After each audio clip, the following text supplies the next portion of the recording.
All right, friends, welcome back to the next stream.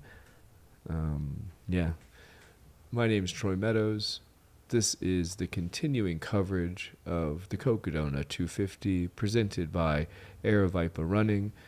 Coverage brought to you by Mountain Outposts. Again, my name is Troy Meadows. I am the host of the Midpacker Pod, and I am super excited to welcome all of the middle and the back of the pack runners into Heritage Square in downtown Flagstaff as we start to wind down the last day-ish of coverage here.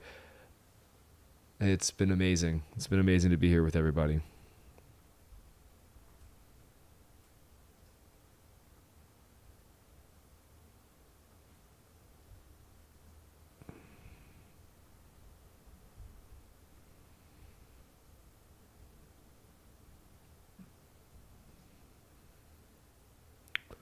And here we have our static cam down at the finish.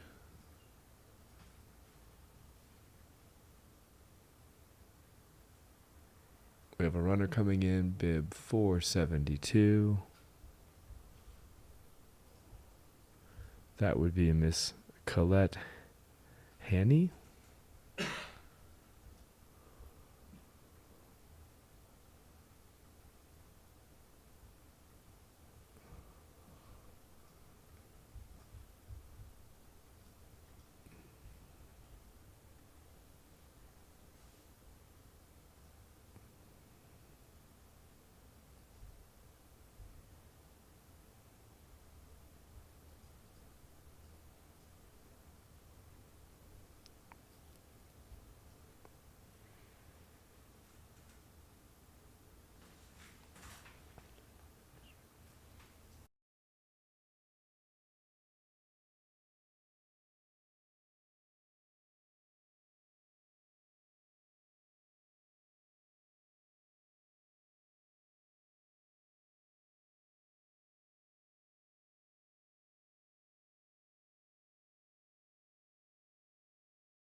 WWJD _ Nora _ loves. Appreciate that. I'm going to be putting together my resume for the comm app, so we'll see what happens.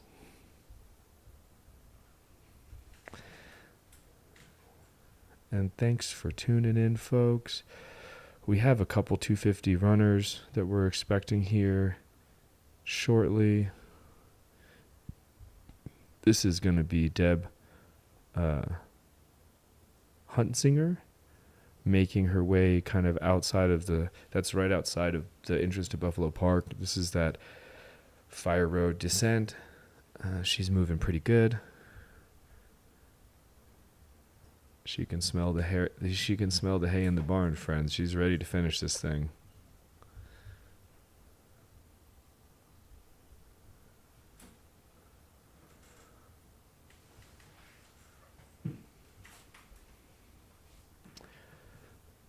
Mick Laura Traeger. Nope, that's her. You can see her on the right side of your screen in the drone shot. That's Deb. So she's getting close. She's almost to the streets of Flagstaff. Once she hits the pavement, she still has about 1.5 miles to go.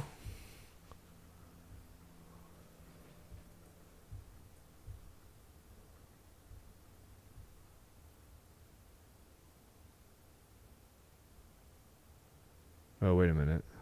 What is going on here?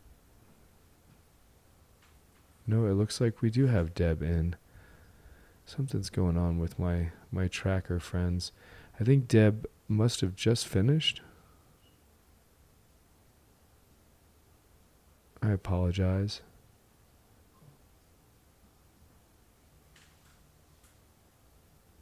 I think Deb may have finished a couple minutes ago. And this must be... Yeah, I'm sorry. This is Carmen Kramer coming down the Fire Road right now. And we've got Brian Schwartz in front of her.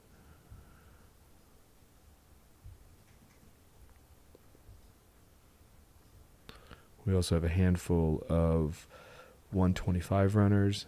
Jeff Clear and James Willett are making their way to Heritage Square as well.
Awesome. Justy Joe. Shout out to Greg Secatero.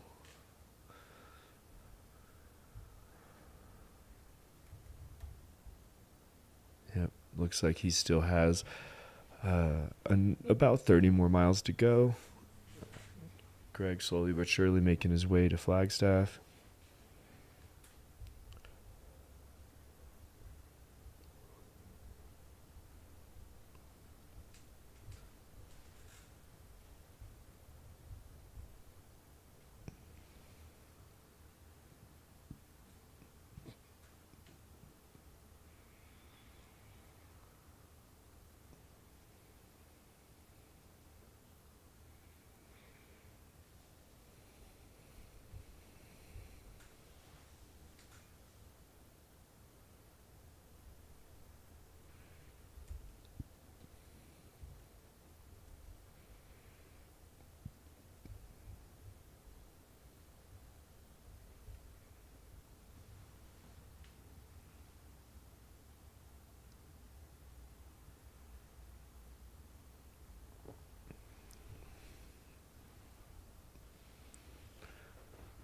Big thanks to all the drone pilots and camera operators out there in the field helping to bring these amazing shots that we have here at the Cocodona 250.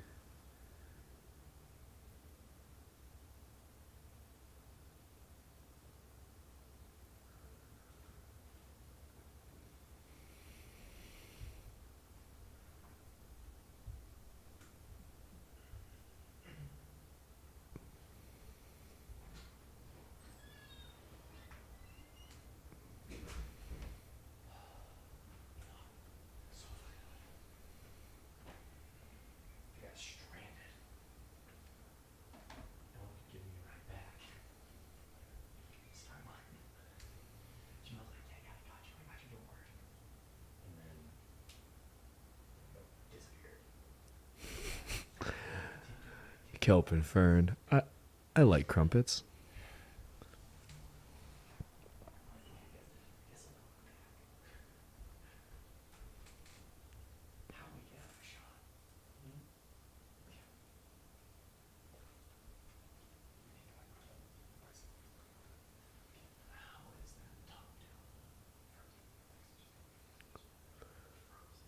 Here we have one of our 125 finishers.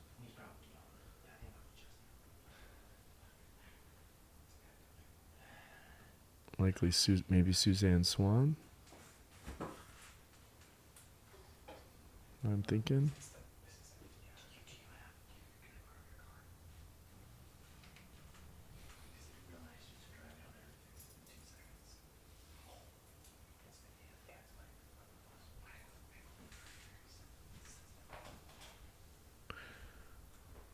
Yeah, for those of you just tuning in, Mr. Glaze left the Trinity aid station maybe 15 minutes ago. Probably's got 3 miles or so, maybe more. Maybe 3.5 miles. Solid finish for another one of our 125 runners.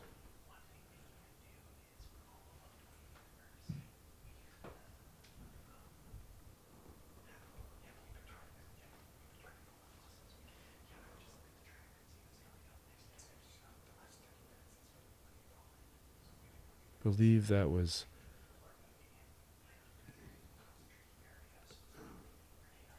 Jeff Clear finishing in the 125 race.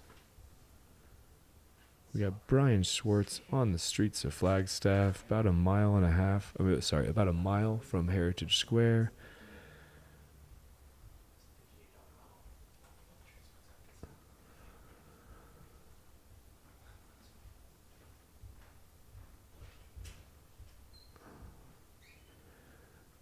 And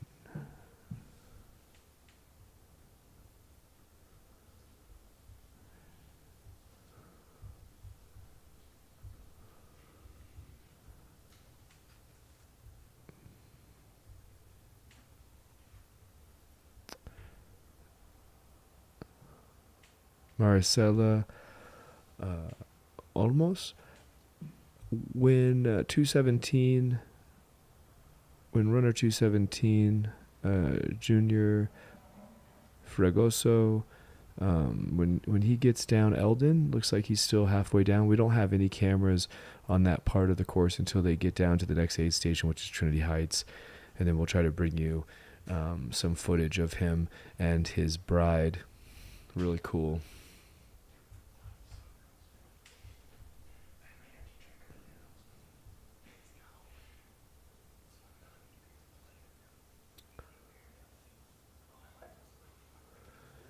You can see the hustle and bustle out there at Buffalo Park.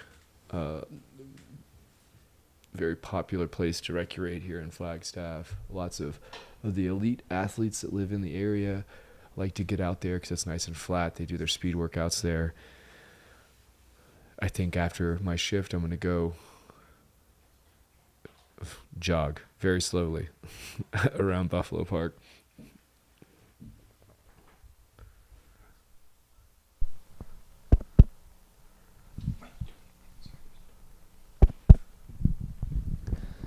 Also, it sounds like Catula has a crew station out there. A lot of John G and all the other brands got together, put some tents out there. So if you've got a runner coming in, head out to Buffalo Park, hang out at the tents, grab some cool gear.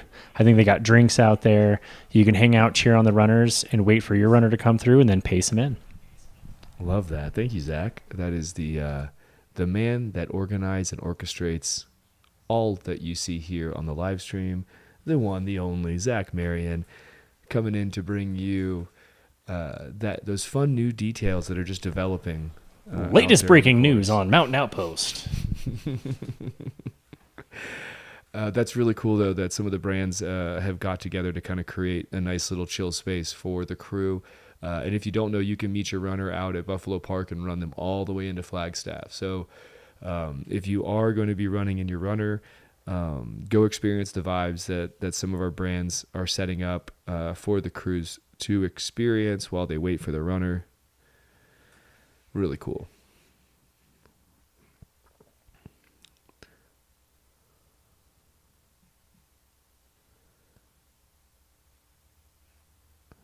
Yeah, it looks like we have a handful of runners in the 125 coming in soon.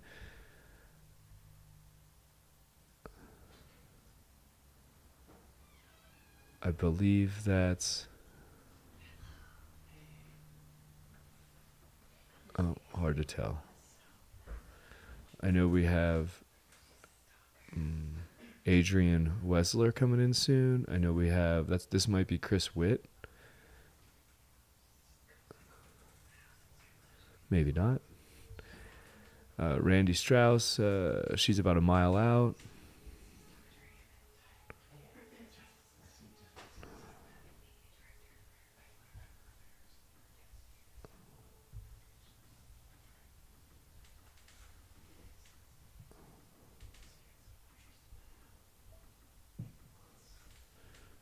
Yep, we do have 3 runners coming in here. We've got Brian Schwartz, we've got Kaylee Demerjian, and Logan Mose, all running pretty close to each other, all about to make that turn onto Beaver Street, run past the hospital, and continue their journey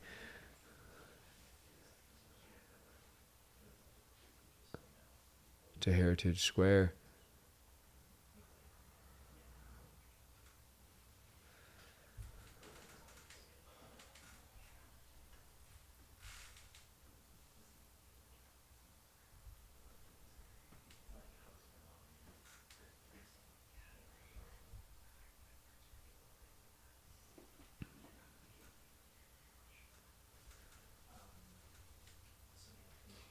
Yeah, get the vest off that man and find him a chair. Way to finish.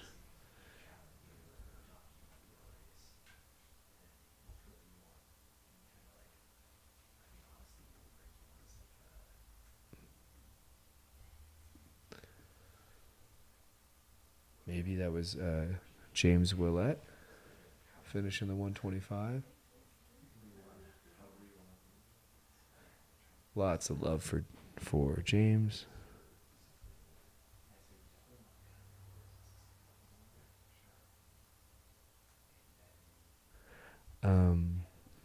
Aid Station Molly B. I think that's James.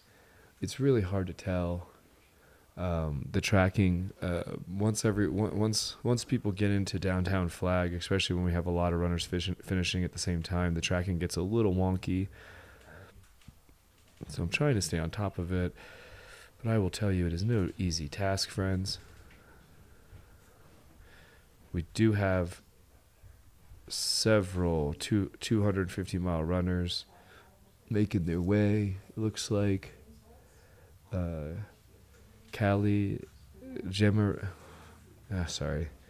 Demerjian is about a half a mile away, followed by Logan Mose, and then Brian Schwartz.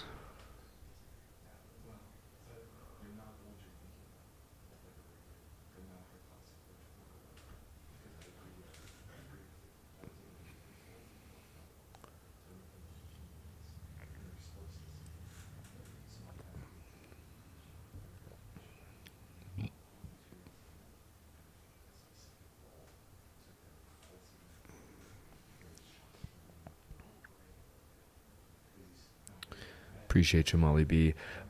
Gina Marie, the lean can be caused by a number of things. A lot of times people that do have a pretty serious lean can sometimes have like the beginning stages of rhabdo, though it can be from general exhaustion. I had a friend that finished with a solid lean, and it was just the muscles in his back and his lumbar were just giving out.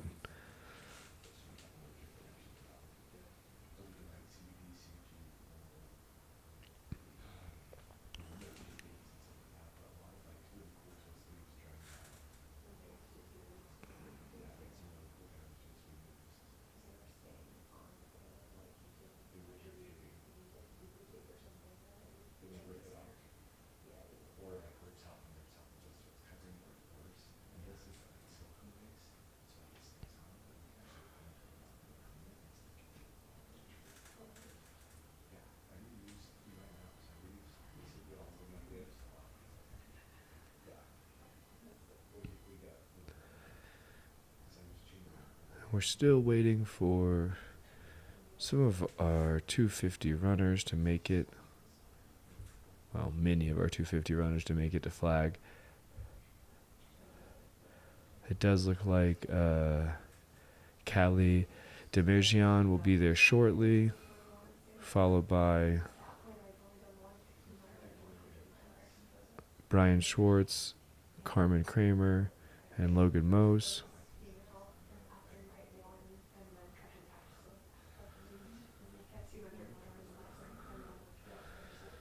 Looks like we have Matthew Marko Watzkes, Man, I butchered that. My apologies, Matthew. He's making his way across Buffalo Park now, and then it looks like Mr. Glaze is about 3 miles from Heritage Square, about to kind of take that last. It's a fire road, and it's the last little climb up to Buffalo Park. So likely a little less than an hour. Probably we'll have Andy coming in.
Another 125 finisher coming in.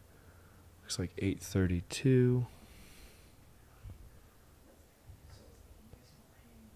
Well, maybe not. Hard to see the bibs.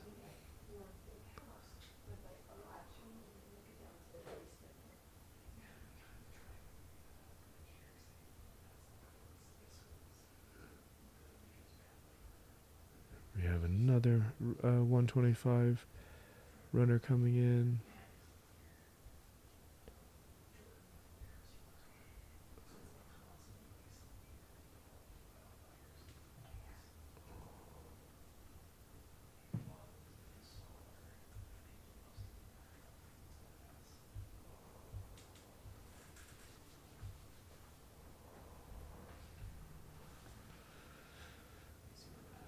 Oh, Callie Demercian should be inbound imminently. She's moving. She's moving pretty fast.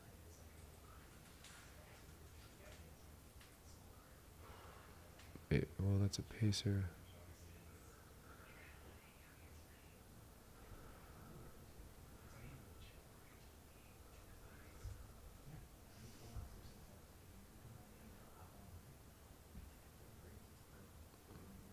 Here we have a runner coming in.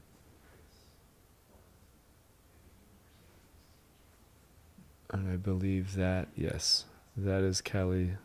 I believe that's Callie Demergian. Stoke is high. Lots of people running her in. Another runner just finished. People are super stoked. Big dance. Or maybe that was Carmen Kramer that just finished. So hard to tell.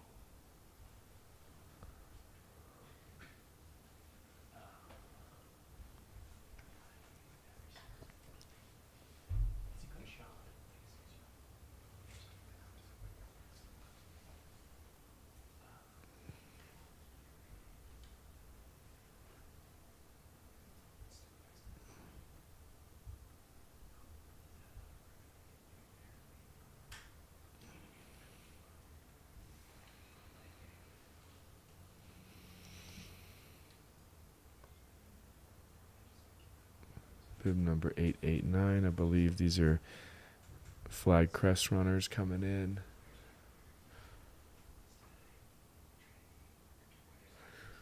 Yeah, it's definitely a little party at the finish line right now.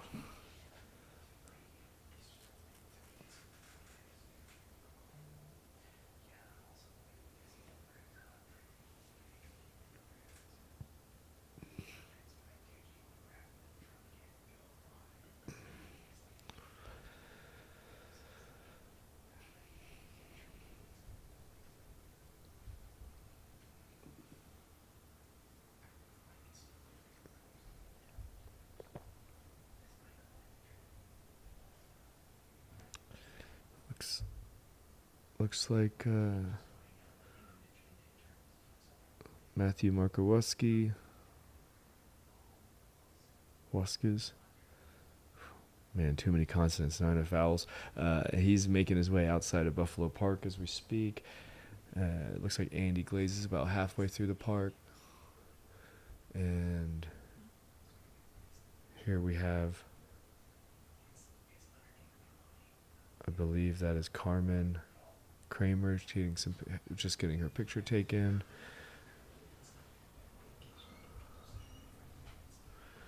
And yes, the finish line is popping. It's just going to continue to build to a crescendo as we move into the golden hour early midday tomorrow. And we'll continue our live coverage of the Cocodona 250 for 125 hours. We're sitting here currently at 106 hours and 36 minutes and around 30 seconds. My name is Troy Meadows. And this is brought to you by Mountain Outpost. We have another runner coming in.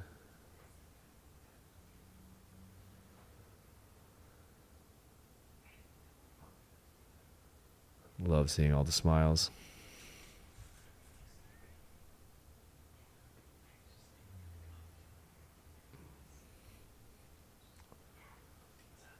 Yeah, Molly B, that restaurant, that's Diablo Burger, I hear. I hear the burgers there are pretty excellent.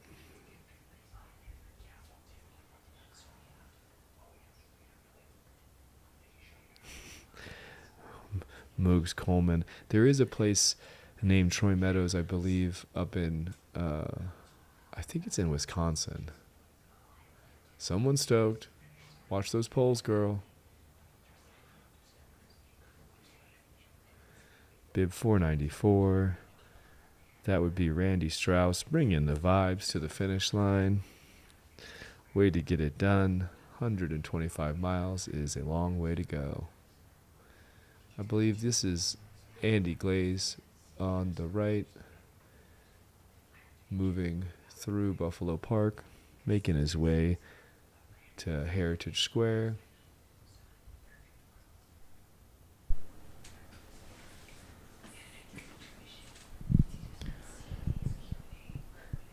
We've got a special guest joining us here in the studio. Give us just one moment. We're going to bring her on, and we're going to talk about her amazing 250-mile experience out there. We'll be back in just one moment.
would you like that?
friends, welcome back to our continuing coverage of the Cocodona 250, brought to you by Aravaipa and Mountain Outpost. I'm here in the studio joined with some pretty cool people. I got Zach Marion here with me, but What's up? The person we're really here to talk to is Miss Shelby Farrell, our 4th place female finisher. Shelby, how are you feeling right now?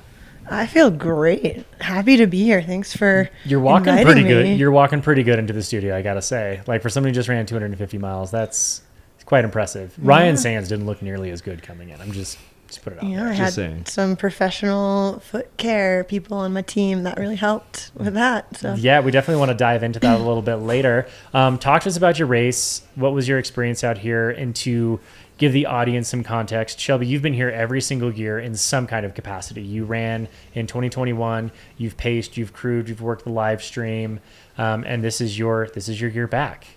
yeah, I'm back. I always knew I'd come back to race. I didn't know when it was going to happen. I kind of like to let the universe guide me with my running because we put so much time into the training and the planning. You have to want what you're doing. So I had to wait for the right moment. And 5-year reunion of the inaugural Cocodona seemed like the right time to come back. It seems like a pretty dang good time. Now, you've run this before. You've run it now.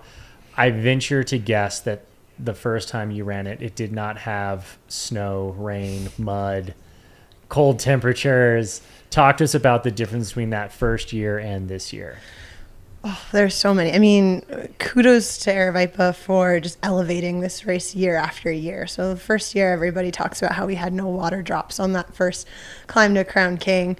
This year, there was plenty of water on course. Like it allowed you to race it, more like a 100-miler or dare I say 50-miler in the sense of like how much you're carrying Sure. in between aid stations. And maybe that was also part of me being better at knowing what I needed. But yeah, so kudos to Aravaipa, and the aid station food was just like next level. But obviously the weather was a big change from any other Cocodona year to this year. Like I didn't know it rained in Arizona. That's a Definitely thing. not that much. That is abnormal, especially for this time of year. I think most people are planning on heat training, not ankle weight training. So yeah, quite a difference. The mud was unreal. I mean, I had mud so like this thick fully around my shoes that you could not kick off. I gotta say, we talked about it in the live stream on Monday night, and I was like, I have a sneaky suspicion it's going to get pretty gnarly out there. And everyone's like, no, it's not that rainy. It's like, it's Arizona dirt. It dries out quick. I'm like, yeah, but that's Sedona dirt. Exactly. And that's clay. And Once that's you gonna got get to gnarly. Deer Pass area, that dried out. That was felt more like deserty dirt that's not going to cake around your shoes. But I also want to remind you that you're climbing over these ladder, cattle wire crossing things with this caked mud too. So that's an interesting element of sketch as well. My pacer who was with me is actually in the room, and there were several times she was so good at like holding the ladder down to make sure it wasn't falling backwards and sliding off of it because it was a slippery mess out there. We heard a lot of runners and a lot of interviews so far have come in and said that like their pacer, their crew were absolutely clutch given the difficulty that this year presented. Like, yes, cooler temperatures, theoretically it's easier than running in the heat, but then you also had to deal with a lot of the other things, such as like not being able to take your like dirt naps when you wanted to. You had to like Right. schedule them a little bit more and be more regimented. Also like just the mental arduous, like having to confront that weather like mile after mile after mile and it being fairly unrelenting. I mean, that storm cell, I'm sure you experienced it, but it's followed the runners the entire day. Yeah, so I'm from the East Coast originally. I love rain. I went after the long trail fastest known time in 2023 and trained in Vermont's worst summer as far as rainfall. Like, I probably ran more in the rain than any normal human. And it even broke me down by the end. And it was because it was sneaky and it was evil. Like, it would stop raining and you'd think like, okay, I can take my rain jacket off, and then it would start raining again and you'd have to like layer back up.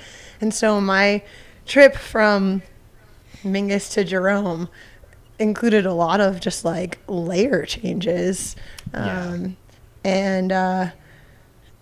yeah, that it was crucial. And every time I did it, I would be like, oh, I know I need to be doing this. This is smart. I'm wasting time, but I'm not wasting time because you don't want to get wet and cold, and definitely can't take a dirt nap when you're wet and cold. No, that turns into a dangerous situation real fast. And it's kind of seems like a common theme throughout the day for everybody was giving up minutes to save hours at the end of the day. Like take the time to take care of a few things here. Sounds like you had one person in particular on your crew who took really good care of you.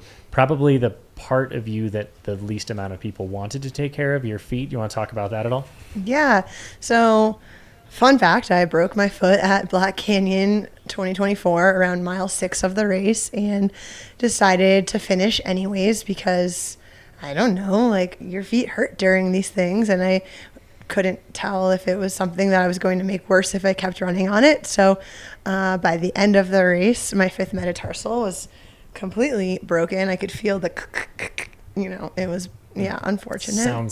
Sounds fantastic. Yeah, I've been really lucky when it comes to injury. I haven't been injured, knock on wood. So I felt like that was my kind of jury duty moment for trail running. Like, okay, now you can time out. You're on the bench. And so with that injury, I was on crutches for 3 months, non-weight bearing, 3 months, 2 of those months in a boot, and basically had to relearn how to run trails after 6 months of not being able to run. And it was really thanks to my coach and finding a doctor who cleared me to start working with my coach to start doing these like walk for 10 minutes, jog for 5 minutes, walk for 10 minutes. And that literally would be the workout. And I'd do that twice a week. And then the next week I might get to do like 2 5-minute intervals of jogging. And then the next week, maybe it was a 10-minute interval of jogging. That's a long, slow recovery, right? Very long, slow recovery. And so in that, I said to Dr. Hammond, kind of jokingly, but also probably serious, so you're letting me run again. Does this mean that you want to come out and help me with Cocodona 250? And to my surprise and delight, he came on out and took amazing care of my feet. So talk about this care a little bit, because I mean, we talked a little bit beforehand. It sounds like there were a lot of interventions.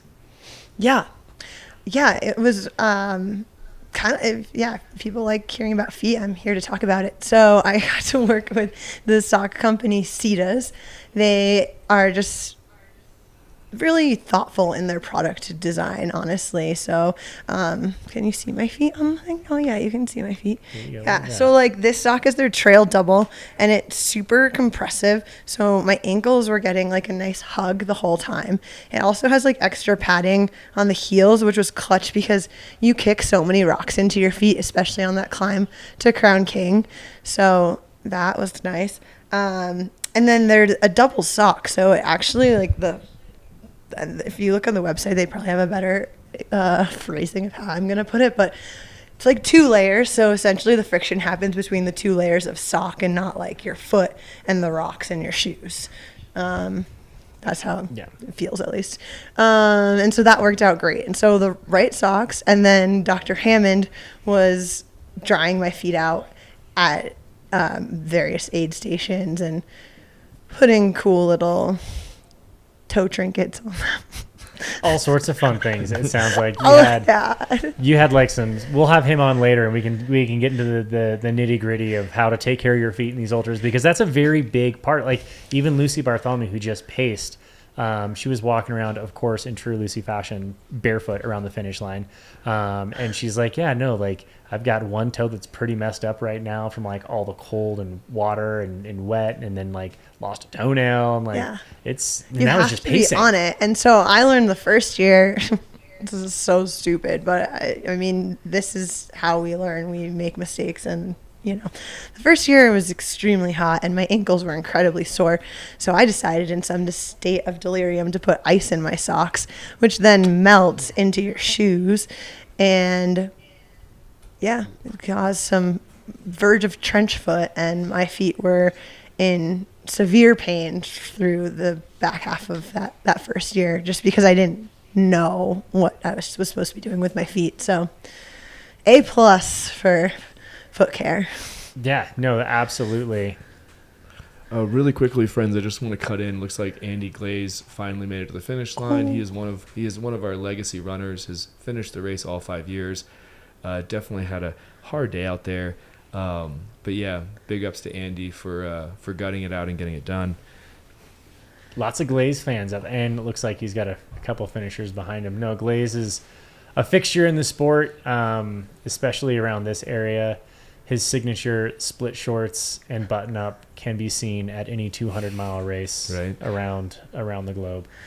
Shelby, you said you ran with Andy And for I just was a little just bit? thinking he had that outfit on when I ran with him on day 1 at Crown King. So either he has been wearing the exact same outfit the entire time, Likely. which is really impressive. That sounds like Glaze. That's wild. You know, he knows it works. I changed my outfit a lot. He has literally 1,250 miles on this course, 1,258 miles on this course. And I'm sure he knows exactly what it takes to get it done. And as do you, because now you're a 2-time finisher. Yeah. 4th place. You said, how many hours did you drop off? Just under 27 hours, like 26 and change, I think. Yeah, so in 2021, I finished around 112 hours, and this year was like 85 and some minutes. That's like an entire, like, impressive hard rock performance off of your race. There was a point where, so my pace plan, I got really into planning this year because I learned the first year that planning is important.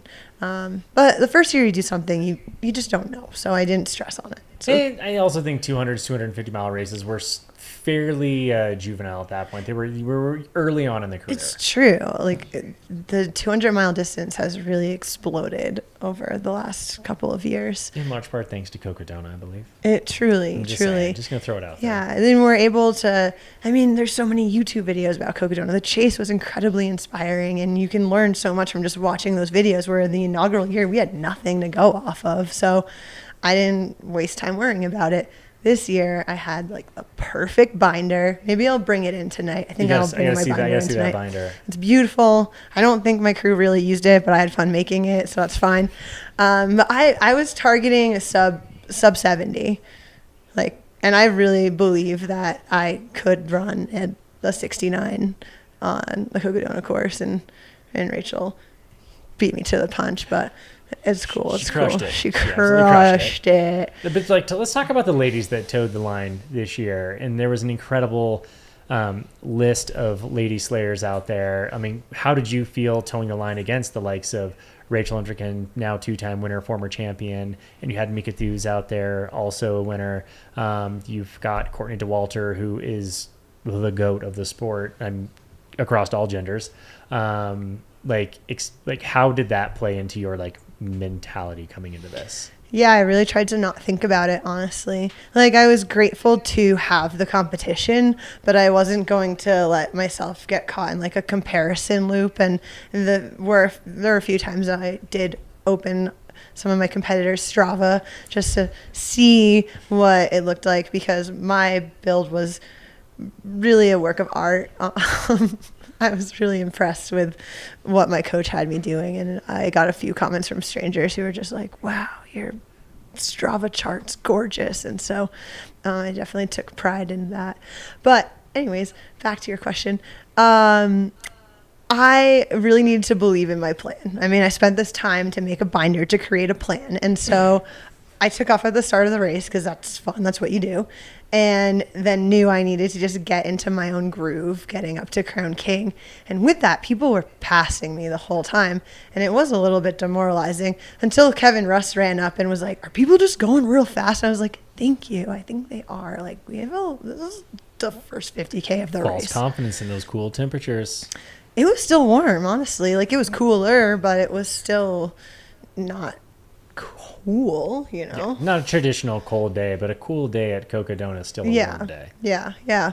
So I just had to continue to trust my plan, trust what I was doing. And I was hitting my sub 70 plan perfectly until probably the mud going from Fane Ranch to Mingus was when things started to get slippery. Everybody said that was a pretty rough section. You couldn't run it. I mean, again, my pacer, I'm looking at it right here. But I said to her, I was like, if we're jogging this, it's way more of a burn than a power hike through it. You had to kind of make those decisions of where you wanted to expend your effort. And so I committed to the power hike to, the kind of the base of Mingus, where then you start climbing up. And thankfully the mud wasn't as bad like on the mountain as it was getting to the mountain. Yeah.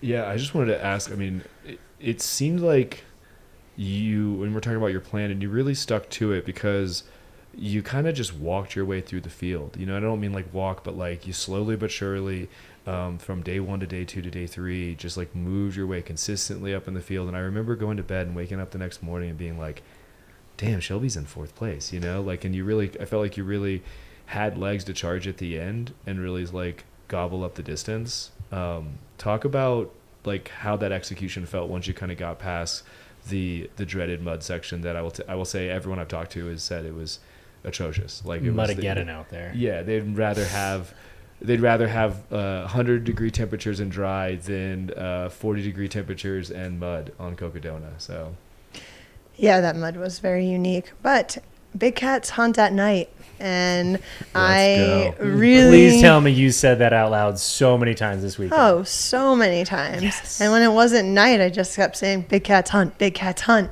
And that was really fun for me. This is a race. I'm here to race. There's strategy. There's games that we get to play. There was kind of a maybe mean moment. It wasn't mean, but it was me playing games a little bit with Jenny Chrism was in front of me, and Tony Hill came out to film for Cocodona Chronicles, and she kind of talked to him, but then he came back and was talking to me, and I'm like right on her tail, and she was like, do you want to pass? And I was like, nah, I'm good. Honestly didn't want to pass, because I knew that I would let her continue to do her thing and I'd kind of stay on her tail and keep pushing. And then got to the next aid station and was able to like peace out. And I think that was when I moved into 5th place. So it was fun to strategize like that and really race a 250-mile race all the way through the end. And it was a chase at the end.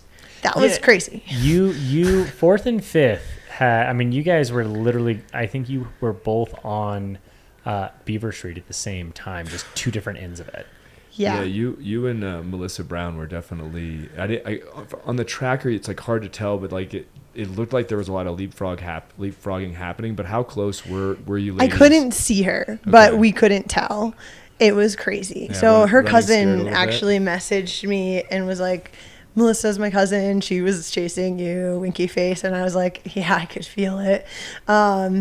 She was right there, and I couldn't see her because you're going up Eldon, and I had my coach was pacing me for that section, which was perfect. Like I needed that because I started it and I was like, if she passes me, I'm going to be so pissed right now. So like you cannot let that happen. And he was looking around, checking the tracker, and I'd be like, what do you see? What do you see? He's like, nothing. I'm good. Just keep going steady. You cannot slow down. You need to keep pushing. And so yeah, we hammered what felt like hammering, at least at that point in the race, up and down Eldon. I think it's all relative, right? Like the effort level is the race. It's not necessarily the speed, because especially if you're given like rainy conditions, muddy conditions, like maybe in a marathon, like a heavy headwind, you're still racing. Yeah. It's just the effort level you're putting out might not be as fast as if it were ideal conditions. Totally. And what also made it interesting was my crew had been told that the top of Eldon was crazy cold and windy, and something had changed. It was super hot, and so I had like way more than I needed in my pack in preparation for dying on the top of Eldon or camping out up there. Probably a good thing to overpack for. Yeah, not a bad place to be prepared. No, I'm so appreciative of my crew for keeping me safe, and I've definitely experienced bad moments in the wilderness for not being prepared. So yeah, we had a couple of the front runners ran into being underprepared, getting a little overzealous and taking off in the mountains without the right gear, or We saw Ryan Sands leave an aid station after having changed a shirt, then putting a jacket on, then taking the jacket off, then taking the shirt off, then putting the jacket on. It was just... The weather was so hard. It was a very sound. I mean, that's what Versteeg was saying the same thing, where it was just like, I've never felt so miserable in terms of like humidity and like all of that was getting at him. So to finish on such an incredible year, like this will, I think 2025 will forever be a memorable year at Cocodona, just given the fact that we had incredible views. I'm gonna pat myself on the back. We had an amazing live stream, so it's captured for perpetuity and forever. But we got to see some incredible like weather and perseverance and different game plans than we normally see at Cocodona. So like awesome to hear that you were in it to win it, playing the games, doing what needs to be done in these kind of courses. I'm gonna stop talking and turn the mic over to Troy here in a second. But as someone who's never run 250 miles, I've limit myself at 100. Why should I run 250 miles? Why should I sign up for Cocodona next year? It'll make you feel alive. Or nearly dead, but that's also But kind of then alive at the it same makes time. you feel alive. Yeah. Okay. Yeah. Cam Haynes gave us a perspective that this gets you really close to death, which gets you really close to God. Oh, yeah. So it's a very spiritual experience for him. I got to spend some time with him on course, and man, he's a really good dude. Absolute gem of a human. I got the pleasure of walking him in the final mile and a half. I wanted to catch him too. It was good. He was pretty close. You were not too far behind. That's how I saw your finish, because I just finished with him, and then you came blazing through. I think I closed like 3 miles on him on Eldon. Yeah, I think he was pretty over by the end of it. But he was one of the people that passed me on Crown King, and not Crown King, but I'm just referring to that whole first section as Crown King, the journey to Crown King. And he like gives me a hug, like a almost falling over rocks hug. And I was like, oh, like you're really nice, like, Fair. You don't get that often. And so I told him I was hunting him, and I was so close to catching him. So hunting the hunter. I know, Wow. Right? Ooh, Big cats hunting. I like right? that. A question from the chat. Someone wants to know, go ahead and shout out your coach. You mentioned pacing with them, but who is your coach right now? Yeah, I work with Martin Torres. He bought coaching. He's in LA. I met him when I was with Adidas Runners Los Angeles, which is a really cool running community that Adidas Runners, it's a global thing. I think there's probably 76-ish chapters across the world, and there's only 3 in the US, New York, LA, and Atlanta now. And so Martin is the head of that, and also has like a cool, Hollywood job, and is just smart and calm and good at everything he does. So I trust him. Yeah. And when he told me to run, I ran.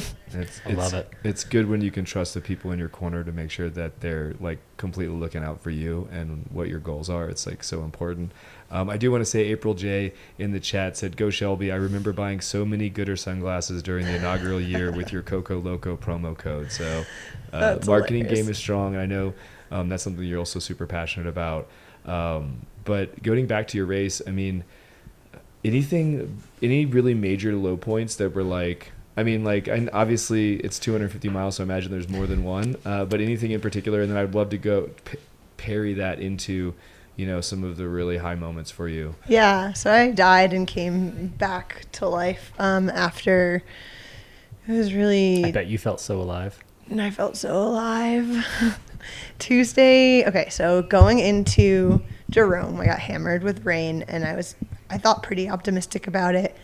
But then somebody told me that it was 67 and sunny in Jerome, so I was very optimistic that when I got to Jerome, it was going to be nice and I was going to dry out and it was going to be fine.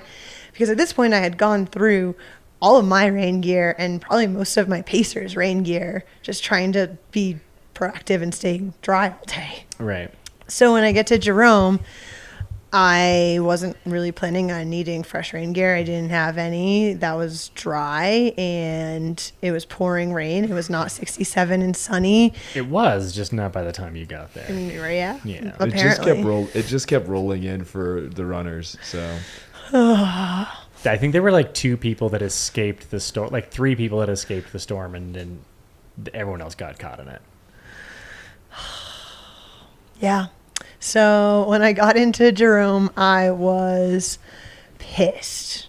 And I actually cried a little, and I was like, I was not planning on crying today. Like, I was mad that I was crying, like, just, and my, like, sleep strategy is something that I think I'm getting closer to figuring out, but the first few times I tried to sleep, I was not falling asleep. So I was about to hit that, like, tip over into, like, true sleep deprived death. Yeah. That's what it feels like.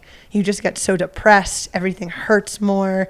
It's a place that I think I should have gotten closer to it before trying to sleep the first time, and that could have saved some time too. But anyway, so I get to Jerome. It's still raining. I decide to try to sleep, maybe wait out some of the weather and give Jason a chance to bring some serious rain gear, because I didn't want to go into the night and not be like prepared. I mean, obviously. So I had to take this little pause, and it really pissed me off. I went out with Dr. Hammond for that like 8-ish, 9-ish mile stretch, and was just kind of trying so hard to be positive, but my brain kept shutting it down. Like, I'd be like, you're strong and you're capable. And then my brain would be like, you're pathetic and weak. I was like, no, but I'm strong and I'm capable. Like, you're pathetic and weak. And so, yeah, I battled with that basically from Jerome to Deer Pass. And I had my husband with me for the Dead Horse to Deer Pass, and I was just like the worst person to be around. I'm glad you had him at that point, because usually like partners can get through that. It's like, you know what, I can be a little more sassy. He was surprisingly nice. It was amazing. See, partners can absorb it because they're like, I know she doesn't mean this. I'm just gonna take it right now. I was like, I know there's no God, because he would never let this sport be a thing if there was. Like, I was just saying crazy stuff. Like, I'm totally lost my mind. And I like stopped, I fell off my nutrition plan at that point too. Like, you start self-sabotaging because you're just so messed up in the head. But I knew that I was going to a cozy van at Deer Pass where I knew I would actually fall asleep, because at that point I realized how tired I actually was. And so I got a good, I think, 45 to an hour of sleep, and I woke up, I was a completely new person. I started charging with Mercedes from Deer Pass to Sedona. We saw Shit in the Woods, aka Mike McGonigal. He took some sweet pictures. I had an incredible hype spike. He does that. Hype spiking is one of those things that I think I'm learning to control. Like, I think it might be okay to have like a few here and there, but in the past I would get excited and charge and kind of burn myself out, and then stumble walk, and then, you know, whatever, pivot, and then have another hype spike. And so I ran this a lot more emotionally steady, despite all the things I just said about crying at Jerome. Yeah, that like seeing all of the photographers, like seeing Scott Rokas in Sedona, like that was exciting. Like, there's just so much that goes into this race beyond the running it, the live stream. Like, there's so many people that come together to like celebrate and document the moments that are happening out there. Yeah, the community that comes, especially I'm noticing, is like, this is my first year, like first time experiencing like the 200-mile community, and then of course Aravaipa is probably some of the best community building in the sport, and so it's like, it's been really cool to experience the vibes, at least here in the live stream, but I can only imagine what it's like on course. And you mentioned the hype spikes, and it's interesting because it's kind of like a cycle, right? If the spike goes too high, then it's like hype spikes to sad walking, hype spikes to sad walking. It sounds like you were able to be a lot more methodical about how you were burning your matches, and like really just like I said before, it just looked like you were just steadily climbing up the field, and it was really, really impressive to watch. What were some of like the high moments for you? Like, any particular places where the stoke got really high, besides just getting to see some of the people in the community? Well, I had a sweet hype spike with Cam Haines where I was just about to put my poles away, the descent from Mingus into Jerome, like the first descent, like the kind of flowy single tracky descent, not the baby head rock part. I was putting my poles away because I was like, I'm going to run this. This is sweet terrain. And Cam comes up behind me, and I was like, actually, can I go first? Because I was about to like I was about to send it. Let's run together. And so I send it, and that was just like, I let my pacer chat with him, and I mean, it felt like I was sending it again. Who knows how fast I was really going, but it was so fun. Like, and I knew that was a hype spike, but I was like, I'm okay with that, because that's one of those memories that you'll have. Like, you got to share this cool moment with like my pacer, Alyssa Clark, and Cam, and I don't know. So there were definitely a few moments like that where it was like, I'm creating something special for myself right now, so let's run and enjoy this. Yeah, and like, I mean, honestly, as like a outside observer, kind of seeing the chronicles, seeing some of the footage come in from course, but then ultimately, following a dot on the map, it just looked like you were someone that was very much in control of their destiny, and like leveraging kind of maybe that superpower that you've created over the last like couple of years. You had the inaugural year that was like there was a lot of suffering for you. It was like it was a tale of two races, I feel like, for you, where the beginning was amazing, and then obviously the end not so much, and then having to go through and battle, breaking your foot, coming back. I follow, we know each other from whatever an obsession with the Lost Coast, or actually our obsession with the Lost Coast. And Shelby was actually gracious enough to come on the podcast, and we basically spoke for an hour and a half about the Lost Coast, which was actually really cool. But your rehab and the work that you've put in to get to this moment right here was very impressive for me to see. And can you talk through like what that mindset from I can't walk and I'm on crutches to like, I'm going to go back to Cocodona in 2025. Like when was that moment where you were like, I can do this? Because we were talking about that progression that you had to go through to go from like non-weight bearing to actually back to running. But like, what was that moment when you were like, I think I can go run 250 miles? Well, okay, just like to rewind a little, even when I was on your podcast, we were in the middle of van life, and I go back and listen to that episode, and I was so stressed. Like, life was just really stressful and hard at that point. And I think that part of this whole thing, like in preparing for Cocodona, was also trying to get my life together too. Not that it wasn't together, but I'm somebody that's always trying to improve and be better and feel good. So I think that it was like a whole thing of moving parts to get back to Cocodona. But specifically with the injury, I guess I've always felt confident in the ability to traverse 250 miles on foot. Like, even that inaugural year, it wasn't a moment of, oh, I can't do it. I knew I could do it. So that helps, like just having that confidence. But there were definitely training runs where I was like, how am I going to do this? And I think it really felt challenging when I started to run on technical terrain again, because there's an interview that Dreama Walton did with me, and it was my first time walking on a trail, and it's horrifying to look at for me. I'm like, we're critics of ourselves, so I don't take what I'm saying too seriously, but I look at it and I'm like, I don't look like I'm in shape. I'm stumbling, like I can't figure out how to walk over these rocks. And I remember being in that moment with her, just feeling like, am I doing Cocodona and I can't even like walk on rocks right now? Like, how is this going to come together? So I think part of it's like acknowledging the work that you need to do to get there, and acknowledging, like, okay, this is not going to happen overnight, and just really, really trusting the process. Yeah, like anything, it's a journey, right? And it sounded like you had a moment where you almost had to like relearn what technical trail was like, because it had been so long since you'd actually been on it. Yeah. And I guess I've now done several races, but I still do feel fairly novice. Like, there's so much to learn in the sport. Even after a successful race this year, I know where I can improve. And I think that's partially what is so addicting about ultra running, is because there's so many things that you can fine tune and play with. Well, you mentioned the time goal that you initially had, and you said Rachel kind of beat you to it, right? But with that being said, I mean, are you kind of hinting at what the future is going to look like, or do you have plans on coming back in 2026 to see if you can't kind of reset a bar that you've already set pretty high for yourself? I have a tickle. I need to cough out. Go, let it out. Making me cough. Sorry, I could like feel it coming.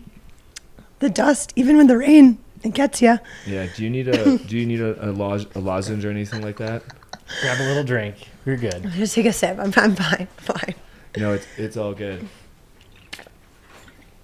Pass it on down. I mean, like it felt like I swallowed a bug, but like obviously I'm inside and there's no bugs, so it's just Cocodona dirt rattling around in there. Yeah, you got the 100-mile hack is quite the thing if you go 250 miles. I had to tell myself to not care, because if I started trying to hack, it was really rewarding when you like see the green phlegm balls come out. You're like, okay, I got something. But you like spaz out your diaphragm. Yeah. That makes And then sense. it's hard to breathe.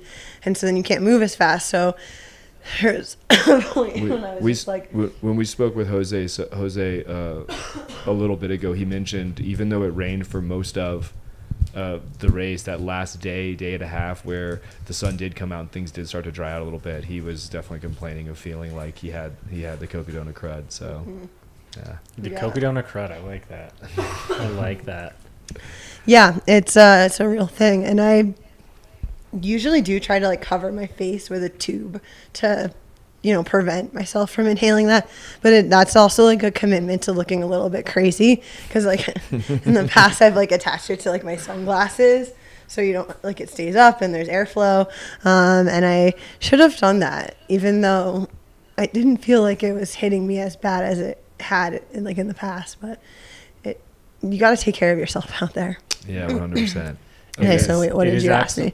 Well, What it's were you actually asking? just one of those races where you got to take care of all the little things, because little things become big things. It's Very quickly. It's the law of distance, right? Like 1 degree given enough distance can end you up in an entirely different realm. Mm-hmm. So that 1 degree off at mile 20 can be disastrous, right? Yeah. By the time you hit 200, it's Yeah. an entirely different scenario. Versus if you take care of it, you could, make up for that lost time at the end. So, Yeah, the course but correction. hey, what did you ask me before I And started? the original question was, you mentioned a time goal that you wanted to hit this year. Okay, Does yeah. that mean that we're gonna see Shelby come back to Cocodona in 2026? Or do you have other goals that you would like to see happen in the future? Well, Tuesday around, I guess it'd be Wednesday around 1 a.m. I was like, I don't need to go back to Cocodona. But I do love this race, and I love the fact that it's a point-to-point, and you're traveling through these different landscapes, and it's such a cool environment to experiment with what you can do as a human. Like it feels like a controlled experiment. I love that. So I've got 2 last questions for you. And speaking of taking care of the little things, we're going to let you go take care of the little things so you're not wasting so much energy and coughing and destroying your voice with us, although we do appreciate having you here. My last 2 questions for you are, 1, what was your most memorable moment? Like, take one moment, bottle that up, and keep it forever. What are you taking home with you? Okay, well, the hype hike with Cam Hanes was cool, but my favorite moment, I loved that we had to do those solo pacerless sections. I loved that because it showed it. You have to be able to do that. You have to be able to run by yourself in order to do these things. You need to be able to take care of yourself. And so when I left Foxborough to go to, where do we run from there? Munns. Yeah. That fire road was beautiful. We recently settled it down in Colorado Springs, and so I've been running a lot of very similar fire road at a similar altitude. So I felt so uniquely prepared for that. And I was doing such a great job staying on my nutrition and like just owned it. And that was cool. And then I got to do it again through Fort Tuthill. And so I love my team, but I did enjoy the solo time out there and ran probably some of my best miles when it was just me. That's I love amazing. it. That's so counterintuitive. I love that, Shelby. It is 'Cause the I- exact opposite of everything I was expecting. Yeah, and it's funny because every time we'd go to the Fort Tide Hill camera, we'd be like, oh, this is the spot where everyone takes a hard reset. A lot of people take a sleep break. They all get ready and get really prepared to go out on their own because it's got to be really challenging to not have a pacer at mile 217. And Shelby's over here being like, I really like that I got to go out without a pacer at mile 217. That's amazing, Shelby. That's awesome. Yeah, and it's like bring it, like, and I think that also, 100%. as far as like the race strategy of something like this, is unique because in my head I kind of knew there were people out there that probably were pissed they didn't have a pacer, and so finding areas where you can play to your strong suits. I think, I know it's what helped me slide into fourth. Awesome. So my second last question. Uh-oh. that was I told you, I said everyone, this is two parts. What was the one thing that you're going to remember, and the other thing is give the people a reason to show up to Cocodona 250 next year. I already told you to feel alive. Okay, we're Is going to go with that. No, that's a good enough answer. That's solid. Okay. And beyond, real last question then. Beyond feeling alive, though, the community is so incredible around this race. And when I ran Cocodona in 2021, I had only done North Face 50 miler, which was meh, and Javelina during COVID. So 2020 Javelina, which was super weird. It was great, and I'm so grateful that Airvibe had that race, but it was nothing like it is now. Right. And so I really had not fully been a part of this trail running community. And wow, it's something special, and you feel that with Cocodona. And that's why I've been here in some capacity for 5 years, because the community is incredible. So I would say you want to be a part of this community, you should sign up for one of those races on Ultra Sign Up. So for 5 years, you've been either running, racing, pacing, crewing, live streaming. You've been doing it all because that is what it takes to get to the finish line of one of these things, like to bring it's the communal factor for it all. That's a beautiful answer. I love it. Troy, you got anything left? We were talking about this before you came on. Shelby, I'm excited to see you put the group together to do the double Lost Coast FKT. It's something that when I found out you wanted to attempt that, and you had reached out to me through the DMs and you wanted some beta on the Lost Coast, and I missed you by like 2 days, but I was able to like give you a little bit of advice. But when I heard you were going to do the double on the Lost Coast, I was like, I had never met you before, and I was like, I need to know this woman, because that she is she's batshit crazy, and I think that's amazing, and I'm excited for you to hopefully put that together in the future. So yeah, thank you. Yeah, if anybody listening, the Lost Coast Trail is an incredible trail in Northern California. It's called the Lost Coast because you can't drive through it, basically, right? Yeah. It's just wilderness, coastal wilderness, which makes it extra spectacular, where you have to plan around tides. And so I had this vision of doing an out and back on it, which means trying to plan this beach passing two twice. tide windows. When I heard you Yeah. were trying to plan 2 tide windows, I was like, oh man, like that is next level. So And yeah, ultimately I only made it one way and was just not prepared. I'm an experimenter. If there's one thing you take away about my personality through this conversation, is I like to experiment, and that was for sure an experiment.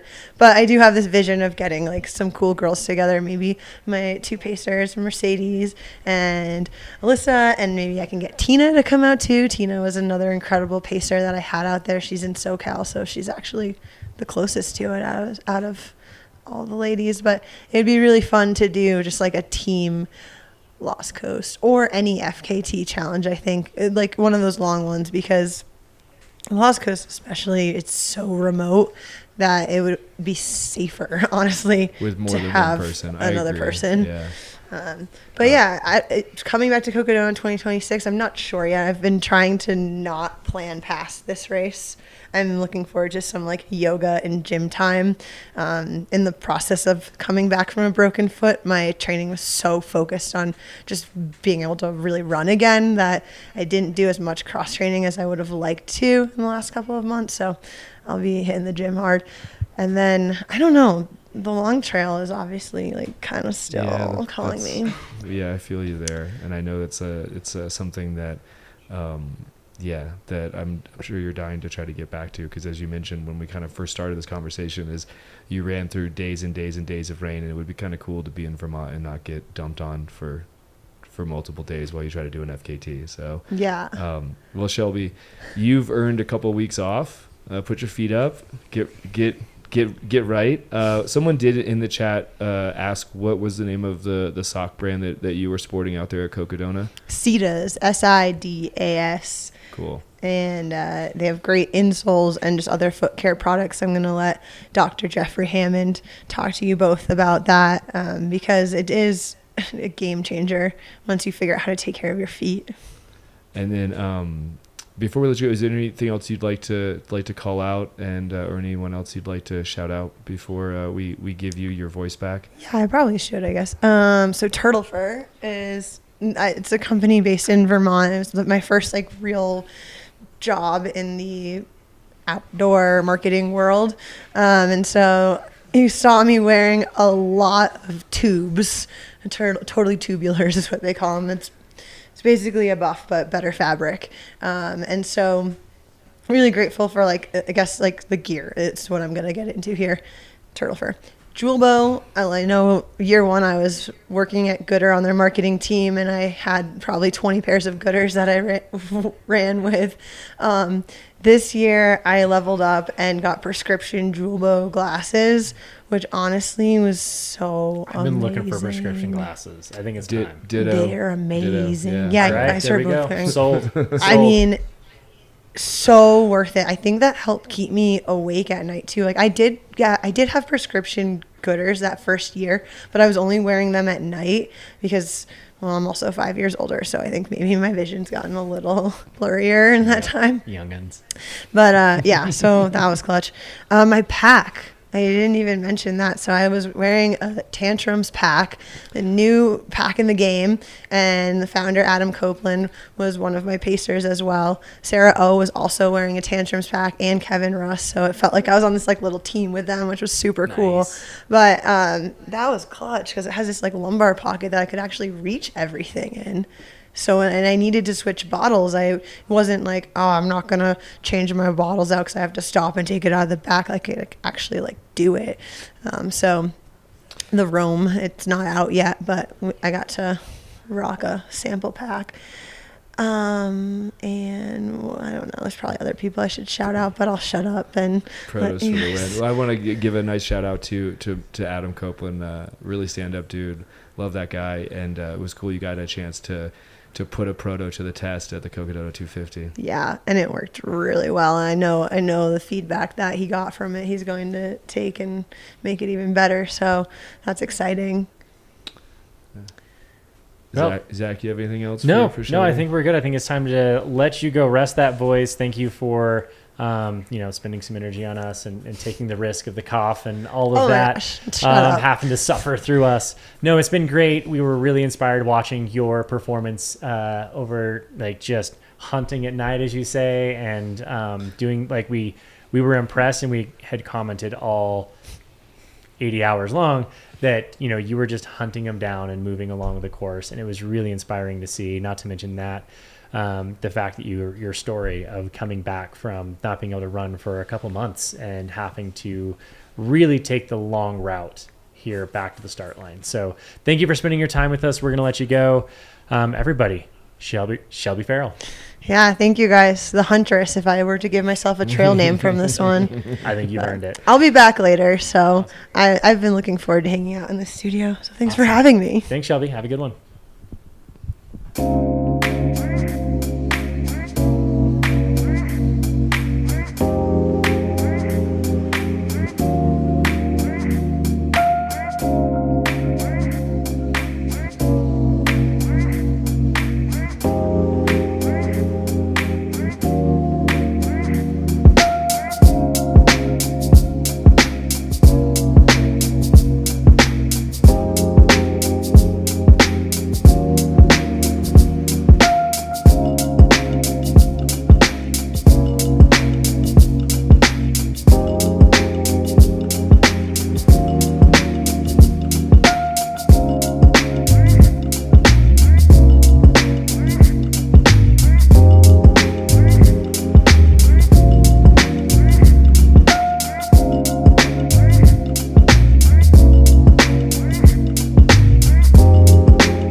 And welcome back to the Cocodona 250 presented by AeroViper Running. I'm Zach Marion with my co-host Troy. Troy, how's it going? It's going. I'm stoked. I'm stoked to be doing a bunch of interviews here because I really enjoy getting the perspective of all the guests that we have coming on. So and speaking of guests, we have a really fun special one right now, right? This is something that we weren't anticipating, but I think it's going to be really useful. Dr. Jeffrey Hammond. Hey, what's up? Yeah, so you are exactly what kind of doctor? So I'm a podiatrist, which is foot and ankle doctor.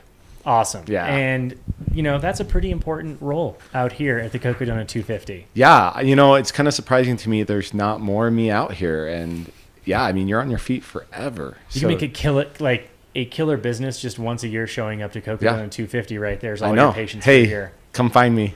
Where are you based out of? I'm in Utah, Provo, Utah, so just south of Salt Lake City. Nice, awesome. Salt Lake City is being a pretty good hotbed for trail running right now. Yeah. I don't think Provo. I'm a Utah fan, so Yeah. Well, that's all right. But I mean, Christian Allen's, trail runner for USA team. He's nearby. We got a lot of trail runners around there. So a lot of speedy runners. Period. Speedy, just fast. Yeah. Yeah. We play in the trails in Salt Lake. You guys actually dominate the marathon scene down south, and we'll give you that. That's the only thing I'm going to give you this whole interview. Okay, that's all right.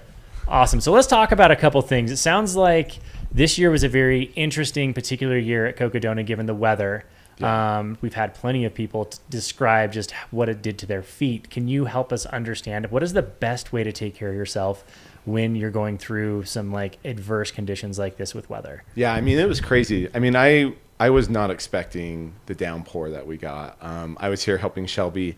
Was being on our team crewing and also pacing her. And I was I brought everything I thought of. I mean, I thought I could have done minor surgery out there. I was prepared. I was ready to do anything. You might have to at Cocodona. And that was the thing. Well, no, I had suture. I had numbing stuff. I mean, I was ready to go. And when the rain came, I was oh, shoot. I was this could really change the feet because your feet get wet and you can get trench foot. The blisters start to really mess up the feet.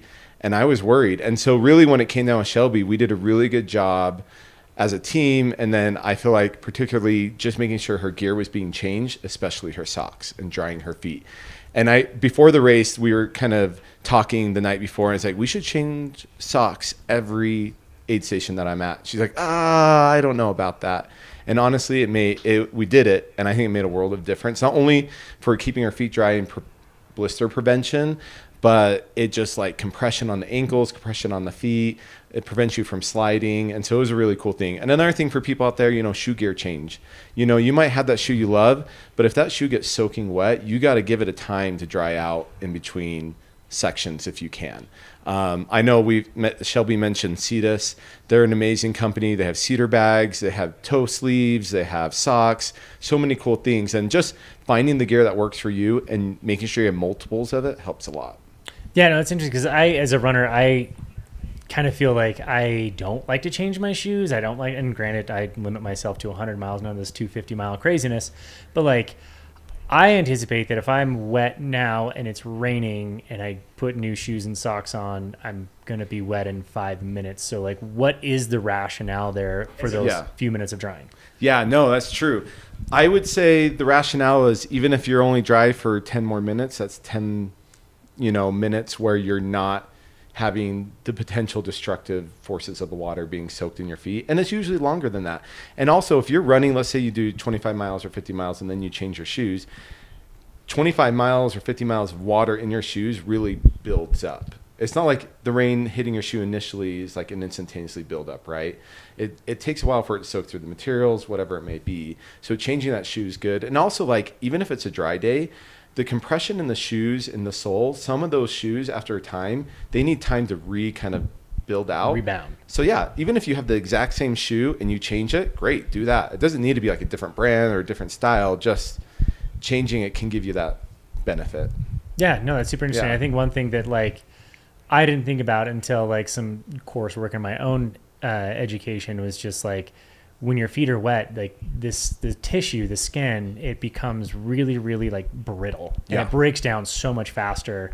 All of us have been in that situation where you get to a really humid or sweaty run or adverse weather, and you tend to chafe in more places than normal. Yeah. And I'm assuming this is kind of the same idea with the feet. Yeah. I mean, if any of you have ever taken a bath or been in the hot tub or the pool. And if you've been there long enough and you look at your fingers or toes, it can get that white look to it and kind of wrinkly that your skin just doesn't do well, especially now. Start putting the friction of rubbing and running on it.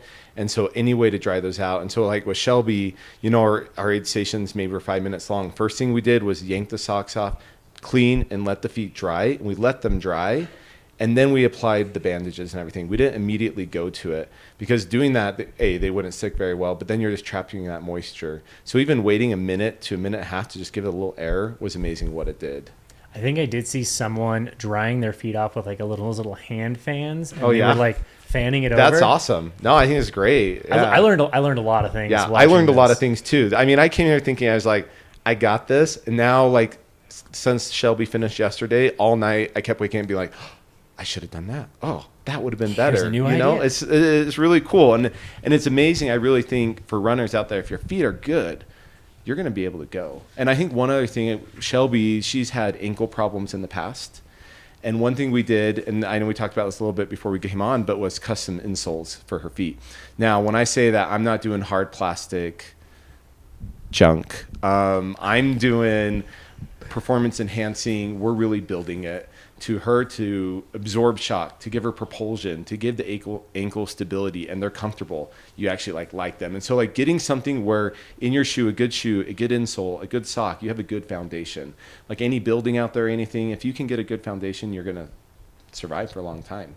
And you can do 250, so you can go do a 250 now. Come see me. As a physical therapist, I'm traditionally against the orthotics. However, I do appreciate the idea of this, and it's something I can actually get behind. Yeah. No, I love it. I'm going to ask one more question. I'll turn it over to Troy here.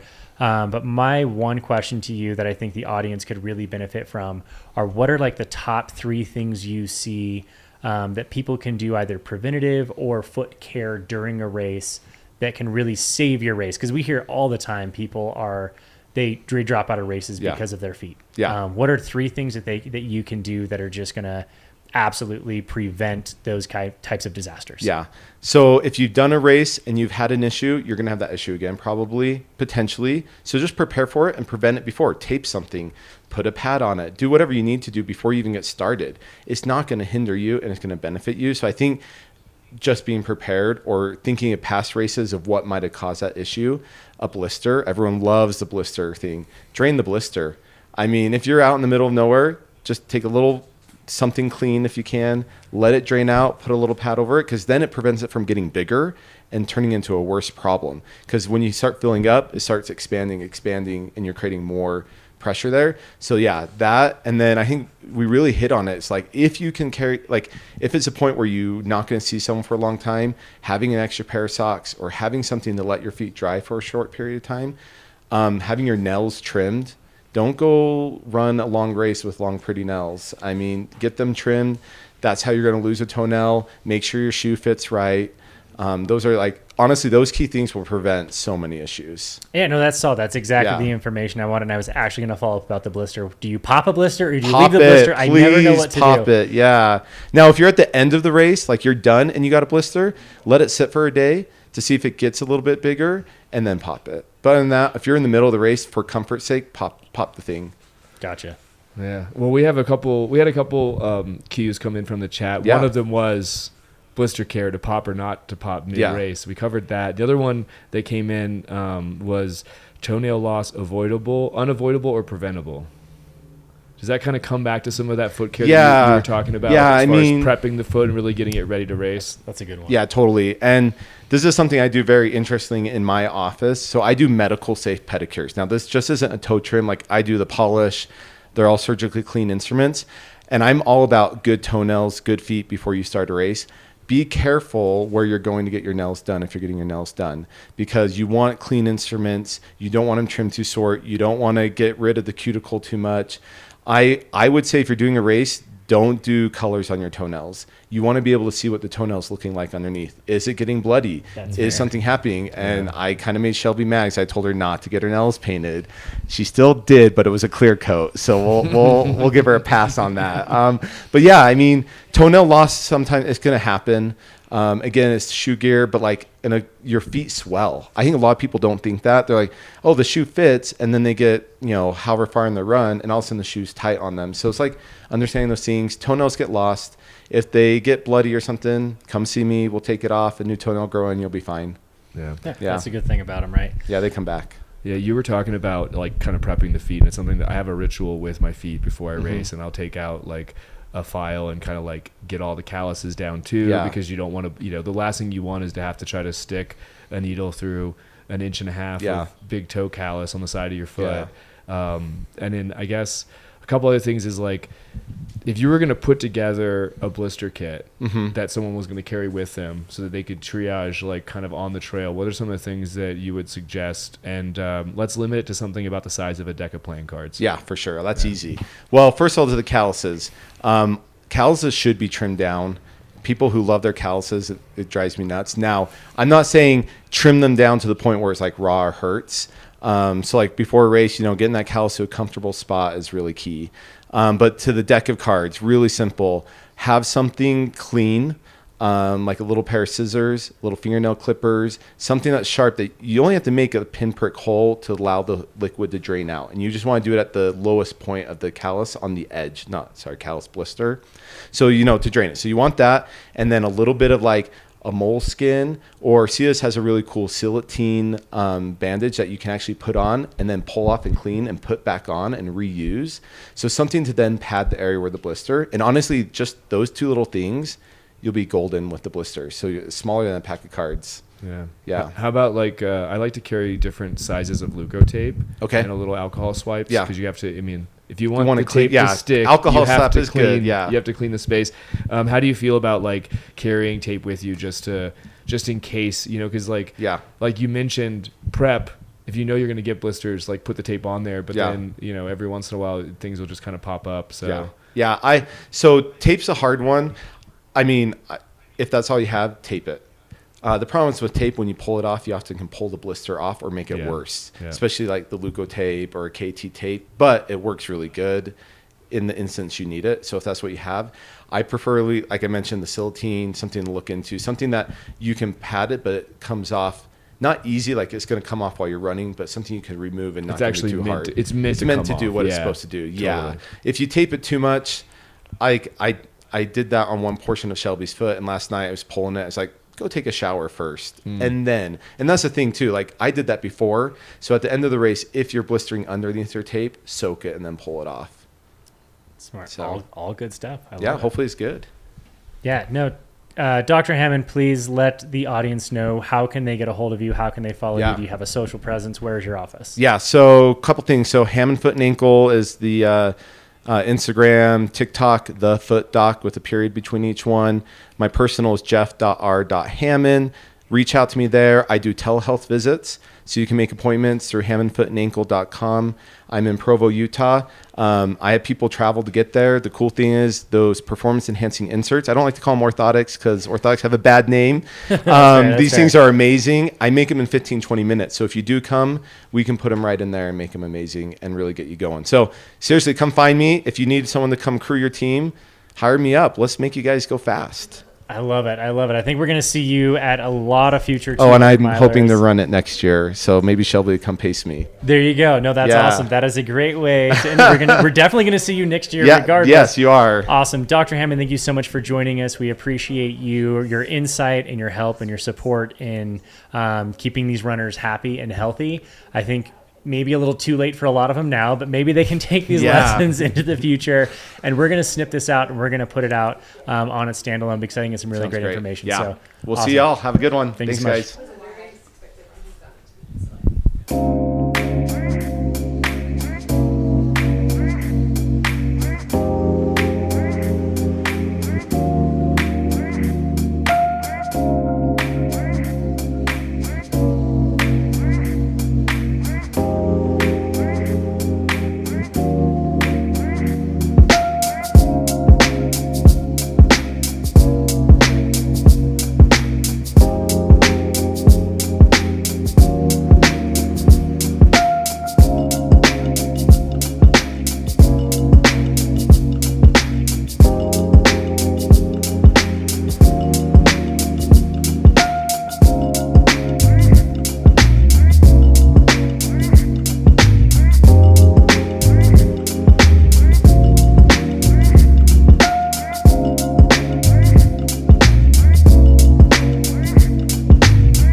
Baby, would you like that?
Welcome back to beautiful Flagstaff, Arizona here.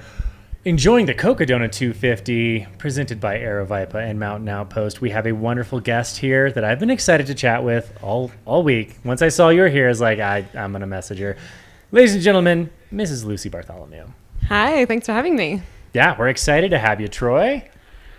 Get to hang out with Lucy. Come on now. Isn't the best job ever? I already spent 3 hours hanging out with Lucy. I was going to say, we've had our time. Okay, fair enough. Lucy, you had an adventure this week. Yeah, I got to tag along on someone else's adventure and have my own adventure on the way. I mean, 250 miles is enough to share a lot of adventures, right? Yeah, I mean, I was saying this morning to someone, they say you live a lifetime in 100 miles. I feel like I lived about 10 lifetimes out there, and I feel like I've aged about 10 years from this event, but I wouldn't have it any other way. You had a particularly interesting year with the weather out there that came in. It kind of disrupted a lot of people's plans. But before we get into the race, I do got to ask, like, you and Ryan, you guys go back. Way back. And so to give the audience some perspective, you were here pacing and crewing Ryan Sands, fellow teammate through Solomon, but also mostly just a good friend. Yes. Not just because he's a teammate. You were here because he's a good friend. And you guys got to spend a lot of quality miles out there. We did. I pulled up a photo of Ryan in Australia with a mullet in a Red Bull visor, and I was 14 years old. So it's 14 years ago. And I had starry eyes looking at this dude. I thought he was just the coolest person ever. And now I got to try and pull him up Eldon and drag him through the night and feed him. And I can't believe 14 years later, we're still just having these wild adventures. Pretty cool. I mean, can confirm you did pull him through a lot. He mentioned that he had quite the whip cracker behind him or in front of him, depending on how it was going. You and I chatted earlier about your experience through this. And before we get into the experience of, Ryan's race, I think we've talked to him about that. I want to hear more about you and what it was like being a crew, being a pacer, because we've talked to a lot of these runners. We all know what it was like to be a runner, but I think being a crew, being a pacer is an entirely different sport. yeah, it's a sport in itself, I think. And I always come away from these things and think, gosh, I think it's easier to be the runner because everyone's looking after you. And the crew, no one's crewing the crew. So you're kind of, the unique thing about Cocodona is I feel like the crews really crew each other. We spent a lot of time with Dan's crew. It was kind of us, especially as the race went on. And so we were looking out for each other. And it's really special when you can kind of like, villages can become a tribe together. But yeah, I've paced and crewed, like my dad at Western States, Cordis at Canyons, 100 Mile just recently, and every experience is unique. Every runner and what they need is different. And I just think to get a front row seat and to witness it and to learn from it, it fuels me as an athlete, as a human, and it just creates these memories that, yeah, I feel like you can't match anywhere else. I'm sensing a little bit of an excitement there. Is there a potential for a Lucy Bartholomew 250 experience? I think if I had $1 for every time someone has asked me that, I'm intrigued. I never say never. Ryan, I think he didn't sell it to me for moments out there. He looked pretty tough and pretty miserable. But, I see the way he feels today and the content and how much he just loved the experience and feels like he got from it. And I'm like, oh, one day. He's 43 though, so maybe I'll give myself a few years. you got a few years before you get to that point for sure. And I don't want to ever say that this is like 200 milers is where athletes go to retire, because this is an entirely different sport. You got to witness that from the inside. This is, I think, becoming something that is like a very unique niche within our niche sport. I actually think for Ryan, it did the complete opposite. I feel like after UTMB last year, he was on the brink of wanting to retire, and this race has completely reignited him. And I think it's brought him back into the sport. And that was the most incredible thing, hearing him do an interview this morning. He was like, I was kind of 1 foot out the door, and now I'm like hungry for more. And I'm like, it took 250 miles for you to fall in love with the sport again. It took you hating the sport to fall in love with the sport. Hair of the dog. We are sick people, that is for sure. I just want to say I love that I just heard you say that, because I've followed Ryan's career for decades. The guy's really been we're talking like 22 years with Solomon, right? Or something like that. Something like the that. guy's been around. You mentioned the photo of you at 14. The last couple of years you can tell that like he just wasn't having the experience that he wanted. And to hear that Cocodona is really like sparking the fire for him again is like, that's really, really cool, Lucy. Oh yeah, I remember looking back at climbing up Eldon with him and just seeing the dog in Ryan again, like the real kind of like, I'm not just gonna like coast this in, I want to squeeze. And yeah, that brings me the most joy. I just feel so lucky that I got to be a part of that. You get some really unique experiences out there crewing, specifically pacing, because I think crewing, you get to see him in this like really hyped moment in the aid station. They're usually pretty like, oh, like everything is okay because I'm safe, I'm with my crew, it's good. But then you go out, and these are out there for time. Like you're spending some miles out there and some hours out there in the middle of nowhere by yourself or with your pacer. Like you and Ryan have a really good relationship previous to this. Like, explain to me or help me understand, did this like really cement that relationship? Did it add a whole new layer of foundation to it? What kind of stuff did you get to see in Ryan that you didn't know existed? Yeah, I feel like we're tenfold closer to each other than when we began this thing, which is crazy to think about. I picked him up at top of Mingus and kind of ran through with him to Dead Horse. And, you know, I was sold this whole thing that I was going to get sunrise, nice, beautiful, you know, morning to run into. Obviously, everyone was running faster. I kind of got like 1 a.m. and then there was obviously no sunrise. We were in clouds and in the dark. And, you know, it was just, I think we both kind of sunk into that realization of like, long day, like, let's just break this down. And we were trudging through the mud. And not only do I feel closer to Ryan, but I feel closer to his family. You know, I was messaging with his wife, Vanessa, and at one point I played a voice note that Vanessa had sent me. And, you know, he shed a tear, I shed a tear because it was just so beautiful. He was having such a hard time. And I think he realized that this isn't like, people are following and supporting from near and far. And, you know, his job is left foot, right foot, and we'll be there by his side the whole way. And he'll fly back to SA on Saturday and his family will be waiting for him. So I just think it's brought me closer to just his world in its entirety. That's amazing. That's a beautiful experience. I'm just like gobsmacked over here. I got to spend, if the audience doesn't know, I got to spend about a mile outside of Trinity Heights and ran you guys all the way into the finish. And I got to see, Ryan is at a really, I mean, it's 4 miles to go. He's in like a really, really raw place. And to watch you two interact and to see you, I feel like you earned a PhD in pacing, Lucy, at this Dr. event. Lucy Bartholomew, ladies and Dr. Lucy gentlemen. Bartholomew. But like you were so gentle, yet like you were cracking the whip in a major way, and he was definitely like here. He was there for it. He was definitely like he really needed that, and it was really cool to see like y'all's interaction at whatever we talk. We're 2.5 days deep. Yeah. And going hard for a long time. So. Oh, well, that means a lot that you saw that and felt that. I think like I saw that Ryan had opened the door to wanting to squeeze it out, and to like really dig deep, and he's willing to pay the price of what that looked like on the other side. And yeah, I feel like I know Ryan enough that I know how to kind of like inspire him and to pull him, but at the same time, I wanted to keep it light and fun. It's really important to me that Ryan was smiling and laughing and at least, soaking in that moment and realizing that he was going to do this thing. But it was a really special last bit of pacing into town. I think, it felt like South Africa had a national holiday for him because they were all in the chat just going crazy. It was insane. There were lots of South African flags in the chat. And when we did the interview today, it was just nonstop, like the pride of South Africa right there, just beaming through. I mean, he's a beloved character. Obviously everyone respects the history that he's imprinted on this sport, like a Western States winner. I mean, the dude has done so much and has had so many amazing projects on top of, with the FKTs and wins here and there. Like, he's done it forever.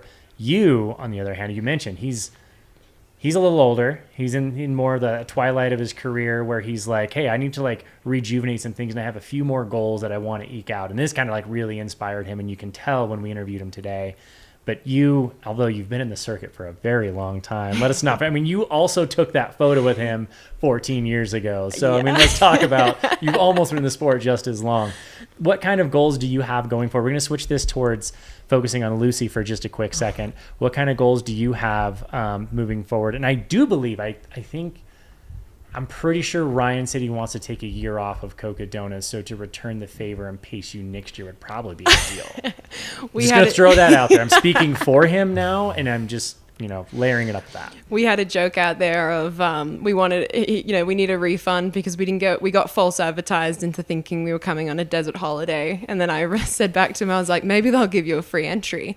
And he like just sighed super loud behind me. But I think I'll leave the 200s to him. For me, I will stick to the 100-mile distance and see if I can move through that this year. And who knows what beyond that looks like. But for the immediate future, I fly back to Australia on Monday. I land on Wednesday and I race Ultra Trail Australia on Saturday. So if anything, I'm taking a whole lot of inspiration to that race. I hope that he gave you a little something to take home and race. It can't be that long. That's all I know. I was going to say, nothing like tapering for 100K by pacing your good friend for, I'm not sure how long you pace, but probably 100 and something miles at Cocodona 250. So yeah, we've got kind of a similar story. I don't know if you knew this. I'm sure you bumped into a couple times. Connor, one of our videographers out there, who was running around with the gimbal and phone, kind of capturing stuff for our live stream. He got to capture it.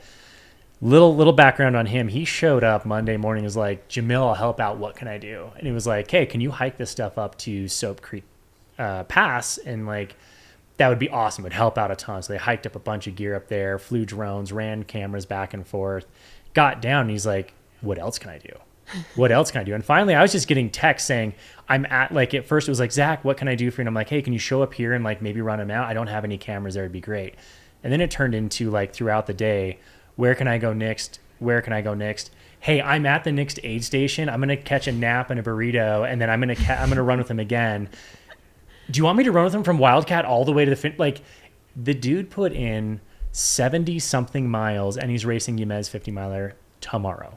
Wow. I think that speaks to the people that this race has attracted. I feel like it's been a, what do you need? What can I do? How can I help? And like, yeah, I just think that speaks volumes. You know, your vibe attracts your tribe, and Cocodona has just been full of people that are just like, what can I do? How can I help? And I just love it. I mean, good luck to him. That's incredible.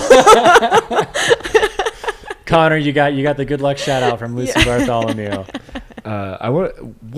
What's the A goal for you this year then, Lucy? You mentioned that you're going to go run the 100K at UT It's not Australia. the A goal. Yeah. Say what? That's not the A goal. Right. No, exactly. I know I feel like that's early season kind of warm up. What do you have your eye on this year that you're really looking forward to? Yeah. So I'm returning to UTMB for the third time. And we'll have another crack at that. And then I think after getting so much South African and Southwest support, I would love to head to Ultra Trail Cape Town and kind of go see Ryan in his home and meet Vanessa in person rather than voice message. Make him return some of the hospitality favor for you. And, maybe pull him into some pacing duties. Yeah, exactly.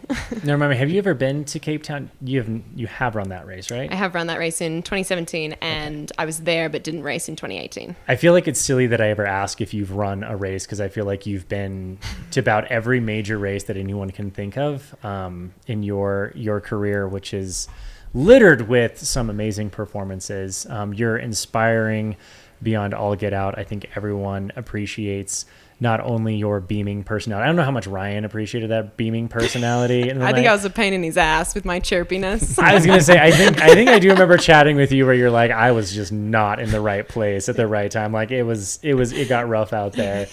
But no, like you are a beaming personality in the sport. You bring so much life and love and excitement and passion to a lot of people. You inspire so many. We're so grateful to have had some of your time. I know you got to get out for a run because you still have races to do of your own. So we're going to cut you free, let you go. Lucy Bartholomew, thank you so much for joining us. Well, likewise, thanks for all your work and effort here. It's inspiring many, many thousands of people. So thank you. It means the world. Thanks, Lucy.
hello, friends. Welcome back to Cocodona 2025 live stream coverage brought to you by Air Viper Running and Mountain Outpost. My name is Troy Meadows.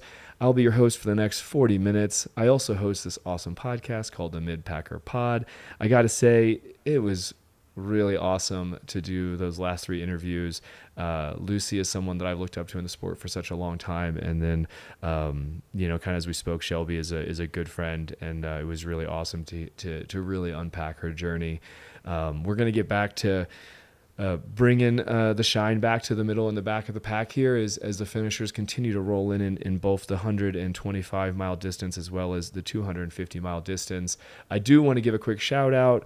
Callie Vincent's limited drop of her Cocodona shirt over at the Janji booth down at the finish line. They just started selling them, folks, and they'll sell them till they're gone. So get them while they're hot. Hopefully there's still at least 1 or 2 left when I get down there. My shift ends here in about 40 minutes, and my co-host and really good friend Corinne Chalvoy was asking me to go down there and get her a shirt, so I'm going to see what I can do. How's everyone doing today? Excited to watch some of these next runners come in. And then, tell me what you thought. Tell me what was your favorite part of the last 3 interviews that we did.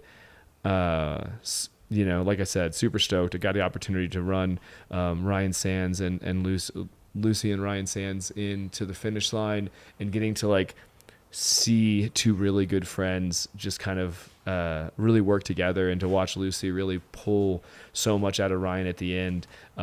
It was a really magical experience to be a fly on the wall for that.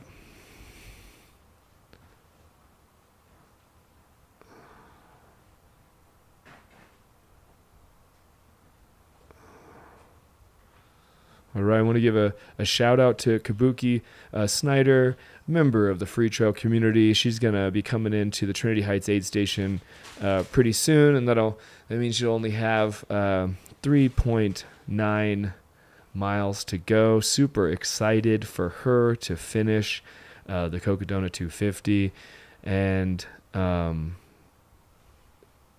believe we may be seeing Ben Lehman here now, possibly. Hard to tell. The tracker has been acting a little funky all day, honestly, as we have more and more runners making it to the finish line. I think we got Pete Mayhawk on course.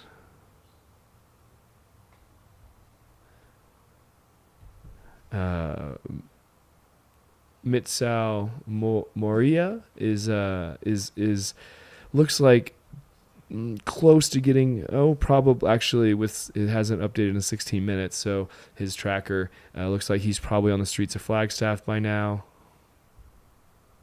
So quite a few runners coming in. Looks like there's another runner, Jordan Henderson from Clarksville, Georgia. They are out there on course as well, making their way to the streets of Flagstaff. Justine Bello in the chat. Hey, how's it going? What's up, Free Trail fam?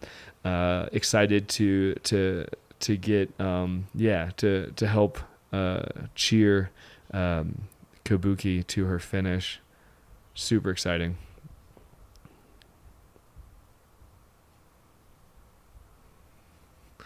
Silverman running. The tracker is tired. It's been a long ultra.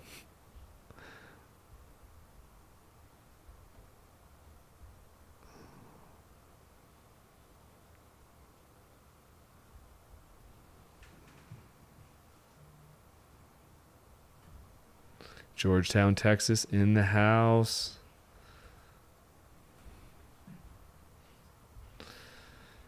Next couple 150 finishers. Looks like Lexi Corcione.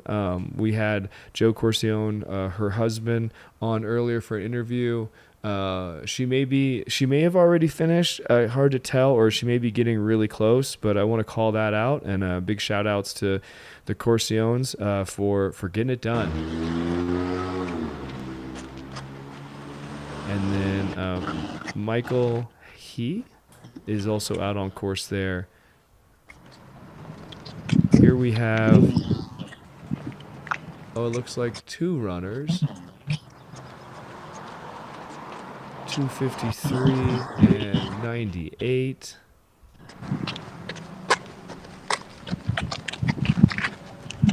Yeah, so it looks like Pete Mayhawk and Mitso Moria they're running together. So that's really cool to see. These guys, yeah. Giving it the old ultra shuffle to the finish line. I can only imagine what it feels like to have over 256 miles on your legs. The feels have to be real as these guys complete their journey to Flagstaff.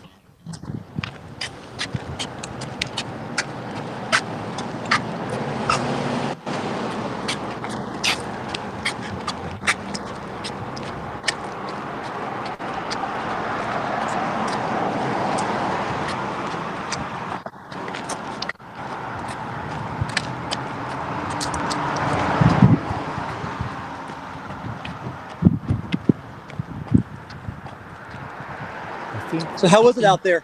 I think that was Lexi Corcione that just crossed the finish line. Unsure. Happened really quickly. What were some of your favorite parts? Yeah, these guys are all the climbs. Put in the work. Pretty sweet. Gonna get it done. The descents rocked me. But So awesome to see. And when did you guys start running together? We've been kind of back and forth. Mitsuo's been hitting the aid stations earlier than I have. So I already told him when we get to the finish line, he's going to go ahead of me and I'm going to run in with my kids and my wife. Oh, nice.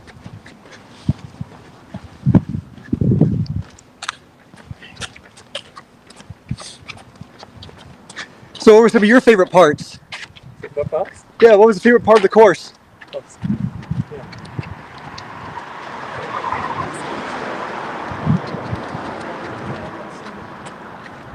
like the climbs? Yeah, very much. Good.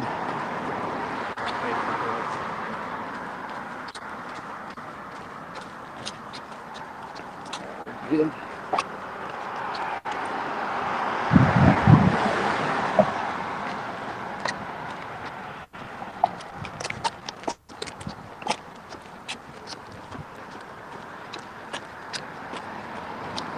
So how does this compare to where you're from? I'm from Tokyo, Japan. So how does the climbs compare to Tokyo? Right? How do they compare? Are they similar? In Japan, over 100 miles is not exist in Japan. Way to go, guys. Thank you. Amazing. Thanks, man. I think I heard him say we don't have mud like this in Tokyo. Yeah, they can hear you. So if you want to say anything, you can talk. You can talk to the internet. Yeah, the mud on Mingus was horrendous.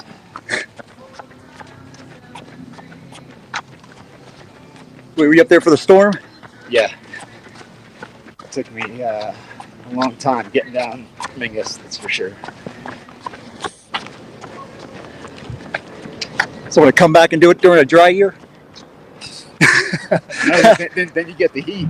So I don't know. It's a tough one. Keep on going. I did like the cooler temps. You know. Dude, I love seeing these guys running it in together. Really cool. I did 9 minutes. Yeah. Well, no, and then 3 hours. Did you guys sleep? So you slept at Mingus? I slept at Kippa.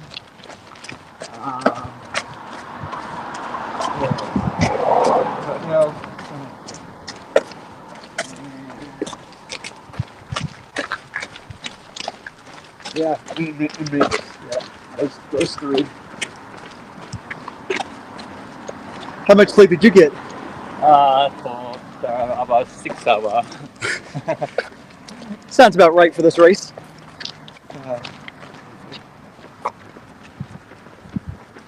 Yep, just sleep on the sidewalk. Okay.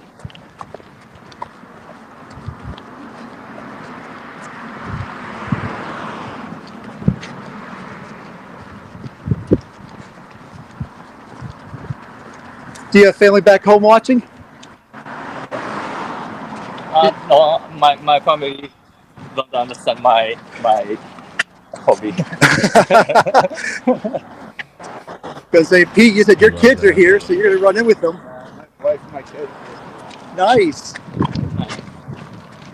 They're my crew. You're a hero. Did you have any crew out here?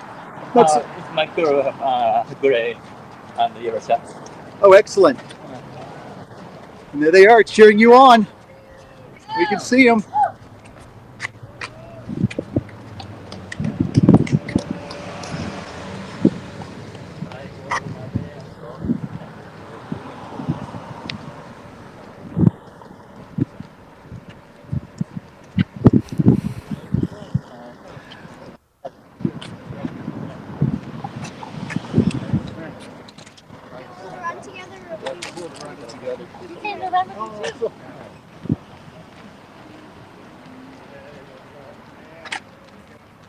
Crushing it. Oh my goodness. Awesome work. I already talked to him, buddy. He's going ahead.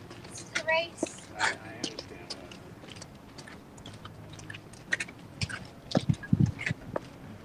Pretty sure in like 86. Might have music playing loud here in a minute.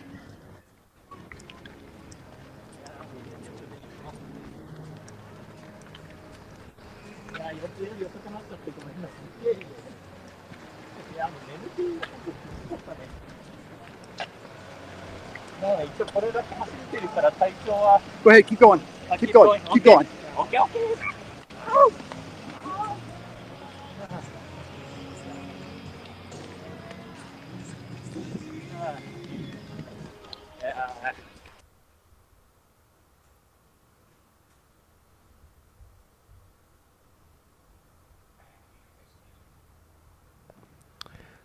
Yeah, friends, gotta love these two guys bringing it in. Love that answer. My family doesn't understand my hobby. I think a lot of us can relate to that. And we had to cut the audio just because of the music they're playing at the start line. We do not have royalty rights to play that on the stream. But love seeing these two share some miles together and really enjoying the journey together.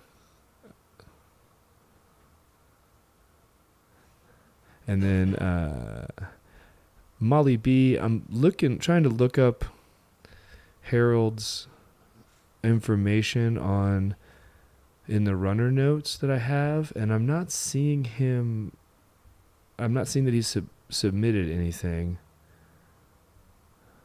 Let me just make sure I'm not.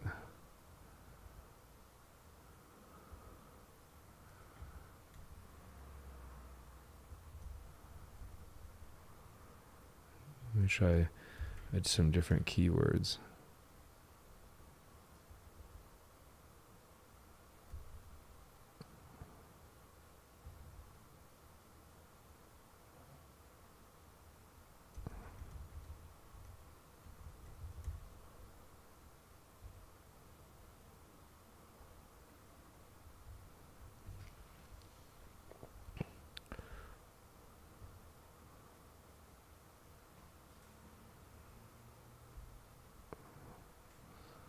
Well, I'll just go ahead and call it out. Looks like we had a 125-mile runner who finished overnight, Harold Benally, who was his run was in an effort to raise funds for the Navajo youth runner, to attend high altitude camp. I know he said that his info is in the runner survey, but I'm just not seeing it. So I just wanted to put that out there. if anyone in the chat is interested or anyone on the live stream is interested in learning more information, I'll see if I can't dig up a link.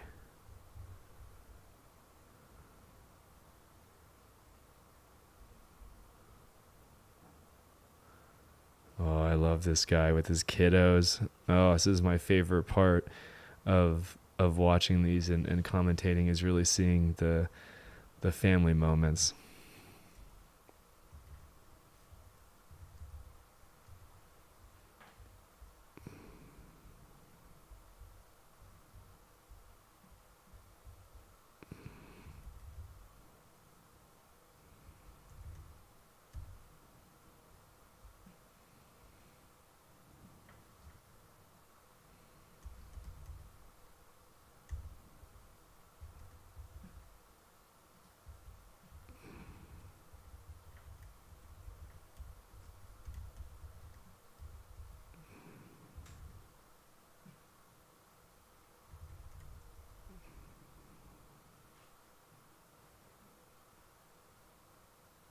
Oh, here we go. I think I found it.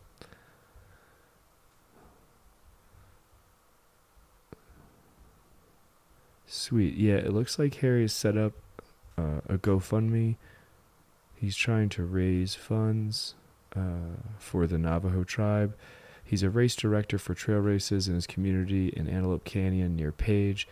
And the events I have are Navajo operated, all on Navajo Nation lands that they call their backyard and their front yard and their home. The reasons for the fundraiser is to accumulate funding for our local youth in the community to be able to attend high altitude training camps. The cost to each kid's around $150, and their community has been going through many challenges in the last 5 years.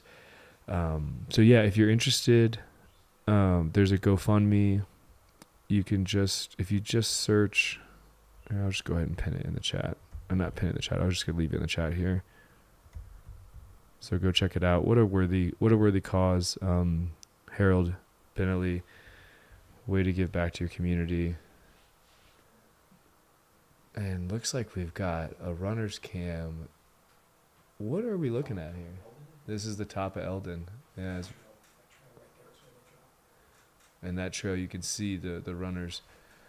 That's where they drop down off Eldon to come down into the Trinity Heights aid station.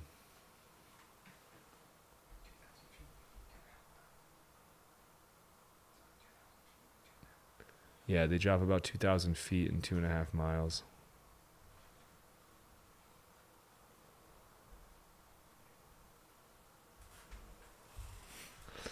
Silverman running is like, can we restart the race? I need another week of Cocodona, please.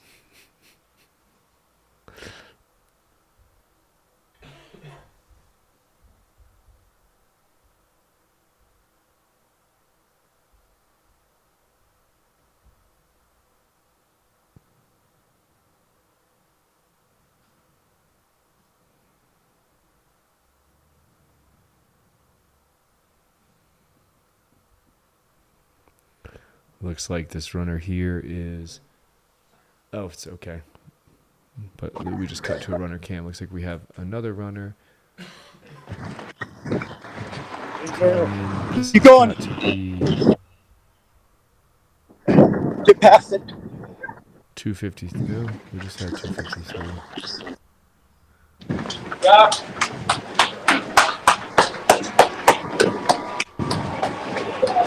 This is John. Take it right, buddy. John Henderson. Make it a turn. Head to the finish.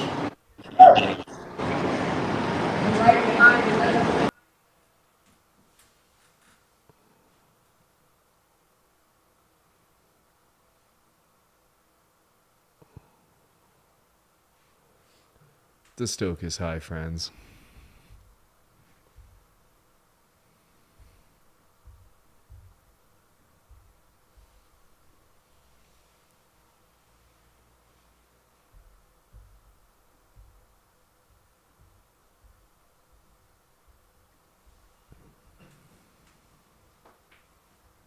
Someone say it's John's birthday today? Happy birthday.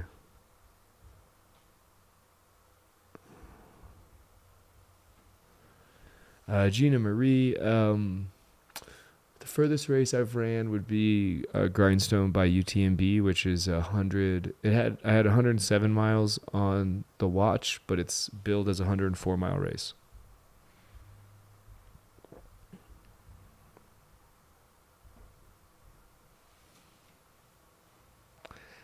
I am definitely inspired seeing all of the efforts of all of these runners. I can't say that you will see me towing the line at Cocodona 250 anytime soon, though.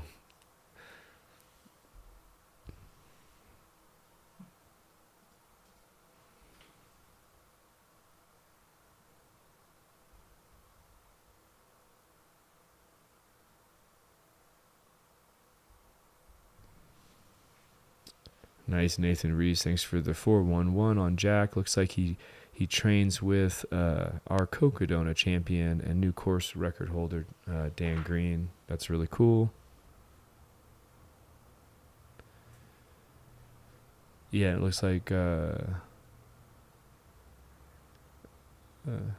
Mitso has done the World Marathon Challenge. That's legit. It's 7 marathons in 7 continents, I believe, in 7 days.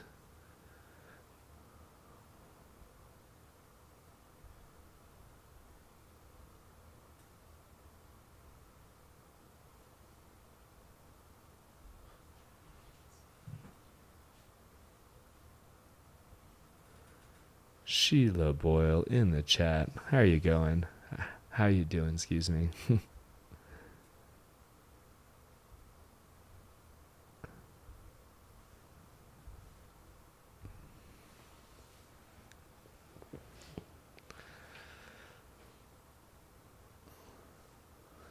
Man, the vibe. Let's see who else is coming in. Yeah, agreed. Western Griot runs 100 hours, 108 hours is a long time to be out there.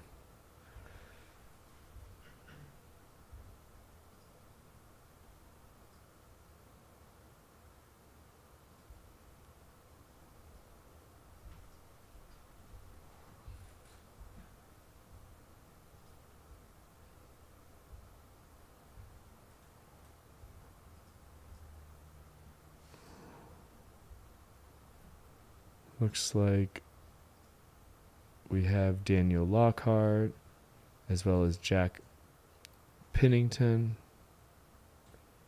And then behind them is Kabuki Snyder.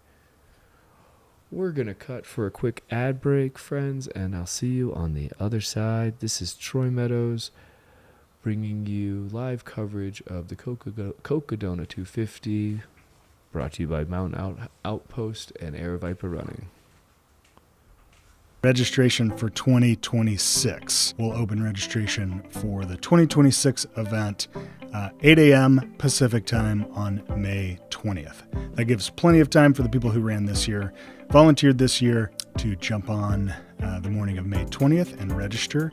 We'll have information on a payment plan that will be available until the race sells out. And then also come out and volunteer with us and earn race credits to be applied for future registration. So we do need volunteers still, so come out and volunteer, be part of the race, and then you can get a discount on your entry for 2026. So that May 20th date will be registration for all race distances: the Cocodona 250, Sedona Canyons 125, Mingus Traverse, Flagstaff Crest, and maybe one more depending on the Forest Service. We'll see you then. Happy running.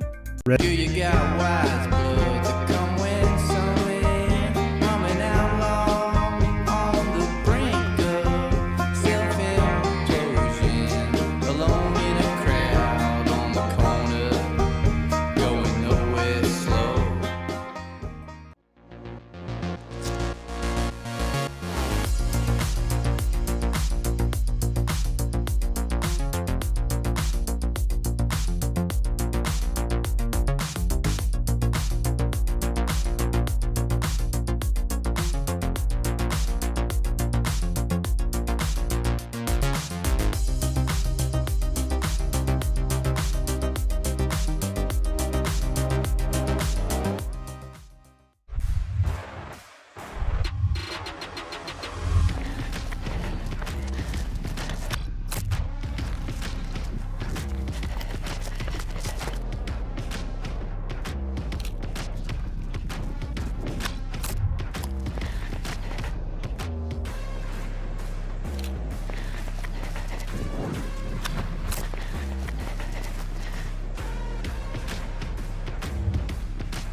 Cocodona fans, here to tell you about the new RX-CCD from Speedland, the road super shoe made specifically for the Cocodona 250, an uncompressed SCF midsole, single BOA fit system, a removable carbon plate, made for the roads, but just as good on the gravel, sort of like the GS, but in a lighter, more streamlined, faster package with just enough cushion for this long and arduous race. Go pick up a pair now. RunSpeedland.com. Use code CCD20 for 20% off. Hey, I'm Steve, Cocodona Race Director. Some parts of the Cocodona course are hot, really hot. So when we were looking for our runner shirts for the Cocodona 250, we wanted something that would protect our runners from the intense Arizona sun. Our search led us to the Janji Sun Chaser, the perfect hoodie for a desert ultra. UPF 50 that doesn't sweat off, cool to the touch and cling-free fabric even when you're sweating, scuba style hood, integrated thumb slits. It's lightweight and super breathable. Thank you so much, Janji. Chase the sun, but don't let the sun chase you. Happy running.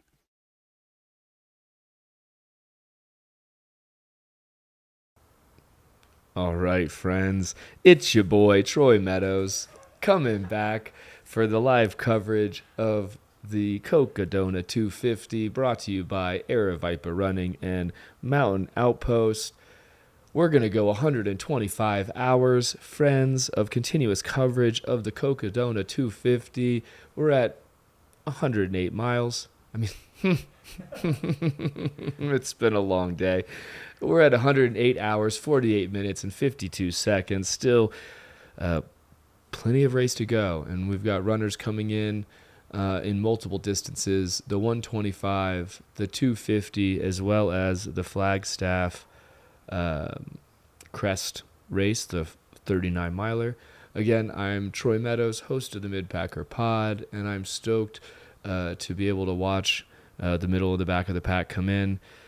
You've got me here for just about 10 more minutes, and then I get to go run, eat, and sleep in that order. So, big thanks to Swim Wamsley. Appreciate you, Mulchies, Shelby Boyle, Tom Pasula, Minnesota. Thank you so much for the love. I really appreciate it. I've had a great time with my commentating duties since Monday. I believe here we have Randy Zuckerberg enjoying life on the top of Eldon, getting ready to go down.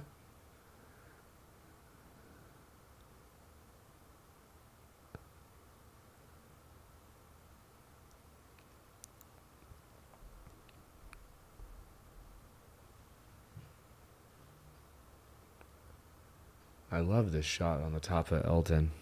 This is great.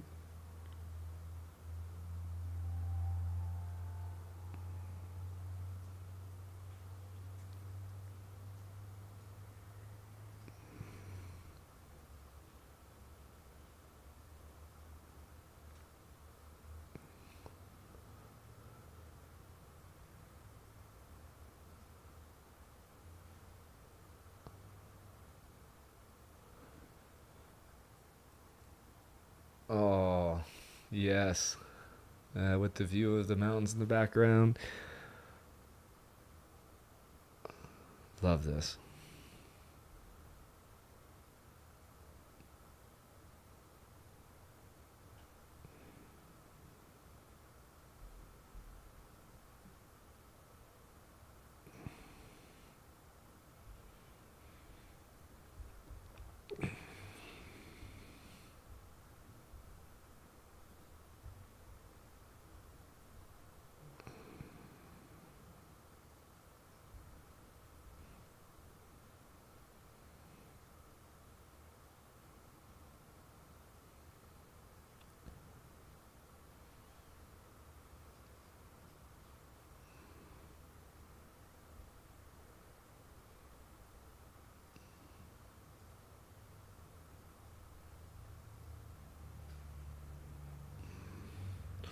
Looks like we had runner 575 just come through.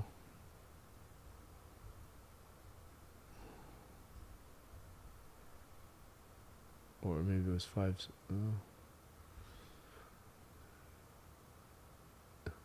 Nice.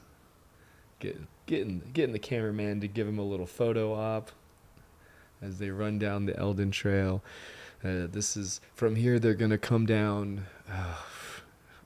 I think it's 2,400 feet in 2 miles. 2,400. Yeah, I said that right. It's a pretty burly. It's a pretty burly descent. We got Daniel Lockhart out on the course, close to the streets of Flagstaff. We can look forward to seeing him. Yeah, maybe 15 minutes, maybe less. We got Jack Pendleton. He's moving really well too. Probably see him in about. In about 15, maybe 15, 20 minutes.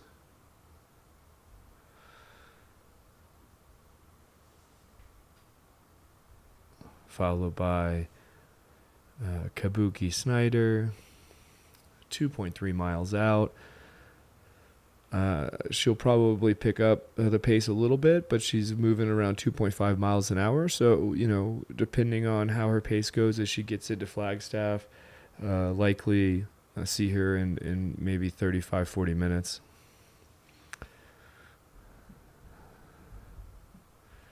It's been a pleasure to bring these moments to everyone here in the live stream. I just want to express my deep gratitude for all of the love and support in the chat, and for all of you who have tuned in and day out to see these runners do something truly exceptional, push themselves to do something very hard. As you can see, the technicality of the descent here off of Eldon.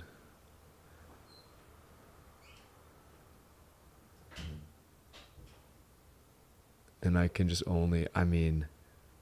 it was hard for me to do this yesterday with the camera in my hand. I can only imagine what it's like for a runner with 250 miles in their legs. Here we have one of our 125 runners finishing. How you doing?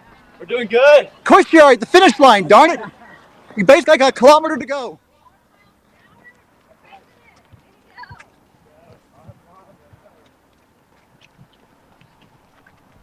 This is going to be, I believe this is Daniel Lockhart.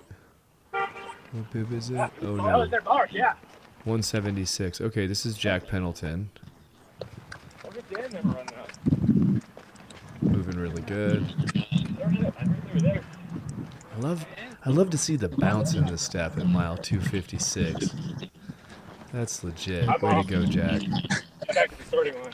What about the starting line? The starting line. That'd be bad. Because he mom's at the finish line, not the start line. Hey, give him a break. I mean, if she's at the start line, you gotta run back and go see her. Pull Harvey Lewis. Pull Harvey Lewis. Turn around. Go right back. No doubles done here yet.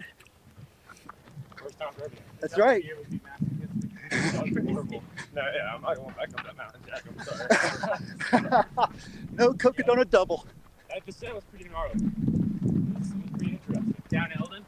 Yeah. Oh, the descent down Eldon? It was ass. Very technical. Yeah, I like that we ran up it. Got another runner coming in, trying to see bibs, bib colors, bib numbers. Not seeing any of that. This is Mr. Ramsby. That was right. We have all of them. Give him a call. Give him a call.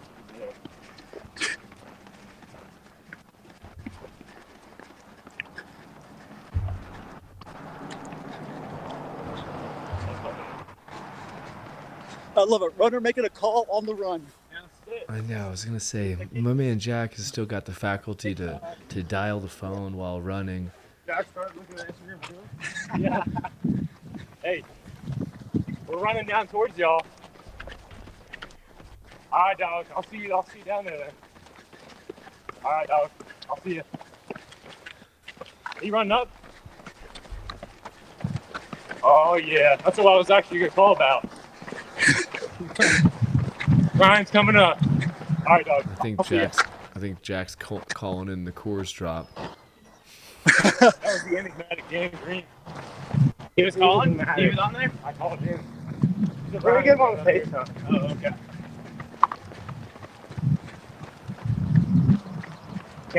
Can't talk to him too long. His reception is... Yeah. His reception is so intense. You gotta make an appointment. 30 seconds long. Appreciate you, Vincent. What's that? Oh, yeah. Off topic, but I keep seeing this bib, and I keep thinking it's SpongeBob. The pastry bib is SpongeBob? I mean, from the distance, you're already a little bit messed up, you're a little tired. Yeah. You can see it. Doodle Bob? Yeah, Doodle Bob.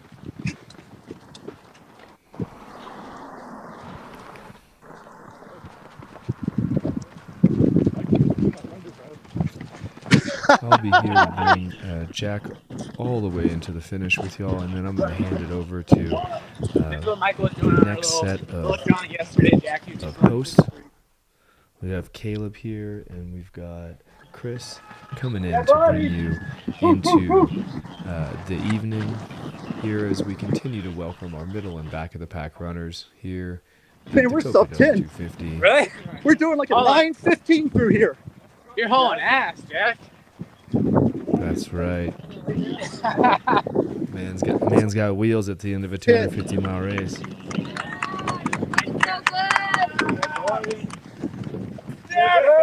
Oh, he's breaking 9. He's at 8:45 now.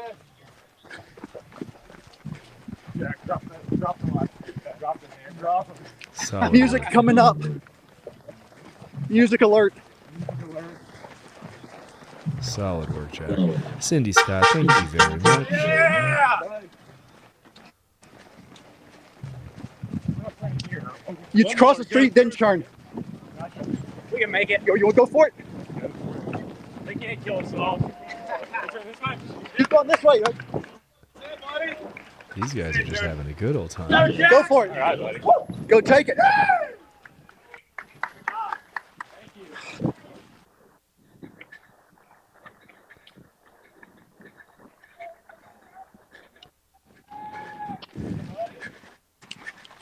All right, friends, we got Jack Pennington about to make the turn, coming down the alley, and complete his 257-mile journey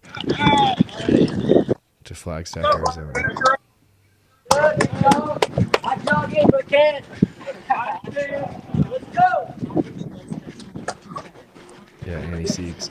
That's why Knock I the love deck. Ultras Next too. one, next one, next one, next one.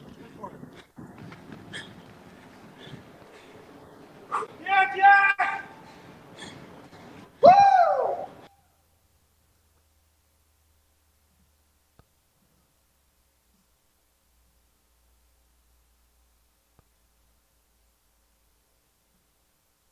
Nicely done, Jack.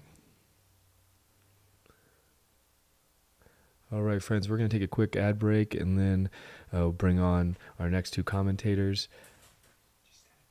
Oh, we're just going to go static cam. Never mind. No ad break. I just want to say thank you again for everyone that tuned in. I really appreciate all love in the chat. My name is Troy Meadows, host of the Midpacker Pod, and it was my honor to help be a part of the live stream here at Cocodona 250 this year. Big ups to Air Vipa and Mountain Outpost for doing their thing and letting me be a part of this. Thank you so much.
Welcome back. Actually, let's go right to the finish line right away before we introduce ourselves. I want to give Daniel Lockhart, our most recent finisher of the Cocodona 250, his moment. You saw the emotion of he and his, looks like, crew. I see Amanda Twombly handing off that beltgle and taking care of his timing chip. Congratulations, Daniel. Finishing the Cocodona 250 at Heritage Square in downtown Flagstaff. I was just down there, and it is definitely an emotional feeling. Chris Warden here, along with my co-host, Caleb Stevens. Caleb, how you feeling? Man, it's great to be back. It's great to be back here watching, all these finishers come in. What a special journey they've all been on this entire week. Absolutely. Yeah, of course. You were with us here earlier in the week, and then real life kind of takes over for a little bit. But you are back here in the chair at the Cocodona 250 on the Mountain Outpost YouTube channel, presented by Air Viper Running. And we are not done by a long shot. We are here. Caleb is going to be with me for a little while, and then we're going to switch to another co-host, another great member of the Arizona running community, the trail gangsta himself, Rory Moynihan, or Moynihan. Which one? Moynihan. Okay, I wasn't sure if it was as if it was like Bobby Moynihan or Daniel Moynihan. Daniel Moynihan, yeah. So, awesome. And this is bib number 59, Calvin Duvall, heading down that Eldon descent from the looks of things. So this is what runners are doing with 250 miles in their legs. Like, this is gnarly. Yeah, super technical trail coming down Eldon. Obviously, they just finished a big climb up to the top. Top of Mount Eldon sits at about 9,300 feet. So these runners have been on their legs for, 4 days now, 4.5 days, and they're making this big, steep technical descent. As a runner, you really have to pay attention here. Make sure you don't trip. As you can see, a lot of big step downs. There's been a lot of pressure on those quads and those legs throughout the week. So difficult little section to navigate. Definitely fortunate for him that he's doing it in the daylight. It's a little harder too, even at night. So once he finishes this, though, he's got a lot of really good runnable stuff in front of him to get to that finish line. Absolutely. Looks like we've got another finisher coming in. Now, it's a little bit tricky for us to ID off the bat because we've got runners from 3 races coming in here. We have finishers from the Cocodona 250, the Sedona Canyons 125, and the Flagstaff Crest 38.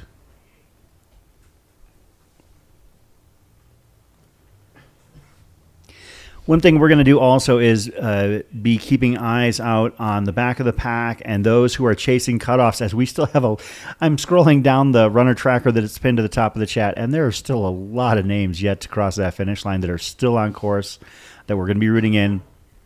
I think that our current back of the packers are twofold. We've got Aylin Davis and Robbie Cheney at about mile 222, 223 or thereabouts.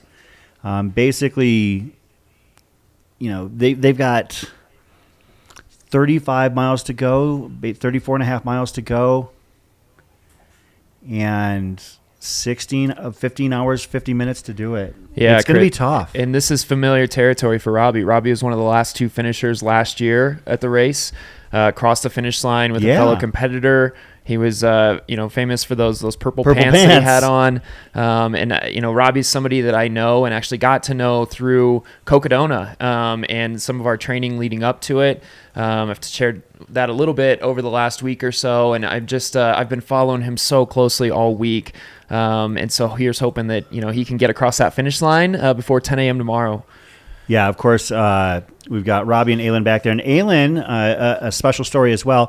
Aylin attempting to become the first deaf runner to finish Cocodona 250. She is an employee of Aravaipa. She handles, as part of the event crew, a lot of the logistics that where the races take place.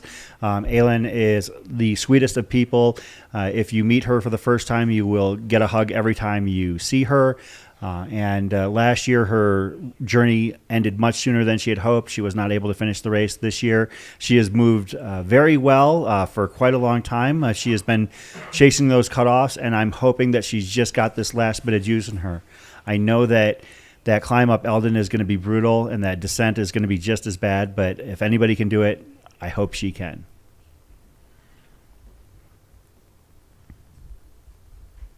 Yeah, I'm also watching Ashley Durston. She was on my crew last year for Cocodona. Okay. She's at about mile 250, so she should be a Cocodona finisher here soon. And then Randy Zuckerberg is also still out on course. Randy's also right at about mile 249, so we should see a finish from Randy here in the next couple of hours. Yeah, I know Randy Zuckerberg, social media presence, radio show host. I know that she has been talking this race up a lot and speaking to you and speaking to, I believe, Steve Adderhold as well. She's done a lot to help raise the profile of this race, and we've seen our viewership, be jumping accordingly. So our most recent finishers, it looks like this might be bib number 898. That would be in the Flagstaff Crest race. I don't have that list in front of me. We'll see if we can pull that up. live.aravaiparunning.com. Just talking my way through it. That is one of our trackers. There are 2 trackers pinned to the top of the chat. So that was Daryl Folkert out of Redondo Beach, California. Thank you very much. Thanks, Zach. And it looks like he finished in tandem with somebody else as well.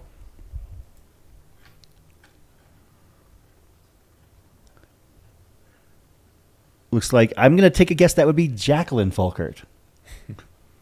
I am not the brightest person, but I can use clues for deductive reasoning. So congratulations to Daniel and Jacqueline Folkert.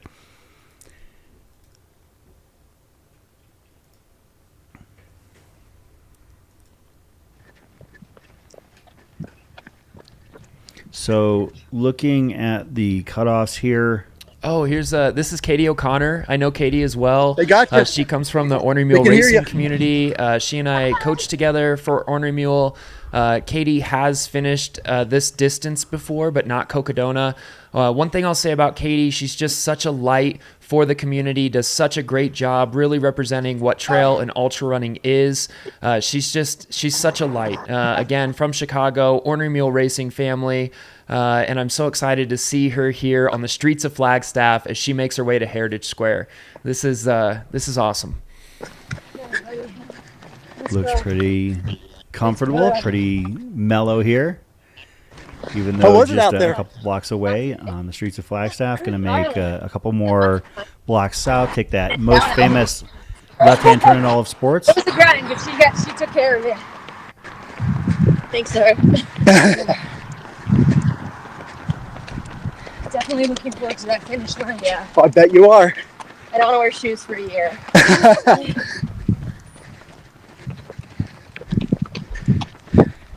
How many miles do you get in going back and forth?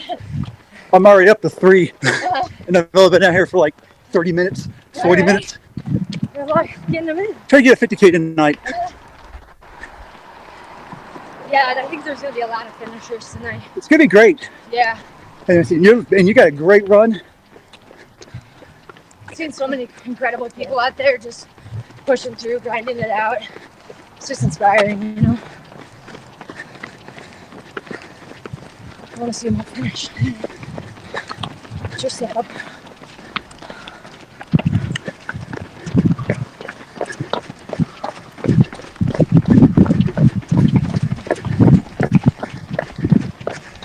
So again on the screen here we have Katie O'Connor from Chicago, Illinois,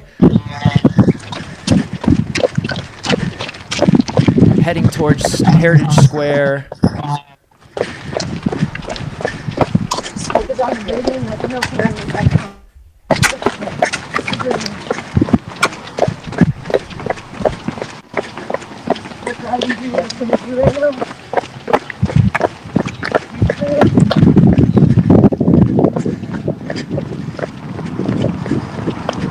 Masterclass in directing from a pacer. This is awesome. Because a former cyclist too, I bet. Gotta recognize the hand signals. Oh yeah. Shout out to Dr. Stephen Crawford on the follow cam. He's going to be out there the rest of the race till 10 a.m. tomorrow morning running these runners in. Going to get his workout. And he's also going to chat with them apparently, which is awesome. All right, we're approaching Beaver. I'm approaching Birch, I mean. Great job.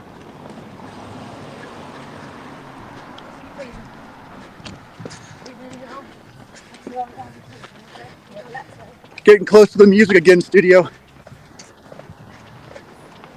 Of course, as we mentioned, there are certain rules we have to follow when it comes to our live streaming, and we don't want to get popped for any sort of ambient music licensing issues, so we have to be on our toes about that. But looks like she's right on that most famous left-hand turn in all the sports. All right, life's yours. Birch. This is so fun to watch. I wasn't sure if I'd get to cover her coming in, and to be able to see someone, that finishing their epic journey. I'm so happy for Katie. All she stands for, the true embodiment of what an ultra runner is in this community, and a trail runner. She loves the sport, loves the people. She's talked about it here on her journey through Flagstaff, just about how inspired she is by all the other runners out there, and that sums up Katie in a nutshell. I mean, she's just an extraordinary human, and this is so fun to watch. I'm so happy for Katie. Katie O'Connor going to be crossing LaRue here.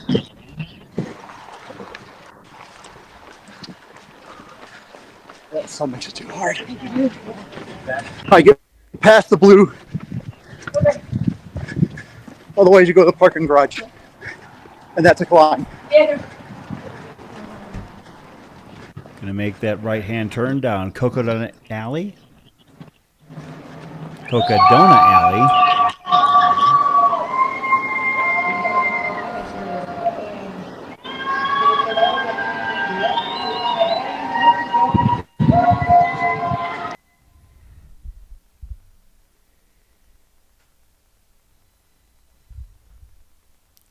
So again, this is Katie O'Connor from Chicago, Illinois. A giant part of the Ornery Mule community, a coach for Ornery Mule coaching, just lives and breathes the sport. Katie, you are a Cocodona 250 finisher.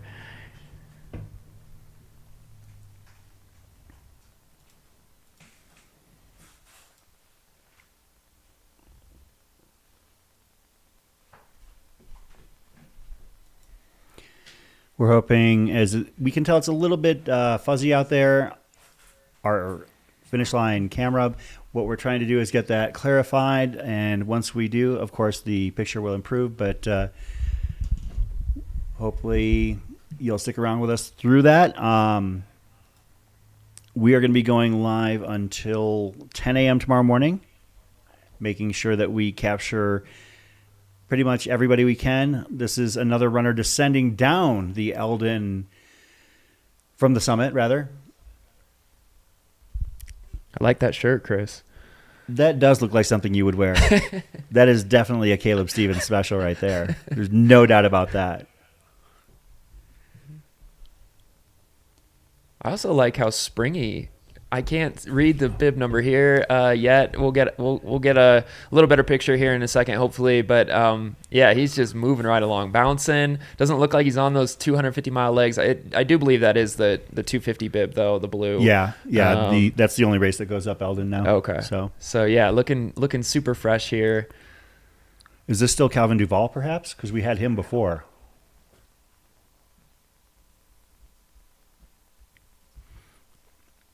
But for 109 and change hours at this point in the race, moving very well. Looks like he saved something for this last portion of the race. He's moving better than some of the people that finished top 10, top 20.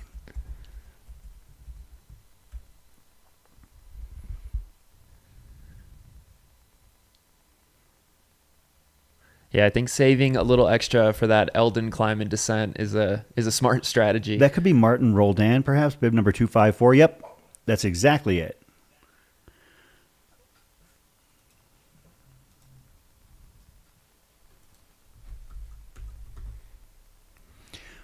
Martin Roldan trying for his first Cocodona finish. So Martin is doing this as a birthday run practically. He turned 52 on May 4th, a couple hours before the race. About 10 years ago, his dad had a quadruple bypass, and Martin learned that his grandfather had a triple bypass as well in his 60s. He realized he was on the same path and had to make drastic changes. He became vegetarian overnight and started running because it's perfect for lazy people since all you have to do is go outside and let your feet move.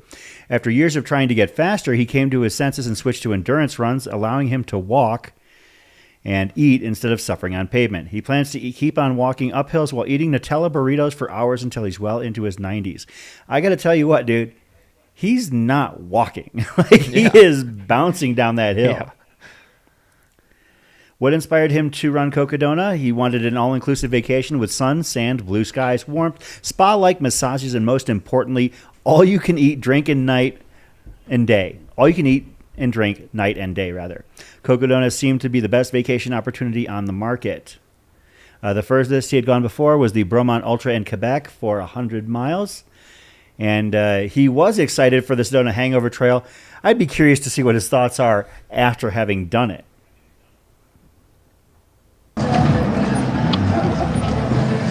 So close! Yeah, who needs a Carnival Cruise when you have Cocodona? Right? All you Looks like that is Kabuki Snyder, our next finisher here in the Cocodona 250. Yeah, no music. Don't do music. A lot of shout outs for her in the chat. Glad we got eyes on her. All right, I'm going to stop it here because we got music. All right, love you too. You're so proud of you. All right, green light.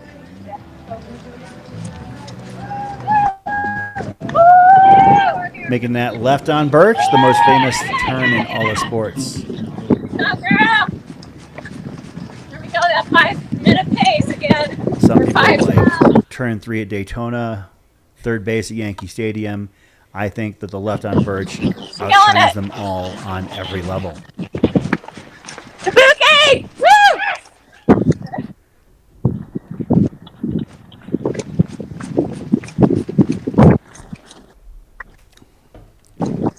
Go that way. No, go straight, go straight, go straight. That side. Go past the blue inflatable. During the morning, we had to turn right because they had a prisoner exchange. Oh, yeah. Keeps it lively.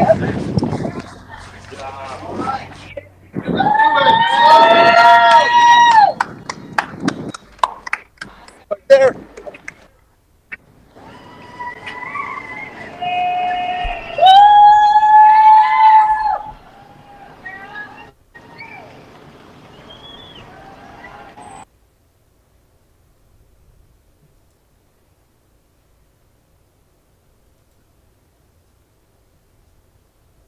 Congratulations, Kabuki Snyder. One of the things that's nice about having one of the best in the biz on the follow cam, Dr. Stephen Crawford, is that he knows how to give us a little bit more of a peel behind the glass there out on the course. And Caleb and I will occasionally just kind of bow out, and we can kind of catch the background noise and maybe the the runners will kind of share what's on their mind, because Stephen likes to talk to people. He's a very chatty, very loquacious kind of guy. And he's a very excited runner who is going to be covering, I'm assuming, between now and 10 a.m. tomorrow, probably 60, 70 miles on the streets of Flagstaff. Mm-hmm. Yeah, it's fun to hear like the immense gratitude that the runners have when they finish or when they're about to finish. And you can already start to see the way that the journey that they've, just completed or about to complete has impacted them, and will continue to, in the days and years to come as they reflect on this 250-mile journey that they've conquered over the course of, a week here in Arizona.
I'm going to keep an eye on the back of our pack as they are heading over towards Walnut Canyon. It is getting a little bit close for comfort here at the back of the pack, as it looks like Dr. Stephen Crawford has picked up Jordan Copenhaver from Gilbertsville, Pennsylvania. And he wants to run an 8-minute mile in this last part. I hiked the whole thing. You hiked the whole thing, so you're running 8 now. I love it. What was the best part out there, man? Having the experience with crew and pacer. Awesome. Doing this for my dad. All right, we have to cut for the music here, unfortunately. But we got the video on you. Okay. Oh, you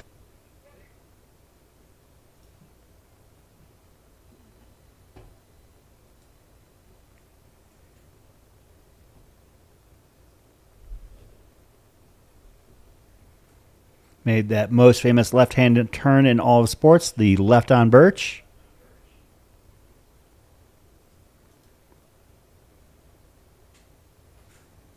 Jordan Copenhaver.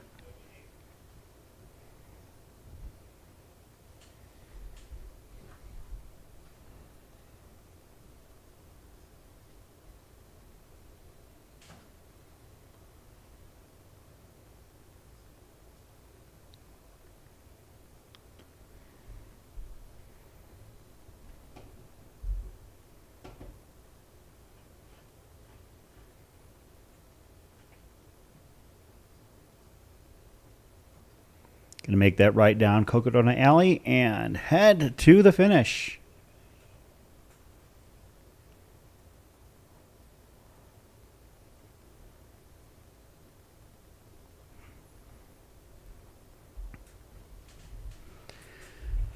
Congratulations, Jordan. Coming in just behind that Flagstaff Crest finisher, Jordan Copenhaver.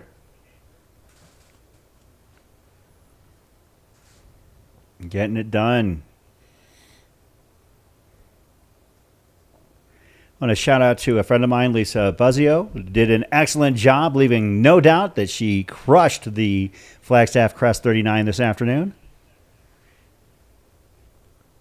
Just like Jordan, our most recent crusher of the Cocodona 250. Congratulations both to Jordan and to Lisa.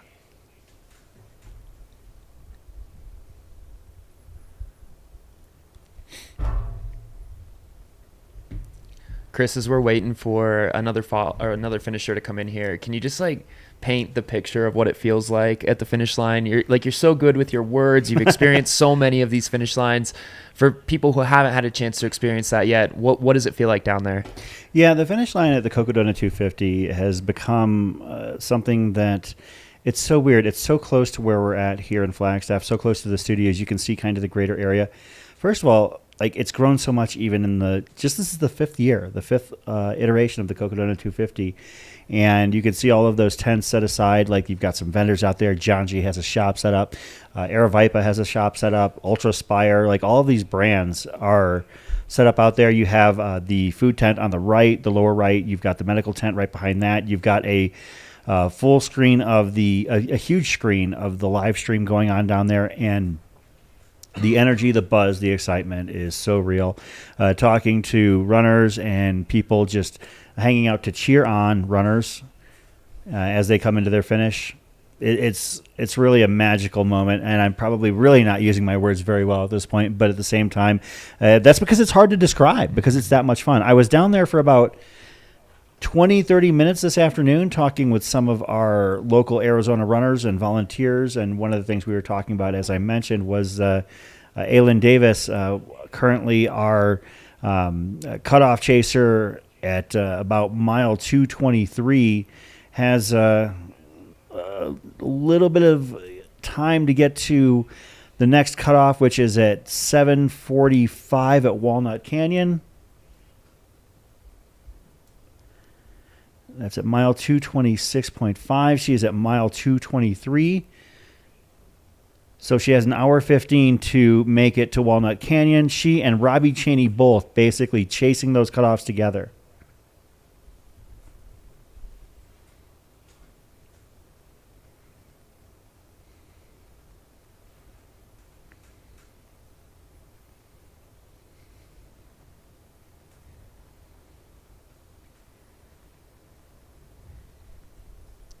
Yeah, and for Aylin and Robbie, just imagine the stress that you would have here as we're finishing this out.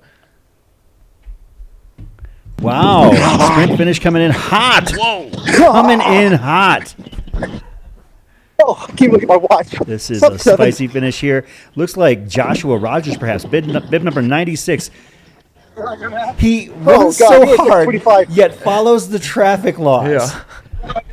And turned around for a smile. Yeah. Yeah. Joshua Rogers from Signal Mountain, Tennessee, making that most famous left-hand turn in all sports. Left on Birch. Just a block and a half to go. Big blue inflatable. Turn right after it.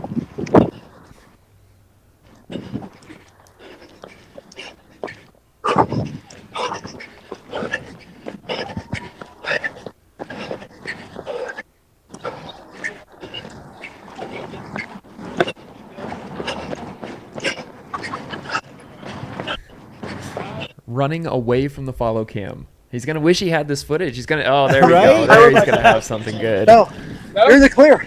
I was going to give Although, him this space. I think that Dr. Stephen Crawford, our follow cam, would understand as he's a Cocodona finisher as well.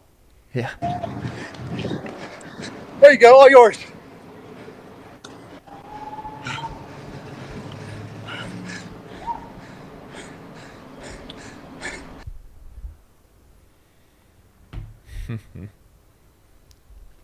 Congratulations, Joshua Rogers. I guess we'll find out if the Strava segment is indeed his. It's kind of a bold statement considering we're in Flagstaff, and it could be a Walmsley or a, maybe an Olympic 10K coming around to running through the neighborhood. So, of course, greeted by friends, family, crew. Photos taken by the incomparable Howie Stern. The photos of this year's race will be so iconic with the weather that we had and the clouds, the fog, the haze. Looks like that is bib number 71.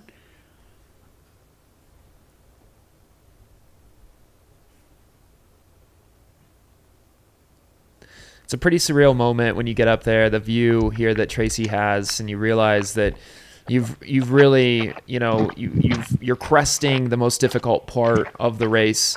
And it starts to really hit you here when you realize all I have left is this descent and a little bit of soft mileage as I make my way, into Flagstaff. And this is a moment that, Tracy will remember for the rest of her life. And just as she looks out over the horizon and sees, the epic landscape that she's traversed to get to this moment, no doubt a very special, special memory that she's making right now.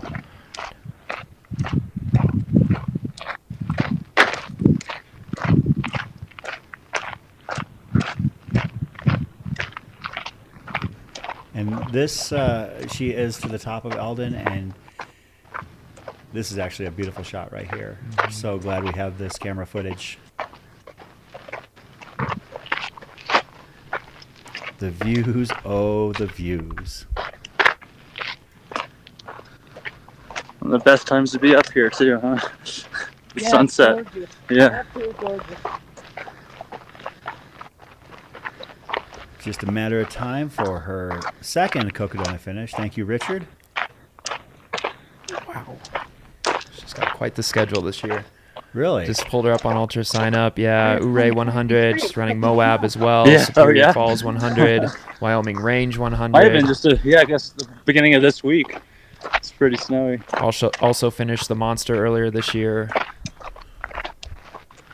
Wow. Yeah, I think that Tracy, put that a little extra push that got her to the top of the mountain when it did is going to favor her as she's going to head down still with a bit of daylight, because heading down that Eldon Lookout descent is going to be kind of rough.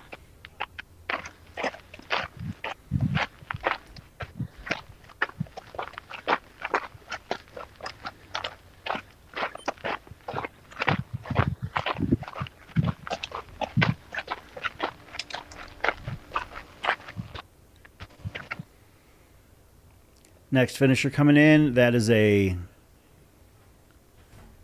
Sedona Canyons 125 finisher. I believe that would be David Goodman. Congratulations to David Goodman. Appreciate you. Bib number 139. Where are these people getting it? Taking that left on Birch, looking real good. Giving Dr. Stephen Crawford a workout as he follows along. That is David Brownrigg. Along with Tracy, I guess a couple of Michigan residents here.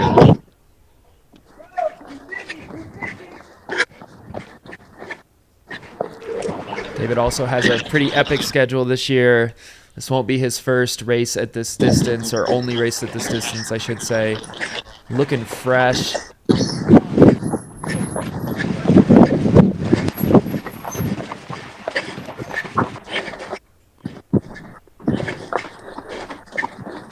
That right down the alley.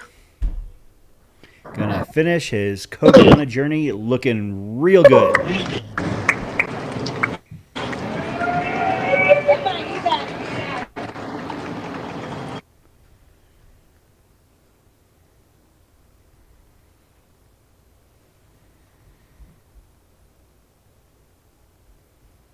David Brownrigg, about 109 hours, 40 minutes, and 18 seconds, let's call it. Congratulations.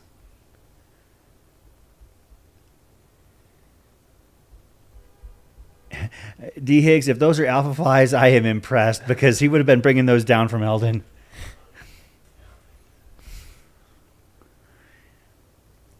That's some like Riley Brady level energy right there. Yeah.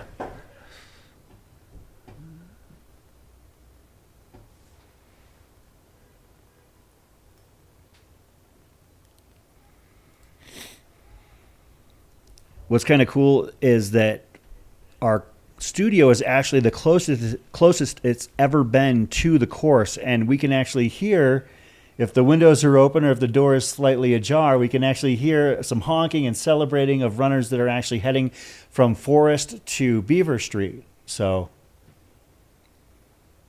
maybe next year we'll like be in a trailer like right at the finish line, and people can look up and hold up signs and distract us, and maybe like a college game day kind of atmosphere. Yeah, I'm digging that. I think it'd be a lot of fun.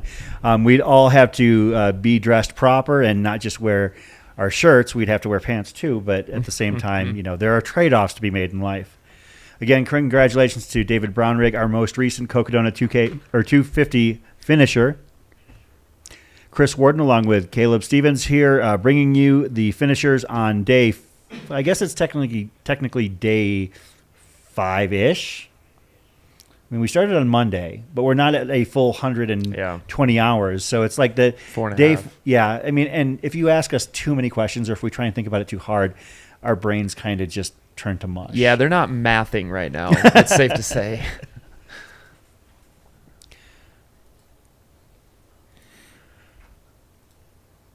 Want to shout out to our brand partners that are helping make this live stream possible. Speedland Shoes, Janji. Janji actually has, as you can see, those pillars there at the finish line. They've also got a shop set up where they're selling the brand new Callie Vinson shirt. And I believe that's available at the finish line, maybe available online. I'd have to check it out. But thanks to Janji, Knack Nutrition, who has been keeping these runners going throughout the course. Ultra Aspire, Tailwind. Again, I know that Tailwind has been on course as well. Catula. If you need some spikes, you need some lights, like some gators rather, Catula's got you covered. Squirrel's Nut Butter, making sure that your crease is properly greased. And Satisfy Running, because Moth Tech is in. Yeah.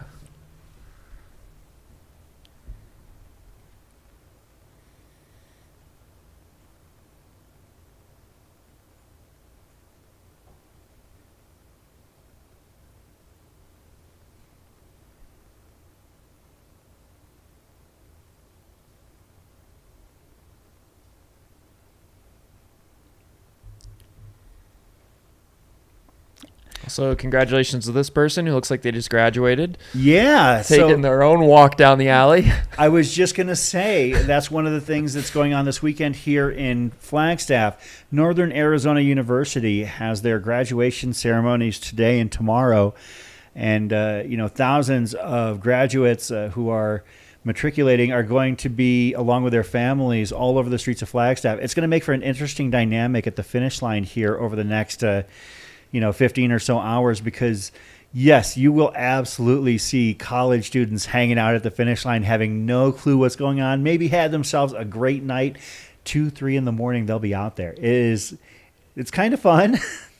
It's a little bit weird, but definitely a whole celebratory weekend here in Flagstaff. I was actually talking to people that walked by the Cocodona banners and finish line setup, and they had no idea what was going on. I gave them a little bit of a brief bit of education on it. So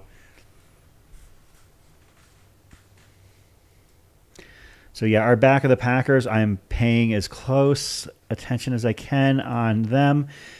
You've got Robbie Chaney and Aylin Davis, basically about a 5K out from their next cutoff.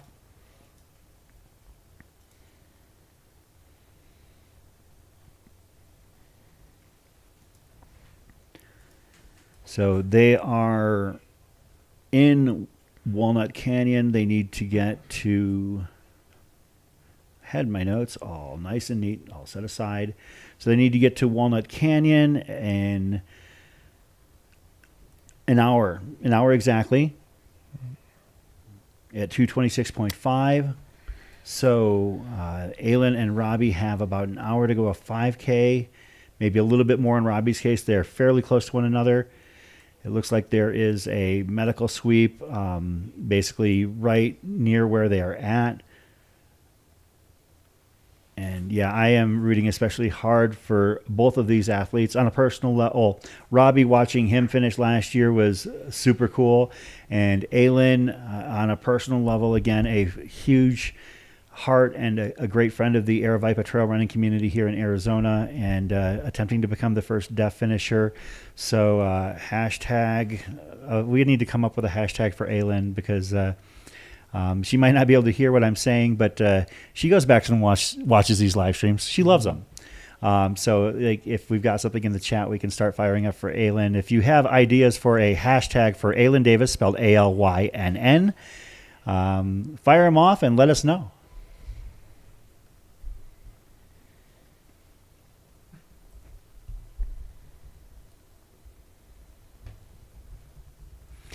You can see legendary photographer, artiste extraordinaire, Howie Stern hanging out at the finish line. No doubt trying to figure out which of his photos he is going to submit for the next cover of Ultra Running magazine. The cool thing about what Howie has captured, he's had first place finishers, he's had world championship photos, world record photos, grace the covers of magazines. He's also, one of my favorite covers of all time of Ultra Running magazine was the final finisher of the 2022 Cocodona, where the runner was literally coming through a spirit tunnel with less than 4 minutes to spare.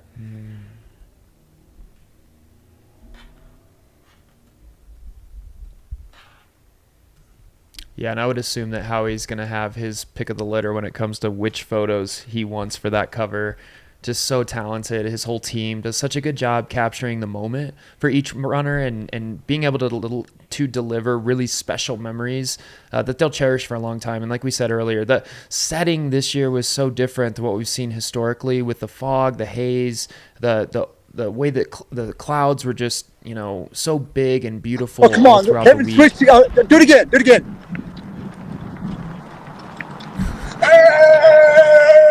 We don't have a bib number on this guy here, but he is having a blast. Oh, here we go.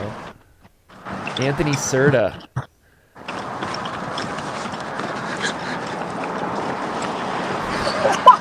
A little extra energy to burn. Oh my God, you're having so much fun. I would. Every day I've been having a blast. I guess that's impressive to have that kind of extra energy. We just had a finisher in the Sedona Canyons 125 race. Let's see if I can pull them up. 578. Every day.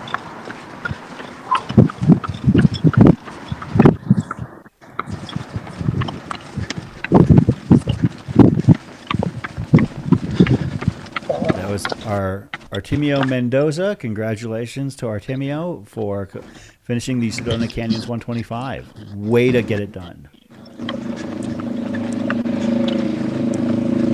Yeah. So what was the best part out there? My favorite part, hangover was amazing. The Dells, tons of fun. But my number one favorite part, getting to encourage others and just motivate others and have a good time and laugh. And that was the best part. Excellent. It's just connecting.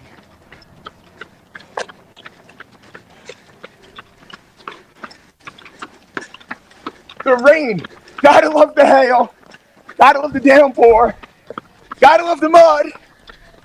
Yeah. It was miserable, and that was what we looked for. Nobody wants it easy. We had a phrase in the military that said, if it ain't raining, you ain't training. Yeah, this race is dedicated to all my Marine brothers and other service members that are no longer with us or able physically or mentally to do this. So, a little bit of self-sacrifice to do something that has been taken away early from a lot of my friends. So, when it got dark, I really just pressed into my experiences and my memories of those guys and realized that it's a lot bigger than just Anthony. So that was also a big motivator. But life is good. And I'm really upset that Monday I gotta go back to work. I gotta get back to teaching. Well, what do you teach? I teach 7th grade special ed social studies. And back to reality, I gotta buy food again. I have to shower. I have to brush my teeth twice a day instead of just once. I have to put deodorant on. Golly. Hey! Wow, this looks familiar. All right, well, what's the last moment before they cut us off because of the music up here? All right. What's the last comment? Last comment. Jesus loves you. Guys, have a blessed day, everybody. Thank you. All right, and there comes the music. All right. Yes, sir. Amen.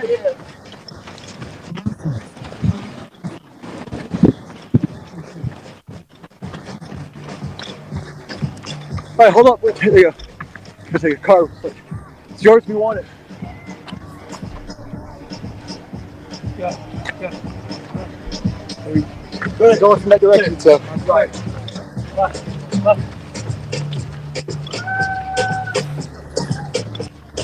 Yeah, here we go.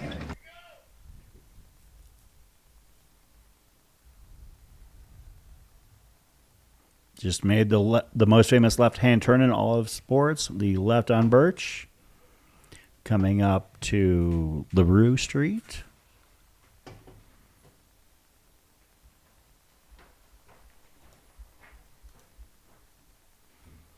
Somebody was talking about the hiccup on the tracker by one of our runners.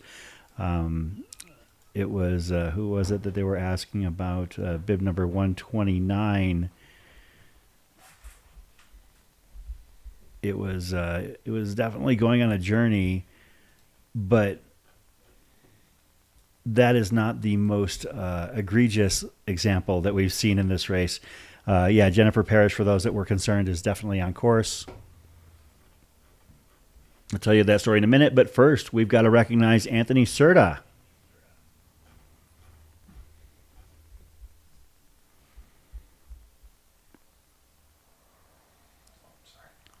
Taking a right down Cocodona Alley.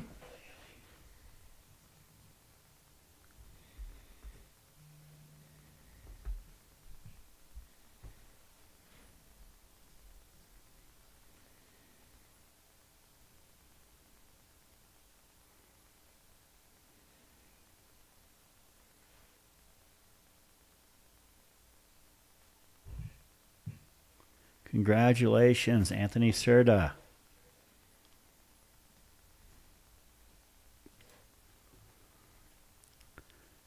So we were talking, Caleb, about just before before Anthony Serta's finished, that bib number 129, Jennifer Parrish, seemed to be pinging about 2 or 3 miles off course around Walnut Canyon. Again, that is not even close to the furthest off-course pinging that we've ever had. I believe it was last year that somebody's bib was tracking somewhere in southern Utah. That was a wild one. Like literally, like they were up by like Grand Staircase. Wow. Yeah. Maybe like even towards Dixie National Forest, but it was definitely a bit of a like, how is this possible? How is this happening? But yeah, I mean, the runner was fine. The runner was on course, but we just happened to have a unique situation where the runner's bib was pinging roughly 300 miles away. But they were still on course? Yeah. Wow. How long did that go on for? It had to be going on for a little while because it stuck out in my mind. It was probably like maybe an hour or two. Like, I don't know if it was actually ping, like maybe it was just like a one-off ping and it just didn't refresh. Looks like we've got another finisher coming in here.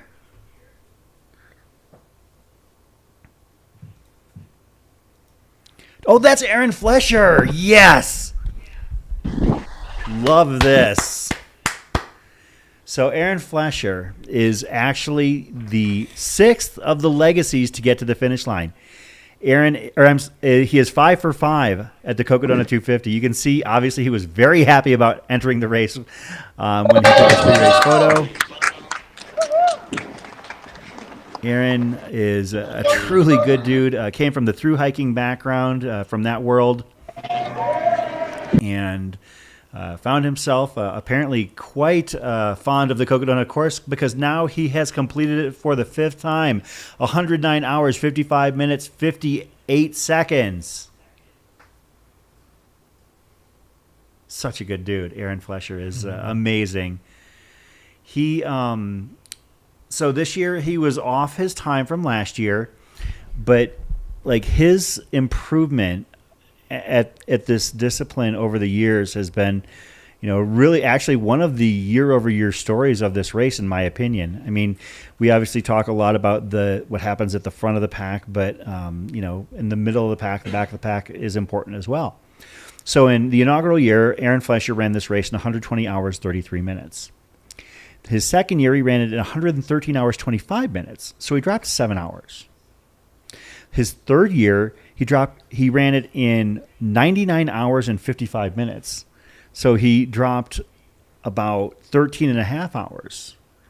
And in his fourth iteration, he ran it in Middle, shut up, Chris. 92:57. There you go. Thank you, Chris. Bib number 217. I saw some love for Bib 217 in the chat. Let's get you up to speed. That is Junior Fregoso out of Gilroy, California. A shout out to Zach in the studio, keeping things hot, keeping things going. You got it. You're rookies, baby. Right here, baby. Aquí, carnal. Dale, carnal. Good job, guys. Right there. Here we go.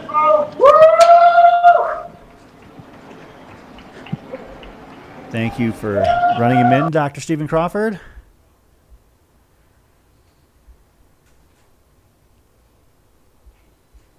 Is she wearing a wedding dress? Yeah, I need context. I need information on this. Okay. Let me see if he provided some details on this, because I need some context on this. Imagine if he was like, I have the perfect idea for our honeymoon. You can come pace me at Cocodona. You can come crew me. We'll just have a great time.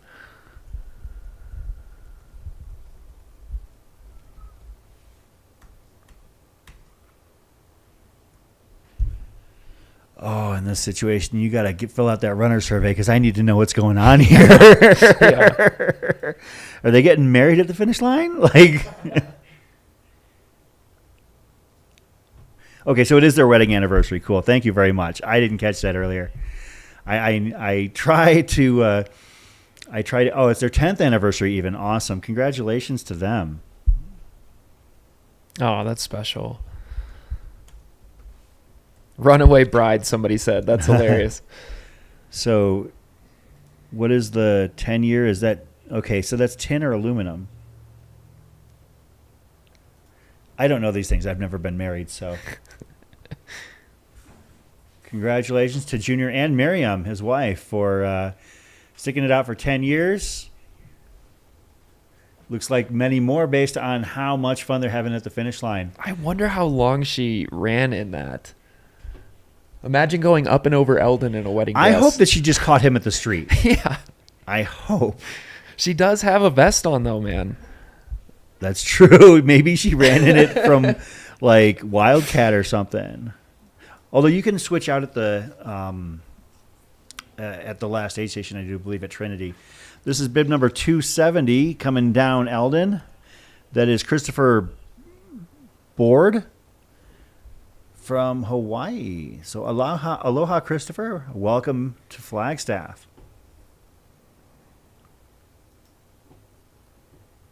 The Zim Tube nailed it. The 10th year wedding gift is belt buckle. Love that. That's awesome. That's wonderful. Shelly's in here saying that she did go up and over. So I think just for I am so story, impressed. Whether Shelly is telling us the truth or fibbing with us for the story, I think I believe her. Yeah. I definitely believe her. Yeah, that was. I thought, I was like, is that a veil? I wasn't quite sure. Shout out to Matt Felday getting those reps on the mountain up there.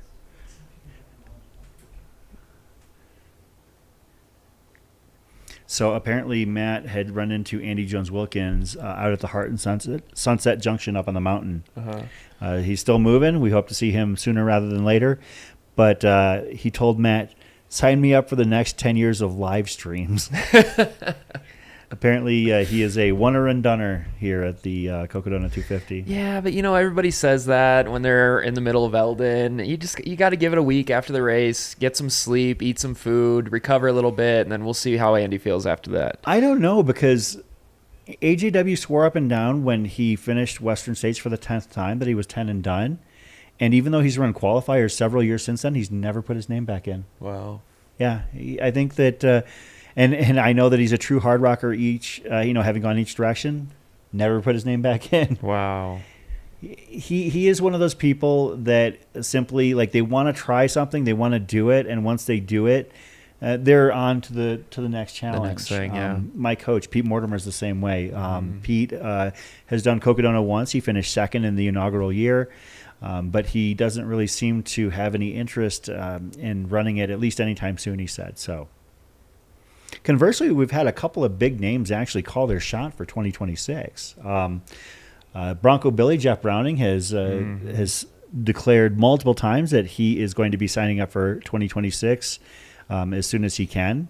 I know that Joe Corcione from Everyday Ultra Pod is going to be registering as well. I believe Joe had about a top 15, top 20 finish when he ran the race last year. So a couple of talented runners as we have our next finisher. I believe this would be a Flagstaff Crest finisher. I don't show anybody on my tracker coming in from Sedona Canyons, but I'll try and verify. We don't want to short change or short shrift anybody if they busted their butt to get to the finish line.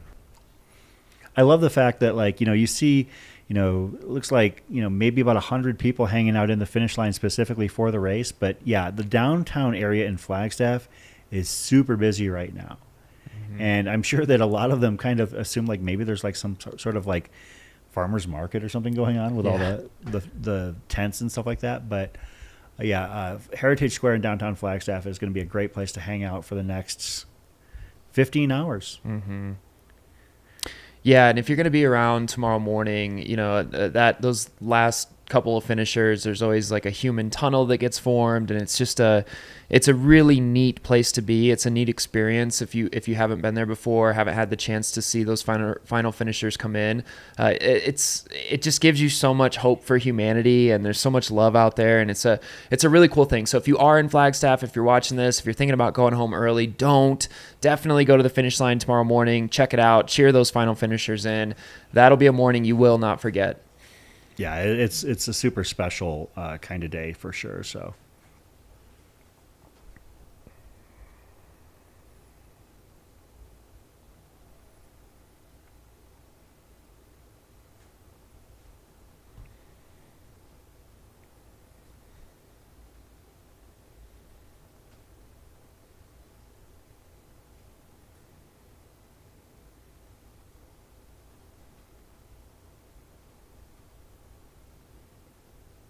Yeah, this is the downhill. Like when you get done climbing a big ass hill at any sort of big race, the whole thing is like, okay, well, you get to savor the downhills. This chunky, gnarly section is no reward. And this is why it has been it's 2025. It's been a dozen years since I've done Eldon. Yeah. No desire to do that Lookout Trail. It's gorgeous. It's beautiful. But it is definitely more technical than I prefer for a climbing run. So I just let it, I let everybody else do it, and I watch them do it. Yeah, it's a tough one, but you earn those views at the top. Like I really do enjoy it. You have to be in the right mental mindset to go up Eldon, especially if you're going to go up this way. But you have so many shots here where you can just stop and you can look out over the horizon. You can see just the ever-changing landscape. It challenges you. It's definitely a workout. But look at that. That's such a great shot, and you have that the whole way up this climb. So it's not a real long climb. It's 2.5 miles, but it's so steep. You can see it's real chunky. And if you're going to do it in warmer weather, you better have extra water. And if you're going to do it in cold weather, you better have some spikes, because you just never know what you're going to encounter up there. Absolutely.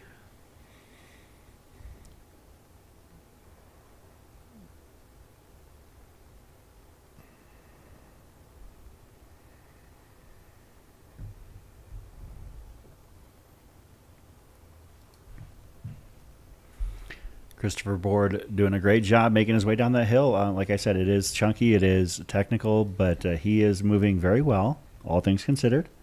The fact that he's got roughly 251, 252 miles on his legs.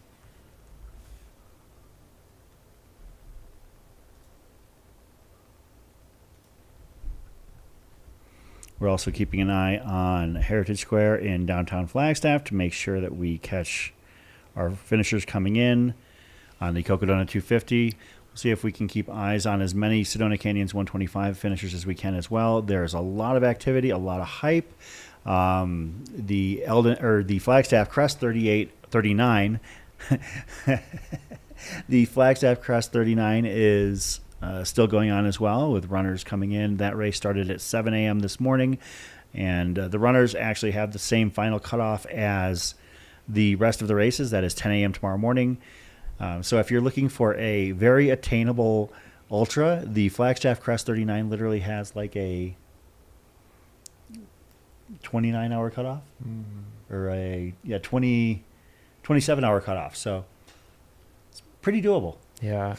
Yeah, and that's one of the awesome things that Air Vipa has done with this race is, obviously there's the 250-mile distance, and if that's a little too daunting for you, there's so many other races that you can do and really work your way up over the course of, 3, 4, 5 years to that 250-mile distance to become a Cocodona 250 finisher. So if you're watching this and you're inspired, I ran into somebody this morning. I was at Starbucks and they came up to me and said, "Oh my gosh, I have the live stream on in my car right now. I've had so much fun watching all week and I'm so inspired." If that's you and you're not, sure if this is the right race for you, come out and do the Eldon race or the Mingus Traverse or Sedona Canyons. Work your way up to that 250-mile distance and then jump into it. If your heart's feeling like this is something you should do, you should. Just have a plan of how you can get to that distance, because Cocodona week's a week you'll never forget. So as Christopher Board finished, we have that I believe was Yvonne Reagan. No, that actually wasn't Yvonne Reagan. Yvonne Reagan is still a little bit out, a little bit of a ways out.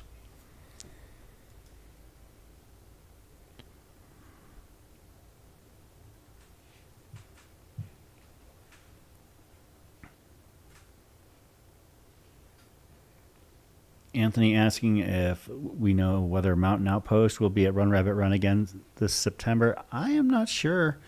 I may have already booked travel plans just in case, but you just never know. I hope so. I love Steamboat Springs. Have you ever been to Steamboat Springs? I haven't, no. Gorgeous. It is the only drawback to Steamboat Springs, in my opinion, is the flight in.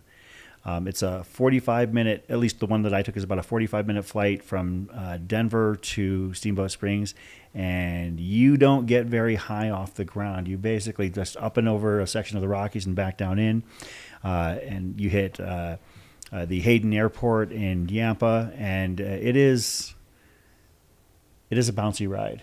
So I see that our next host here at Aravaipa After Dark, the trail gangster himself, Rory Moynihan, is going to be joining us here shortly. I believe he is warming himself up. I know that there's some vomit on his sweater already, mom spaghetti, but we'll be hanging out with him here this evening. Of course, Caleb, you'll be back in later. Is that what I understand? Yeah, I believe so. Awesome. Yeah, of course, we were kind of bouncing things around and doing our best to make sure we've got the team fully staffed here at Mountain Outpost. And I know that my broadcast partner for tomorrow morning's Golden Morning Call is, I don't know, he's somewhere around Christopher Board at this point. I'd have to look at the tracker to see exactly where. But yeah, my broadcast partner tomorrow is going to be the one, the only, the incomparable, and in some ways, thank goodness, incomparable Andy Jones-Wilkins, who is so excited to be coming into the finish line, I'm sure. Said he looked good. He looked great when he was at Wildcat 8 a little bit earlier. I was actually somewhat impressed with how composed he was.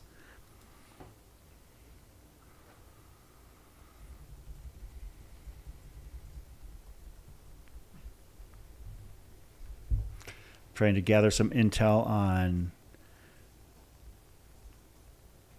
Aylin Davis as our next finisher comes in. That is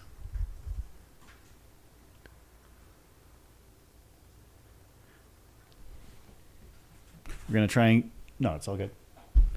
We are going to try and get that a little bit tuned up to match the background. As you can tell, it has gotten a little bit dark as the sun is starting to set here in Flagstaff, Arizona at 7,000 feet.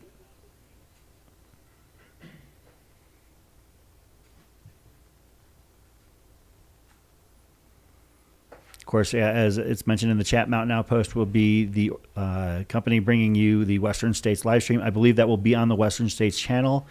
I will not be a part of that broadcast, however.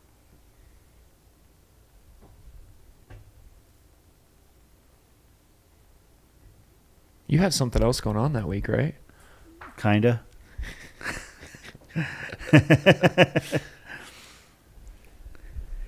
Yeah, I'm sure. I mean, I know that they're going to have a great team out there. I know that Dylan and Corinne do an amazing job. Billy Yang, Topher Gaylord. I think I don't know who else is going to be on the team with the call at Western States, but I know that Scott and Callie were out part of it last year.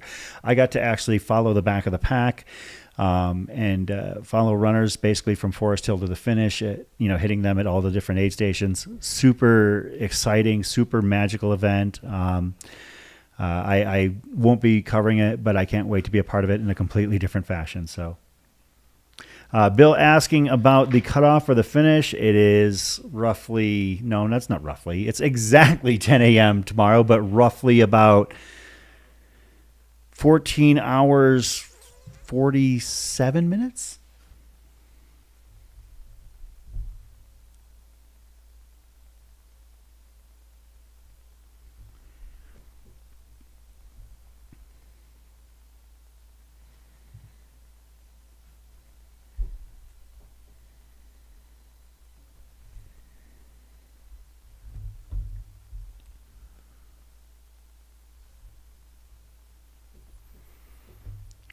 Looks like we have another Flagstaff Crest finisher right there. While we've got a moment, I'll see if I can pull up their number on the tracker, bib 897. I think that was 897.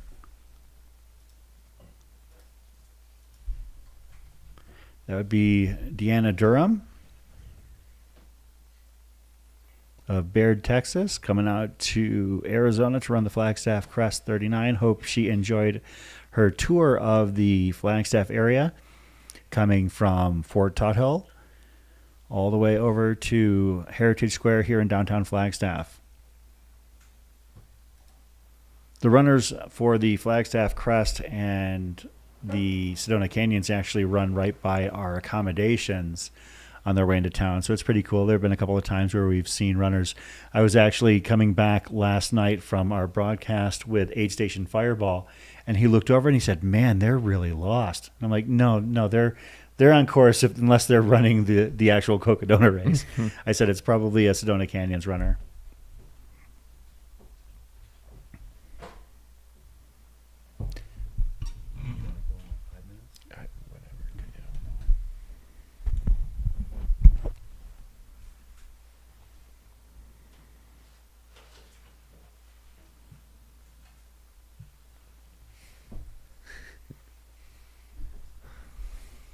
Oh Lordy, I see what our next host is prepping over there, and it is a celebratory weekend for sure. We'll see if we can keep the car on the road as we call these last few hours of the Cocodona 250, brought to you by Air Viper Running and the Mountain Outpost YouTube channel. But if I know our next host, he's going to do everything he can to turn everything into a party, because that's just the kind of guy he is. Special thanks to our other sponsors: Speedland, Janji, Knack, Ultra Aspire, Tailwind, Catula, Squirrel's Nut Butter, and Satisfy. Apparently there was some confusion about Squirrel's Nut Butter earlier. I was talking to one of our other hosts. That was Claire. So, and Claire Farrell and I were talking, she said that she was surprised at the number of people that thought Squirrel's Nut Butter was an edible item. Like maybe something you put on bread, I guess. Oh. I cannot attest that it can't be put on bread, but I am not going to be the one to try it myself. No, Squirrel's Nut Butter is an adventure lube to help keep you nice and greased up and hopefully preventing as much chafing as possible. Chris Thornley, the man behind the product, is a personal friend of mine, and I met him actually, ironically enough, as I DNF'd at Black Canyon one year due to chafing. Since then, I have not dropped Black Canyon due to chafing a single time. And I have 4 finishes since then. Well, Caleb, I think we're probably going to give you a chance to wet your whistle and get a little bit of rest. And thank you very much for hanging out with us here. And you're going to be back on later tonight with Greg Varigan, and you're going to call in. You guys are going to be busy. Oh, That's Aaron Schmidt right there, Aravaipa's own. Ran the Flagstaff Crest 39 today with his arm in a sling. Oh, I saw the pictures of that online. Yeah. Wow. He's nuts. You can see him. Yeah, he's got his arm in a sling in the lower left-hand corner. Ran Flagstaff Crest with his arm in a sling. And is he the Colorado race director? Is that He's the Aravaipa Rides race director. Okay. He handles all of the mountain bike racing that Aravaipa does. Got it. Okay. Well, thank you so much, Chris. Good luck tonight. Have a blast, man. Well, we'll see you later. Yeah. When you come back in, I'll still be here. So, that's true, Caleb man. Stevens, thanks for joining us here. And actually, thanks for being flexible. We had to kind of shuffle some things around. And were it not for you, Caleb, Greg would be flying solo tonight. And frankly, that's a hell of a lot of responsibility because there's going to be a lot of finishers to call this evening. So thank you for being a part of the team. You've been a huge asset to the show. And we will see you later on tonight. All right. Bye, everybody.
And we're back here at the Cocodona 250 studios. This is Cocodona 250 coverage brought to you by Mountain Outpost and presented by Air Viper Running. With me now is the one, the only, now that he's got things situated, the trail gangster himself, Rory Moynihan. How you doing, Rory? Great, Chris. I feel right at home. I'm with one of my longtime friends. You know, we go way back to our days in Phoenix, or at least when I used to live there. We saw Air Viper grow into this and what it's become. And I'm feeling more alert on the nighttime shift. Things get fun, wacky after dark. A little weird. I don't think people would have cared if I drank a Guinness in the morning, but I feel like it's more appropriate now. I think that's totally fine. It's a celebratory thing, and this is a time to celebrate. So we'll head back out here to the field, and we will check to see what shots we've got. We have a runner with Dr. Stephen Crawford making their way down Beaver Street. Family here? We're watching. We're watching? Yep. They're seeing you. Say hi to them right now. What's up, guys? I don't know if they can hear us because I can't hear the studio at the moment, but they can see you at least. We'll confirm who that is here in just a moment. I'm thinking that is Tyler Barrett, bib number 144.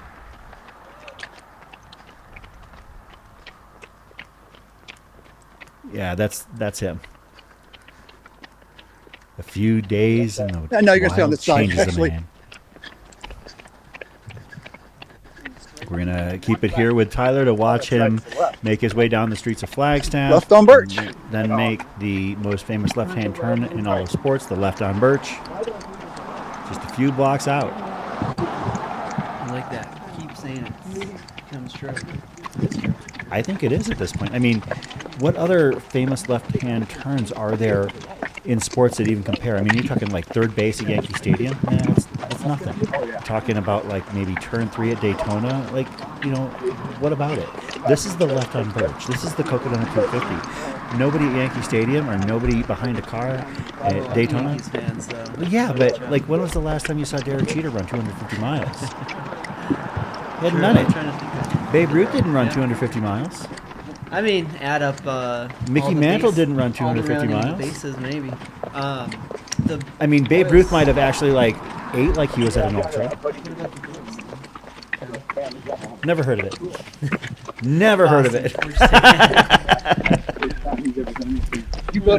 No shade towards any of those things. If you're a Yankees fan, a Boston Marathon fan, or a Daytona/NASCAR fan, we love you and we appreciate you being here. I know it's not after dark, but I think we should lean into the down on Beaver. Oh my goodness. Left on Birch. The sun is not down that far yet. I did want to point out. Come on up on the sidewalk. There you go. Shouted out Tammy, who's turning 65. I want to catch that one. My chat is a Okay. little bit behind, so I appreciate that one. Tammy's in the race, just not far from the finish. Tammy Evers, bib 558, about 1.5 Exactly. miles out, turned 65 this month, and has been training so hard. Yeah, I got to see if Shout I out got to to fix Tammy my Evers. audio for the next We person. got Wow. Big shout out. Tommy Ribs in the chat. I love this guy. Oh, you got that light. Legend That himself. light's yours. Get across and turn left. Tommy, hope you're doing well. Absolutely. Yep, right here. Black Canyon. Tyler Barrett making that left on Birch. Hashtag run with Rivs.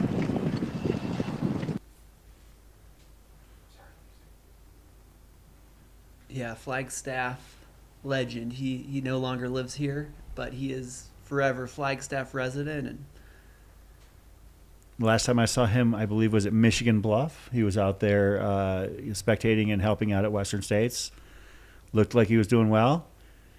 Looks like I just saw Tyler Barrett pass the one, the only Lisa Pizzoni out here cheering on runners. I believe she coaches 9 runners in the Flagstaff Crest Race, all of them women, ranging in the age of, I believe, from 45 to 70. So, but... yes, with she running, and they even had some training camps here, so yeah, they're well prepared for this. Tyler Barrett making that right down Cocodona Alley. Make it happen, City of Flagstaff. We need to name the alley. I think after this year, they'll consider it. I hope so.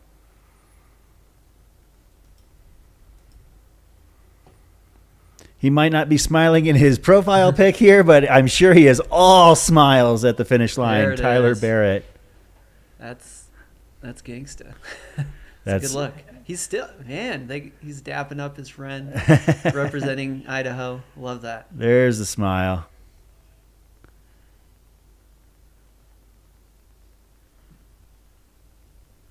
So here at Aravaipa After Dark tonight, it is Chris Warden and Rory Moynihan, and we are going to have a couple guests tonight, and I suppose we can start by naming them off. And this is in no certain order because, frankly, chaos is the name of the game when the sun goes down in Flagstaff. I can speak to that not only because of Aravaipa After Dark, but also the inaugural screening of The Chase a few weeks ago. Hashtag Indeed. What happens in Flagstaff stays in Flagstaff. That had to be the best screening. By that I mean the post-party. From what I remember, it was pretty fantastic. Our guests tonight here on Aravaipa After Dark are going to include Chris Hawthorne. For those unfamiliar with the name Chris Hawthorne, looks like we've got a finisher here with that ultra lean, a Flagstaff Crest finisher. I think it was bib number 833. See if we can pull them up really quick, and then we'll get back to telling you about our guests tonight. Or maybe that was bib 855, Maureen Moran. Congratulations to 66 years young Maureen Moran. Getting it done, the Flagstaff Crest 39. But back to our guests tonight. Chris Hawthorne. For those that are unfamiliar, he is a very talented artist. He works in a pencil medium, and he creates these drawings that just evoke such great images of trail races. He also does other things, but the focus that we're familiar with is trail races here in Arizona. I first came across his work where he basically had a collage of all Arizona races, but he has done special artwork for the Cocodona races here this weekend, and part of the reward for winning these races or finishing on the podium is a signed copy of those prints along with the time, as Chris as part of the presentation. They're super cool, and I asked Chris if he could bring a couple to show us, and we'll talk to him about his artwork and what it means to him to be involved in these races, because he has really thrown himself into it. And one of the things I love when I see him out at these races and people see this artwork for the first time, they've never seen something like the opportunity to memorialize and remember their race in such a fashion by basically grabbing a piece of frame-worthy art that they can hang on. I've got mine hanging in my office, and I just love it. I saw people picking them up at the square today. Yeah. And really admired the design, and it's kind of becoming rare in this age of AI where you can whip up a graphic pretty quickly, and that's why it just stands out, because it's so authentic. Yeah, and I wanted to have Chris on to talk about the effort that he makes with each piece, because he spends a lot of time and puts a lot of care into it. The other guest is probably not known for being so refined, as it is the one, the only hashtag BGE himself, Kevin Goldberg. Mm-hmm. Kevin Goldberg finished the Cocodona 250 this week for the fourth time, and has made it 1,000 miles on the Cocodona Trail. Kevin is going to be joining us here a little bit later. I have no idea what time he's going to be here, but whenever he is, he'll let us know. Hey, this shift, I think, is go with the flow. We'll welcome him into the studio when he gets here. He was excited to be on, and he's got stories for us. Oh, yeah, Kevin got a new nickname yesterday, Glitterberg. So Glitterberg. Mm-hmm. Because he ran into the finish with owl mask. I missed the owl mask, actually. Yeah, so Kevin Goldberg will be joining us here a little bit later on. Wonder if he'll bring it. I think that we're going to see some high-profile runners here finishing in the hours to come as well. I know that some of the people that we're going to be seeing between now and midnight, I think I heard that Wes Plate is making his way down from the summit of Eldon. I do believe that Randy Zuckerberg is getting fairly close as well. You're talking Andy Jones-Wilkins, the legendary broadcaster. I call him legendary because he's one of my favorite people in the world. But, you're talking about Randy Zuckerberg, Wes Plate, Andy Jones-Wilkins. These are names that a lot of the audience is very familiar with in one way or another. And we're totally honored to be helping to call their finish of their Cocodona journey. Yeah, I saw AJW last night at Fort Tuttle. How do you look? Popping. He actually looked pretty good. He was sharing the same sentiment. That he's not going to do this race again. He made that clear. But overall, he looked focused. He knew he had to get it done, and I told him I think it'll make him even better on the live stream because now he can really speak to it. And he could even hold that over. You could be like, well, no, Chris, it's really like this. Well, I did it. Well, of course, I was interviewed as we see another couple of Flagstaff Crest finishers. Love to see the jump. Yeah, so at Black Canyon, I was interviewed by Jeff Garmeyer and Derek Lytle, and they were asking me a few questions, and they closed the interview with, do you think AGW's shoulders ever get tired from carrying you on his back? And I was, yeah, I thought that was a pretty good burn. Pretty good burn. What did you say? Oh, I don't think I said much of anything. I mean, that's nonsense. How can you come back with that or from that? I mean, that's a fatality right there. Flawless victory. Well, you have more years behind the microphone, that's for sure. Yeah, I do. I have him by a couple years on that for sure, but. Of course, he will be joining us tomorrow morning to call the very final finishers here this weekend. That'll be perfect. Yeah, he's going to be doing fantastic. Yeah, I wonder, were the Owls pacing Goldberg through the pacerless segment, and do we need to get Race Command in on that? Uh-oh. Thanks, Trish, in the chat. You have been very flattering, been interesting following your adventures this week. Part of the fabric of the event here at Cocodona 250. There's always something new that comes up. Was the Cocodona blimp, was that let's not bring that back. Sorry, I don't mean no, I think that one's dead. No. The Cocodona blimp, of course, inspired by Finn Melanson and Brett Hornig when they were helping to cover the race a couple years ago. That's 2 years ago. I'm just trying. Well, Blimp Captain has been a steady part of the live stream chat now for years. So, I mean, there has been some good to come from it. And did we have 2 years ago? What was last year's chat theme? Or what was last year's chat theme? Because I think we're going to... Oh, it was blank guy. It was orange hat guy. It was purple pants guy. It was our inability to identify runners and just calling them by what they were wearing. And that's what happens. At Cocodona After Dark, we just kind of hang out, have fun. We take advantage of every camera angle we've got, and we don't have a ton of follows, but we know we have Dr. Stephen Crawford on the case on the streets of Flagstaff, and as he picks up runners, we will bring them to you. This is one of my favorite shots every year. I mean, some of these people have been out here for a day or more, just hanging out around the finish line of the Cocodona 250. And Rory, as a local here to Flagstaff, what's it like to be living in town and having both Cocodona and NAU graduation happening in the same weekend? Does it make traffic and driving around difficult for you? Oh, absolutely. I mean, I lived in Phoenix for 5 years, and I know what real traffic's like. I guess we can't compete with LA. People will say whatever, that's the worst. But yeah, it's a mountain town, and normally 70,000. You add the NAU population, it gets up to 100,000, but it feels much bigger than that, just because there's essentially one road to get into this mountain town, and you're just jam packed. You can be caught at lights and just be stuck behind these long lines of vehicles. And it's kind of crazy because people are coming from out of town, don't know how to drive, they don't understand what's going on. But the energy, is definitely different this year. Yeah, a lot more amped up. And now that I was pointing out that the locals, especially these businesses here, I remember I used to go in and they might ask, "What's that over there? What's going on? There's a race?" As you get your coffee. And this year they know about it. They're like, "Did the winner? Who's in now? How many have finished?"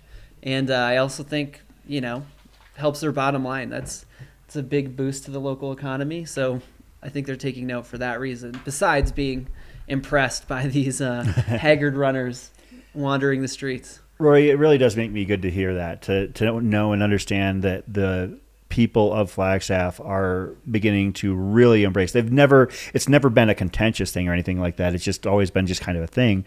But now if you can see, like, for instance, organizations such as Discover Flagstaff are starting to embrace Cocodona and everything that it brings, that really makes me feel good and makes me believe that this event is going to continue to grow and grow. So I see now that Kevin Goldberg is expecting to swing by around 8:30. I assume that will be whenever Trish lets him go.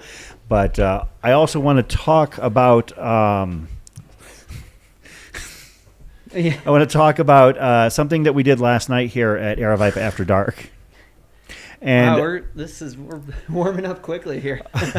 Well, I do want to get serious here for a second. And if we can come into the studio really quick, I just want to offer just a quick thank you. You can put us in the corner. That doesn't matter. But I want to thank all of you last night who donated to our fundraiser for Girls on the Run of Northern Arizona. We had Kelly Teeslink with the organization, and we talked about the work that they do to help develop and encourage and empower young women as they face difficult times and situations in life. Girls on the Run of Northern Arizona services not only Flagstaff, but many other locations on the Cocodona Course. They service Cottonwood, Cornville, Jerome, Prescott, and they also handle young women and take care of them and coach them on the Navajo reservation, which Navajo Nation is obviously a huge area of land out here. And last year we had raised like $350 for Girls on the Run of Northern Arizona. And this time around, the generosity that you all provided was just so damn inspiring. I'm honored to say that we raised $870. I was hoping for $500, and I thought that would be fantastic. But $871 for Girls on the Run of Northern Arizona. We had a handful of people who donated over $100, and to those people, I am going to be basically taking a copy of the Chase poster, the movie poster. I'm going to steal them off of Jimel's desk if I have to, and not so he won't know about it. But then I'm going to have to figure out how to have him sign them, because I told these people that I'm going to get these posters signed by him and Dylan Harris, the director, and then I'm going to mail them to them myself if I have to. But I do want to say, thank you to all of you, and a special thank you to Edward Bishop, who donated $175 to Girls on the Run. And this is something I think that we've done 2 times now, and I think we're going to do it every year to come on Aerovipe After Dark. We like to screw around, we like to have fun, but this is definitely something that I am totally on board with. Thank you to all of you. And with that, we can get back to the regular hijinks and tomfoolery that is associated with the Aerovipe After Dark. But I just wanted a serious moment to say thanks to all of you. Appreciate you pointing that out. I actually know Kelly personally, and we teamed up 2 years ago with the Flagstaff Doggy Dash 5K and Buffaloops Ultra, and she coincided her Girls on the Run, the Flagstaff chapter. She had her girls do the 5K. Yeah. On the same day as my 5K. So just let them into the race. They got the same bibs that our runners had, and they brought, hey, speaking of glitter, the energy, obviously just the whole crew. They had their, what's it called, the people who run with them?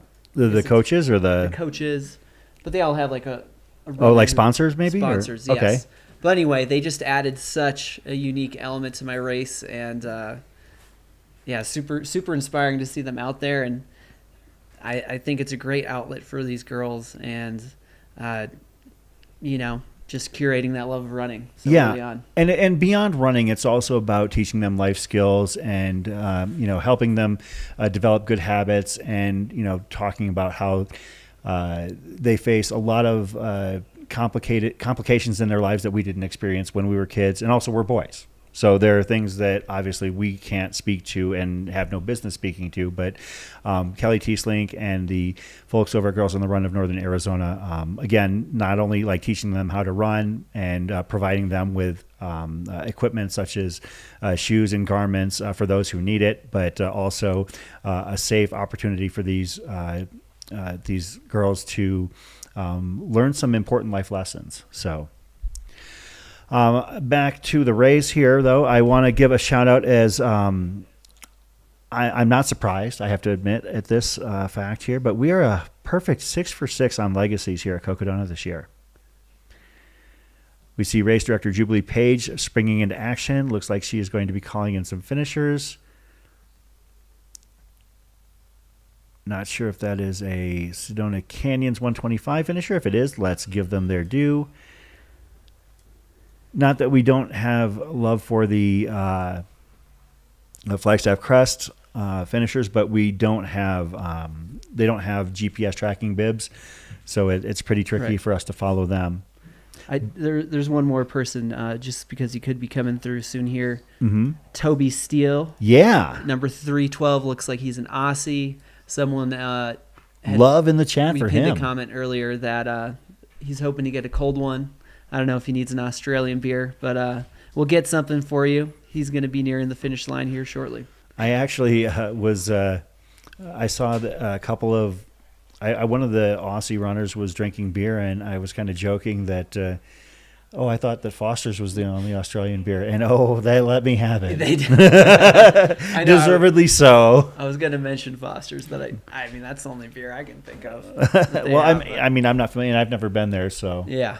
Same. I want to shout out, as we were saying, there's a lot going on here at Cocodona, and I do want to give a shout out to all of our legacies, who those 6 individuals who came into this year's race with 4 finishes, going for 5. They were a perfect 6 for 6. Those that magnificent 6, that super 6, is Jeff Garmeyer, Andrew Glaze, Brian Janzik, Jose Sosa, Aaron Flesher. You know what? Actually, technically, I have to say we're actually 5 for 6, but the last one is coming down the mountain, so I feel like we're safe to say that as soon as West Plate finishes, we are going to be a perfect 6 for 6. 6 for 6, yeah. I think it proves that experience matters out here. You can see it at the top of the field and then all the way down to middle of the pack, and those people are kind of coming in on this final day or so. We have it on good authority that Toby will drink anything, so whatever we put in front of him. Of course, have you heard of hams? Right? Okay, so hams is a special thing for Rory and I. Like, that is a bonding thing for us. We have a couple, Midwest boys. Hams, old style, like you put it in front of us, and we'll definitely not turn it down. So, yeah, don't get us started on that. What's funny is, I think last time, was it a few years ago? I was at Valley Bar in Phoenix, so shout out to the people who know that spot. And oh, yeah. There was just this shift in the last 5 years where it became like a PBR in that they were selling it. It was kind of like a hip beer to get. Yeah. But, it's always just been that, frankly, crappy Midwest beer that people kind of chuckle at or ask, what's that? I mean, that's cool. I'm all for high-end beers. I love a good craft brew from time to time, but I also have a strong affinity for 3 what I guess would be considered cheap beers, and they would be Hams, Old Style, and Montucky. Like, if I see one of those, I'm not turning it down. Like, those are 3 that I genuinely am totally good, especially after a run. Man, you have a Montucky after an ultra, and it is like the water of the gods right there. So. Water of the gods. Absolutely. From the land of sky blue waters. Tagline. You should pitch that one to him. I see our next guest has entered the studio. We'll actually ask him to come on over to the couch and make himself comfortable, and we'll introduce him in short order. I see he's got some cool things to show off. I want to pull that up. Looks like Harold Benally. Okay, this is from 8 Station Molly B. Harold Benally finished the 125 overnight, a fundraiser to raise funds for Native American youth to attend high-altitude camp. I will see if I can find that information about Harold Benally. Thank you very much for letting me know. Yeah, we'll note that. And we see that is bib number 312. That is Toby, I believe, making his way down the streets of Flagstaff.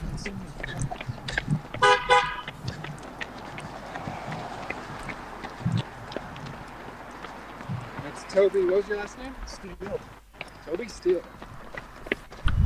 Yeah, it doesn't look like I have that information on Harold's runner survey, but yeah, no. Shout out to Harold Benally for for raising funds for Native American youth to attend high altitude camp. I think that it's a fantastic thing. I am all for anything we can do to help encourage kids to grow in ways that they maybe did not have access or the means to experience in other ways. So, whether it be something here locally, such as what Harold is doing, or Girls in Run of Northern Arizona, or if you're into something like Camp One Step elsewhere, I know a good one in Chicago.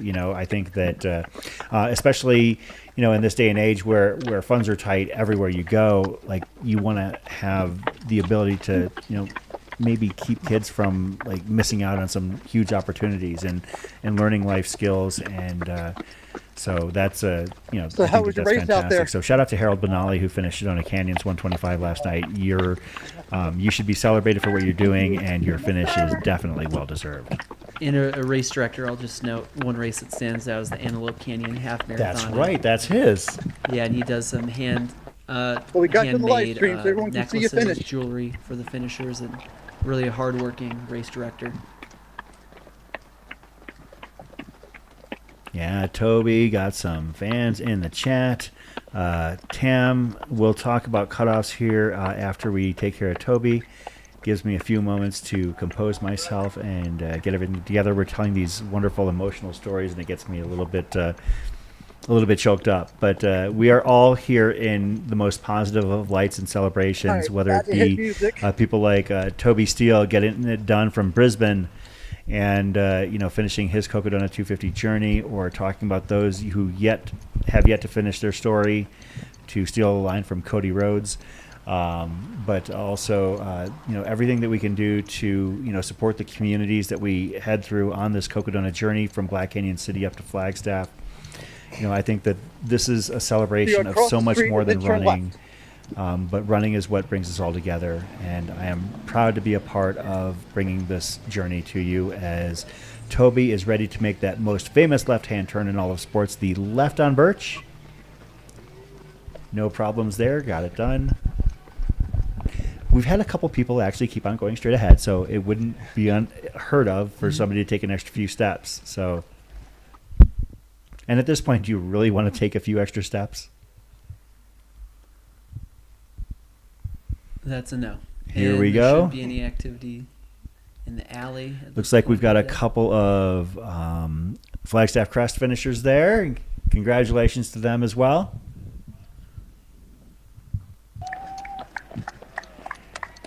Crossing LaRue Street.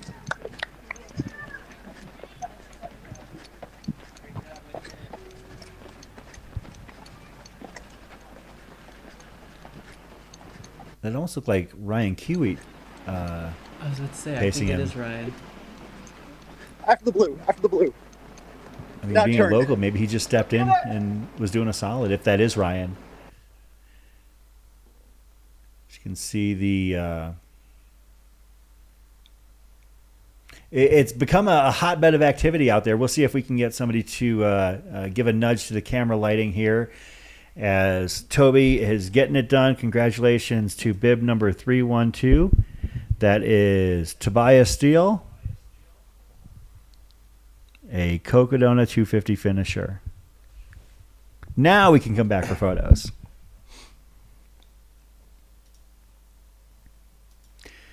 So we just had our most recent cutoff at 7:45, and let's give a bit of an update on that. I'm really nervous, and I think that unfortunately somebody I was really rooting for this year,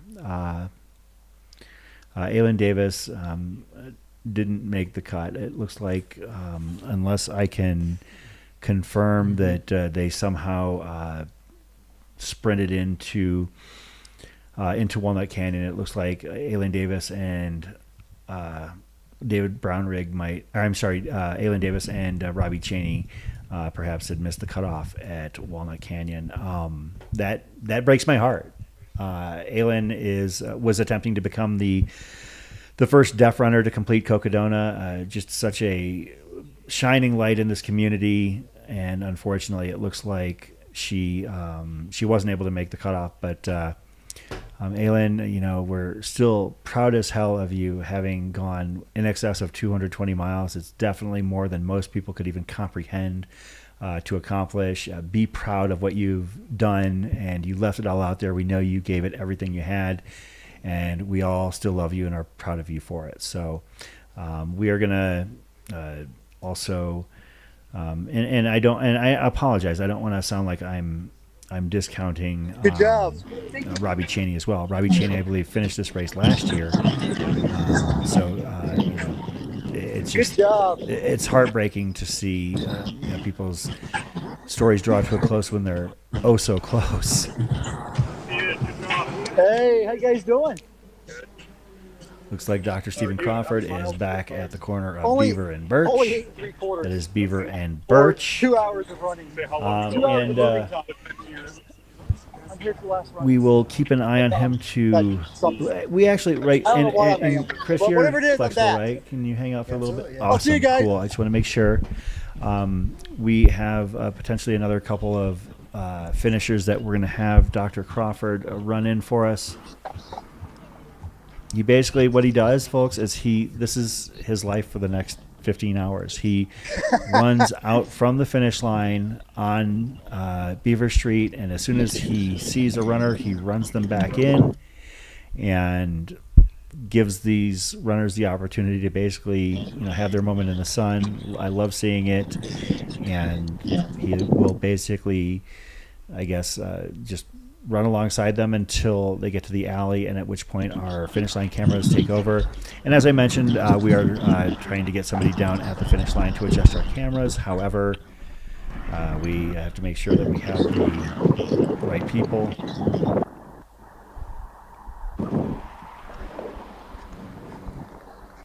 But we'll keep eyes out on who Dr. Stephen Crawford has for us next. And actually, if that's the case, Jordan, will we be able to just go picture in picture and have our guest here in studio? Perfect. All right, that is the finish line here. Of course, Chris Warden, Rory Moynihan. And our next guest is somebody who I admired from afar, but then have gotten to know over the last couple of years. Chris Hawthorne, thanks for joining us here. Yeah, thank you for having me.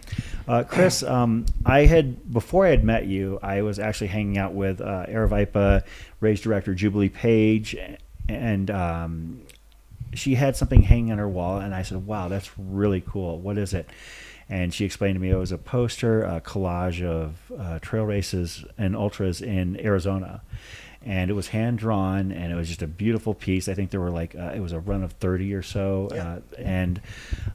I said, man, I need to find out where I can get that. And she just happened to have another one in her car, and she gave it to me, and it has a special place in my home office wall. But Chris, I wanted to have you come in and talk about your experience with the community and what has inspired you to do what you do.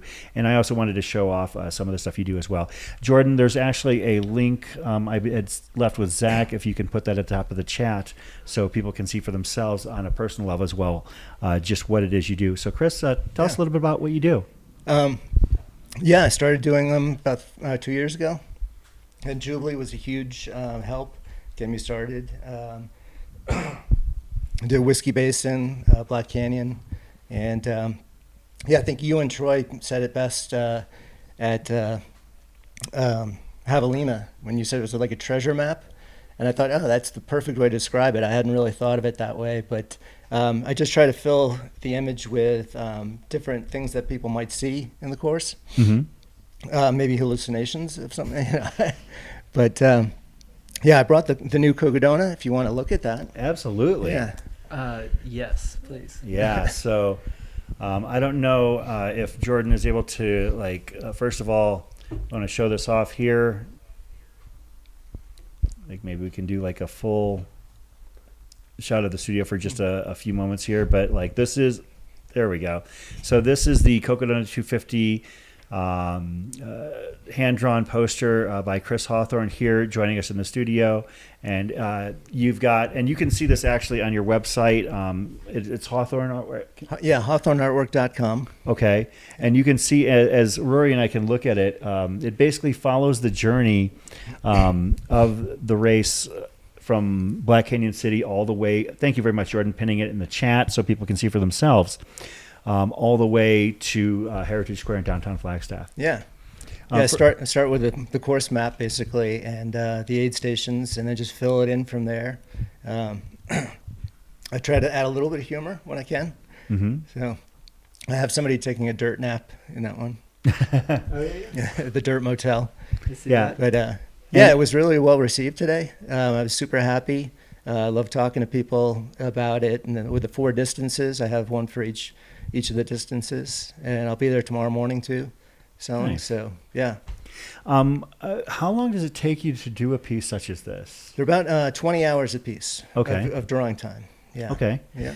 And these are available on your website at Hawthorne Artwork, and I'm gonna actually just kind of click myself here so I can kind of walk through it with people. Yeah. What inspired you to become involved with the trail running scene in particular?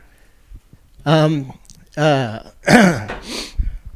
trail runner, for probably 10 years. Mm-hmm. Started in Northern California with the Coastside Trail Runners, Coastside Running Club, and we moved to the Valley, and started running with a Santan Mm-hmm. group, and then now I'm in Prescott with the Patter group. Yeah, you've been you had Trevor Davenport down in Santan, and now you've got Patter up here. You've been with some good crew. Yeah, really. It's one of the best things I think is joining a run club, just to learn about techniques and different races. It's been super helpful for me. And then the art is just another way that I can connect with the community. Folks, if you're wanting a closer look at the artwork, you can absolutely do so via the link at the top of the chat. I don't have the capability to zoom in the camera, but I'm actually looking at it right now. I mean, I can see right now you've got the Cocodona 2025 race print up for sale on your website. The 2021 course, Sedona Canyons for this year, Mingus Traverse, the inaugural running of that, Flagstaff Crest, the inaugural setup of that race. Of course, you had the Whiskey Basin, Black Canyon. You've got Saddles, which is a non-Air Viper race, but a very loved race here in Arizona. The Haviland 100 print, which I actually have. I'm trying to. I have to remember to actually put it in a frame. Okay. But I'll get your frame. No, I got it. I just have to get off my butt and do it. No, and these are beautiful wall quality. They frame so perfectly in a home office or in a living room. And also, you price them very reasonably, Chris. That's one of the things that I love about it. I mean, if you go to your site, I mean, these pieces of art start at $20. Yeah. And when you're at races, one of the things that I love is the fact that you add a little bit of an extra touch for the runners. Can you talk about that? Tell me a little more what you're. For instance, when somebody purchases a piece of artwork at the races. Yeah, so I can personalize them, and I try to leave some room at the border to write in your name, your bib number, your time, the year that you did it. As I started doing more races, I was like, when did I run Whiskey Basin? What year? So to be able to have it written on the print on your wall. And now I've started adding blank bibs into some. I just did a Boston Marathon poster. And so I put in a blank bib so people could write in their bib number and a timing thing. So, yeah. And people today that I was talking to kind of like that too, like having their time on there is for most people, depending on your race, a good thing to to remember. Yeah, no, and I love it. Like, for instance, I mean, I got to know your work through your trail work, the artwork that you've done there, and I do love the fact that you've got some signature illustrations associated with each race. For instance, with Javelina, you've got, all sorts of, basically it looks like a big party. You got Jubilee Page in a Pope outfit with an umbrella overhead. You can see who looks to be Catra Corbett on the poster as well.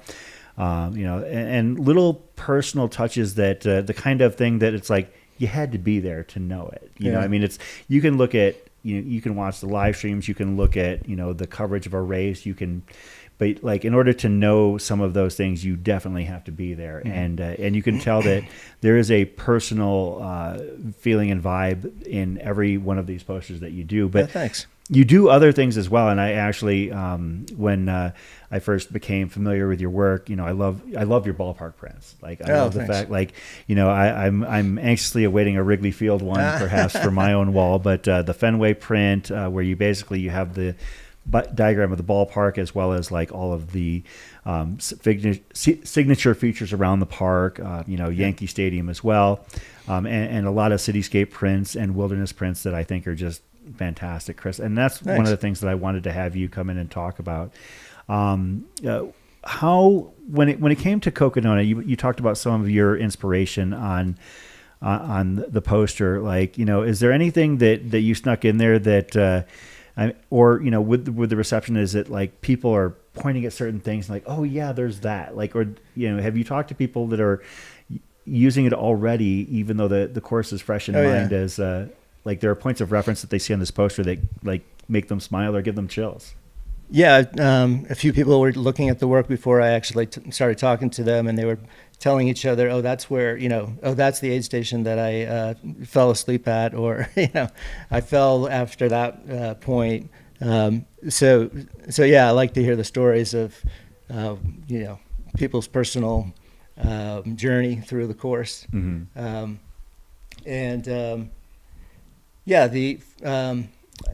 You were talking about like funny little things that I put in or things that you would know about.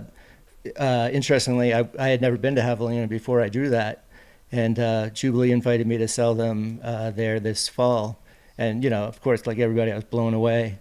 But she gave me a list of things to add in, which is very helpful. Yeah. And Steve did the same for these prints. One thing about the Javelina, she wanted me to do a cholla, and a cholla is a very hard cactus to draw. Mm-hmm. So instead of doing that, I put a little jumping cholla on all the figures in the race. So if you look at, like, Jubilee has one on her elbow, I think, and Fred Flintstone has one on his ankle. Oh, the Fred Flintstone, like that's right. I forgot about that. Yeah, I see them all.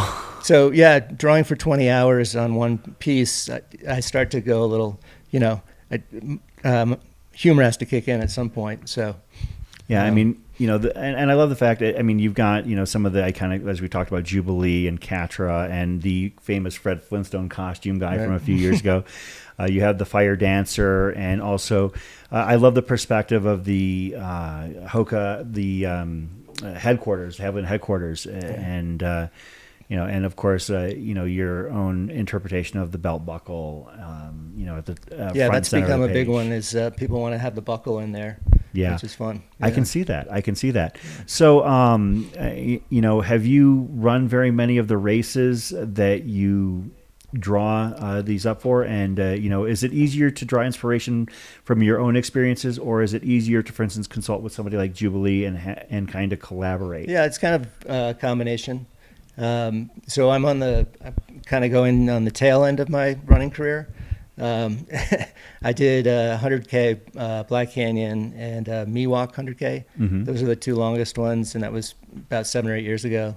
So I'm kind of scaling back on the running, but the drawing is filling that void a little bit. So yeah, I think talking to the race directors before is a big help. And actually, knowing that you're running Western States, I think I might have mentioned that I'm doing a Western States drawing. Oh man, I hope I deserve. Yes, I hope please. I deserve one of those. Yeah, I was super psyched that Carrie Meng and Chloe from Hoka got in touch with me and asked me to do one for them. So they're ordering a bunch of prints for the podiums. So yeah, that'll be the next big project. I'm looking forward to seeing that, and I hope that when I see it, it'll have a certain different meaning for me on a personal level. Yeah. If somebody's interested in maybe contracting a piece from you, how would they basically go through your website to do so? Or? Yeah, absolutely. Okay. Yeah, I've had a couple runners ask about individual pieces, races, maybe smaller races, but that are important to them. So I have 2 commissions that I'm working on right now.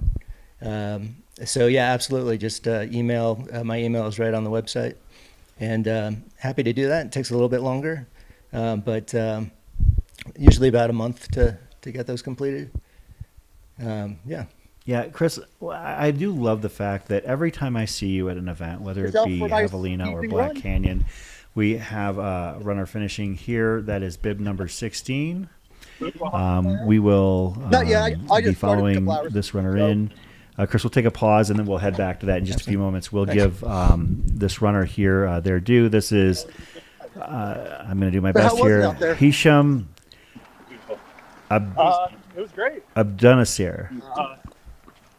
A little bit of everything. Maybe we can hear him say it himself, and I will so a little bit of everything. Be able to pick up on it. A little bit of everything. Feet went through it. The feet went through it. Got a lot of the rain. No rain, no pain, no main. So yeah, that was gonna be low spot. Had a blast. Could have used a little more daylight in Sedona. Maybe I'll hit that up on the drive home. There you go. Did you do the hangover trail at night? I did like 2 a.m. So you got to go back to it. 2 things a day. Black abyss around me during the hangover trail. For better or worse. Yeah, had a great time. Good. Glad to be done. I bet. Well, the listening to the live stream, anything else you want to say? Grateful for some remote crew. Had friends and family helping me remotely. Even had homie catch a wrong turn, watching me on the GPS. So that was cool. Yeah, I don't know. Feel good to accomplish it. Feel a little bit like Josh Allen right now, and go Bills. Go Bills. First 200? First ultra period. First ultra. Wow. Wait. What? No. This is his first ultra? So you've never done anything? You've never done anything longer than a marathon before? Okay. So 8 years ago, I threw like the AT. Okay. Okay. That's different. AT, yes. But yeah, other than that. But you were not on the clock, so technically that's correct. You did not run an ultra. That was a nice through hike. Yeah. So before coming out here, longest run was a marathon, even in training. I did come out here for the start training run. Oh, the Lane Mountain? Yeah. Yeah, that's a smart training run to do, isn't it? So I got that done. And then, otherwise, just be in Arizona. Just you in Arizona. No pacers. Let's see what happens. And it worked out. So. Well, great job. So what was your favorite food out there? Favorite food? The ladies at Munns Park gave me a BLT yesterday that brought me back to life. That was incredible. I hiked out a cheeseburger from Wildcat and ate that coming down Eldon. That hit pretty good. The Mingus lasagna.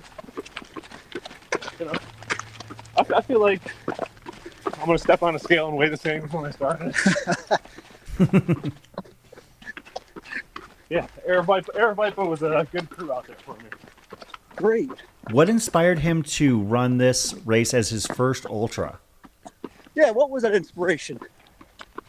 So, in 2017, Joe McConaughey, when he set his FKT on the Appalachian Trail, he flew right by me like a jet.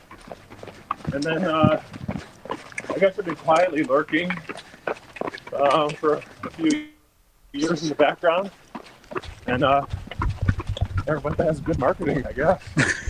But yeah, this is the first one that struck me. I wanted this really, really bad. So yeah, chance encounter with string bean. Well, you're about to cross Cherry and then make the most famous left-hand turn in sports, and then it'll be all yours. Love it. I've already imagined it a million times.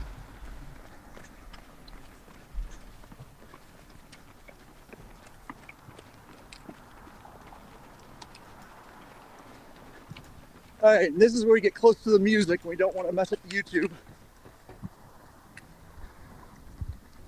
Well, thanks everybody, runners, friends, family, everybody loves.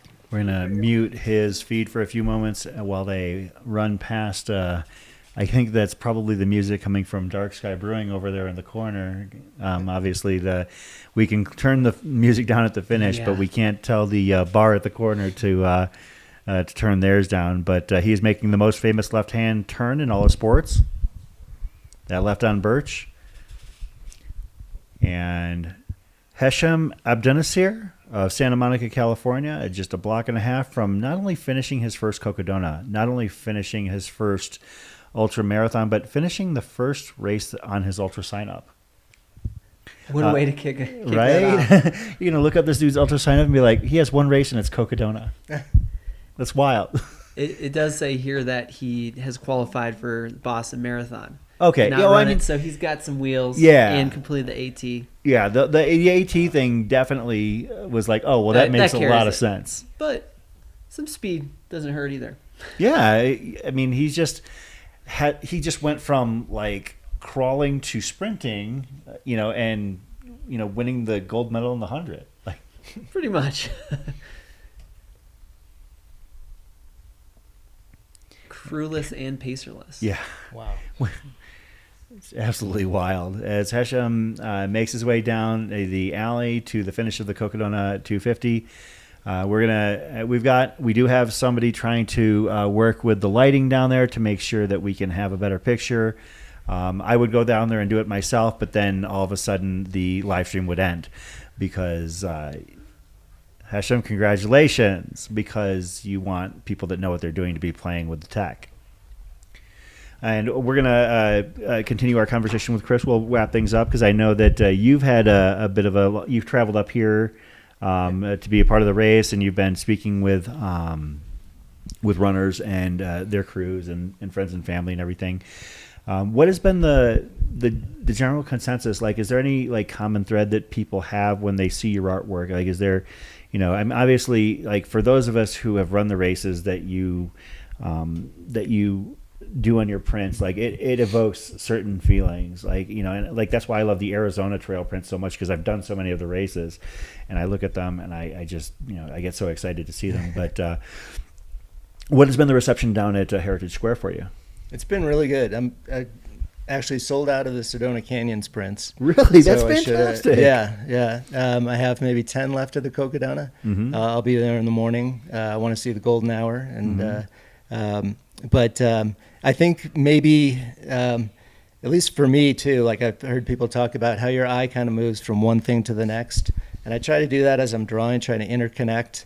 So there's people running down a trail and then it leads into a mountain and then into a stream or something like that. So I try to, and a lot of the things I do, commissions, are just one picture that I'm drawing, like somebody's pet. Mm-hmm. Whereas these, I have to work on the composition a lot. So for me, it takes a lot more thinking, and it's a lot more fun, to be honest.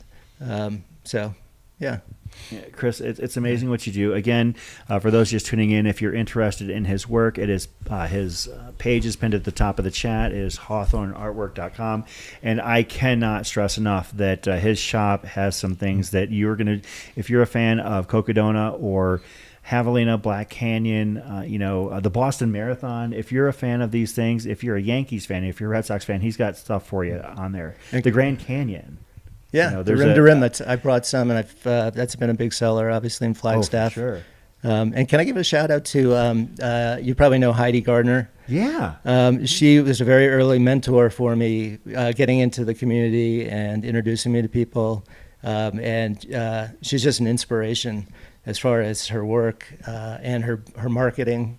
And Abigail West is another one. Mm-hmm. So they've been great to work with. And then just Cocodona, besides you, Jamil, Jubilee, Steve, everybody has been fabulous. So it's really, I love doing it. I'd probably give them away for free. I guess I shouldn't say that, but your time is valuable, and frankly, they're worth it. Like I said, I think you're practically giving them away, and I don't mean to sound like I'm trying to hawk you something that is not worthwhile. Yeah. These things are gorgeous. Go to the website and check them out. I mean, there's such a detail. For instance, you telling me about the Javelin 100 thing with the choyas on each of the individuals. I had not noticed that. That's awesome. Well, that's the other thing is I hope people, as they look at them, like Heidi has bought a lot from me, and she has them in front of her treadmill. So she said as she's running on the treadmill, she'll notice new things each time. So yeah, I do price them low because I maybe it's an ego thing, but I love the thought of lots of runners having my artwork on their wall. Yeah. Yeah. And I love seeing the interaction with you, like, for instance, at the Javelin 100 Expo, at the Black Canyon Expo. I saw you at Whiskey Basin, at Fleet Feet in Prescott. Seeing the runners interact. As we see our next finisher coming up here, that is, I believe, bib number 219. Dr. Stephen Crawford has made his way out on the streets of Flagstaff to capture Catherine Lynch, and we will... what we'll do is we'll wrap things up with you here, Chris. I really appreciate you having me. Hey, Chris, thank you for joining us. We'll keep your link up in the chat. Hopefully, some of you out there at least check it out. And, if you feel inclined to purchase a print or two, I highly encourage it. They look great on your wall. There's one hanging on mine, soon to be a second. I just have to make the time to frame it. Chris Hawthorne, thank you for your time, and we'll see you soon. All right. Thanks so much. Right. Appreciate that. Only 10 left. Those are going to go. Yeah, they're going to go. They're going to be gone by the morning. So we've got. Of course, but who cares? As we mentioned, bib number 219. That is Catherine Lynch from Spring, Texas. So what are some of your thoughts about the toughness and what was made it so tough? Yep, she's a mom of two, ages 7 and 5. As we said, hailing from Texas, she has run 100 miles, adding the Cocodona 250 to her ultra sign-up. Being from Texas, she did say she loves the heat and was expecting that, so I imagine those early days were tough for her. So very happy to see her bring it home.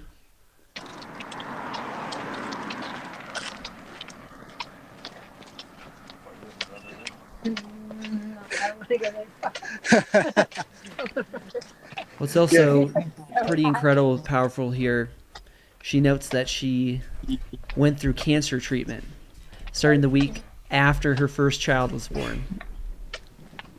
So I imagine this race has incredible meaning for her and can be inspiring to others who have had their lives affected by cancer. Think about a quarter, actually.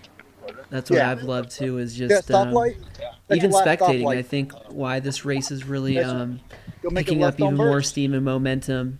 You'll hear, I've seen people just walking through downtown Flagstaff on their way, maybe tourists, and they'll ask the runner something about themselves. And you can see some of them are very vocal, or they're carrying a flag, they have something on their bib or their backpack, and then you'll cross one more street, and they'll add to that story, and it really just blows away the tourist or the passerby. Absolutely. Sounds like we've got audio now on. Oh yeah, on them. Listening for so a few moments. You want to say? They can hear you for a few minutes. So we're at the music, of course. You're just Seems tired, pretty focused on what she's doing. Yeah. Yeah, we got the music in the background now, probably. And she's out of gas.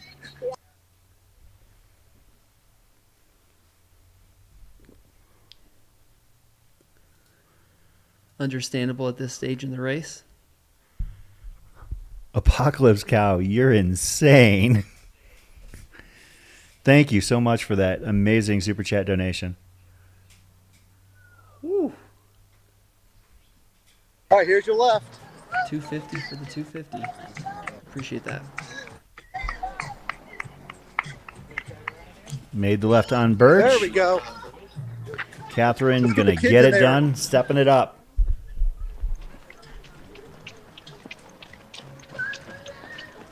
Family in tow, the kids she mentioned.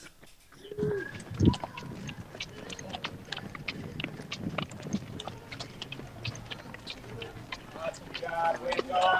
Way to go.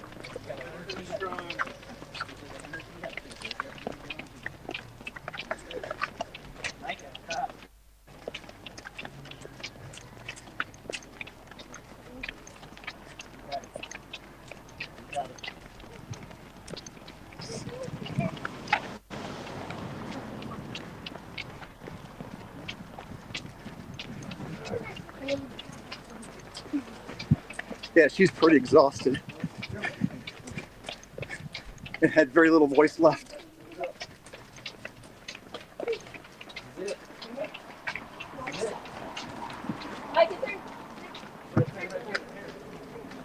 Final turn down Cocodona Alley.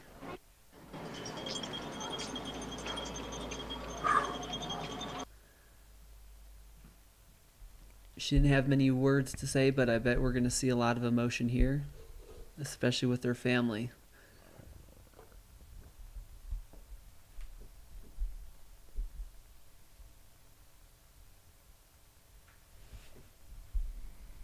Congratulations. Way to get it done, Catherine Lynch. Your latest finisher of the Cocodona 250.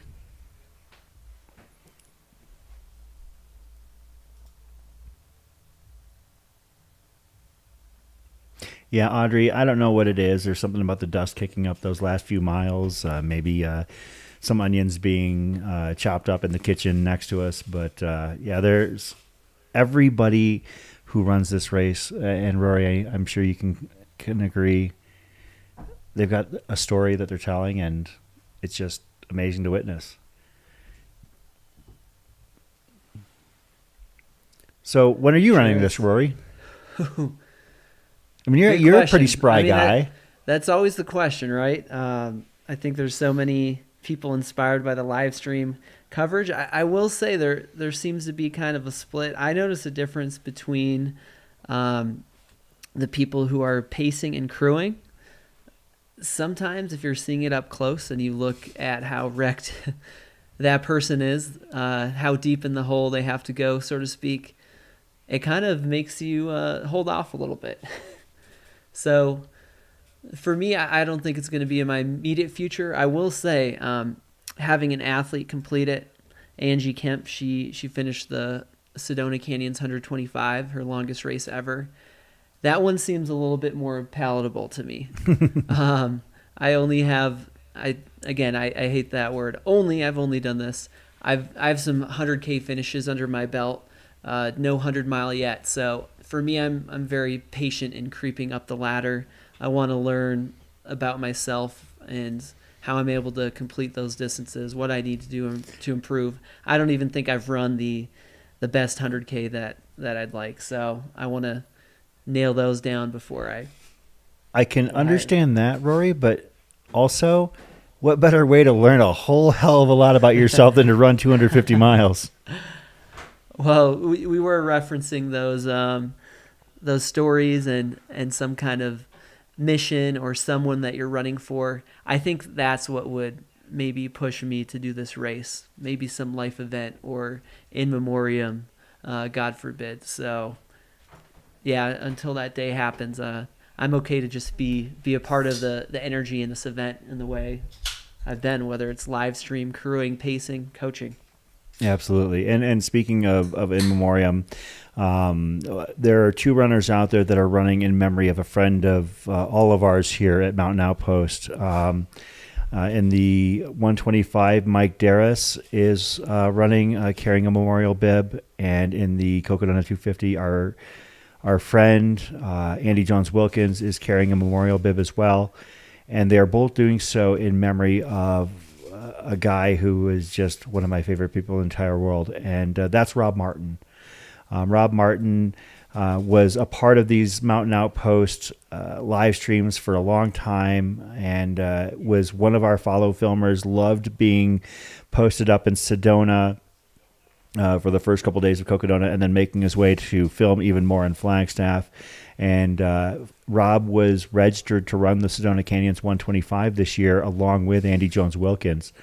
Unfortunately, Rob succumbed to a series of heart attacks last November and is no longer with us.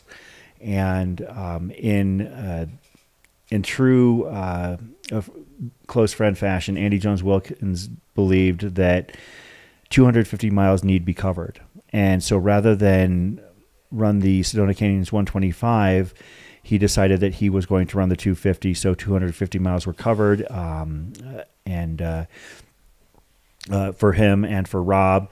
And Rob's lifelong friend, somebody who's known him many years longer than I have, Mike Darris, running the Sedona Canyons 125, with basically Rob's entry with the blessing of Rob's family. Mike was his best friend for basically the last 30 years of his life. So it's just one of those opportunities for us to recognize one of the true great people in our Mountain Outpost community that is no longer with us. I can't wait to see Mike finish. But, it just, it's a powerful moment, but, we're all here in celebration of everybody. Actually, you know what? I am mistaken. Mike Darris finished. So congratulations. I missed that. I didn't realize it, but apparently Mike finished this morning. Congratulations to him. And shout out to those of you who opt to run in memoriam and in somebody's honor. It's a very tricky thing. And to complete the second piece of the puzzle, looks like AJW just crested Eldon. So he is going to have the fun downhill on that. Rory, would you rather go up lookout or down lookout?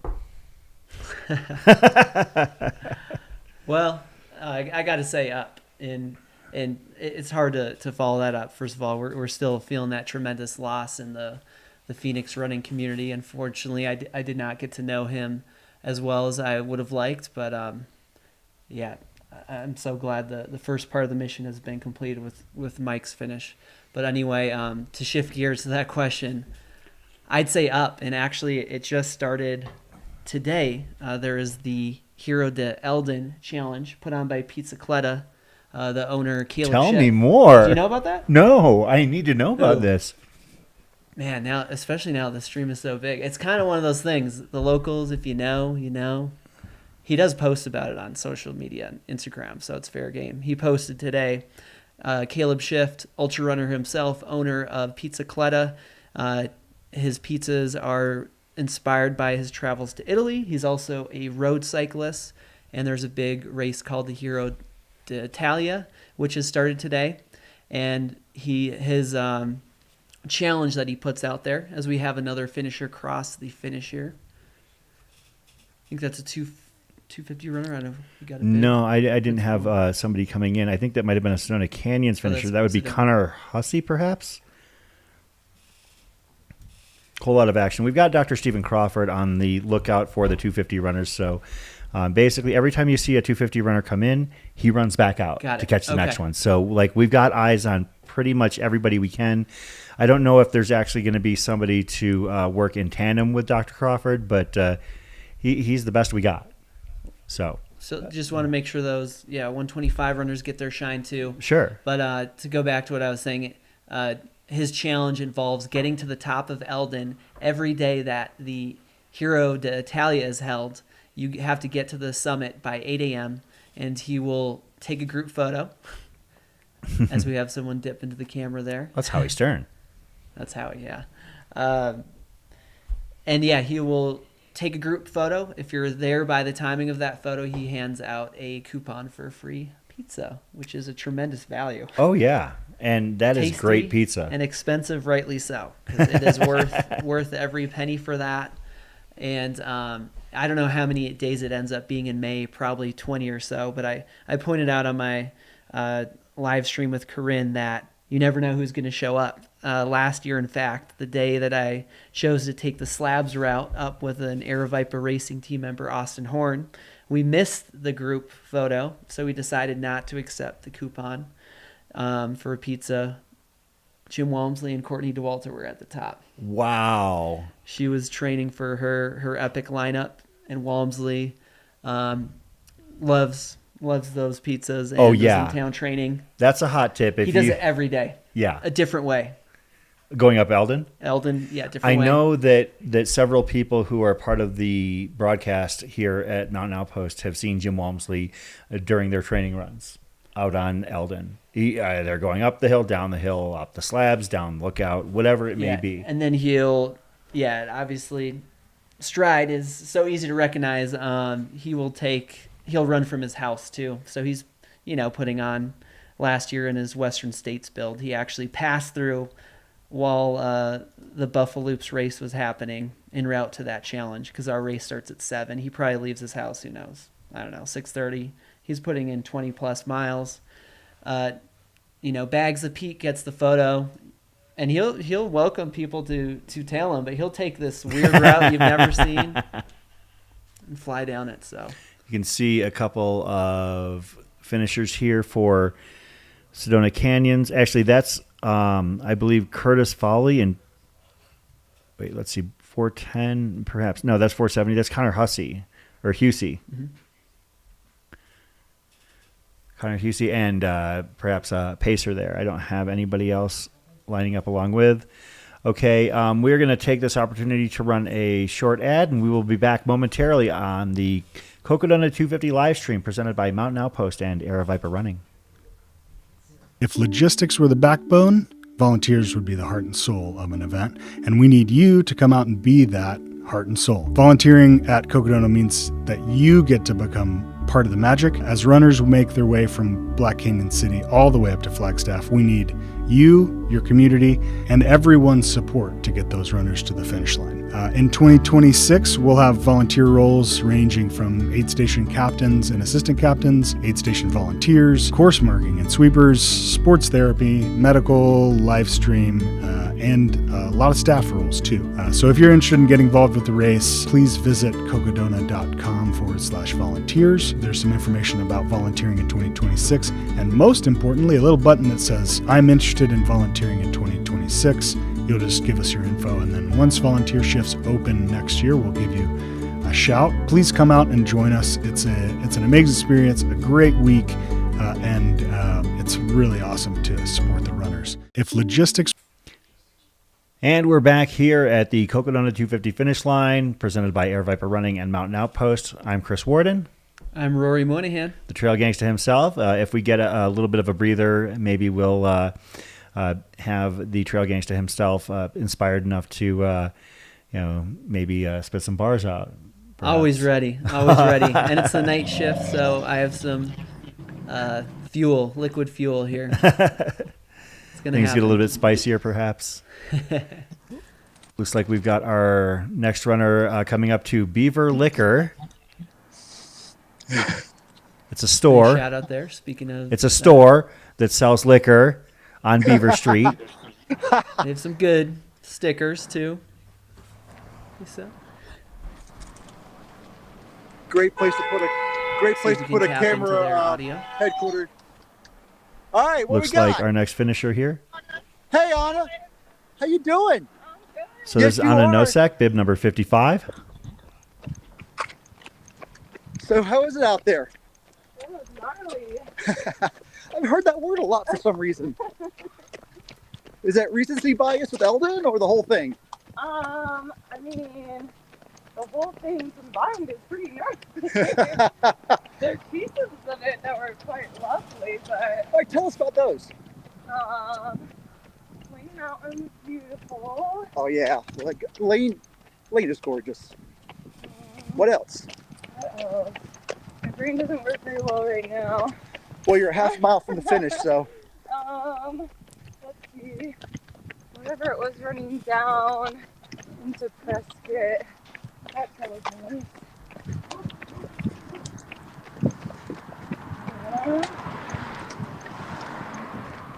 Climb up Eldon was okay, but the descent was winning. Which one? The climb up Eldon. Oh, the climb up Eldon was good. Fine, but the descent really hurts when your ITs aren't working anymore. Oh, really? It was lovely.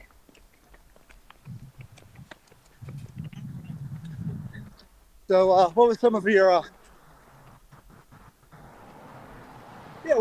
how was your sleep strategy? I didn't really have a strategy going in, just kind of went with whatever felt right at the time. So basically when I was dying, I was like, okay, now I'll sleep. So, did that.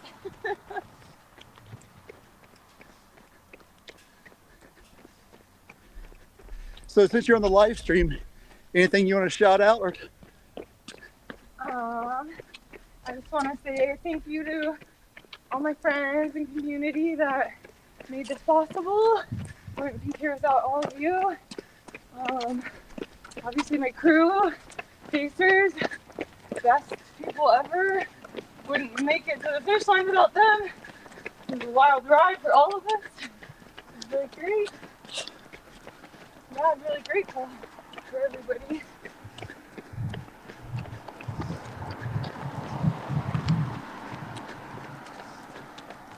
so what inspired you to take up Cocodona? Oh.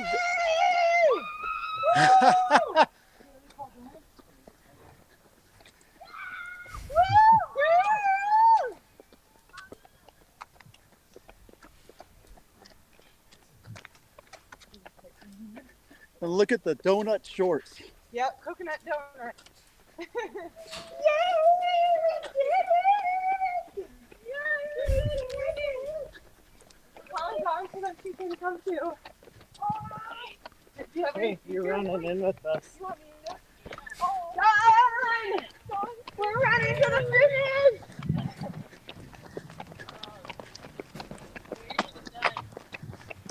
Fuck yeah. We had to have you here. Oh my gosh. She looks so good. Oh yeah. Can you see me?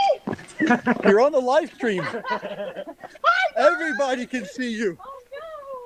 Of course I'm...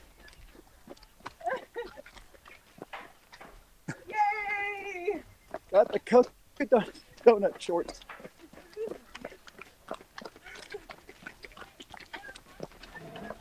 Yay! What? You mean for about look what? Fast! Fast! Fast! So fast.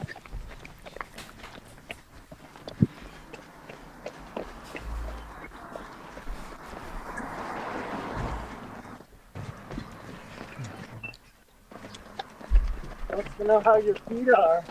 My feet feel terrible!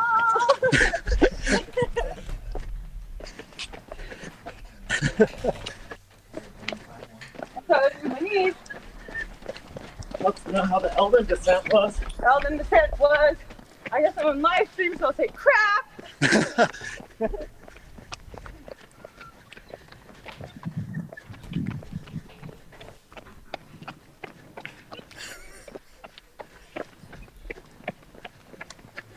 And just to warn the studio, we're about to hit music in a minute.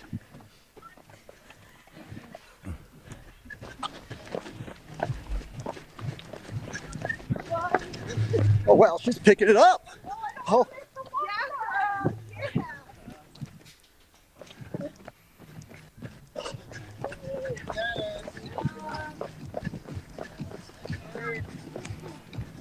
Making that left on Birch.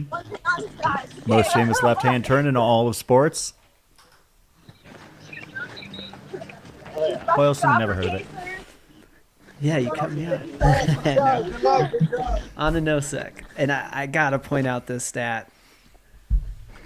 In February of this year, she ate a 1 and 12-ounce tub of cheese balls in just over 11 hours.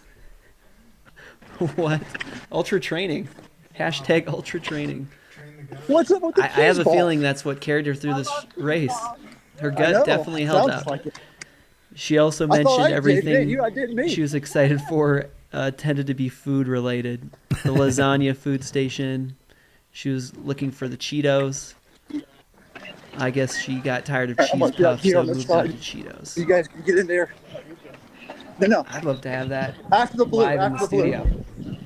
For sure. Let's get her a tub. Yep. After go. Cocodona Alley it is. And a no-sec.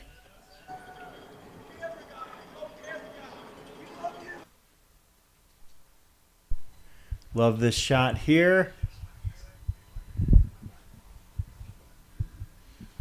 Congratulations, Anna, finishing the Cocodona 250. You can see Howie Stern and Scott Rokas getting those shots that are going to last a lifetime. We are down here in the studio. I am Chris Warden, Rory Moynihan joining us. And you can see us in the lower left-hand corner of your screen. And I make no promises about how things are about to go here. I was not sure what to expect. One of these gentlemen was expected, and the other was not. But they're both always welcome whenever Mountain Outpost and Airvipe After Dark are on the air. This is going to be a treat. This is a treat. Yeah, this is going to be wild here. So let's just bring him in right now. We've got the People's Champion, Kevin Goldberg, and we've got the Tiger King himself, Jeff Garmeyer. Welcome to the studio, guys. Yeah, thanks for having us. Once we saw it was dark, we knew it was time. Felt cold. Yeah, I mean, this is just going to be, again, this is going to be completely off the rails. Of course, we're going to do our best to make sure we, respect and keep eyes on as many runners as possible. We've got some high-profile finishers coming up. Randy Zuckerberg, Wes Plate, Andy Jones-Wilkins we expect to see coming in tonight. But we also like to have a little bit of fun. And, of course... Yeah. I have a question, though. Which one of us was invited and which wasn't? Because we don't know. We both think we were invited. Well, I guess we'll just have to... It's like a date where you accidentally invite the two girls at the same time. Which one of us is fourth wheeling it? I can tell you that neither of us were invited to the next door address that we both tried to go to. Oh, no. Uh-oh, you knocked on the door. Yeah, no. Were they It like... is confusing. Yeah. She wasn't live streaming over there. They probably wonder what's going on over here, to be honest. They do. Because the first neighbor said it's not there. The second neighbor said it's not there. Oh, you went to both? But we got this one. Third time was the charm? Yeah. You could have texted us, but... Well, no. Let me clarify. You were both invited. Only one was scheduled. Jeff, you're always welcome, and like I said, Kevin, so you're it always. was you. I guess it was me. But no, you guys are always welcome. Obviously, I'm happy. I love hanging out with you guys. I was invited. First, you here. No. First of all, we've got a combined 9 Cocodona finishes here in the room. Congratulations on both of you, Jeff hitting that 5-timer, and Kevin hitting that 1,000-miler. Congratulations to the two of you. How you feeling? It's insane. Yeah, it's too much. Yeah, first question. We could have just thru-hiked the PCT.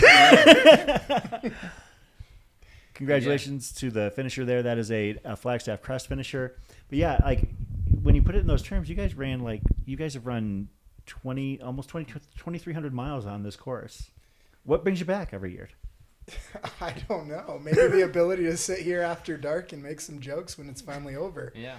You don't have to run the race to do that. You're always welcome to come in. Don't tell us that. Next year, I'm just coming in, and I'll do like a 5K beforehand. I don't believe that for a second. Yeah, I'm gonna prove you wrong. Yeah, what do you? How's that episode of Distance to Empty gonna go? The year I sat out the Cocodona 250 and came into the studio. It's gonna rename to I Am Empty. Just empty.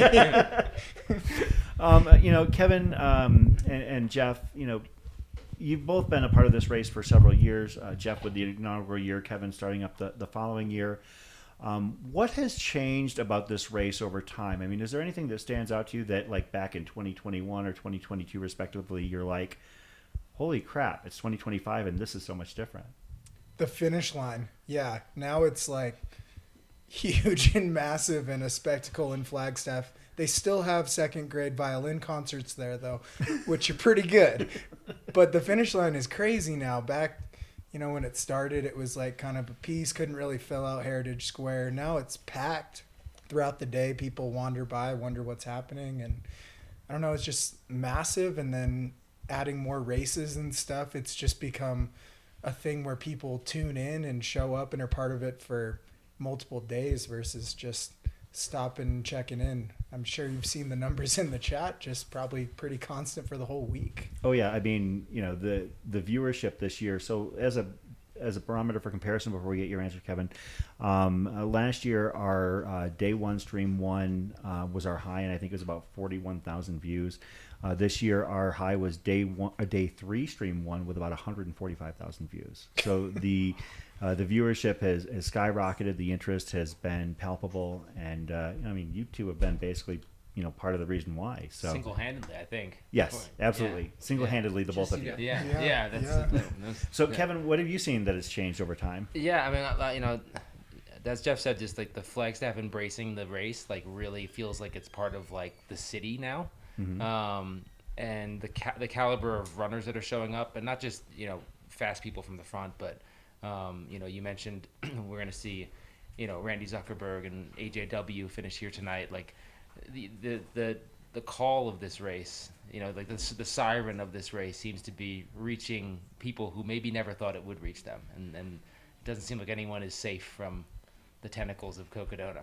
Cam Haines, yeah, that was huge. Yeah. Absolutely. Cam Haines, Max Jolliffe. I mean, Courtney herself. I mean, there were a lot of big names and high profile runners. But the interesting thing to me was that for the most part, we had sustained some pretty high viewership and a whole lot of attention over the course of the first 3.5-4 days of the race. I mean, things have kind of cooled off a little bit. As some of the more high-profile names have completed the race, but a lot of people have also stuck around, more so than ever as far as years past go. And I gotta ask, is there anyone you yourself are starstruck by that's been in the field? Just Jeff Garmire. Yeah, I mean, every time I see a mirror on course, it's gotta stop. Yeah. So maybe you each bring each other back. Yeah. When I saw Jeff in Sedona, he came up and he's like, my second favorite runner, and before I could even ask who his first favorite runner is, he told me that it was himself. Of course. Yeah. Naturally, yeah. But I'll take second. How many miles or hours have you guys spent together on the Cocodona course, if you were to just kind of guess as far as, how much time? Maybe a couple. Yeah, not a ton. But, I mean, if you add up all the years, probably several hours. Our crews have probably spent way more. That's weeks true. together. Yeah. The crews are like, again. The crews get to know each other. Like, my aunt knows so many families out there. We got another finisher. Looks like, we have another finisher here. We'll verify that runner. Of course, we are here with Jeff Garmire and Kevin Goldberg, two of the mainstays of this event who have really been a part of it for quite a long time. It looks like I can't. Okay, so that's Bib 610. So that was a Sedona Canyons finisher. Let me see if I can pull that up. Looks like Jeff Swan. Thank you very much, Jordan. Congratulations to Jeff for finishing the Sedona Canyons 125. But yeah, please continue. Yeah, I think it's really interesting how you come out with, it's usually Kevin's wife and my aunt are kind of crew chiefs, and they get to know each other and the other people around, like Mike McKnight, his wife was around, so my aunt got to know her, and they spend and create this bond. And it's a lot deeper than just the runners, because usually they're kind of, we are out of our minds and not really known, but it's the support that gets to know each other, gets to know the aid stations. And I think that's what makes it really cool, is it builds a lot more of a community than 300 runners. It's like thousands of people that make this happen for us, 300 people that do this for a belt buckle for some reason. Have either of you had one another on as, of course, you host the Distance to Empty podcast and the Free Outside podcast. Have either of you had each other on as guests? No, sworn enemies. Yeah. More, we would never. Yeah, no, we pretend each other doesn't exist. Yeah. And I believe, Jeff, you might have beat Kevin to the punch with the post-race upload. Oh, Did you yeah. upload No. this You morning? already put an episode out? Yeah. You put an episode. Yeah. Within about 18 hours of finishing, there was an episode. That's recap incredible. out. Okay, I must admit, I went straight to the live stream to watch. I just saw it popped up because I'm subscribed. But were you on the toilet? No, I was in the Airbnb. I didn't have a perfect studio set up. It just seemed on. like something you would do, but I saw Yeah, TP behind you or something. I was in the outhouse at the finish line. Gotta get that up quick. Okay, yeah. Fast and wrong. It was Still quick. fast. If you're not first, you're last. He set the bar. Yeah, well, Peter edits our episodes, so I'm really tethered by him. He's holding. Well, me he back. was busy pacing you. Yeah. So maybe if I was able to finish faster, I could have got one out. So over at Free Outside Podcasts, I record, edit, and publish. So. And gets it out much quicker. So if you're looking for a good podcast, Free Outside Podcast is the one to listen to. I think that everybody should be subscribing to both of them. I think they're fantastic. Right now on our screen, we have another runner. This is one that I think we've actually had eyes on earlier in the course. That was bib number 305, Murray Holland. I'm positive we saw Murray Holland because I felt like with a name like Murray Holland, perhaps he should be hosting like a weekly golf recap or something like that. Totally. And look at those South African shorts. Too. Yep. Those are awesome. A lot of love in the chat for Murray Holland. They spoke to him earlier, actually, I believe, while he was eating, which was something that a lot of runners were really kind of chatty with our live stream coverage out there. So, of course, Kevin being like the most chatty in like, how many batteries do you carry out there now? I mean, never more than one at a time, but always at least one. You've got one at the aid stations and everything. I'm constantly rotating. Actually, I think I got one right here. You never know. Yeah. You might need it. I'm fighting the urge to not jump in the live stream chat right now. That would be kind of meta. You're just sitting there. Chatting, asking yourself questions. See how long we stay here. It's probably going to happen. Yeah, next question. How much time have you spent in the chat? Chatting with yourself and others? That could have been taken off your race time, by the way. Yeah, yes and no. I mean, it helps me stay awake. It definitely, especially on some of the sections where I can actually like type something, jog for a little bit, type something. So I use it for like regulate walk breaks. The fire road section, stuff like that, where I'm not going to trip and fall. Haven't tripped and fall yet while I'm doing that stuff. But I probably spend, I don't know, what would you say, Mel? Like a couple hours a night. We should call it like live chat intervals. That's what you do out there. Yeah. So LCIs. It's like a new metric to add to the equation, to add to the suit. I work at Training Peaks. So I'll get an LCI metric put in the performance management chart. Oh, perfect. So, Kevin, I have to say, like, the fact that you are in the chat so much cost me about an hour of sleep on Monday night because I was getting ready to go to bed, lie down, and I was like, oh, Kevin's in the chat. Got to say what's up. And sure enough, I end up staying in there for another hour. Yeah. So, you're welcome. I'm helping you train for sleep deprivation for Western States. This is true. There's You're going welcome. to be some sleep deprivation as we see Murray Holland make it to the left on Birch. Going to head down Birch to Cocodona Alley, make that right. Does this give you, to see other runners finish, what does it feel like? I mean, that you guys have done it pretty much more than anybody. Like, knowing what these runners are going through in some cases for the first time, does it still give you the feels, or is it kind of just something that like you're supportive and excited for it, but doesn't hold the same feeling? How cold do you think we are? We got all the feels here. Are you kidding me? These people have lived a decade out there between Phoenix and Flagstaff. It is such a hard race. You go through so many highs and lows, and then to be in the midst of another night and finally see the lights of Flagstaff and the live stream, the India race, like this ends a decade of their lives and they're never going to be the same. I think it's just such a cool thing. And right now, before he gets to that finish line, he doesn't even know what to expect after it's over because this is the end of such a massive goal. And so it's just a really special feeling. Every single person that does it. Have you guys ever jumped at the finish line like that? You got those big ups or what? Oh yeah, I can. Jumps. Yeah, slam dunk on that. Yeah. I heard Kevin Actually, played basketball. You have a good finish. Hold on, I video heard clip. Kevin played golf and basketball this year. Yeah. I played on course basketball and golf. Oh, okay. Basketball was at Mingus and golf was at Munns, or on the way to Munns. Awesome. I thought you meant like you did a ball and thing when you crossed the finish No, like I actually fade like, away played, like, jumper. the sports. And you played. Yeah.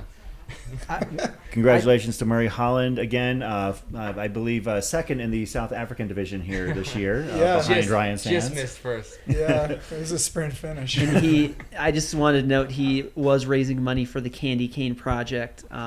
It supports families suffering from cancer. Love it. Love to hear it. That's awesome. He looks with it. Yeah. Man. Yeah, he looks good. So Really Jeff, alert. I want to talk to you about the course changes. Of course, you were rerouted this year at the very end of your race. You were not able to have the Cocodona Alley experience. I know, yeah. After you flubbed the call on my podcast, they It made was sure cursed. that we weren't going to be going down Cocodona Alley. I was trying to suppress that in my mind because Is there a way we could rewatch that? Oh yeah, it's on the internet. Yeah, the internet is forever, and Jeff definitely did not miss that opportunity. But I pulled the clip and made it a reel so everyone could hear That's it. out, right? Okay. Yeah. Oh yeah. I'm good. I'm gonna catch up on that. You had to basically take the detour from Cocodona Alley due to prisoners' transport and had to go around the other side. So yes. Yeah. was that easier or tougher than the normal course? I'd say I'm just appreciative I wasn't in the prisoner van. You know? I think I've done it one other year. It's not such a big deal, but yeah, it's just a little different. I don't know. I think the alley's special, but knowing the finish line is close, no matter how you're getting there, it just feels good. I'm sure. We are in the studio with Kevin Goldberg and Jeff Garmeyer. If you've got any questions and want to fire them off in the chat, we'll have them here for a little while, as long as they let us hang out with them. But discussing in all seriousness the real course change. Basically, of course, there was a little bit of confusion with you there, Kevin, when you were talking to Versteeg, I think, in your previews. But rather than going up the Lookout Trail, you were heading down the Lookout Trail and end up a Newhart Trail. Man, it's got to be a lot tougher.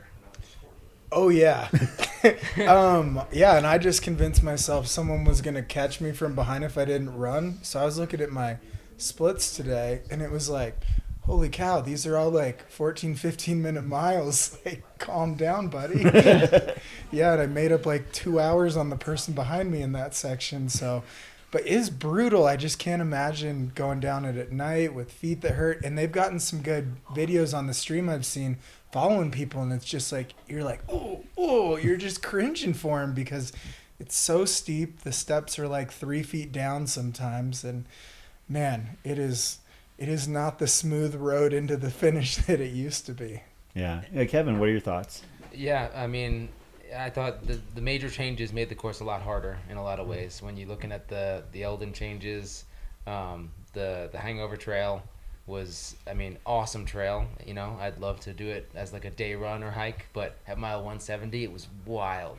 And I haven't done the math yet to think of like how much longer that took me, but it definitely was harder. Even the change from Munns like to Kelly Canyon, like those were more single tracky type trails versus the fire road stuff. So like I think that was a little slower too. I think it was a much more challenging course this year.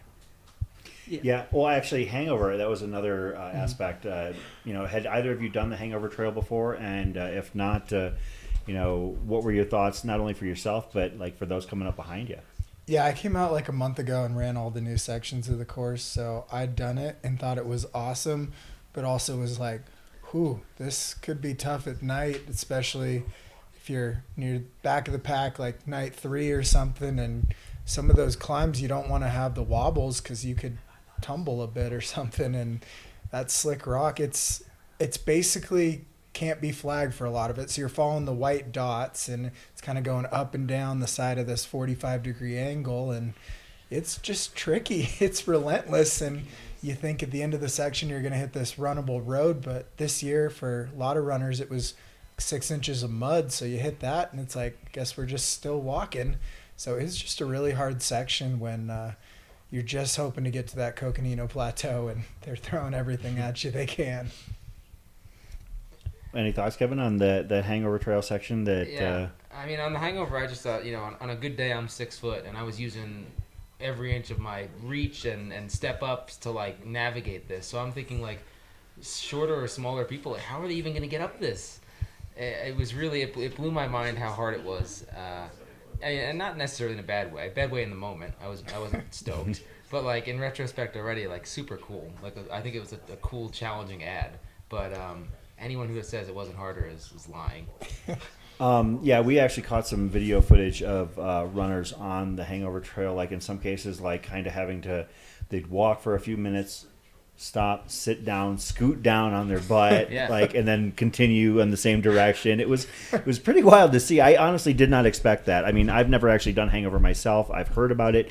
AJW and Steve Adderholt took a crew out there to explore it as part of their training camp, and they came back and they're like, this is going to be nuts. Like the idea for some of them, they said, I'm not doing this at night. I'm going to coordinate it, so I'm hitting it like first thing in the morning. So. Yeah. And I just wanted to address some of the comments coming through. Jeff, I know you've completed 2,000 plus mile through hikes.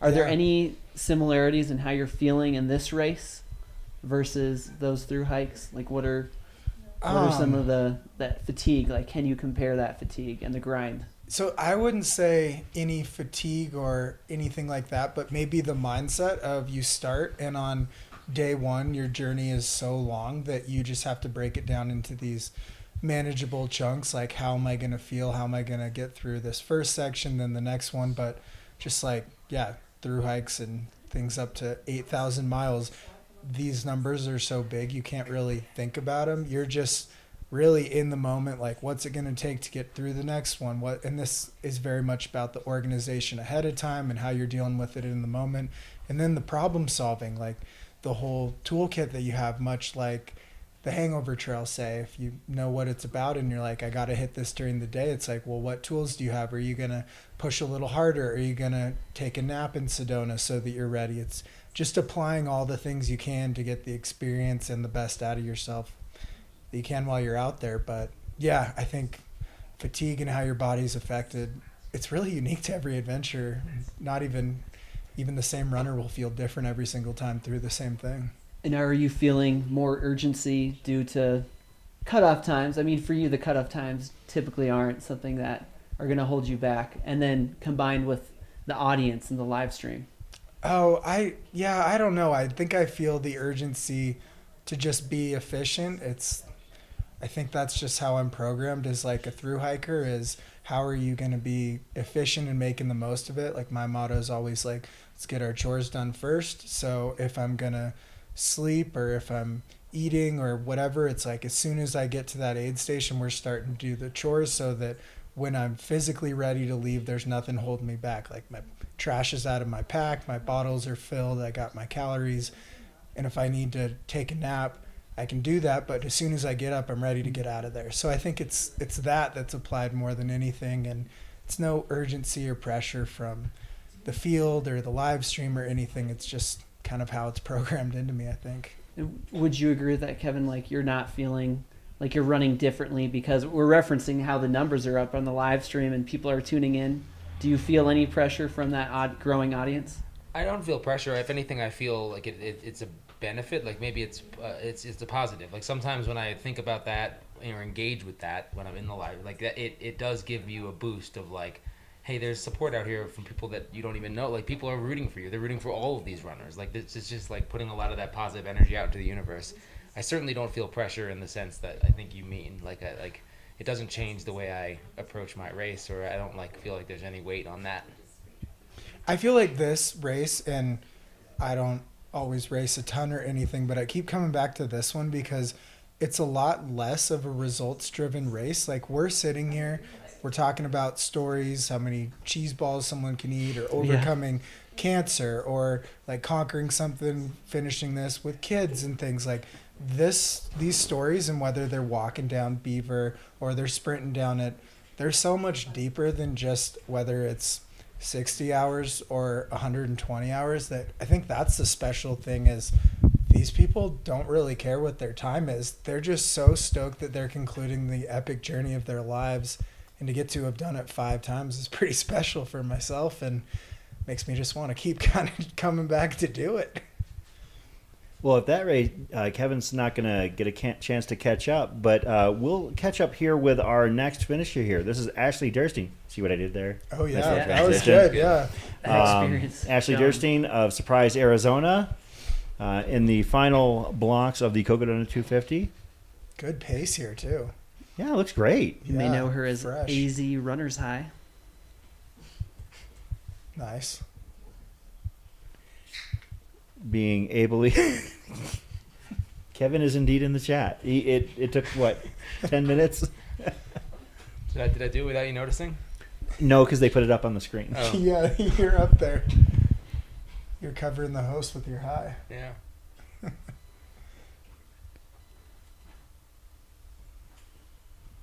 And it looks like this is Ashley's first Cocodona finish. So congratulations to her.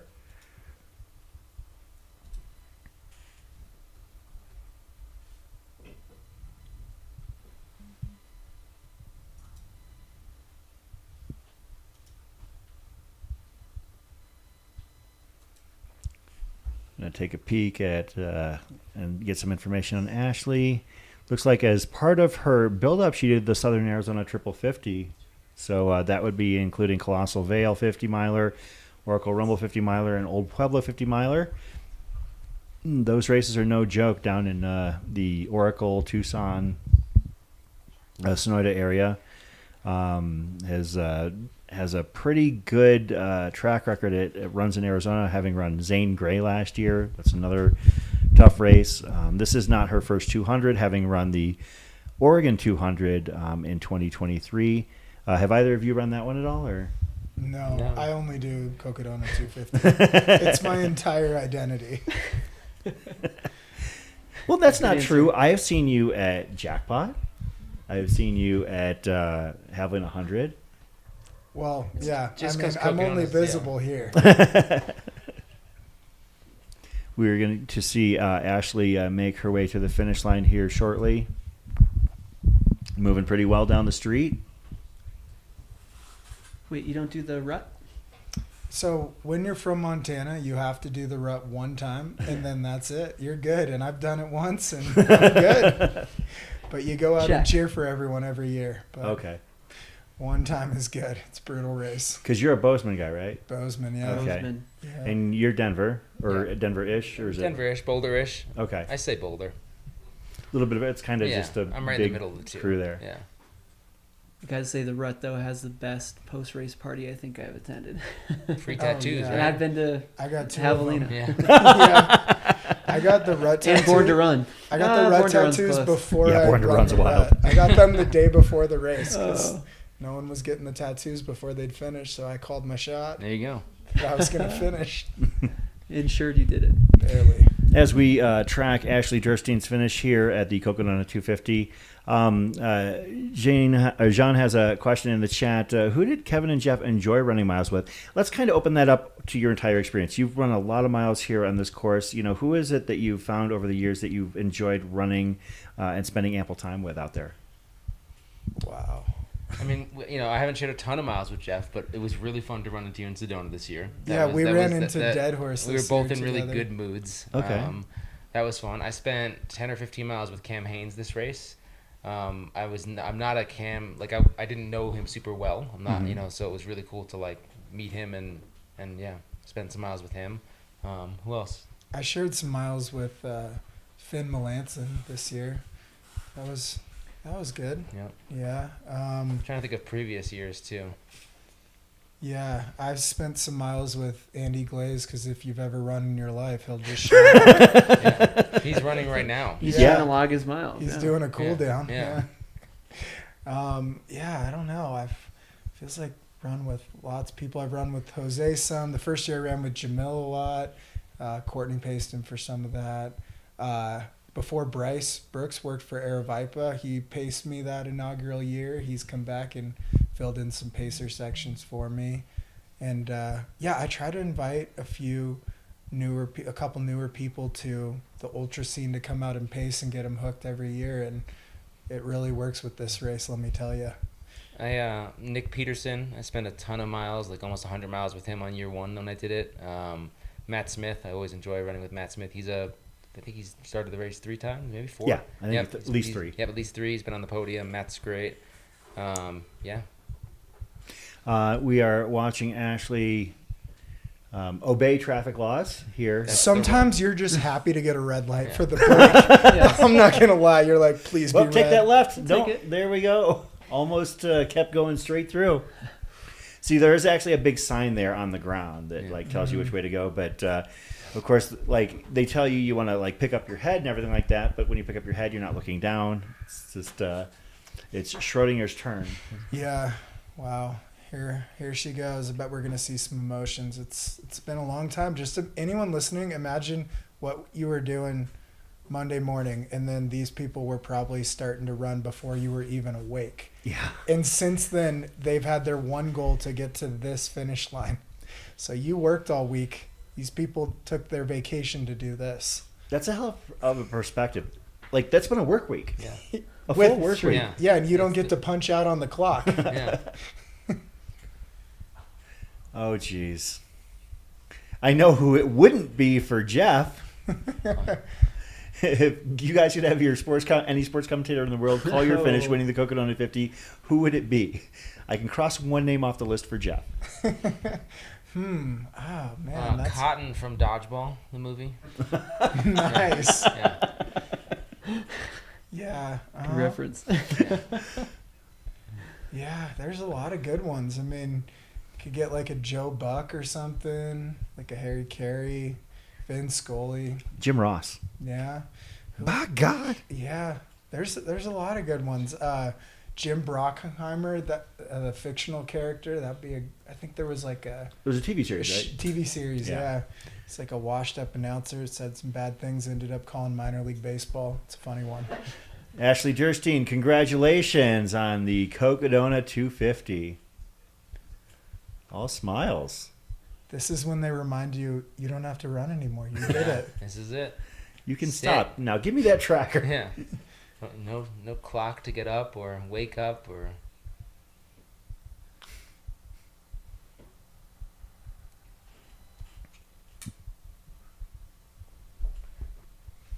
I see. It looks like that's Brittany Olson that was pacing her. Shout out to Brittany, Phoenix local, who is, I know, paced a lot of runners, coached a few over the years as well here at Cocodona.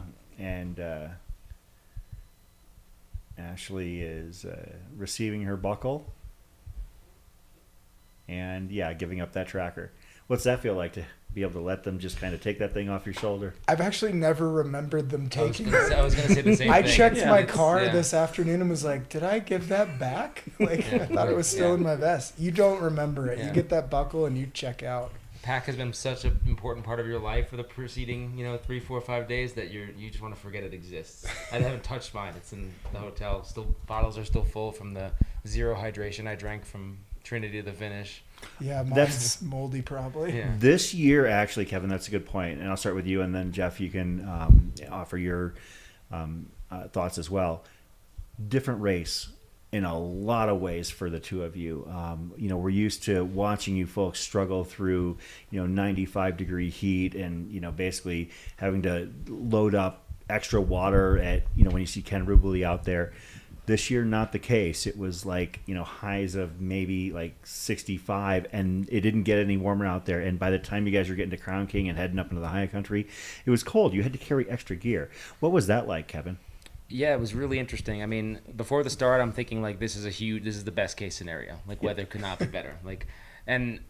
Now I might sing a different tune. In a lot of ways, there were positives. I mean, it was cooler. I think we were all able to eat a lot more and eat a lot better. It's just easier to eat in that weather. I was able to stay hydrated. I'm almost always dehydrated. I had to, was able to drink enough. I would rather be cold than hot, so even though I had to carry more clothing, that was fine. But then there was the mud. That was one thing I didn't anticipate. I kept thinking every section that the next section, the mud was going to be gone. It was just we're moving, it's going to be sandy in Sedona, there won't be mud. It's going to be too high in Flagstaff, there won't be mud. And it just kept being muddy. So you take the mud away, and I think the weather was a positive for me. But ultimately, it was a huge negative with that shoe-sucking mud where each foot was 8 to 10 pounds heavier. And, yeah. It's a trade-off, yeah. And I'd like my refund from Bozeman Hot Springs for the sauna that I paid for. That was expensive. Did not come in handy in any way. But I will say shout out to Montana mud season that had me well prepared for this thing. Yeah, it was crazy. I was very comfortably cold the entire time. It's like nothing you ever see. I was talking to Jeff Browning, and he just said, we never get storms that last this many days is the biggest thing. Like, you expect one day of rain or something, but this thing just hung around, and it kept raining on people. And in a race where heat exhaustion is a pretty common occurrence, people are DNFing because of hypothermia. So it's just a real shock, I think, to imagine a desert race like this. And I think it just made it more of an adventure. That's what I really appreciated and loved about it, is it kind of took away that race aspect of it and became like, all right, what are the tools I need on this next section? How am I going to attack it? And it was kind of an engaging, fun little mental thing to focus on, of there's always something to deal with now, because it's not just cloudless skies with 85-degree weather this time. But in a way, would you say each year evens out, when comparing the times? Yes, we know the first year course was a bit different. It's hard to even say each year or to say like 5-time finisher, because even though I'm doing the same trail, the same route, it's so different between the people, the crews, the aid stations, the time you're hitting them, the routes. Every year just feels totally different. And I don't know, I think that's the beauty of it. When you do something that lasts that long, everything's going to feel a little different. Yeah, you can't be like, well, you had the cool year versus me. I had the hot year. Except the second year. We started in Prescott and ran some loops and ended up in Flagstaff. That one was different. You're right. Laura with a question let's in get the this chat. Yeah, I want to know how many steps it took to get from Black Canyon to Heritage Square, which was a question on the Flagstaff Bound Series on Distance to Empty. What do you got for us, Kevin? It took me just under 600,000 steps. Wow. That's just incomprehensible, like, for a single race. Yeah. Like, I get, like, that's what you did. Yeah. Like, and you did, 250 miles, but just to hear that number in a single race is just, wow.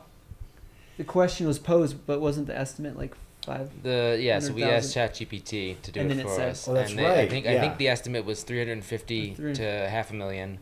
So we were saying 500,000 steps to Flag.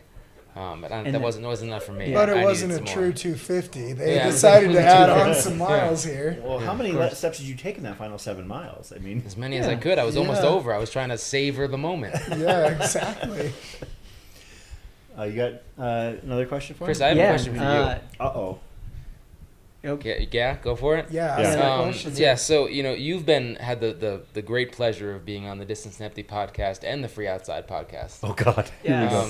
So my question is, who asked you to be on first, and which one did you enjoy more? Let's celebrate this finisher first. While Chris thinks about what the correct answer is. Kevin, you asked me first to be on the Distance to Empty podcast, but to be fair, it was an evergreen episode, so Jeff got my episode on air quicker. We know he's faster, all right? Because he edits himself in more than one way. I can turn something around real quick. But no, I actually had a blast talking with both you guys. I couldn't even compare. I mean, I also, I went out. Miles with Marty was another great one. I mean, he brought up a third. He didn't like either of ours. Yeah, man. It's not. I didn't say that I didn't like it. No, I loved both of it. I love just talking about, like, we talked about Cocodona in both instances and talking about the coverage of it. And I feel like the conversations with both of you were such that, like, getting to kind of stretch my legs out to talk about this coverage on a greater scale, and also get to hear from people who are basically the covered subjects. That's definitely a different perspective. I felt like with Kevin's, I felt like I was a little bit discombobulated at times, where I was kind of probably talking a little bit too fast, and then of course Jeff put me on the spot and I completely flubbed like my one shining moment opportunity there. Yeah, there's no second chances with that right? one. Oh my God, I wanted that back so bad. But you know what I did? I made you work harder for these moments for these people. That one wasn't for any finishers. That was a practice round, but just for the whole world to hear. As silly as it sounds, it does, like, kind of resonated in my head. But no, I mean, I had a blast talking to both of you guys. I really enjoy, interacting with both of you, whether it be at Cocodona or seeing you around, whether it be at races or, texting, chatting. You guys have both been great members of the community. So, I think it's just awesome to have you here and not only be like great competitors in the race, but also ambassadors for the sport and this race. I mean, you guys are, I don't know what it would be like to not have you guys in this field. Wow. Well, thank you. I would say much more than our race, just for anyone out there, pretty serious too. I think it means a lot more to keep showing up to the finish line once you're done and to celebrate the other people, because I finished at like 3 a.m. the first year I did, and I had to wake up whoever the photographer was to get my finish line photo, and that's kind of how far it's come. But I think that just celebrating other. Which one was it? I'm not gonna say names, but I And then think you just back up and went through the line again? Celebrating everyone coming in and seeing the finish line on Saturday. I always just clear my schedule through Saturday morning because, probably not going to be that last finisher, but maybe am. But just going to make sure I'm there to see it as well, because I think that's the most important part of the whole sport. And going back to calling the finish line, I was giving you reps to make you better because you have like 300 of these to call. I think that's the important thing. We're all here making each other better, and that's kind of why you probably had a more useful experience on my podcast. Okay. Objection? Okay, with the tough questions, Michael in the chat, which type of bear is best? Bear? Yeah. Black bear. What? False. It's an office. You guys don't watch no one watches The Office? Anyone? Yeah. Wow, no. Do you like Michael? I don't own a TV. I've never watched The Office. No. Do you like the person who asked the question? Oh. I like everybody. Okay. Wow. Although a true good host. No opinions. Generic. Well, I mean, sorry, it's Chris, the throwing hardballs here neutrality of it tonight. all. Yeah. It's trying to keep things. I will say, Jeff got me with the biggest zinger of all time, though. Like at Black Canyon, he interviewed me and asked me a few questions, and the final question he asked me was, do you think AJW's shoulders ever get tired from carrying you so much? Wow, that's a really good question. Yeah. Wait, what? I mean, I'll give you some lessons. Yeah, I need them, apparently. Man. Yeah, I mean, you guys just watch. The numbers are going to spike as AJW comes in, and we'll know he's carrying the stream, even when he's running. Yeah. He's probably less tired out there. So you got burned by him, and you still called it even between their two. Right? That's what I'm saying. We were so nice to Chris. Chris, give us an opinion about anything. Yeah, stick your neck out there. No, chocolate or vanilla? Well, But I want to double down on Jeff's finish line point. Like, it's like I hate doing these races. They're so hard. They're like miserable. But then those days, that time you spend at the finish line after the race, it's just like, it's magical. Like, that's the fun part. Like, that's the objectively fun part. You meet people, you share stories. That's where you appreciate everything you all went through from totally different perspectives, yet you have so much in common. Yep. With the way that this race went this year, I mean, obviously the different elements, I think, played into some runners' favors. Others obviously had to deal with things that they were not used to. I mean, the times at the finish were absolutely staggering. I mean, when you guys are hearing that Dan Green runs this race in under 59 hours and Rachel Entricken in under 64 hours, how much time do either of you think is left on the table to bring it down at this point? I think like 55, 54 is possible in a good year. I think we're so far away from optimizing a lot of the factors of 200s to the level we've done with hundreds that I think there's a lot of time built in there, and that weather is less of a contributing factor, where more and more we're seeing it across the board. Factors are getting dialed in as far as nutrition and training and even crew and efficiency and gear, that I think once we get to the level of like a Western where a hot and a cool year dictate a lot of the numbers, then that's when it'll be kind of smaller margins. But I think 200s are still just such the wild, wild west that there's so much optimization to be had. Thoughts, Kevin? Yeah, I mean, Jeff, do you think on last year's course these efforts are already at that 54, 55-hour range? Yeah, You take yeah, away probably hangover, take away the maybe elephant switch. another hour. It's hard because this year too, the cells and the rain impacted different areas differently. That same runners would get mud in different areas and dry terrain in different areas. That I don't know. It's just so hard to know when you cover a distance where different weather patterns impact people on the exact same course differently. So, yeah, I would say these times are incredibly impressive, especially with the weather. But in a race this long, it's going to be so hard to even acknowledge course records really the same, because every year is going to be different, especially if the course keeps changing so much. Is that Callie pacing? It is. So this is Desiree Stevens. Looks like she is going to be our next Cocodona 250 finisher. Congratulations to Desiree. And Callie Vinson is indeed her pacer. So what happened was that Callie, of course, ran this race that did not have the week that she had hoped. But she wasn't done out there on the course. So she had been out on the course helping other people. I saw her, I know for a fact, at Fort Tuthill, hanging out with runners. And then we started getting word that she had made her way over to Walnut Canyon and basically was like, I'm going to sit here until somebody wants me to pace them.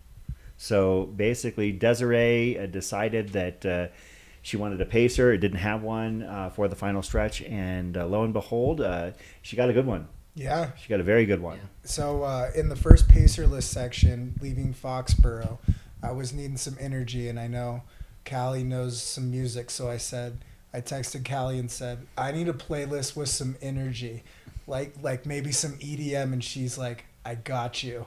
And she sent me a playlist, and I listened to that on repeat for that whole 14-mile section. So Callie was a part of my race as well. Kevin, what do you think? Like, did she get you a playlist too? No, she didn't do anything for me. No, but I mean, Callie's awesome. Callie and Jeff are sponsored John G athletes. John G sponsors my podcast, and Callie did a collaboration with John G. Melanie, my wife, bought her shirt today down in Heritage That was Square. sharp. Yeah. Pretty sweet. So, I mean, Callie's just awesome. But no, not awesome enough to send me a playlist. Well, hear that, Callie? Yeah, Callie, let's get Kevin a playlist. Yeah, can we hear from Callie? What's the playlist name? It's got to be Pacific. I sent Jeff Trail Time Disco. Yeah, we know. Trail Time Disco was the name of it. Yeah. So maybe you need to send that to Kevin Goldberg as well. I put on my carbon shoes in that playlist, and I ran every step of that section. I'll send it to him. How's Desiree doing out there? All right, Desiree. Crushing. Good. Awesome. Sure, like golf balls, but I'm good.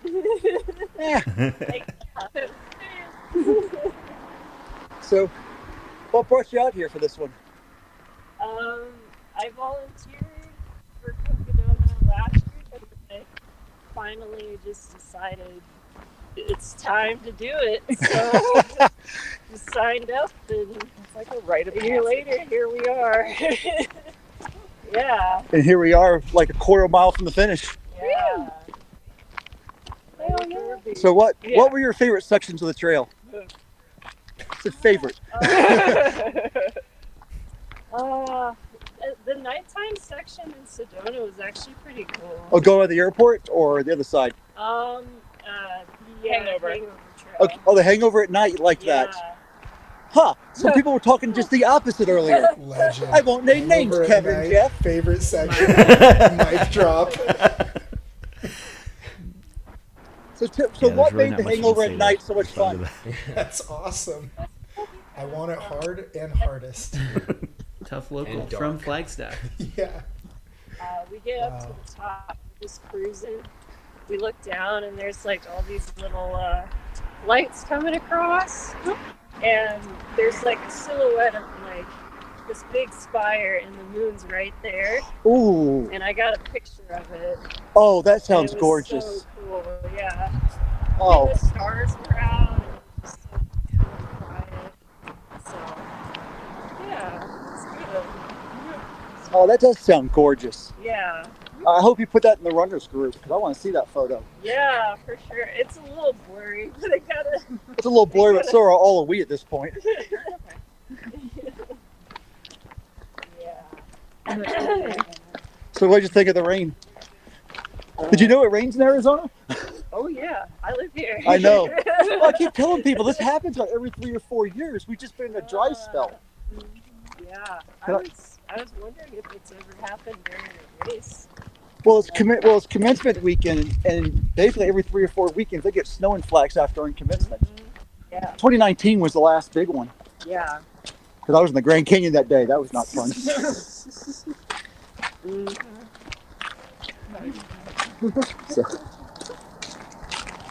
So what are some of your other thoughts about what other thoughts you have?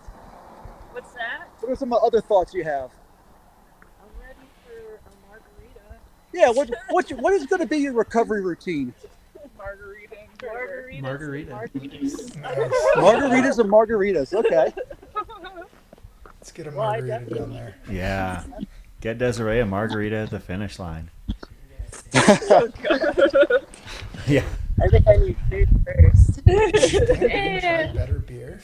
Calories in there. Yeah, I got a Guinness here if you guys want one. Yeah. Ah, hell yeah. Clapping, that's great. Yeah. Good work.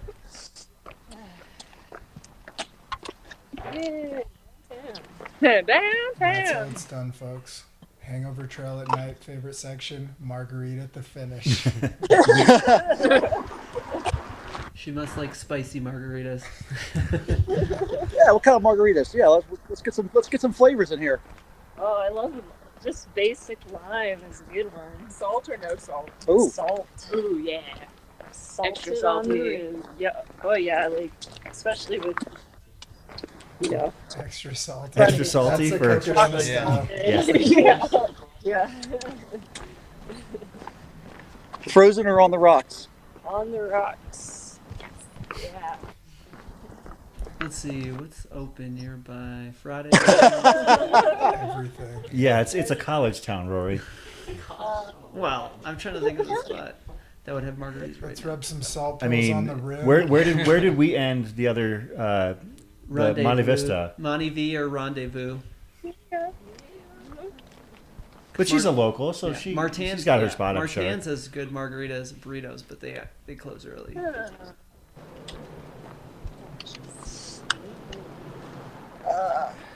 Getting with all the cars and everything here. Some cars.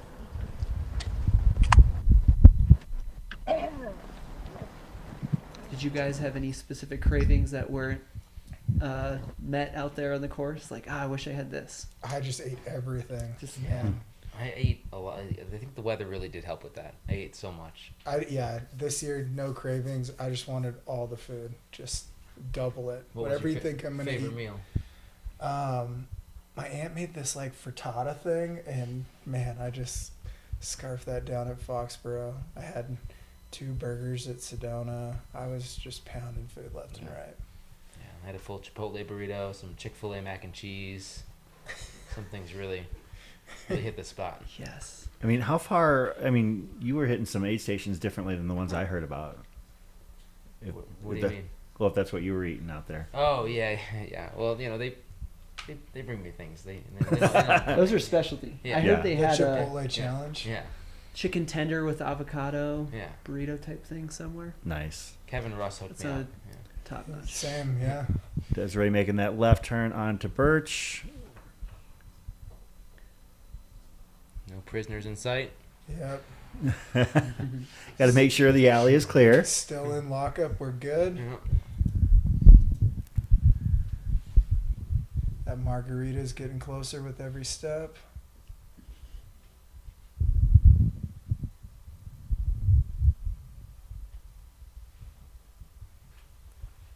All right, real quick question I want to throw in. First, could you see yourselves completing this race 10 times in a row? Be a 10-time finisher? And second, what should the finisher award be for that if you've done it 10 years? 10 margaritas. Something special. I mean, I could see it. Like this race is, you know, like Jeff said, become pretty much my entire personality as well. I don't think I'll do it consecutively. I think there'll be breaks in there. And then as far as the award goes, I mean, I don't know. Like you get to go to Chili's with Chris or something. No, I know what it has to be. It has to be free entry for life. Yeah. That's 20. That's 20 finishes. Yeah, it's like the gift you don't really want to get. Yeah. Mandatory free entry. If you bring Jamil a pack of cigarettes, then you get in the race automatically. Like a white T-shirt as well, or something like that. Exactly. That's great. A case of Red Bull and a pack of cigarettes to Jamil, and you're in. That's great. All right. Sure, Desiree getting the feels. I love the bibs are always so askew at this point. There's no way that started out angled like that. But do you just keep yours nice and perfect, or? I put on a new one a mile from the finish, so it looks Crew member just for that job. The bib straightener. Yeah, everyone carries those. Yeah, every crew has a bib straightener. It's not for that bib though.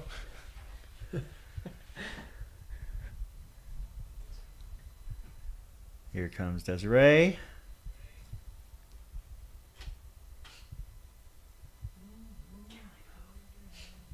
Cali duck.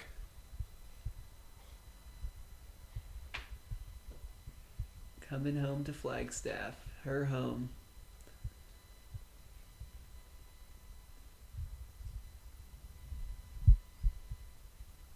.200-meter. So she must have been a sprinter in a previous life. Wow.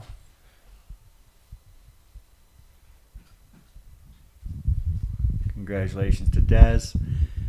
Somebody was asking in the chat. I think I know, at least amongst who has slept less? Jeff, Kevin, me, Howie, or Steve Adderholt?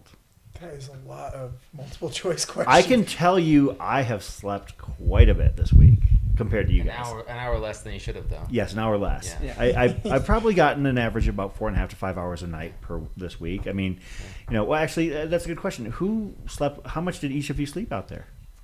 My crew lied to me on how much I slept, so I actually have no clue. They told me I slept a lot, but after the race, we had a meeting, and they're like, we have a lot of things we have to let you know because we lied to you about a few things out there. Yeah. And it was probably 2 or 3 hours total, but I was under the assumption that I slept 7 or 8 hours total. Oh, usually the lying's in the opposite direction, right? Yeah, I have the worst sleep anxiety in these races in the world. Like, I know I need sleep, so I can't get it and then it just like snowballs down the line. I won't be able to sleep because I know it's important, and if I don't get it, I'll need it later, and I just keep pushing. So I probably got like 2 to 3 hours as well this race, but most of it was in the last third of the race. So with the two of you here, I mean, you're welcome to hang out as long as you like, but as far as like the quote interview type portion, like I figure we'll just kind of draw that to a close here. I mean, like I said, you're welcome to hang out. We're doing all banter now. I'd say if you're under 12, it's time to go to bed. Yeah. All right, let's get the party started. So what Jeff's saying is no, we're not leaving. Okay. No, that's fine. No, you guys are welcome to stay, seriously. But please. What I wanted to say, and Roy, if you have any other questions, you can also, obviously, throw them in as well. But I guess it's not really a question, but and we'll start with you, Kevin. I want you to tell Jeff what you think he could do to become a better runner. Should we look each other in the eyes and have a heart-to-heart here?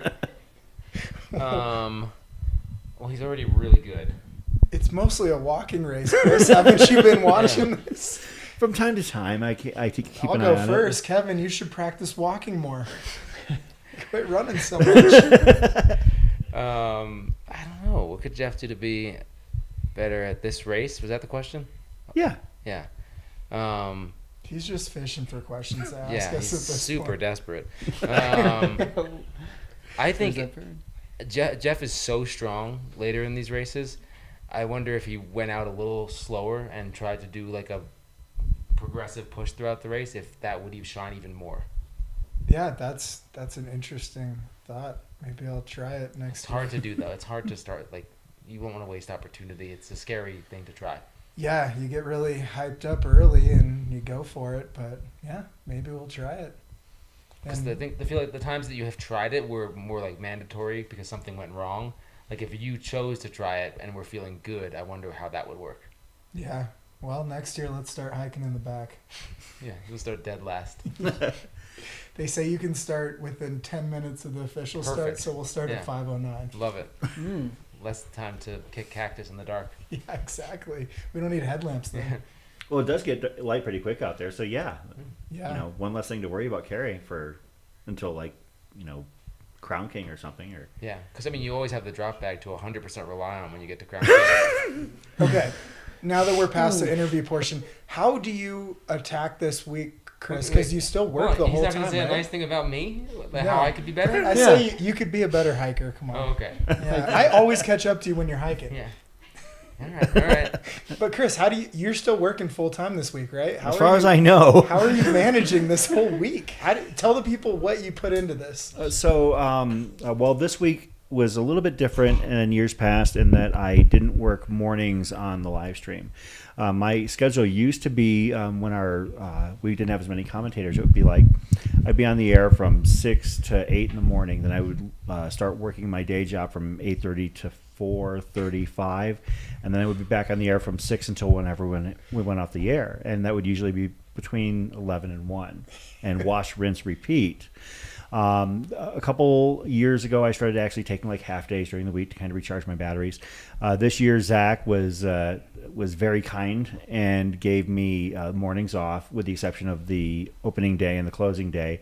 One of the things that I will start to throw tantrums for if I don't get is the opportunity to be at the start of the race. I just love the opening of an event, whether it be this, Black Canyon, Javelina. It's not always our biggest viewership. Heck, like when it's at 5 a.m., people are still waking up on the West Coast, and maybe they're not quite, lucid, or maybe they're just simply not up yet and tuned in. But I feel like setting the pace for these is very important in the very beginning of the race. I want people to feel excited for what they're going to see and witness, because it is not the most visually dynamic sport, but it's compelling in its own way. Mm-hmm.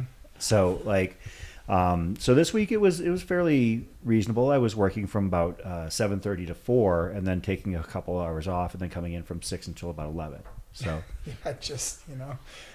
but it's something I love to do, and it's only 1 week a year. Yeah, So- I think it's amazing. I just want the people to know what you put into this, because you don't take time off your normal life. You add this into it to make sure you're a part of it. I think it's pretty awesome. And it's worth every minute. It really is. Our next finisher, rather, not our most recent quite yet, looks like it's going to be Gracie Scholl, just a few steps out from the finish line.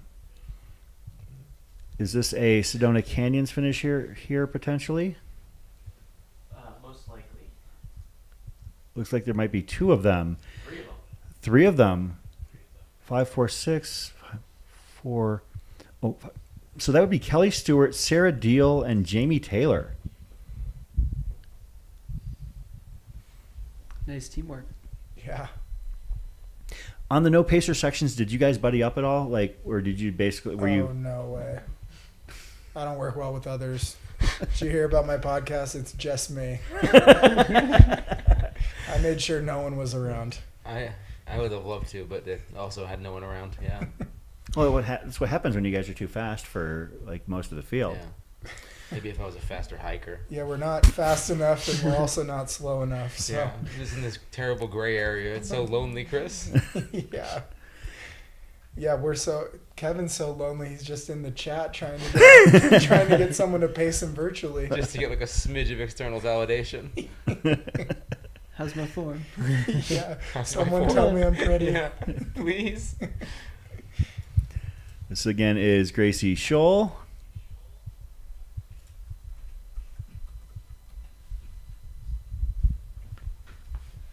What must these people that live next to the course be thinking as runners just have been walking by their houses for days on end?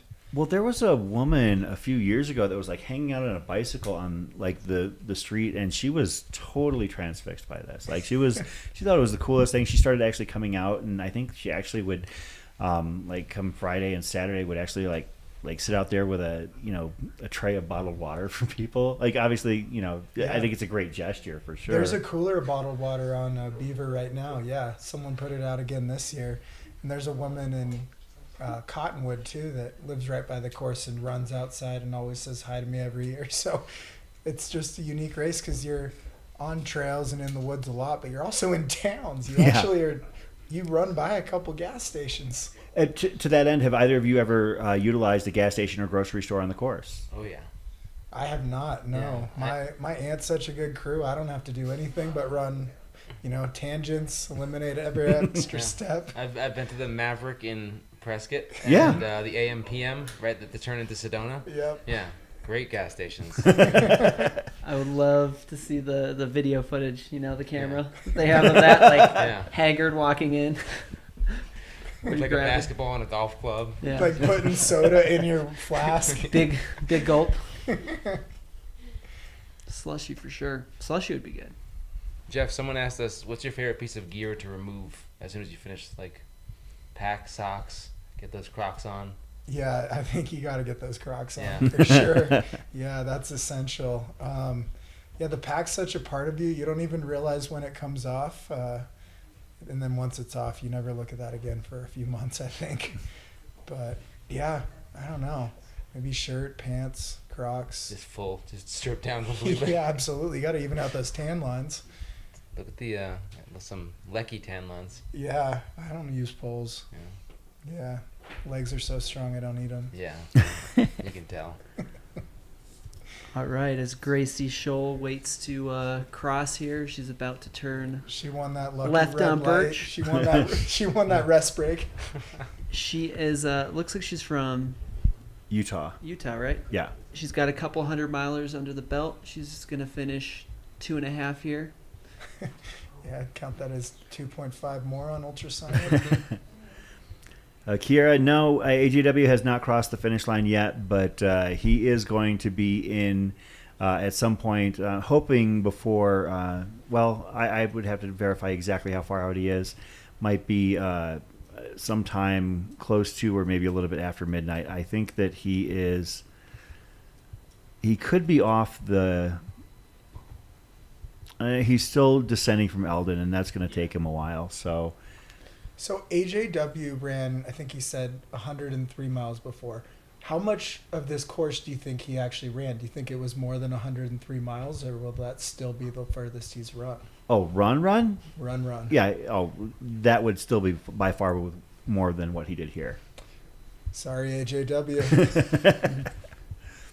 No, actually, he really impressed me with his run at Javelina last year. I mean, running under 23 hours I was on out 2 there new too. hips. It was incredible. He blew past the aid stations on that last lap because he was like, I'm rolling. He ended up he got done so early that his family wasn't even awake yet. He got there to the finish line, and I don't think who was on the live stream knew who he was. So like, oh, congratulations to the next finisher. Because he had nobody to talk to, so they couldn't hear him. Yep. All right, we're headed down to Cocodona Alley here. Chris has got one more chance to make this call correctly. Gracie heading down Birch. Obviously, really emotional, and she's not alone. I think that all of us really enjoy and love witnessing every single one of these finishers. It's really special. Oh, yeah. Everyone's been on their own journey. Mm-hmm.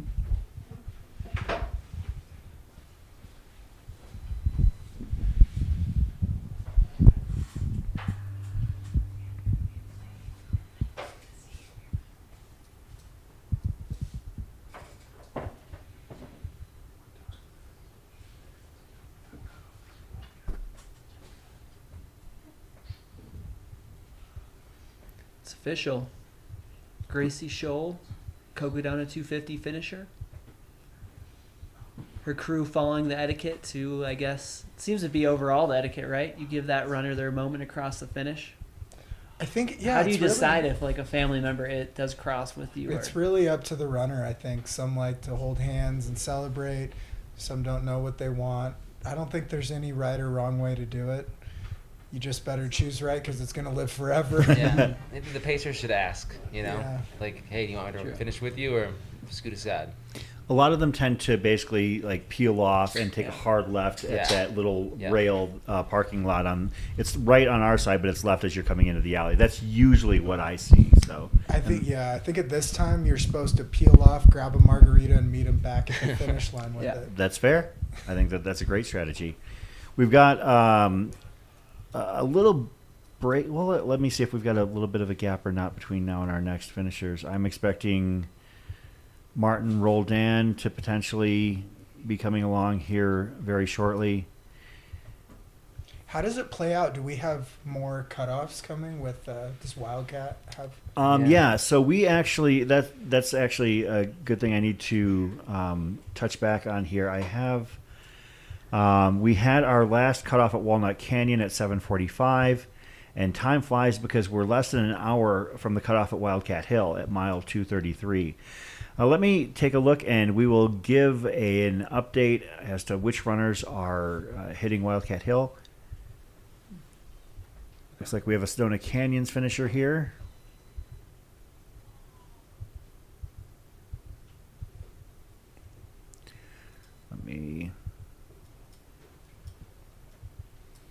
Yeah, I think that our next couple finishers, we'd be looking at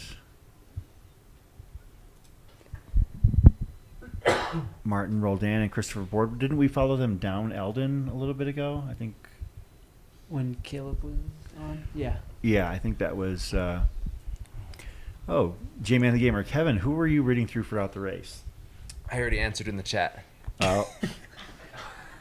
If you ask in the chat, you get answer in the chat. I don't want to repeat myself, you know. Yeah. Oh well, the answer All was right. Jeff Garmeyer. Yeah, I know it.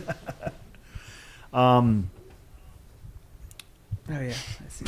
I do see it. Thank you, Jordan. Thank you for clarifying. Yeah, asking you shall receive. So as we mentioned, we've got a handful of runners that have basically about 50 minutes to get to Wildcat Aid. We'll see if we can figure that out. Of course, Wildcat Aid was the site of Pete's Meats here this year. I know that Pete was thrilled that it wasn't at the top of Eldon because it's about 5 minutes from his house. So that definitely made things easier. It looks like TJ Ward is one who is not too far out from Wildcat. Anna Robbins, Richard Gleave, Trinity Buckley, and the 2023 DFL Elizabeth Russ. They're all within about 1.5 miles, so they're looking pretty good at this point. What does DFL stand for? Dead flipping last. That's a good question. I always wondered that too. Yeah. Really? Well, I mean, because they're so fast, they don't have to worry about it. Does Trinity have a cutoff? Trinity. That would be rough. I don't. That would be awful. Yeah. You'd already have gone 250 miles. Can you imagine? It can't, right? They need to know. I don't. Let's see. Trinity 8:15. So you've got an hour 45 to get from Trinity to the finish. We're taking your truck and picking up anyone who misses that cutoff and just bringing them to the finish. Finisher in our hearts. Yeah. So I mean, as somebody who has been the DFL at 1, 2, 3, 4 Western States qualifiers, I'm intimately familiar with that term. So. Wow, man. I mean, you do what it takes to get done. So. Yeah. Totally. Yeah. Or you look at it as you use the time you have. Yeah, get your money's worth. Yeah. Yeah, clean up all the scraps at the aid station. Good. Well, my finish time. So I've done 6 Western States qualifiers. My time under the cutoff has been 6 minutes, 4 minutes, 49 minutes. I was flying that year. 5 minutes, and 29 minutes. Wow. That's stressful on those single digits. Oh yeah. Oh yeah. The first year That's one poop away from that. One poop. Would running in Crocs improve Kevin's race? Oh, that is a good question. Not this year, but a normal year usually. They don't do great in mud. You got to put some micro spikes on them to get through the mud. Yeah. And if you were to follow his training plan, are you both coaches? Yeah. Both running coaches? We're both really good. Yeah. Why don't you change? Top notch. Yeah. Why don't you put walking coach in your coaching title? Yeah, ultra walking coach. Ultra walking coach? Yeah, that's what it is. You do? Okay. Got that SEO. Yeah. He's a UWC. Again, a corner of that market. I mean, there's probably not too many people with that is there. No. There's tons. They're all, look at them all. Yeah. From front to back. From Monday to whenever everyone's finishing, that's when they're realizing they should have gone with the ultra walking coach. Yep. The ultra running coach. I think it's a good lane because, as I've seen, I think the scene is just so crowded with running coaches now and new people hopping in. So what is it you do, Rory? My strength routine is all based on getting down Eldon. We do massive uneven step downs. Yeah, we make it miserable, but then you're prepared. Yeah. Our most recent finisher here, it looked like, I thought I saw a 5:02. Let me just verify that really quick. In the Sedona Canyons. That was Sophia Harnedy. Yeah, jump on in.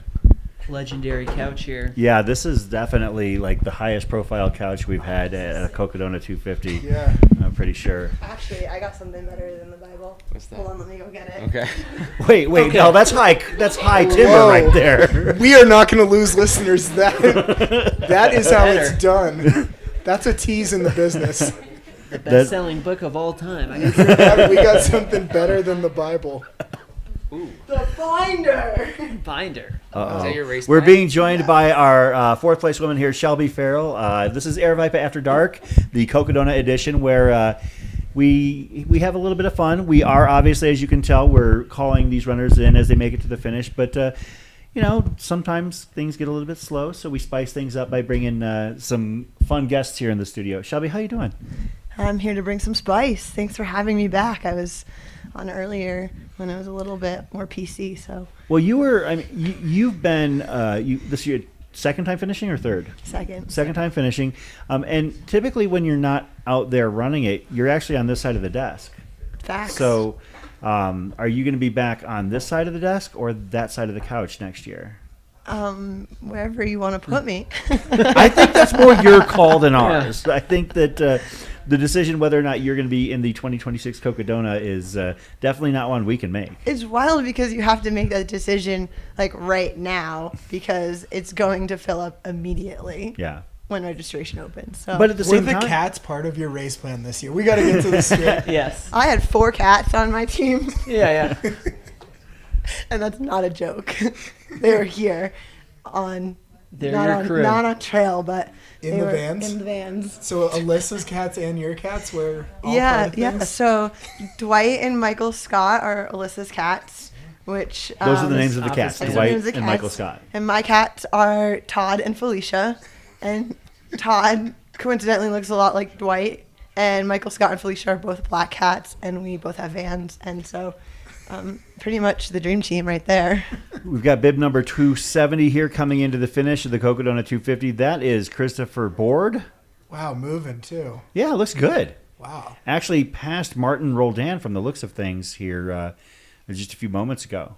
If he runs a little bit more, he can get to 260 for this race. Yeah. Just keep that watch rolling.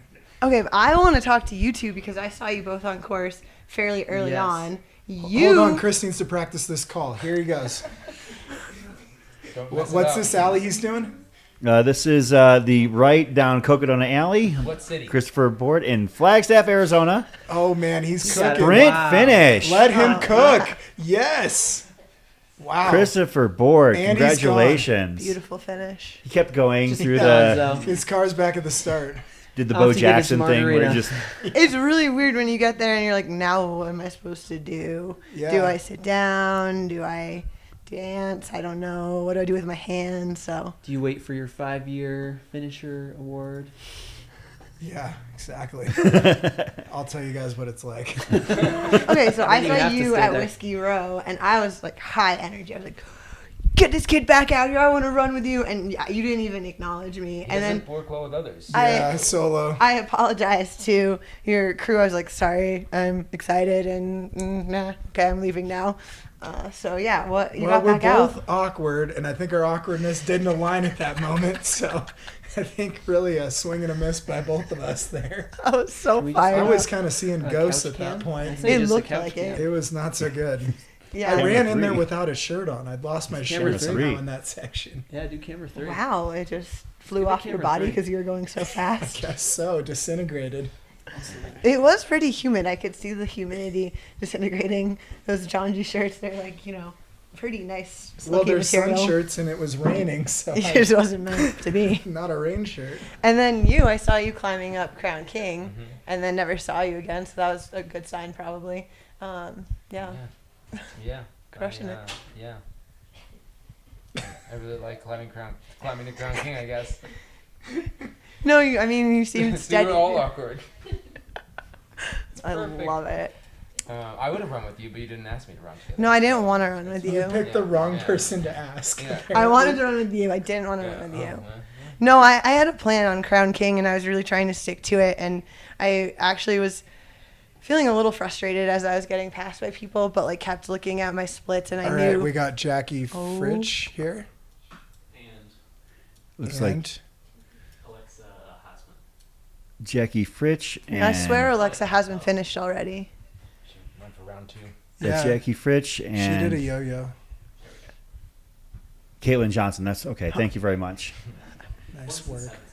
Both looking really good in their running finish as well. Holy cow. Nice. Oh, And jumps. They coordinated Wow. that. Man. There's no way they both just knew to jump perfectly like that together. Did you jump when you crossed the finish line? No, I did a pole pump. That's still a lot of energy. Oh, yeah, there was energy. I did a fist pump and said the F word, and it wasn't even dark yet, so my apologies, everybody.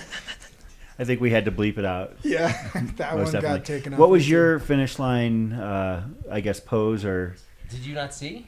I was Oh my sleeping. gosh, he was, yeah. Oh no, you were the owls. owls. I did see it. Yeah. Whoa, wait, what? I You dressed had up- one you- wait, for you didn't Steve, hear about too. this? Yeah, I dressed up as a Mexican spotted owl. I feel like you guys are As a messing normal with me. person does. Yeah. Oh, did you say you had wings? No, just masks. Oh. Yeah. Was that a protest movement to bring the old course back, or? It was just to show that the owls are fine with the running, everything working out, we're all getting along. You mean they're fine with the running, but not with the cars out there, or? Sorry, they're fine with the walking. That's what I meant to say. We're respectful. Did you guys see any owls? I didn't. No, I saw a bobcat though. That's pretty cool. Where was that? Walnut Canyon section. Nice. Yeah, and I took a picture because everyone's like, "You hallucinated." I was like, "No, I took a photo because I knew you would say I didn't see it." I just remembered I saw a crazy coyote, but I don't even remember where. It was gray. It was a silver coyote, and it crossed right in front of me. I was like, I think this is a good sign. It looks like we might be expecting Tracy Denblaker here coming in soon, among others. Maybe Chase Martinig will be one of the people we see coming up as well, as Randy Zuckerberg is making her way through Schweitzer Canyon Trail. Yes. So I was just going to ask how Randy's doing. looking great. It's so exciting. Yeah. Randy Zuckerberg, I know, had Steve Adderholt and Caleb Stevens on her SiriusXM program. So as there's Tracy right there. I believe Tracy is going to be a 2-time finisher here. Wow, we've got 11 finishes on the couch now. Look at that. Got that rest break. That's what it's all about. Then Jeff you're is ready to all sprint about in. that. Yeah. See, obey traffic laws, good citizen, and then you're ready to sprint. I actually did appreciate the traffic laws. Yeah. Oh, I can stop running. I know. Yeah, don't tell the people, but they are nice when it's a red light. Although I felt like I was being chased, so I was a little scared, but I figured I had enough time to See that obey the traffic those laws. traffic laws, they contribute to these really powerful finishes. You get that rest break and then boom, strides. And is it true that your crew made up that you were being chased? No, they were pretty hot on my tail. I think it was maybe a 2 to 3 mile gap. In an ultra, yeah, that is being chased. Yeah, and I steadily climbed up throughout the race, and I think, there are probably some passes that you pass somebody. I know when I get past, I want to get them back. So there was fire out there. I got it. Oh, go ahead. Go ahead. I gotta say, Tracy coming up to LaRue Street. Got basically one building to go. Gonna go down Cocodona Alley and become a 2-time finisher of the Cocodona 250. Yes. I was trying to catch your finish. I missed it due to traffic, and I got there just like 30 seconds too late. And I said, "Oh, I'm so sorry, I missed your finish." And you had this faraway look, and all you said was, "It's okay. I'm just a girl who finished." Do you remember that? Yeah. Like, it's no big deal. Just a girl. Just a girl. 2-time finisher. Who finished a race. It's fine. Yeah, it did take a little bit to process that one because of the chase factor. Like the last 20 miles for me, I was just locked. Like I couldn't stop to like fix my shirt or my hair or like try to look cute through the finish. It was just like, no, you have no seconds to waste unless you're obeying traffic laws. Boom. 2-time Tracy, finisher. I lied. She's a 3-time finisher. Whoa. Now. 3-time. And that's when she became a 3-time finisher. Man. I want to go back to It's Renee been all Zuckerberg. downhill ever since you told me to make that call, Jeff. Like, it's been the curse of the... I'm a motivator. I make you better. He works well with others. Yeah. So, Shelby, when do you have me on your podcast? I don't have a podcast yet, but I could start one. First guest. Let's do it. Yeah. Well, you want to have a second episode, though. That's the problem. You can't have... Yeah. It'd be hard to follow up Chris Morgan, No, though. no. It'd be hard to get somebody else to go on. I would That's the try to problem. set the bar a little bit higher. How about the 4 cats? Well, you have them all 4 together.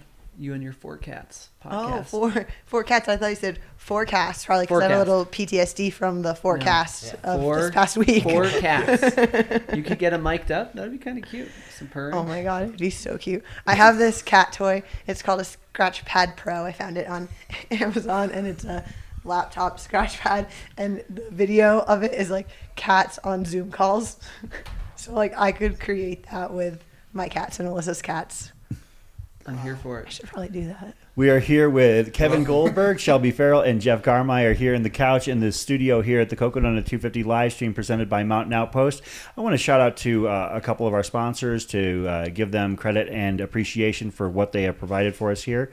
Thanks to Speedland, Janji, Knack, Ultraspire, Tailwind, Catula, Squirrel's Nut Butter, and Satisfy. Once again, Squirrel's Nut Butter is not for human consumption.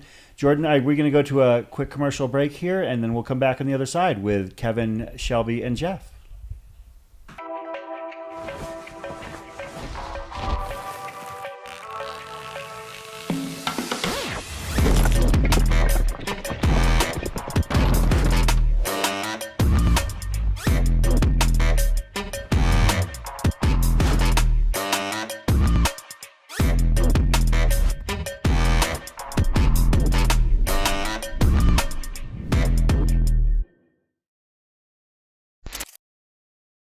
Hey Cocodona fans, here to tell you about the new GSCCD from Speedland. Our GS franchise originally started and was proven out on the Cocodona Trail, so we made a commission specific for this amazing 250-mile course. All the elements you've come to know and love about Speedland, the HTPU beaded midsole, the double BOA fit system, the removable Carbitex carbon plate, but now with specific design elements to celebrate this incredible race. Go pick up a pair now. Run Speedland.com. Use code CCD20 for 20% off.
Welcome back to the Cocodona 250 live stream presented by AeroViper Running on the Mountain Outpost YouTube channel. I'm Chris Warden.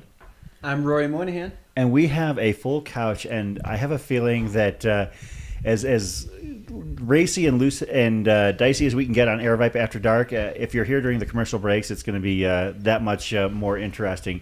We're here with Kevin Goldberg, Shelby Farrell, and Jeff Garmeyer. Of course, like as I said, like between the three of them, they've run a combined 2,700 plus miles of this course. We were told there would be no math. Are you kidding me? You just look that up in between? I kind of mathed it in my head. I mean, that's my day job. I feel like I'm not carrying my weight though. I've only done it twice. It's 2750. He was a little off. Well, to be fair though, you did it. Wow. You two did it the inaugural year, and he did not. So it's not a competition, but Chris. I am winning. We've done it the hardest years.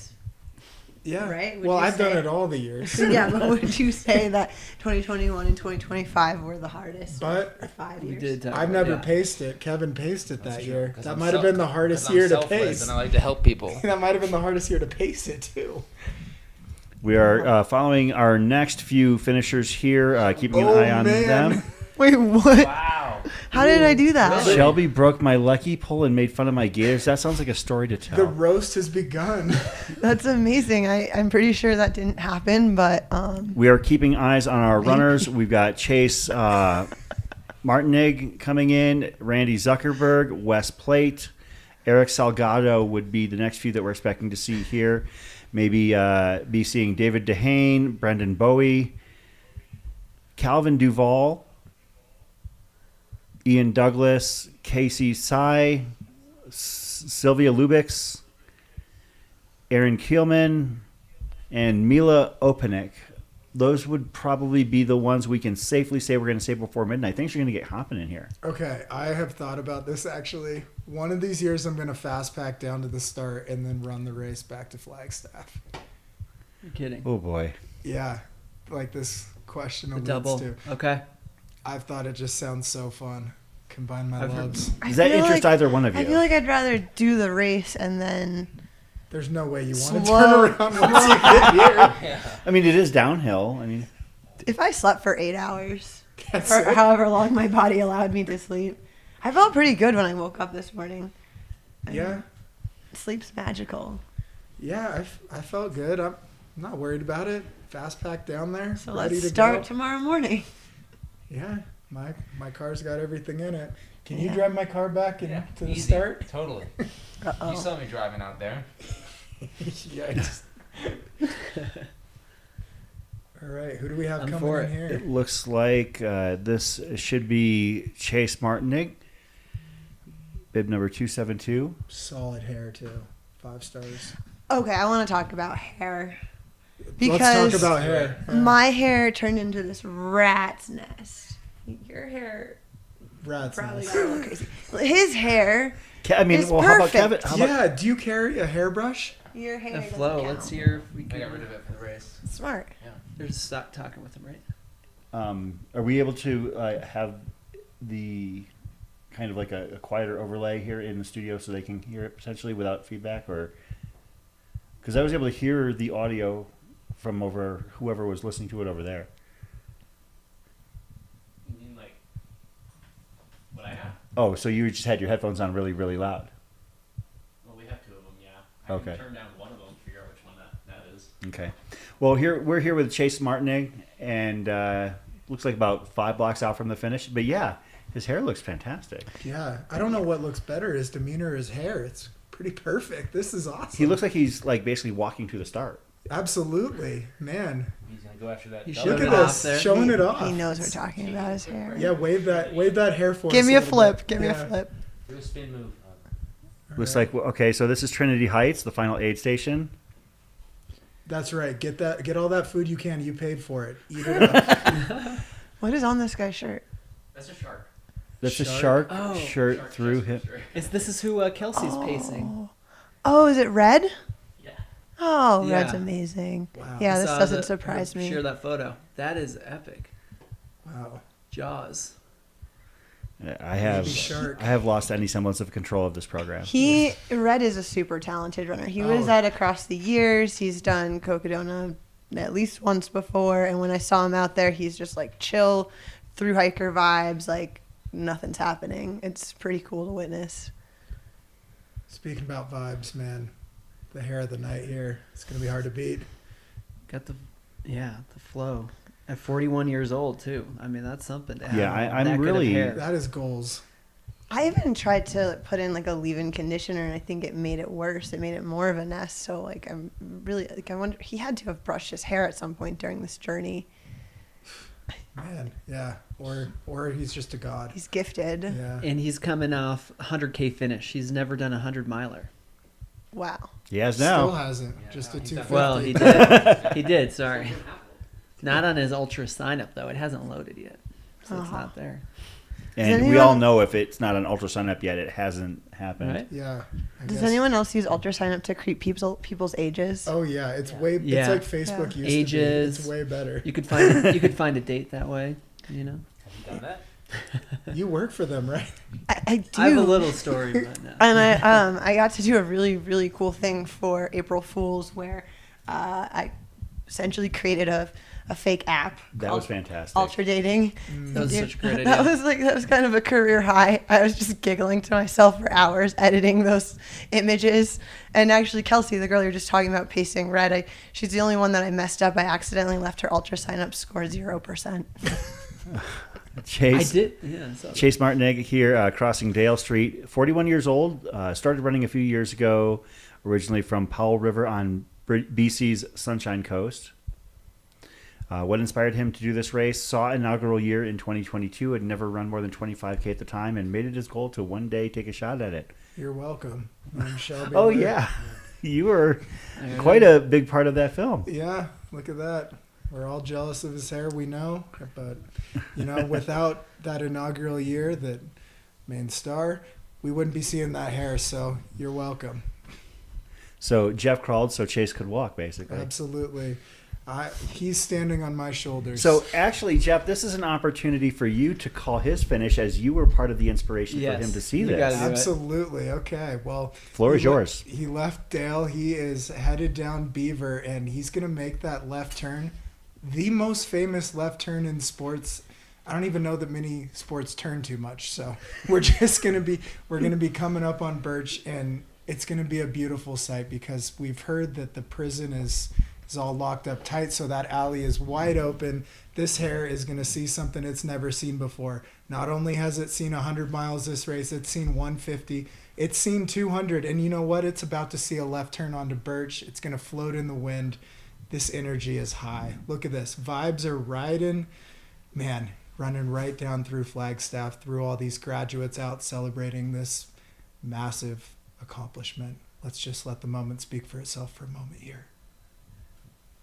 See, Chris, that wasn't that hard.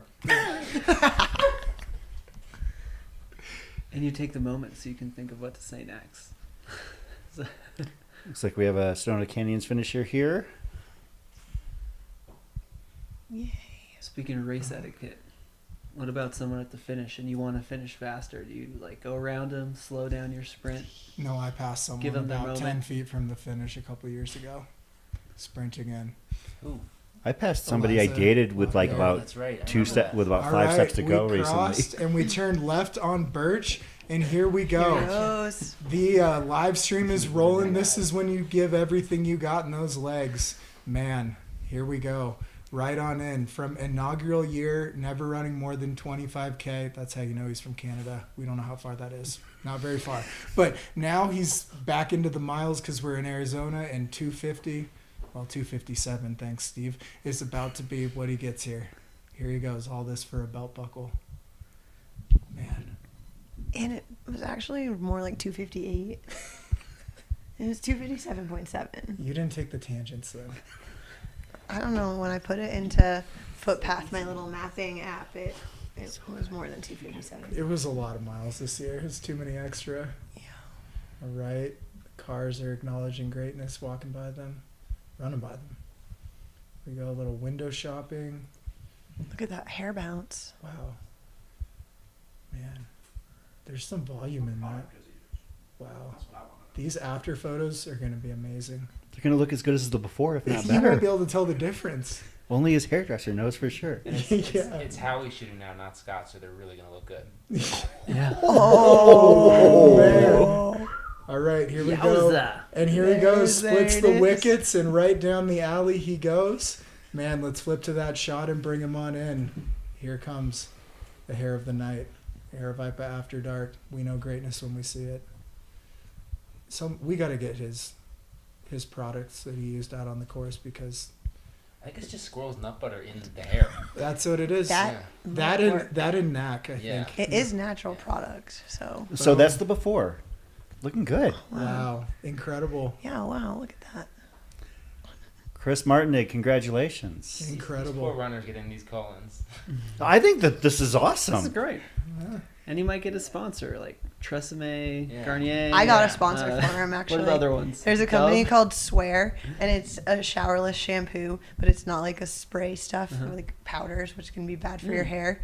I should have tried that myself when I was out there, but I didn't have the patience for it. But it's, yeah. Shelby's got, Swear. you got all the connects. You Just saying. do. You got I'm connects. kind of a nerd for gear, I've realized. I mean, I love marketing, one thing, but I do like cool products, especially if there's cool people behind First them. place hair game. So, Stephen Crawford is heading out. We got to get eyes on Stephen ASAP, because I know that he's got to be coming up here on Randy Zuckerberg. Hey, Shelby, how do you feel about calling that one? Oh my gosh, I would love to. I'm a little nervous about it, though. I've never called a race before, but Yes, you have. You've been on this like side of it. this. Like, I didn't realize that part was a thing. Like what you just did.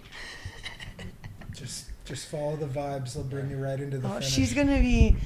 I hope she still has glitter on her face. I'm sure she does. Like, Randy is just a giant sparkle. I think is the best way to describe her. She's happy, positive, optimistic. You're starting a little early. Yeah. You're gonna run out of words. Okay. Yeah, you have to save your words sometimes in this gig. Pausing. But I'll just lead with, I got to pace Randy at Black Canyon. Yeah, so you can speak from that experience. Absolutely. Yeah. So I've seen her dig deep, and I've seen her experience this terrain, which is very, very different than what she's used to living in New York City. So I'll stop now. Yeah, there we go. Oh my gosh. Hey, she's got that glitter. See, and I bet Yeah. she struggled with hair too, because it's in a bun, and that's what eventually happened with my hair. Is I had to just put it in a bun because it just got frizzled. But look at, she's obeying the traffic laws. Looks like she has a posse with her. You can see all those shadows. She's got her glitter skirt on. Go, Randy, go. I lost an octave in my voice, so that was supposed to be higher, but And we got a hair consultant at the finish line for her to talk to. they all have their glitter skirts on. So Randy ran Black Canyon 100K and then went and did the 50K the next day. And that was one of her big training weeks or whatever weekends for this race, knowing that, the terrain in New York City, she doesn't have much of it. And that technical stuff really requires practice and patience. And so she did that, and she also came out and she had a wild experience doing the Crown King climb as like a solo adventure just to practice it. She asked if I wanted to come, and I unfortunately couldn't make it work with work schedules and stuff.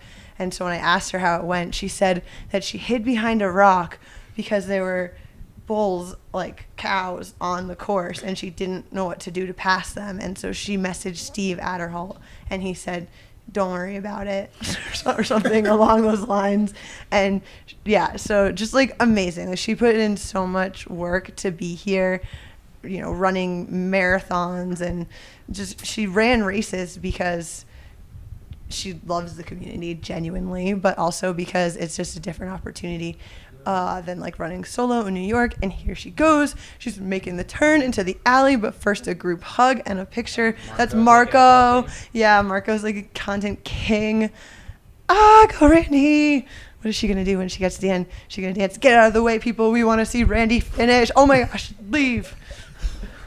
I mean, you're great too. Congratulations on your race. Uh-oh, Shelby. Here she comes. Randy Zuckerberg just ran 250 miles at Cocodona. Wow. elated. She's elated, clearly. Oh, keep those arms up, girl. You earned it. Yeah. Oh. She really is peppy. She's like radiating energy compared to other finishers. No offense. You can't be like grumpy around her. And so I can't wait to hear about her experience out there. I will say I'm also from the East Coast, so there is something about like living in that, I'm going to say shitty New England weather where it's just rainy all the time. Like Arizona.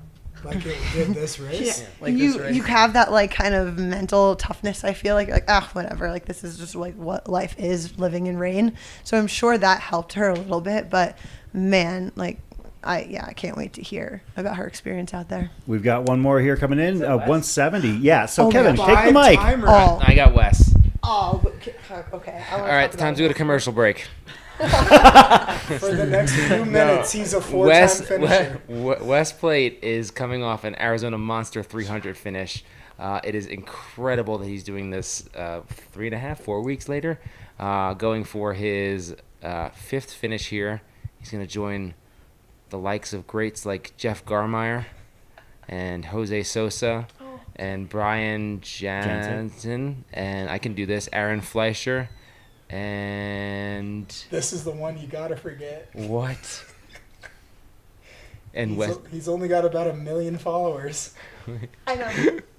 Oh, Andy Glaze. Damn. Sorry, Andy. Is that all of them? Did I get all of them? Anyway, Yeah. West Plate, congratulations. What an awesome finish. Yeah. All 6 4-timers have now become Five-timers. 5-timers. It's pretty impressive, to And, be the, honest. and the prison they've built for themselves has grown. We are all stuck. We're chained to each other. So does this, Jeff, become like between you and Wes and Aaron and everybody else, does this become like a big game of chicken at this point? Yeah, we got to start a chat and be like, let's all take a year off. Let's fail. Yeah. Okay, another fun fact about Wes, though, he recently became a race director. Copper Kings. Yeah. Copper Kings. Yeah. It's a new race in Montana. This is the first year that he's made it like an official race. He did it fat ass style for maybe 2 years prior. So official race with all the permits and everything. And it was inspired by family. He has family out there, and he was like, how can I run from like here to my uncle's house or something like that, and put together this really cool course. Did it himself, and he kind of spent time like, I don't know, race directors are artists is something that we don't think about enough. Like, I mean, this course kind of speaks to that. Like, race directors are creative human beings when they put together these courses. So, yeah, shout out to Wes. I'm pretty sure the race filled up already. So, Yeah. you And know. I mean, he just gives so much to the ultra community with his, he records tons of video on these courses, and people are able to experience the course before they actually experience the course. He's always posting GPX files for races and individual segments in races, which is like the hardest thing a human being can do. So he does that for people, so they don't have to like segment them out themselves. So people don't like the amount of people that Wes has probably prevented from getting lost in these 200s. Absolutely, like, that's an excellent point. Because I would never do it for myself. wow. I just I would just get lost. Yeah, he has uploaded so much GPX So much data over the knowledge years. out there. Yeah. Wes Plate has definitely, and his videos are definitely quite verbose. Yeah. He does like to be very thorough in what he presents. It's great. You can put those videos on if you're like trying to sleep, and you just like you just put the white. It's like white noise. It's like one of those things like where you you hear it while you're sleeping and then you Yeah. retain it. Is Yeah. that what you're saying? Yeah, exactly. It's like visualizing. This the is our course. After Dark. I Like thought we're Chris, supposed to he like puts you do to sleep. semi-roasting. Am Yeah, I right? Yeah. Yeah, no, I met Wes for the first time in person, I think after the 23 Cocodona, and at that point, obviously, 3-time finisher. But you could tell that his love for this sport and this race, he shows it out there. And he was a late bloomer. I mean, he didn't get into really doing this sport until like into his late 40s, early 50s. And he dove in with both feet, and now he's a 5-time finisher of a 250-mile race. And again, like, so Jeff, if you were to pick, like, who do you think is, like, of the 6 of you, is there anyone that you think, I don't think they're going to want to come back next year? Or is it like game on?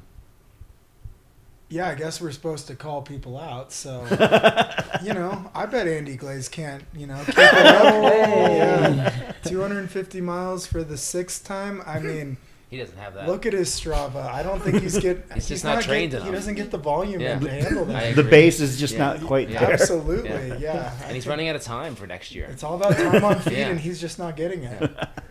And I bet he can't do the monster beforehand either. No, absolutely And follow not. it up. That's Last West Plate fun fact: he was the first ever guest on Distance to Empty. No. Really? Yeah. That's awesome. Then you got to call his finish here. Yeah, I think he's my that's favorite person in the completely whole world. apropos. Wow. Oh. How do we follow that up? That's it. All right, End back of to the show. Randy Zuckerberg. Randy and her crew. Oh yeah. You gotta get the content. You got them all. I mean, Randy, you know, Steve, and she's a mom. She lives in New York. I said that already, but she's a pretty cool lady, and she's really genuine. So, a lot of respect for Randy.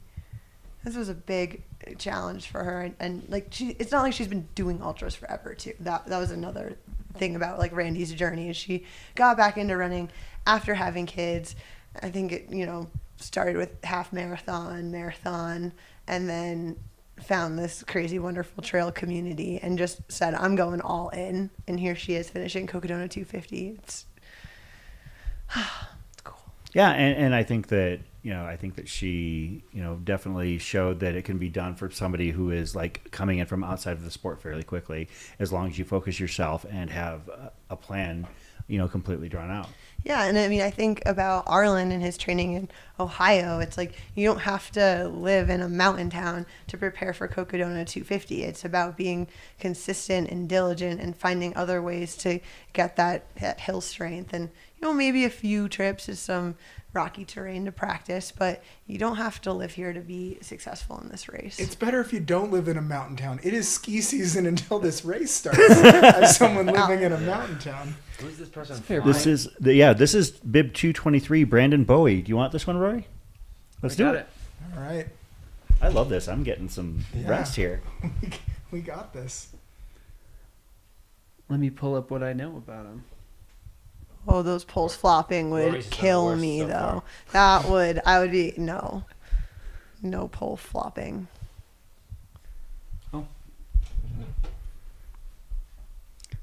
Got that left on Birch. I'll slide in on All this right. one. Oh, go ahead.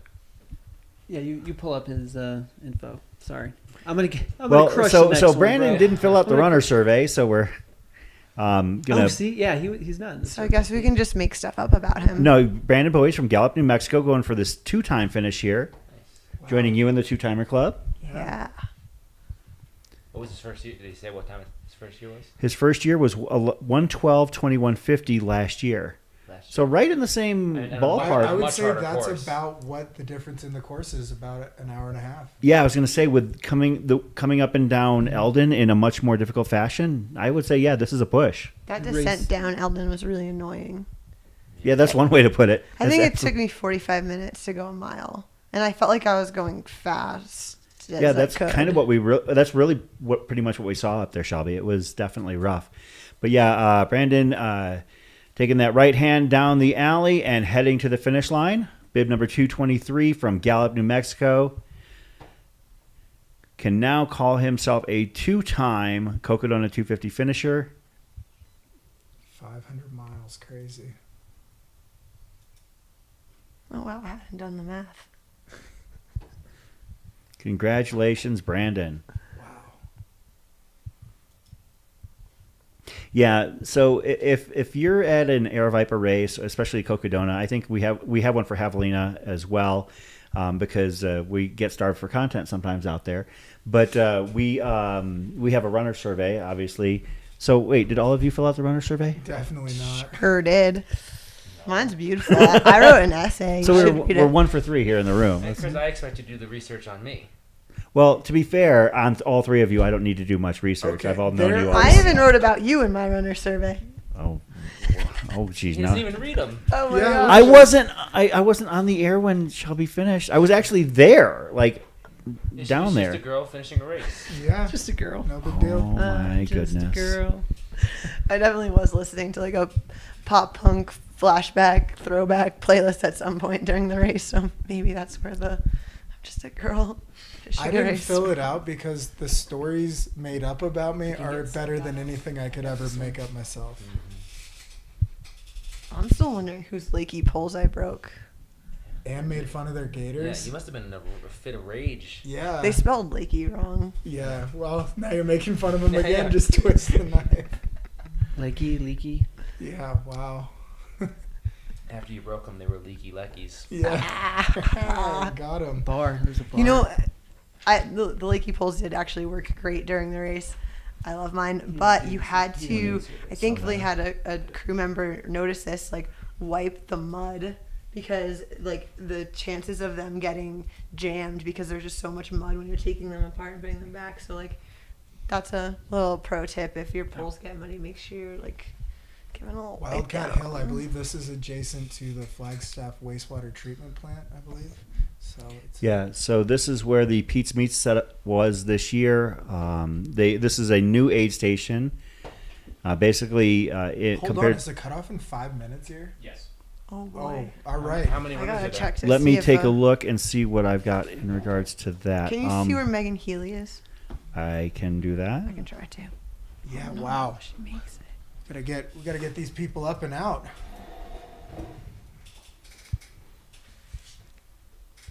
At Wildcat Hill, mile 237.7.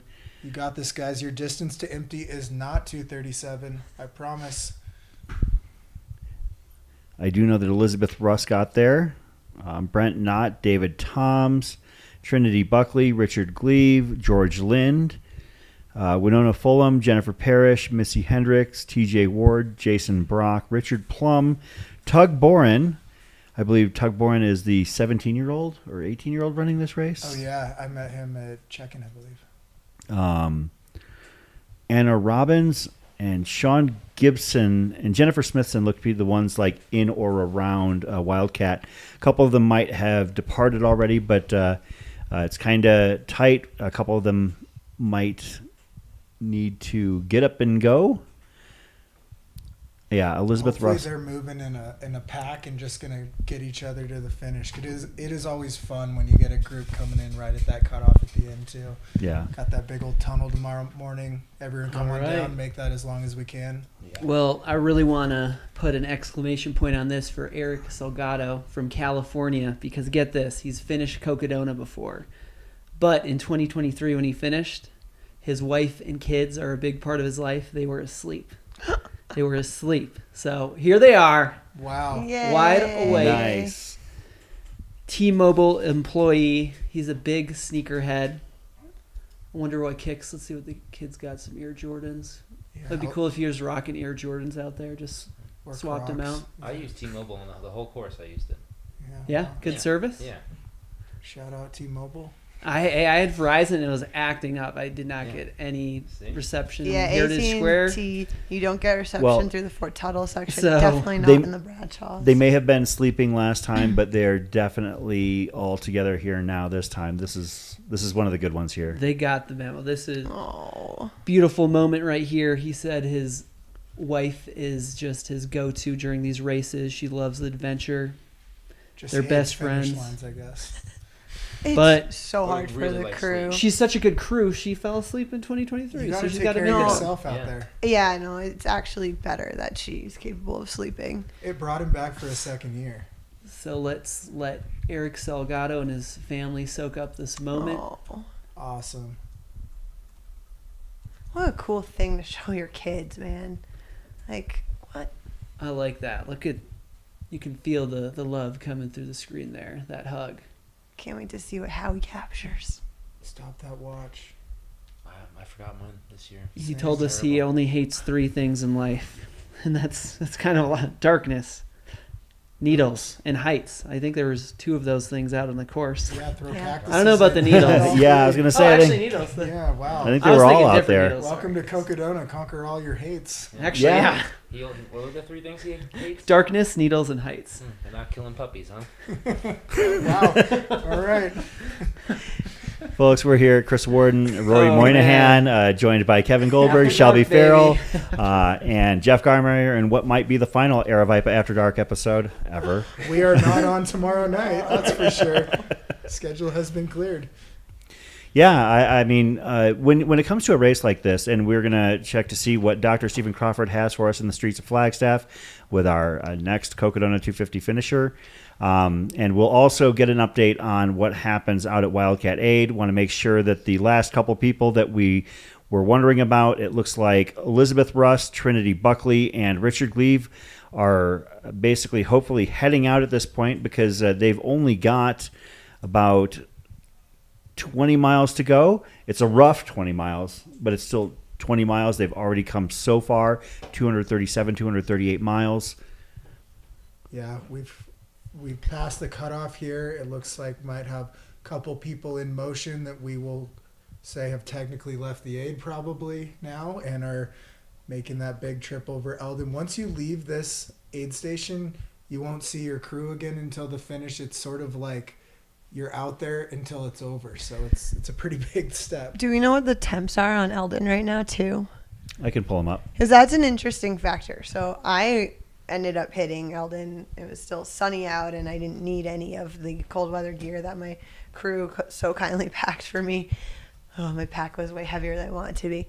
But at this point in the night, it's so crucial, and especially if you're beat, like you can't take a dirt nap without the proper gear up there, or it's going to be trouble. So, very curious.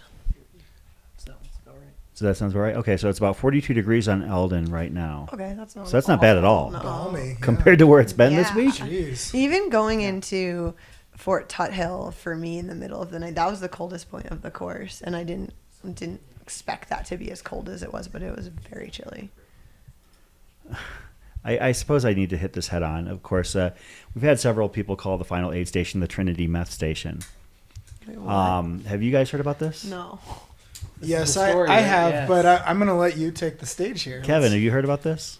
I'm sorry, I'm not paying attention at all. This is great content, folks. The- So the Trinity aid, Trinity Meth Station. Yeah. Sounds great. Yeah, so basically the last aid station, Trinity Heights, basically just like right by Buffalo Park in the city of Flagstaff proper, is, like any of our other setups here, as you can see, it's basically, a 20 by 20 tent with, tables and food and everything like that. And apparently someone contacted the authorities under the belief that it was a lab where we were producing things that you're not supposed to be producing. Yeah, like runners running 250 miles. Well, yeah, that is something we're probably not supposed to be doing in the grand scheme of We things. looked like we were on meth going through there. Yeah, Looks like we've got our next finisher here, bib number 164. got a little bit of that lean ready for that left turn. That's about I guess it depends on your perspective, but David Dehane. Congratulations. From Legsburg, Michigan. Wow.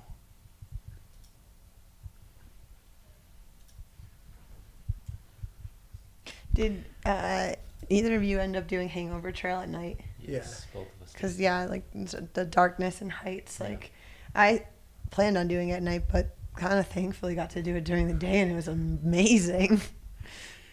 Wow, you made a donation, Kevin? Whoa. David, flaunt that money, huh? David Dehane has been happily married for 36 years, father of 4, grandfather of 6, been in recovery for 20 years, and is the 11th of 12 children. He's done every distance below this and wants to keep seeing what is possible and to keep moving from the guy he used to be. Loves the course, started in 2023 and stopped at 90 miles. 1 minute left. Let's get David in. And Yeah, let's hit absolutely. David Dehane, our finisher here coming up. Staying focused despite having a little bit of lean to him. Started in 2023, stopped at 90 miles, signed up in 24, but broke his leg in a fall at Black Canyon 100K, but still finished Black Canyon. Oh, I know that. Rough and tough. Oh, were you out there? No, I've just done the same thing pretty much. What's the furthest he's run before? He's done 135 at a backyard. Wow. What was he most excited for this year? Mingus, because it's a section he hadn't seen before. And one more fact, as he heads down the alley, he's been happily married for 36 years and probably should be dead from a past life of destructive behavior. I also, by the grace of God, have 4 awesome children and 6 awesome grandchildren that are a huge part of my life. I hope to show them the benefits of doing these hard things. David, you're doing a hard thing, and you got it done. Awesome. Incredible. the lean and everything. 11th of 12 kids definitely didn't get enough attention, and Yeah, now that he's running 12 kid, 250 so mile much races. jealousy. Now he needs to run 250 miles to feel alive. Yeah, that 12 kid just runs marathons. David Dehane, congratulations. So cool. Yeah, it's definitely badass. So Zach Marion, our director, gave us some intel. The last runner out of Wildcat literally just walked into the aid station with 1 minute left, turned around, walked out with the aid station captain taking water, Coke out to him. So we are basically at this point, who we got is who we got. We shut down the aid stations and runners are out there. And I got to say, they do it pretty quickly out there. Like we had a camera at Foxborough, and like within like 15 minutes, it was like it was mind blowing how quickly they wanted it done. Oh man, Yeah. So yeah, that's fantastic. I will do my best to ascertain who is still on the course for this last portion of the Cocodona journey. It looks like one of them would be our 2023 DFL Elizabeth Russ. Back for more at chasing cutoffs as only she knows how. And let's think about this. All course you've gotten to move through the aid stations, take a little time. 1 minute to spare to be in there and out with everything you need for 20 miles. No, like that's insane. Like that's when you wow, gotta hope that you're... is grit. You want that finish so bad to be like, I don't even know what I got, but what I got is what I got to get this thing done. That is so cool. That's how much people care captain about bringing this. Coca-Cola out to her. I Yeah. wonder if she just grabbed a fistful of like snacks or like what. Just her throw move a was. 2-liter in her pack. I'd grab the yeah. Yeah, you gotta hope that either the runner has crew there that's like planned, ready to throw stuff at them and push them out, or the runner's like been at least thinking about it for the last couple miles and like they have a plan. Because you definitely can't show up in that situation with no plan, or you're not gonna get in and out of the aid station. Yeah, Maybe there's some trail magic out there. I don't know. I think all of the aid station volunteers are straight trail magic. I mean, it's incredible what goes into this race as far as, like you said, even just like the tear down of the aid stations. It's such a process, and the people that come out to work on the Aravaipa races, there's like a whole posse of it's a system like volunteers that are at multiple races, and they like those tents are not easy to put up and take down. No, it's a whole big production. And the nerve of someone to call it in as a meth lab. Yeah, man, meth labs have really gotten a lot more expensive. I'm only going to say this because we got aid station Fireball in the room. I propose a name change to this Instagram handle. Oh no. Aid station meth lab. Wow. That'd be for tonight. That'd be crazy. That'd be Just for crazy. tonight. You can only change it once, like, and then it. You know what is kind of crazy is we're sitting in a room with like two of like the biggest meme lords in ultra running right now. Wow. You guys have some power. I only feel like I dabble. I feel like I was more late to the game, and I do it to elevate my art, which is the raps about running. And I think aid station Fireball, and then your boy, and then ultra running memes. Speaking back in the of day. raps, are you going to give us one about these runners moving on from cutoffs? The final stage of their journey? We can call it the final countdown. If we have a little gap. Yeah. So we've got Calvin Duvall. We're hoping that Dr. Stephen Crawford is going to be able to be out there and catching him on his way in. It looks like he is heading down Beaver Street. Dr. Stephen Crawford is the best in the biz at catching runners as they come in and providing them coverage for our live streams. And it's a big biz too, so it means a lot. Catches them all. Thanks to those of you still hanging out with us. We're amazingly enough still 11 hours away from the final cutoff here. Wow.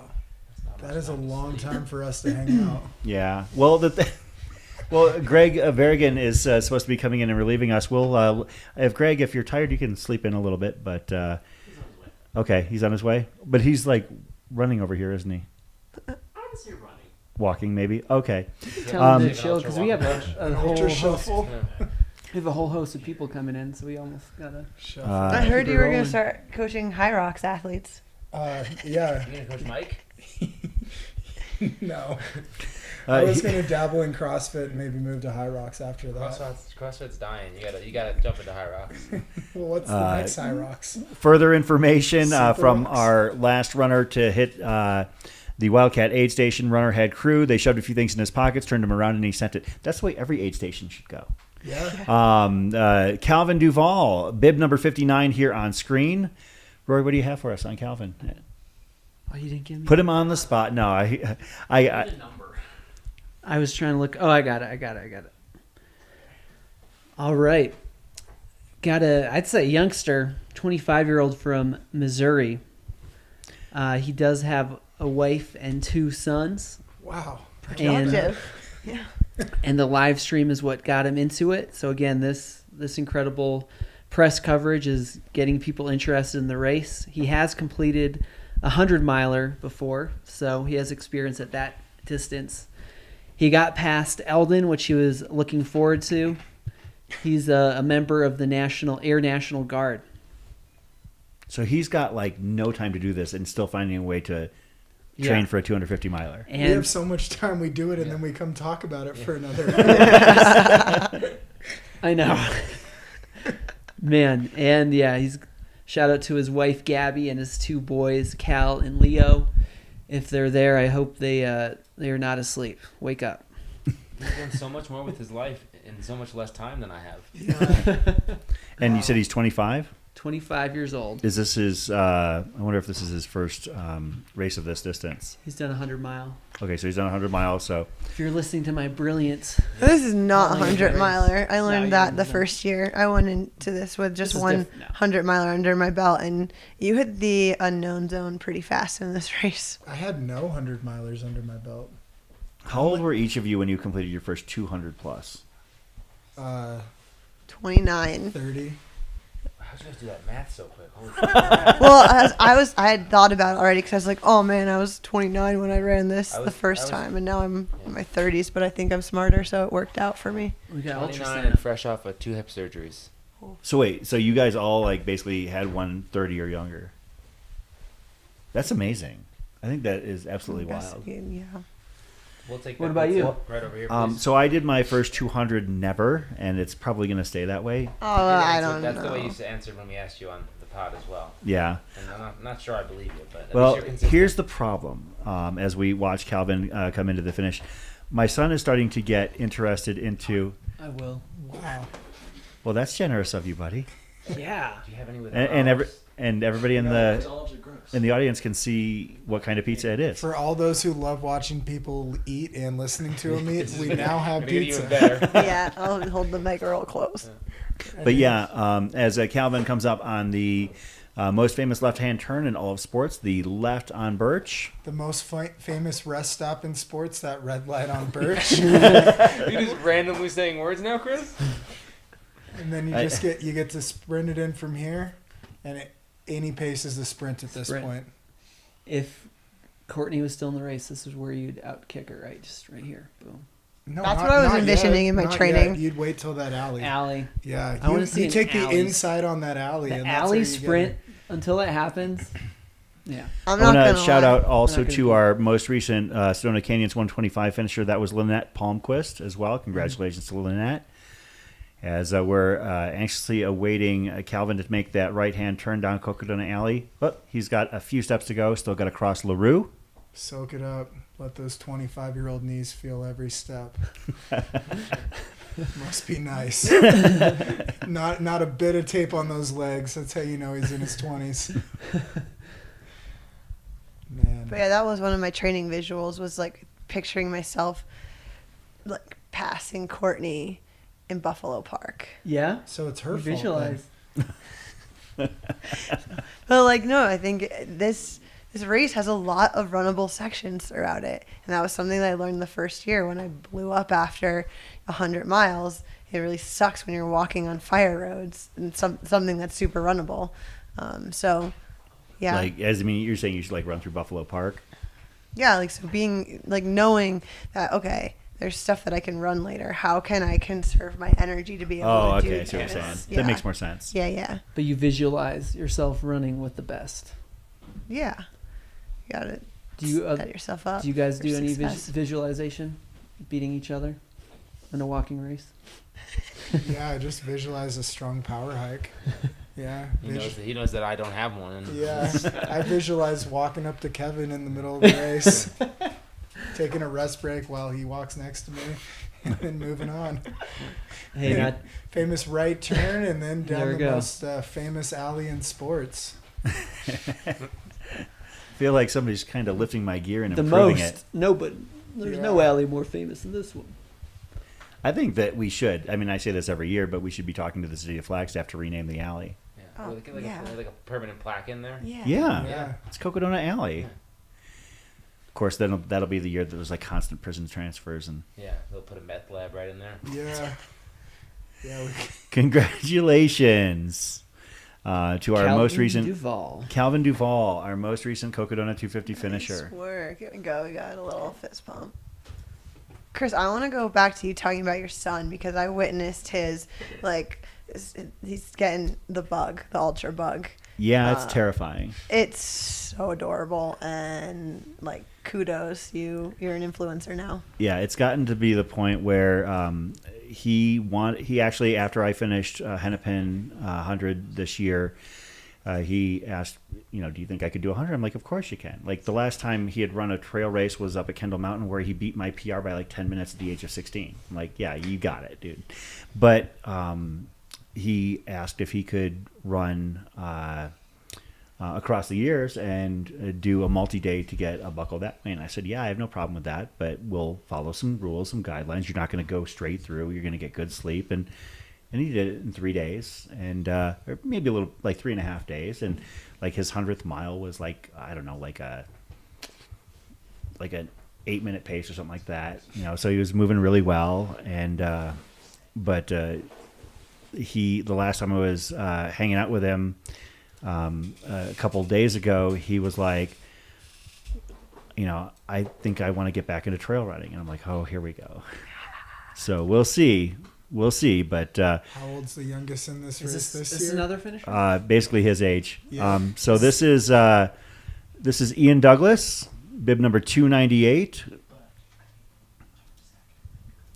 And shout out to Dr. Stephen Crawford, because he is basically the eyes and ears that we have out there.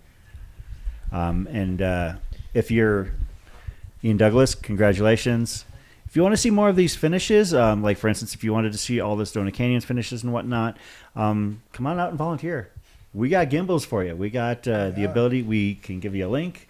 But let's be honest. It is literally 11 p.m. on a Friday night, and I can't fathom people having better things to do than. Yeah, you're not doing anything better. If you're watching people finish this, you should be out there filming them. You should just have a camera in hand. Yeah. And it's ultra training. Yeah. You're going to be logging miles at the pace you need to go to finish Cocodona. You can ask him all the questions you want out there, get some advice, sign up on May 20th. Yeah. Good to go.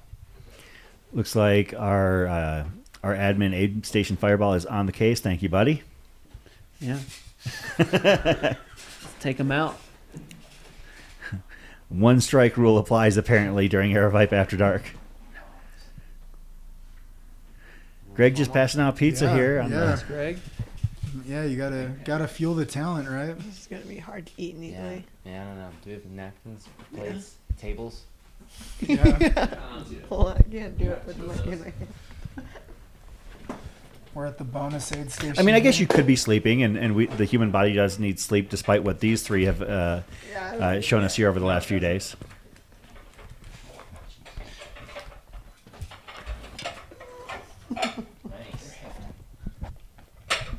Wow. Serving up. Thank you.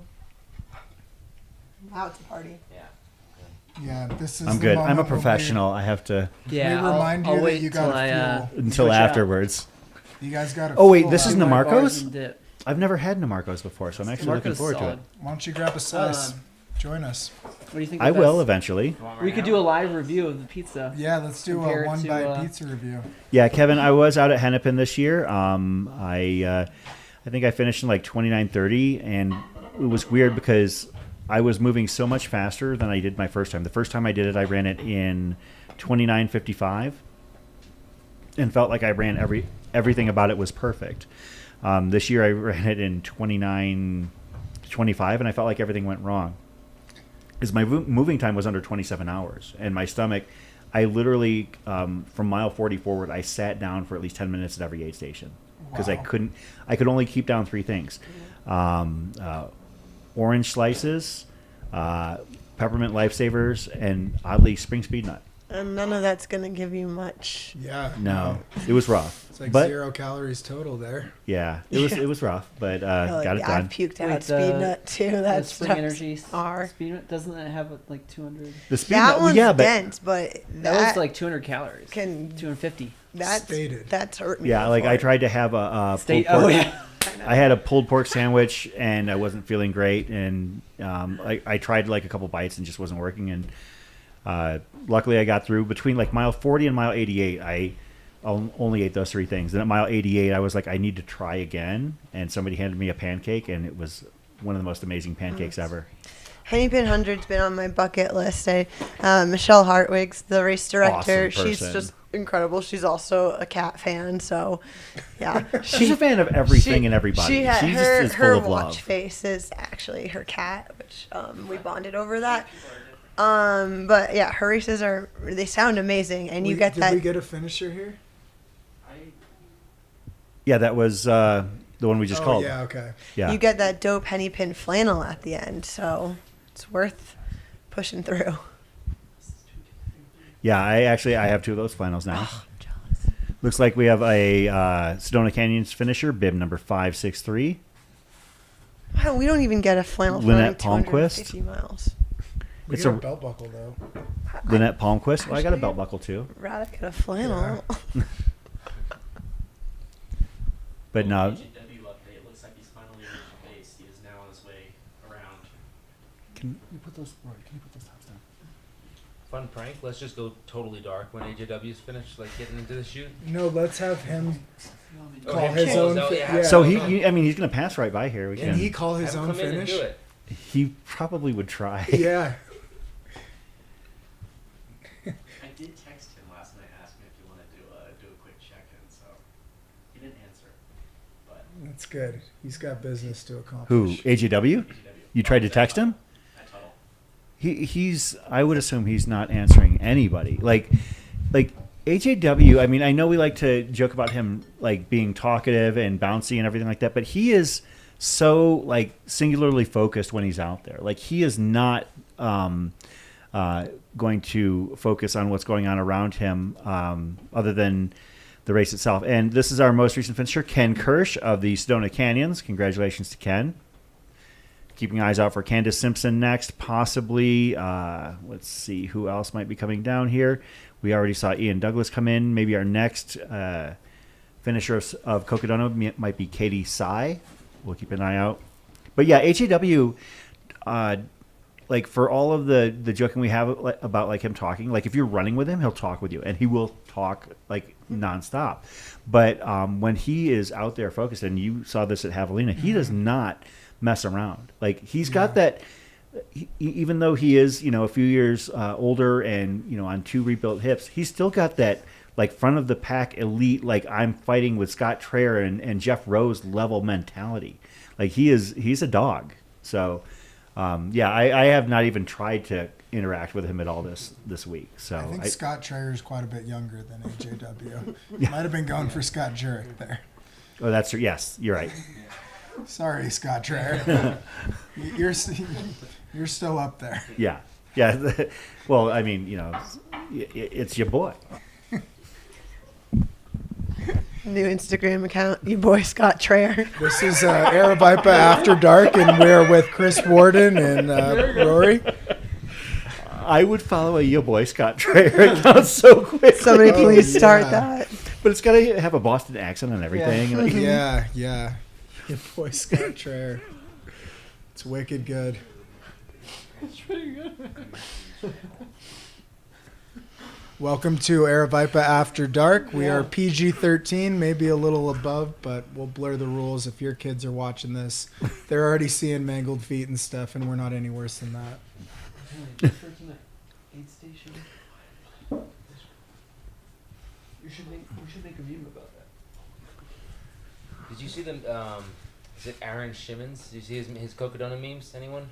No. A lot have been getting circulated. Which ones were they? They were the man runs 250 miles for the world's worst beer. Oh yeah. Who did Pain Cave close for inclement weather? That was that one. Those are a little spicy. Yeah, they were pretty spicy. Very spicy. They were after dark material. Sorry, it's a classic. Yeah. Or is it the I Run Over Mountains? Maybe I was just. I think that's. Yeah. I always go by the Instagram, but yeah, I know him. Yeah. He's an Irish dude. Yeah. Irish lad. Yeah. But he tries to kind of insert himself into that drama. It seems to be his style. The Harry one. Congrats to Harry Smirnis on the 50 mile PR. 50 mile PR at the Cocodona 250. Yeah. Oh, wow. Another one was it said the construction on the Pain Cave is temporary closed due to inclement weather for some notable people working on Pain Cave took a break this race because weather got so bad. Closed down that cave. I appreciate a lot of them. Let me see. There's someone. I also like when people make memes for you and like you don't have to do any work. There was a couple Pope memes. Let's see. This one, it's like, look. So the term content creator is not entirily accurate. Yeah, so you're just reusing other people's content, huh? Well, I put are it your in... raps original, or are we sampling others? Oh my god! No, those are all original. Like I said, I'm memes just on the side. But no, I'll put it in my story with credit. Tim Downey, he's a PT. See the popes? There's one that the conclave has a bucket hat. Yeah. It says when you got a trail run at 7 and the conclave at 9. Yeah. When it takes less time to elect a pope than it does to run Cocodona. Yeah, I saw that one. What's that was more fantastic. impressive here? Oh yeah. See. It looks like we are going to be having our next finisher crossing the finish line is going to be the bib 464 for Sedona Canyons. That'll be Candace Simpson. We're going to have a bit of a gap here on our next Cocodona finishers. It looks like Sylvia Lubix might be the next one we see, maybe Kate Sy.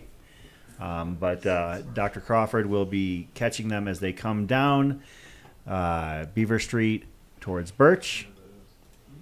And yeah, let's let him know what goes into this. He's running back and forth to catch everyone and bringing them in, right? And he actually started at about 6 p.m. tonight, and he has signed on. He said basically he's going to go through the finish. That's incredible. It's like almost 11 more hours. Yeah. And wow. I mean, Stephen has done Cocodona before. I mean, he's definitely capable of and familiar with long runs, but that's all on pavement. Mm-hmm.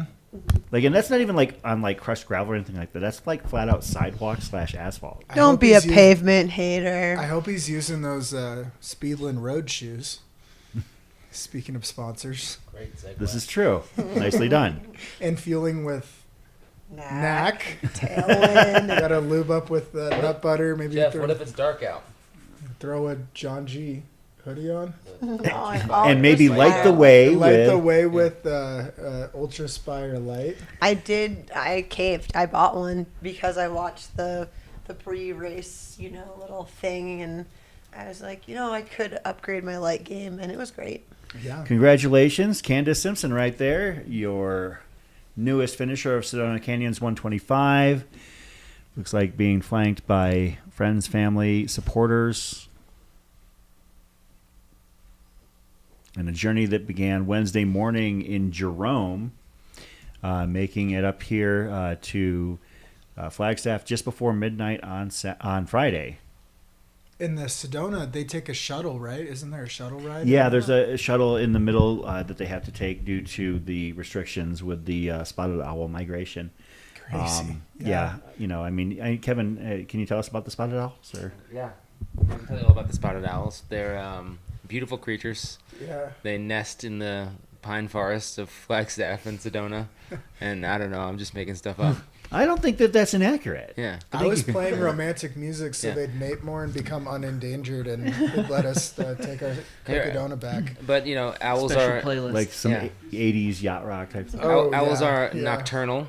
Some animals are diurnal. Do you know what an animal that is most active at dawn and dusk is called? Anyone?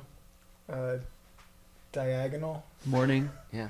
Crepuscular. There's your word of the day. Everyone learned a new Wow. word. Wow. Thank you. Yeah. Nerd alert. Only 45 minutes left to get in that word of the day, so now we're good. I got a pop quiz for you. Let's do it. What's the only mammal that can fly? Walrus. This- I don't know. The bat. Bat. Wow. Yup, a bat. What about a flying squirrel? Not truly flying. It's not really What flying. about Superman? He's not real.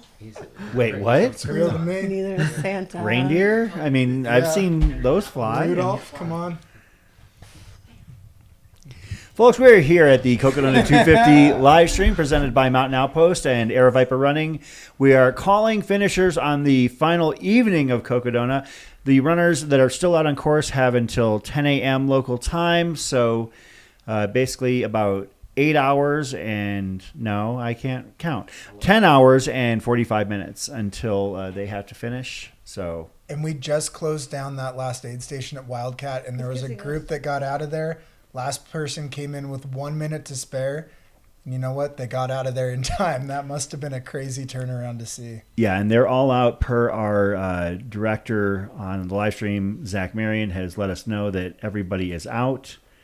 I can't testify as to runner trackers pinging, but it looks like the final four, as it were, it looks like there are four individuals bringing up the back of the pack here. Richard Gleave, David Toms, Trinity Buckley, and Elizabeth Russ. Keeping an eye on them. And then we got Kate Sy coming in here. Kate Sy, 49 years old, out of Breckenridge, Colorado. So points for training through the winter. Yeah, that's, I mean, you know, living down in the valley, it's never been an issue for me, but it's got to be tough. You've also never done this race. That's true. So you've never had to train for it. No, and I never will. But if he did, he lives down in the valley. Never say never. I was always I was saying, you know, I was never going to do this race because of my obligations here, but if this keeps up, I won't have those obligations anymore. How much do we have to raise in donations on this YouTube to get you to run the race? Yeah, I wouldn't do that.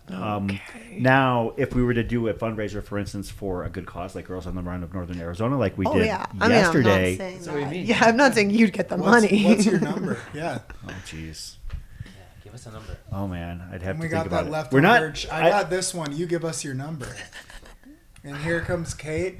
Good stride coming on in as Chris thinks of his number that it's going to take him to do Cocodona here.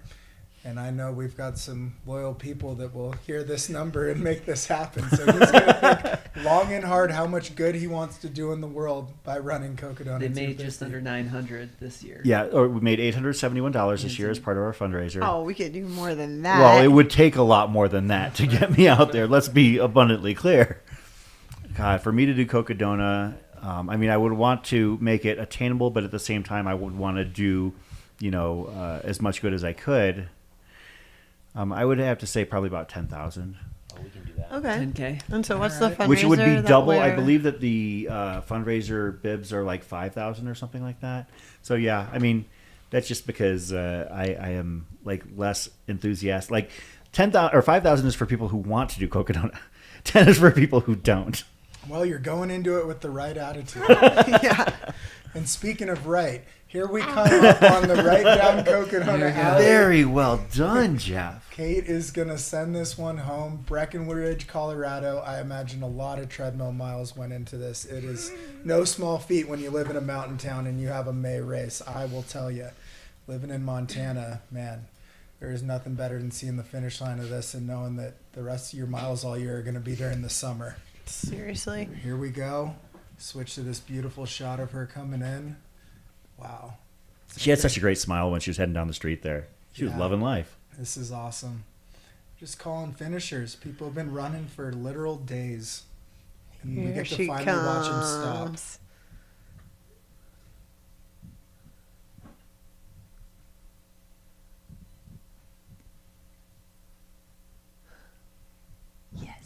Nice job, Yep, Kate. did it. 114 hours, With the or crew. 19 minutes and about 25 seconds. That Sheer is, glee. it's a long race. Can't believe a race could even last this long. This was around the time I was finishing the first year. I ran it in 112 hours. And it is different finishing at night. Like, it's during the day there's people hanging out at Heritage Square, and at night it seems pretty active tonight. It's not too late right now, I guess, but It's come a long ways, I think, over the years in activity around. Well, yeah, that first year, like, it was kind of desolate at the finish line if you finished in the middle of the night. Yeah, I did, and it was. Yeah, I Jamil brought home finished right first Steve before with me, the win. Mm-hmm. and like an hour before me, everyone celebrated him, and then they all left, and then no one was there. It was like the Jamil hangover, so no one was left. Well, his parents were probably on course at the finish line and everything like that because they are Aravaipa. Patty was definitely working the aid station. Yeah, Patty was all over the She's- place. She's there. All right, classic debate. You mentioned the challenges of living and training in a mountain town. I mean, we have a easy escape here in Flagstaff. Get down to Sedona quickly, Phoenix.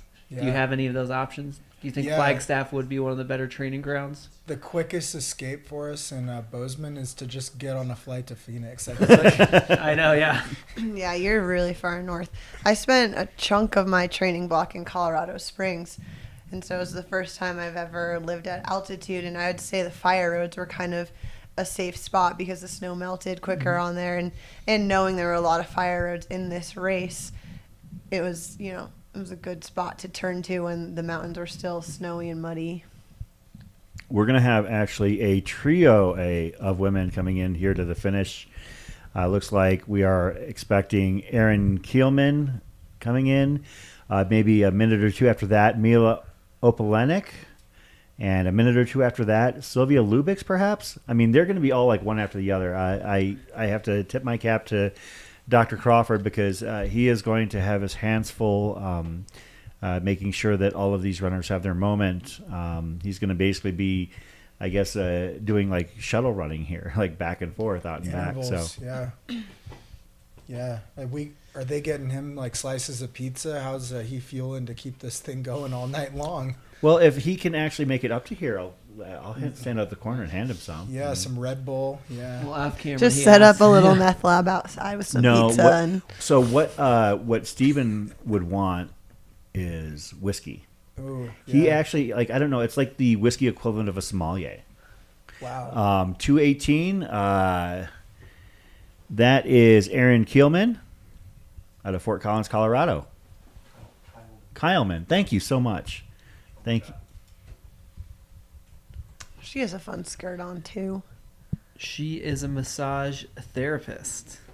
Bet she could use a massage at this point. Maybe she got one along the way. We do have some massage therapists out at some of our aid stations, absolutely. They are so good. Shout out to Erica, best in the biz. Yeah, what was that about? Did you guys have like kind of volunteer bodywork people come together to Yeah, they love offer being out services? there. That's so cool. Yeah. Wow. I really should have taken advantage of that. Aaron making that left on Birch. Jeff, did you ever take advantage of the massages available out there? I don't like being touched. Yeah, I feel so that. honestly, no. I thought you were going to ask me if he's ever made a left on Birch. Yeah. No, he only makes rights. Yeah. Depends on I the take He goes around the corner Three around the corner rights. 3 times. Yeah. Don't like being touched, and nothing touches your heart. Just so No, cold. Just closed off. I mean, why do you think I've done this 5 times? This is the only way I feel anything.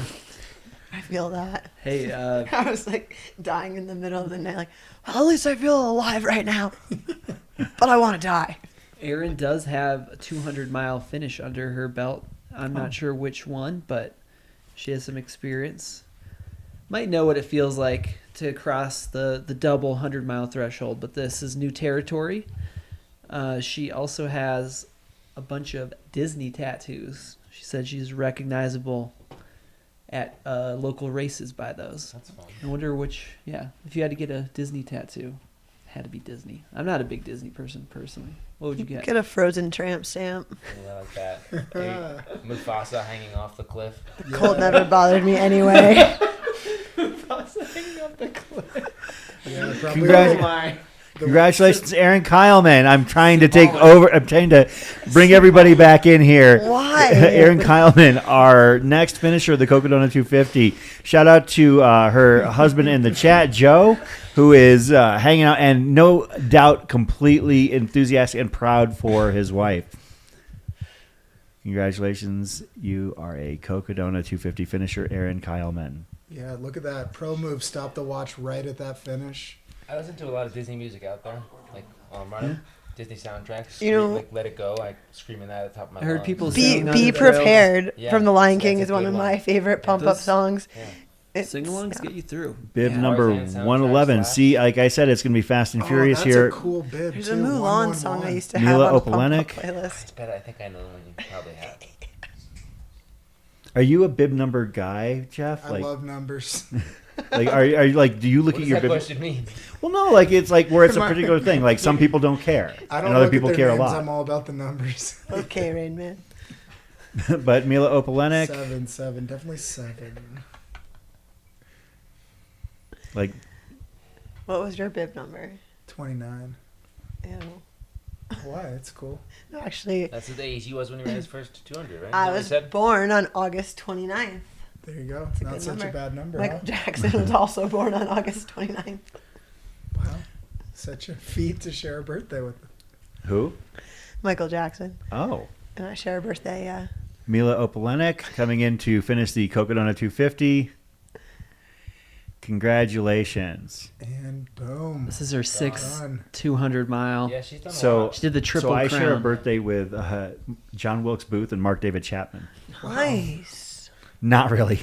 All right, our next Next. finisher here, Sylvia Lubix, bib number 51. Looks like that stuffed animal got a free ride this race. Sylvia's from Hungary. That's awesome. I think Wow. she's done a bunch of 200s How, too. do we right? know how many international runners Sylvia, we I had? believe, might have done the Grand to Grand stage race last fall Okay.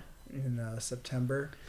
And good runner coming in here. Gets to finally stop running and stop that watch. And Did Tahoe last year, Moab in 22, Bigfoot in 19. Badwater, Key 100. Yeah, she's Spartathlon. That's Wow. impressive. Great resume. I mean, it is incredible, especially if you don't live around Arizona. It's an incredible way to come see a different place. Jeff, I don't know if you know what they're talking about, but there's other races out there. I never heard that. Yeah. It's like Wait, all different what? types of them, yeah. No, wow. Why would I do that? Yeah. I thought this was the only one all year. Yeah, we had a handful of finishers there, and putting Dr. Crawford to the test out there with boom, boom, boom right there. So Caught them all, gave them all their moment. That's Yeah. incredible. it really is important. I think that, we joke about it, and yeah, we are having fun out here, but I think we're also doing our best to make sure we acknowledge these runners and finishers as they come in.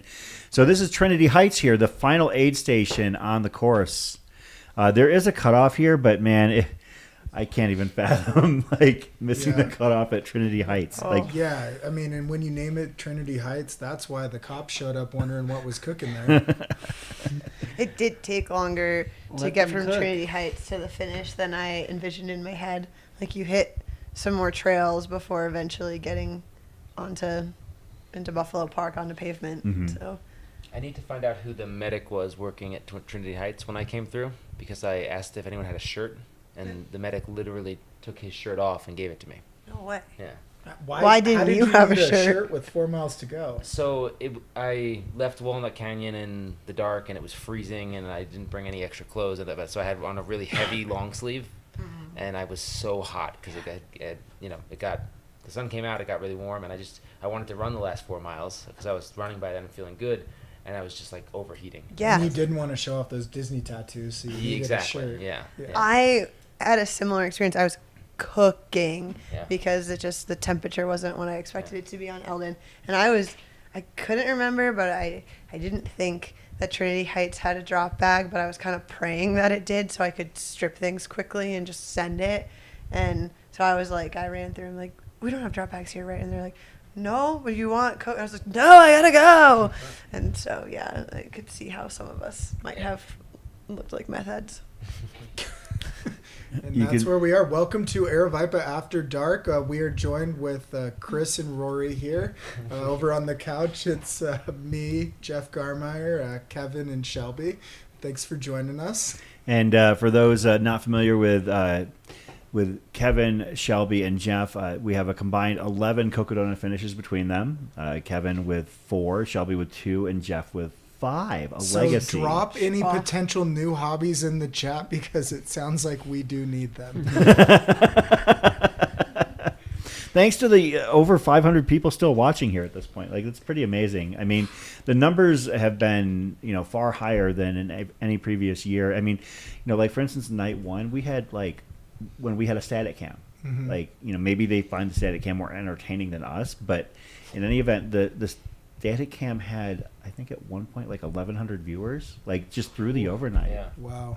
That's kind of wild to me. Yeah, man. Like, there are times where, where we'll have, maybe, other events where, we don't have that when we are anchored at night. So the Cocodona hype and the buzz is real. I wonder if So, people are just falling asleep with it playing. that's true too. That's Calming. entirely That true. Is what's happening because no one's commenting on these insane things we're saying. So either the audio's off or they're not there. Yeah. And you know what? We're okay with that. Watch time hours, that's all that fine. matters. That's what we're looking for. Average viewership. Those metrics matter. Yeah, absolutely. We're numbers Speedland, people. Ultra Spire, Tailwind, Knock. John G. Yep. Yeah, I mean, and No we butter. had, I think that our high point of the show was when our overall winner Dan Green came through. I think we had about 17,000 viewers. Wow. Yeah, that's peak. Yeah, that's Peak I mean, viewership. other years I think we've probably been in the 5 to 7 range or so. But Let me ask this: if Courtney had finished, do you think we're hitting 20K plus? We only talk about finishers on the show. That's why we call every finish. We don't call every DNF. We call every finish. I think Like, yeah, what's the- yeah. that's kind of hard to speculate on because I think that what's weird is that I'll dance on this. When we announced the news that she had withdrawn from the race, we did have a little bit of a dip, but then things shot back up and right back to where they were. Sure. Yeah, I mean it's been amazing. It's been awesome to see this audience so invested in these stories, and continue to be invested in stories of people that maybe they didn't know existed, until a couple hours ago. Yeah. So Courtney needs Cocodona, not the other way around. Huh? Oh, stop that! Do we have stats on the other live streams, like viewership? I think it's Where you're in the mix? exponential from year to year. It's been a big growth. Yeah. No, big for growth. other major live streams. I don't know that there are any other major live streams, sir. All I know is Mountain Outpost stuff. Thanks to our sponsors, Speedland, John G, Knack Nutrition, Ultra Spire, Tailwind, Catula, Squirrels Nut Butter, and Satisfied. Yeah, And thank you. And Distance to Empty podcast. Yeah, There is and no if competition. If you want to hear the first recap of someone's Cocodona, Free Outside podcast, hosted by myself, Jeff Garmeyer, put out an episode this morning. So- Actually, there was somebody who put out an episode last night That's as a so recap of the aggressive. race because they were basically speculating on F2 and F3. I think Andy Glaze had a TikTok posted like before he finished of him finishing. I don't know how he did it. Yeah, it's Wow. in Pre-recorded live. He just uses Last year's. AI based on last. So, Kevin, previous finish. how many athletes did you interview for in your preview series for Cocodona? 23. 23? You told me 23. Did you interview Shelby? Yeah. Did you interview Jeff? No. Why not? We wanted to keep it even, male female. Okay, that's fair. And we were. I was not in the top we 11 we males. were, and we wanted to mix up a mix of. These are hard questions. I don't think this is a hard question. Well, we worked with our. We're all friends to here. Choose, people from different parts of the pack historically. that's fair. And do a mix of people. I wasn't a guest either. I interviewed exactly 0 entrants. So. Which I think when Scott did the Black Canyon Chronicles, or whatever they called them, I think he interviewed himself, like he passed the mic back and forth to himself. Yep. Right. Yeah. So, but yeah, it was a great series. We had a lot of fun. But we're gonna have Jeff on for his own standalone episode. So you said the answer was 22 or 23?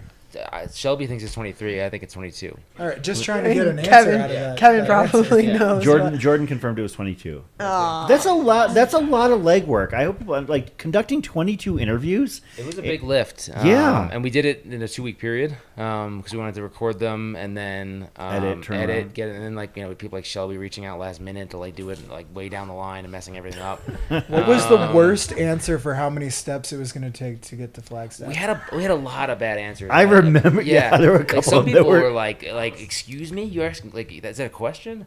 Max Jolliffe said 666 million.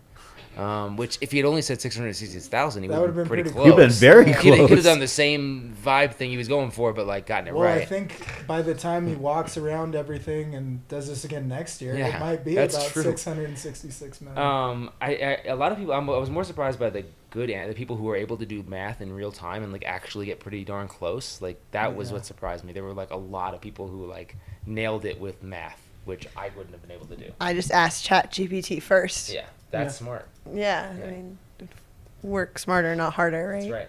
But it was really impressive because you had that interview dialed and you were creating like very intentional 25-ish minute episodes, and it seemed like you had a really cool creative process for it, and they came out amazing. So thank you. Mad kudos to you and Peter. Thanks. Yeah, I thought you did a great job on them, Kim. I don't think I watched all 22, but I watched at least half a dozen to a dozen. Like it was. Whose didn't you watch? You don't have to answer that. Rhetorical question.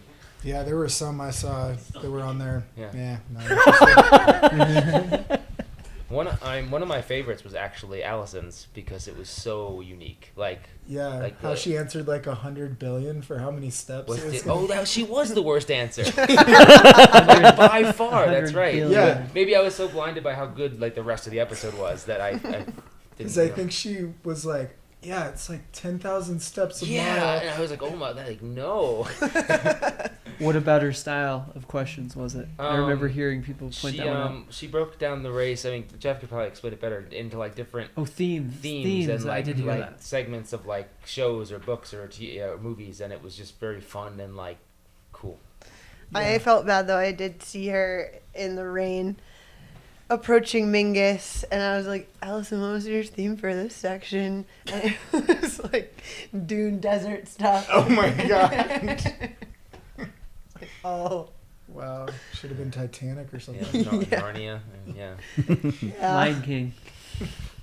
No, it Mufasa felt scene. very Titanic-like, actually, now that I think about it. Yeah. That was a tough section in the rain and the mud.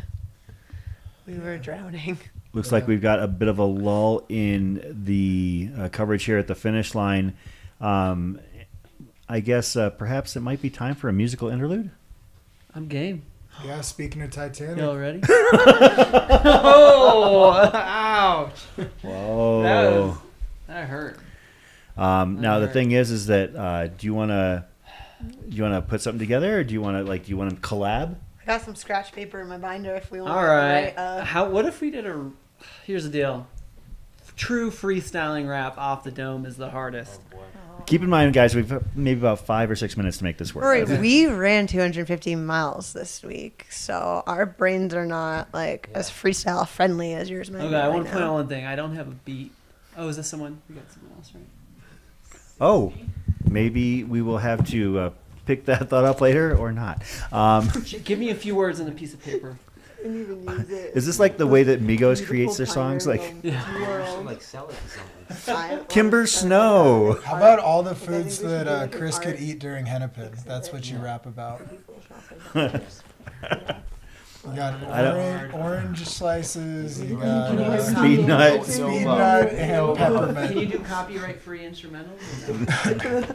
Too risky. Jason, leave the cats in the van and then, set him up with paper. Kimber Snow from Raymond, Alberta, Canada is going to be your next finisher at the Cocodona 250. Let's get some information on Kimber Snow. With the way the weather was coming down, that is an aptonym right there. Is that what they call that? Where with the weather being snow at some points this week. A what? Aptonym? Yeah, well. Or aptronym. We already had a word of the day, but I guess you get 2 tonight. Is it midnight yet? No, didn't he get that one? Or is it the same? That's one too. Okay. It looks like this is Kimber's first Cocodona, first 200 miler. I don't know. Maybe that one. That's definitely me. Really moving well. This is cool. It's Yeah. nice too that they designed it for you get a kind of gentle downhill so you can really just empty out those legs. You don't have anything waiting, no speed bumps or anything once you hit Beaver here. Like a little depletion mile almost. Exactly. Yeah. Kimber Snow telling us about herself. She travels solo around Western Canada and the U.S. in her 2013 Toyota Corolla, participating in ultras, hiking, and adventuring. She races with no crew or pacers and sleeps in her car. She loves to explore new areas and enjoy discovering hidden gems within nature that can only be found on foot. What inspired her to participate in this race? She was hit by a car while riding her bike 10 years ago. She nearly lost her life, broken neck, back, and jaw, severe brain injury. It took her years to recover while experiencing severe depression, anxiety, and PTSD. She was in the lowest of lows and almost took her life multiple times. It was the most difficult period of life she had experienced thus far. She has learned how to fight back through pain, and she's excited to push her limits and prove to herself just how strong she is. The resiliency and perseverance she learned to get through that experience will help her finish Cocodona 250. She considers herself an extremely gritty individual and doesn't give up easily. We are definitely seeing that right now. It could not be more true. That grit is how she's finishing. Sans crew and pacers out here. Yeah, and there is obviously an athletic component to this race, but there are a lot of great athletes out there that maybe don't have the mental fortitude or capability to like kind of wrap their head around what this requires of you. And when multiple 10 hours still to finish, the grit to just run this portion. It's so easy to walk it in when you have 250 plus miles, and this is just putting that all out there and how your why is so deep and you just want to move those legs and get in. And nobody's telling you to run at this moment, this is your choice. This is you choosing to finish strong, you choosing to have your best race, so when you cross that finish line you're proud. Yeah. And nobody's telling, like you said, Shelby, nobody's telling Kimber to run this but Kimber. Yeah. Yep. Super impressive. This is awesome. Yeah. Man. And I'm sure that this has been an amazing journey for her. I also it sounds like she's got a very free-spirited idea on how she approaches life and her recreational time as well. Like basically just packs up the car and heads up wherever it sounds fun to be. Yeah. Just doing this for her. Yeah. Not doing it the easy way, that's for sure. I think we all had crew and pacers, and they're definitely people to lean on. She just came out and goes after all these things without him, it sounds like. And despite her travels all over the western U.S. as she makes the left on Birch, she's never actually been to Arizona until now. So that's a way to visit. She gets to see the whole thing, really, for the most part. Got some classic Arizona weather too. Yeah. Yeah, that wasn't quite how it went, but she's going back home and telling people it's so green in Arizona. Oh my gosh, the cactus though, and the flowers on the cactus. Mm-hmm. The cactus were so green and the flowers were just popping all over the place. That was pretty magical. And gotta thank the rain for that, probably. Kimber Snow coming up to cross LaRue Street. Nope, keep going straight. A lot of people are getting tripped up there. Yeah, see that now they've got the arrows out on the ground to make sure. Of course, if there's a transport, they have to actually remove those arrows quick. Thank you, Northern Adventures.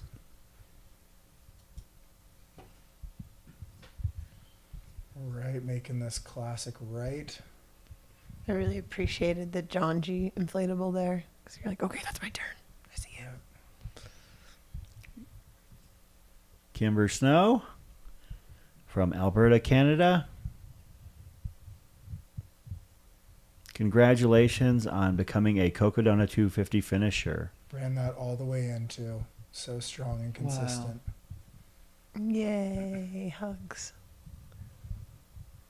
so glad Howie and Scott are there to get this moment because she's going to love having that. When do we get our pictures? I want to see them. Mm-hmm. Probably soon. They turn them around fast. Yeah. You know what you do? Just post in the Facebook group and ask. Oh, Yeah. they love that. I bet. They like that. You should do it now. Yeah, I'm sure that proactive. Yeah, it's only gonna help the process. I mean, it can't hurt, right? Yeah. Kimber Snow. 10 years after a major car accident, here she is. She's 250-mile finisher. Yeah, she's going to go in. And one of the things, the runners will go into that tent, the black tent to the right, and that is where they'll take their after-race photos, their post-race photos. They get them taken beforehand at packet pickup down at the expo, and then they get to see what they look like before and after. Have you folks ever like looked at your before and after photos and just been like amazed by like what you looked like, you know, on Monday or Sunday versus what you looked like on Friday or Saturday? Last year, no one was there, so they didn't take them till the next day. So, that but in was years a past, strikeout. I mean, yeah, I looked at them a little in years past. I think I look better after 250 miles, like a fine wine or something.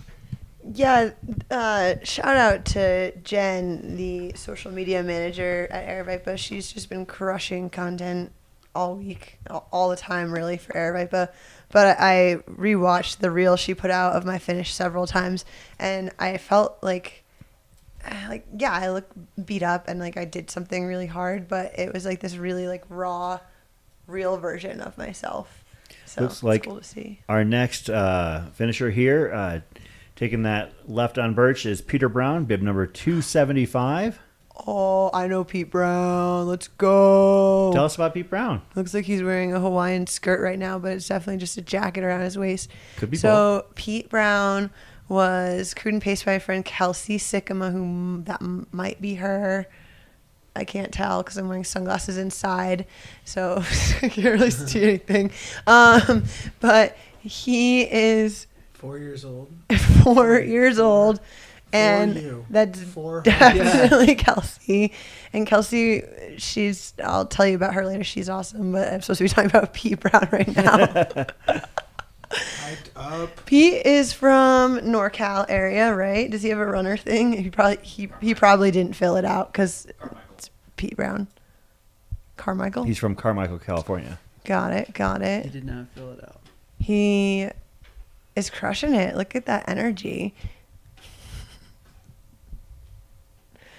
Turning down the chute. Let's see if Kelsey runs with him or gets out of the way. It looks like she's still there. Looks like we've actually added another follow filmer at the finish. Or unless that is like somebody on her crew, Yeah, Pete Brown. Yeah. Nice. Really Congratulations, awesome. Pete Oh, Brown. he grew that mustache out special for this. Oh, yeah? Yeah. Say he grew it during the week, during the race Yeah, itself. exactly. Well, yeah, and I've never had a full mustache, so I don't know how it works. But I. Why did you clarify you never had a full mustache, Shelby? Full? Just partial. I'm a quarter Sicilian, so you know, hair. That is something they would make you do, though. But no, I can imagine like that mustache gets pretty gross during a race like this. Like thinking about all of the knack and possible puke, and it's like it's growing, and yeah. So that was a commitment, that mustache. And that was mustache talk. With Shelby. Our Then- mustache expert here. Shelby. My new podcast, actually. Mustache Yeah, talk. I'm partial announcing You mustache. should have Chris on as a guest. it. He's got to grow a better mustache. Well, it's a partial. Catching strays over here. Nothing you haven't had, right? You see Patty Curry in the background at the finish line, making sure every runner has some food options, some hot food, some plant-based options as well. Cocodona Crib, you guys make baby toys? Anthony Tadieski, the denim cowboy, Nicole, thanks for the Cocodona crib. You rock. Tug, you got this. Get it done, brother. Apparently, Tony had run with Tug earlier in the race. Tony unfortunately had to withdraw. He was having some issues fairly early on, but I believe Tug is the youngest competitor remaining here. He's 17, right? Yeah. Tug Boren. Is that like you have to contact the race director to get in? How does that work when you're sub 18 years old? I don't know. Your parents have to Brody Chisholm set was you up an 17 last ultrasound year. up, I think. Yeah, but it was a family thing too. That's true. There were 3 of them out there. Yeah. Did you see the improvement that Jenny Chisholm, the mom, made this year? Oh, let's talk about this. How cool is it to have teenage kids and then be like, yeah, I'm the mom. I'm still the toughest of the family. So we battled. I got to battle with Jenny. She got 14 hours from last year to this year. She was so She strong. was competitive. And I mean, yeah, we pretty much got to the Sedona trails at the same time. You see it in one of the Cocodona Chronicles. And she was just steady the whole way through. I eventually passed her at that next aid station, but she came out chasing me. Like, my husband called and was like, okay, so she left the aid station, like, running after you, just so you know. So, yeah, she was really in it.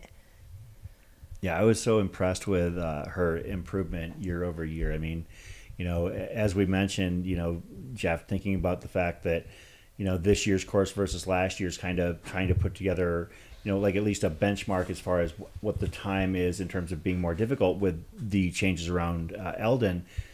You know, also still dropping 14 hours and change 14 and a half hours, you know, shows like that I would assume year over year that's probably the biggest improvement in the entire field on the men or women's side. Keeping it rolling. Bib number 191, that is Kyle Sharrow from Tallahassee, Florida. There have been a couple runners from Tallahassee. I'm so impressed that, you know, the training that you have to do, the commitment you have to do in order to get that vert in. I mean, that's a lot of parking garages and stairwells. Yeah. Like, and I'm not even, like, some people that out there might think I'm kidding. I'm not kidding. I have a friend. We just put out an article in Ultra Sign Up actually about Carrie Meng. She's a race director and she lives in Florida. And she's the assistant race director for Western States is how I should lead with that. And the first female assistant race director for Western States. And so she got one of those dope new Wahoo treadmills where you can like really crank the incline up. Left on Birch. There she goes. Yep, made the left on Birch. And Jeff? yeah, has to just do really specific. She's doing really specific treadmill workouts to prepare herself to run Western States this year. So, yeah, you got to get creative out there. That's true. I didn't think about the fact that you can, you know, there are some truly beastly treadmills out there nowadays. But that's, I mean, gosh, our sport is not cheap. No, here's the thing. I think that running is cheap. Racing is where it can get potentially pricey. Like if all you need is a pair of shoes, shorts, and you know your gear, and maybe a watch, you can run. And you know, but for those who want to, you know, become involved in various races, and the more you race, obviously, the more money it's going to cost. Or you know, maybe a volunteer. You know, there are ways you can get around it, but. There's a lot of good opportunities to spend your money. I guess you could say it that way. That's one way to put it. Absolutely. As Kyle Sharrow makes the right down the alley and looks like he's picking up steam. Wow.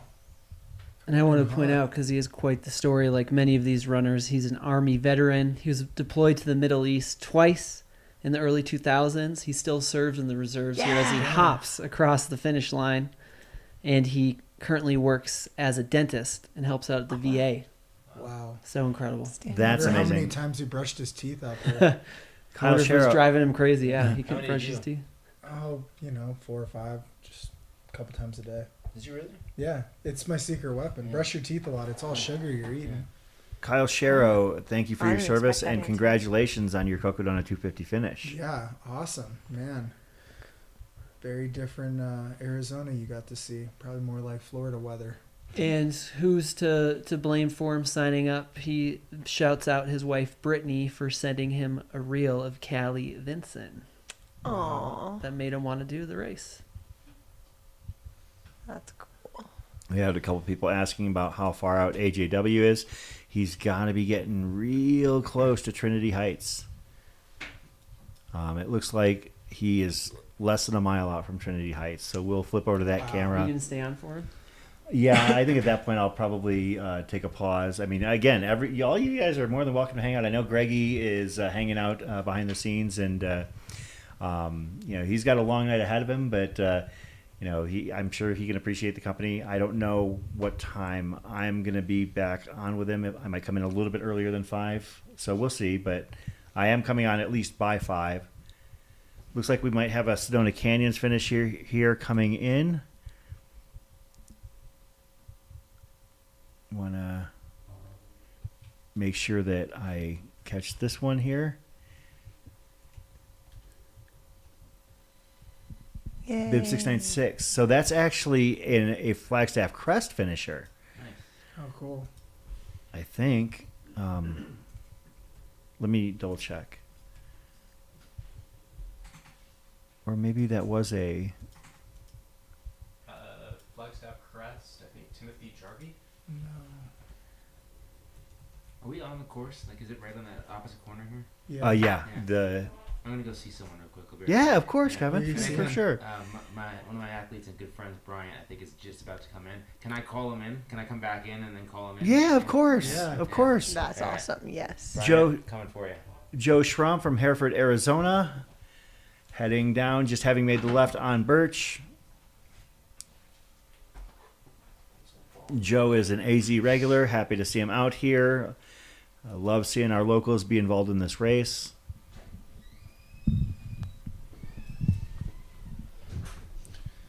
We love the locals, and we also love the non-locals who are just spending their vacation. That's true. Running from You know, Phoenix to that's a Flagstaff. commitment, Jeff. Yeah. Like the notion that I have a week of PTO. I'm going to spend it running across the state of Arizona. And then I'm going to get paid to be useless the next week at work. That was the other thing I was telling myself in the darkness was like, why am I not on a beach in Tulum right now? Like, what am I doing with my vacation time? I will say that that's one thing that I think about when I do run ultras. Like, the notion of, like, do I really want to use like vacation time to punish myself? And the answer always ends up being, of course. Yeah. Going Yeah. to. Here we Psychos. go. Headed down. Joe Schramm. He turned 56 this week, so somewhere along the course. Celebrated a birthday. Wow. What a way to have a birthday. Yeah. Get to be awake for every moment of that day. Yeah. He says, Really- how old am I again? Yeah. Really one up in the miles for your birthday thing. What if, People like, to during do. the Who med- needs like 56 miles on your 56th birthday? Yeah. Let's do 256. What if during the med check they're like, "How old are you?" And he's like, "Well, I technically turned whatever "What age time at is it?" Like, you're good. 8:38 and my birthday." And What time is it? Okay, almost 56. Almost. I think I pissed off the med check moving guy. in well. at Fort Tail. Yeah, wow. That bib 197, was that Jenny Dolan? No, 197 goes to Christopher Collins. 137? Jenny Dolick? Possible? I think that's a 137 right there. Yeah, Jenny Dolick. Coming in hot with the sprint finish. Wow. Racing the pacer. Another military vet. She retired from the U.S. Army with computer security. And she's crossing the finish line there. Sierra Vista, perhaps stationed out at Fort Huachuca or something. No, congratulations to Jenny for getting it done again. Thank you for your service, and we appreciate you. All smiles, too. Yeah. Stoked. Looks fantastic. Yeah.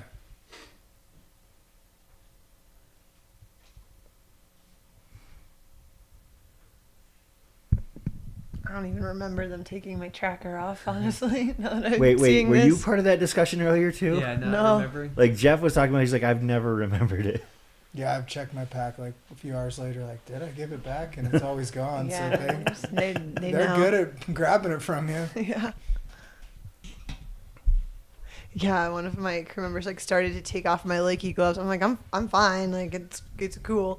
And then like I got my picture taken and I'm starting to gather my stuff and I'm like, where's my other glove? I'm holding one and I'm wearing one still, and they're like, it's on your hand.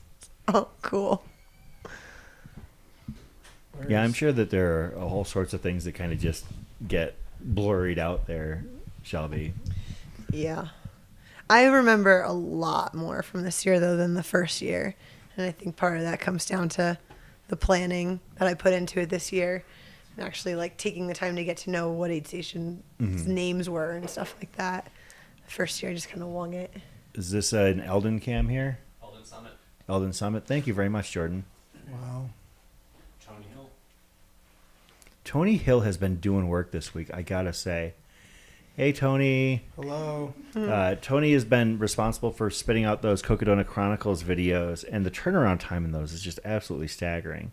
Like, he's putting out 2 or 3 chapters a day of these high-quality videos with graphics packages and stuff like that. It's super cool. Up here, and then he finds time to edit when he's done. Yeah. Yeah. Well, he actually kind of edits as he goes, from my understanding. Yeah, I asked him about his process, and he like, you know, it's all, I think, kind of dumping all of the content into the timeline, quickly chopping it up, not being super obsessive over rewatching, and then figuring out how to do these like cool transitions where it's like, you know, drone shot zoomed up, like high speed into it, and like, so he kind of has a, I don't want to say it's templatized because that's probably not totally true, but like, just he has a method to his madness. Just as they come by, yeah. Because it is like, I've dabbled in the content world where you're on scene at an event and then you have to turn around reels, and it's really hard to switch your creative from like filming, socializing with people brain into this like, let's crank out content and get it out. And so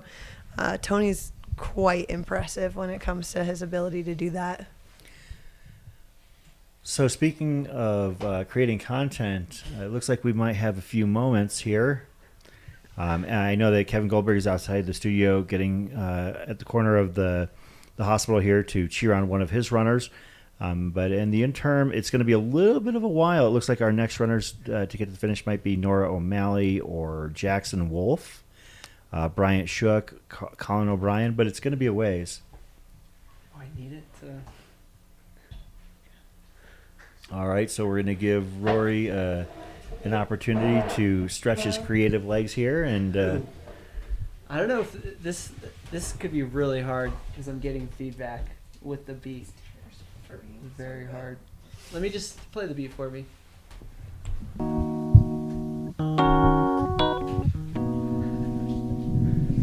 There's no way you're just gonna make something up right now. I could do it. Hear that? He could do it, so we're gonna see him do it. I don't know. Give me a few words. I got the echo. Orange slice, peppermint, and spring speed nut. Okay.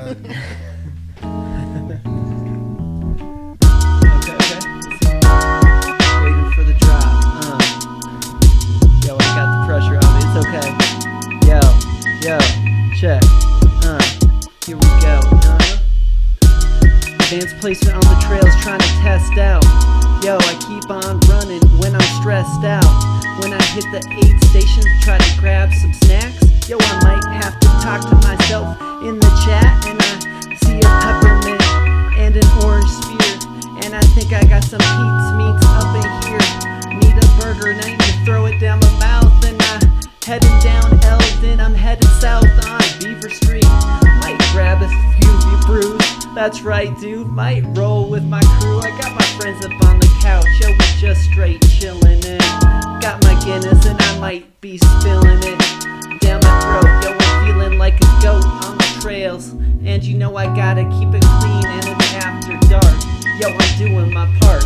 Yo, I'm spitting these bars. And you know I'm going hard with the echo in my ear. Have no fear.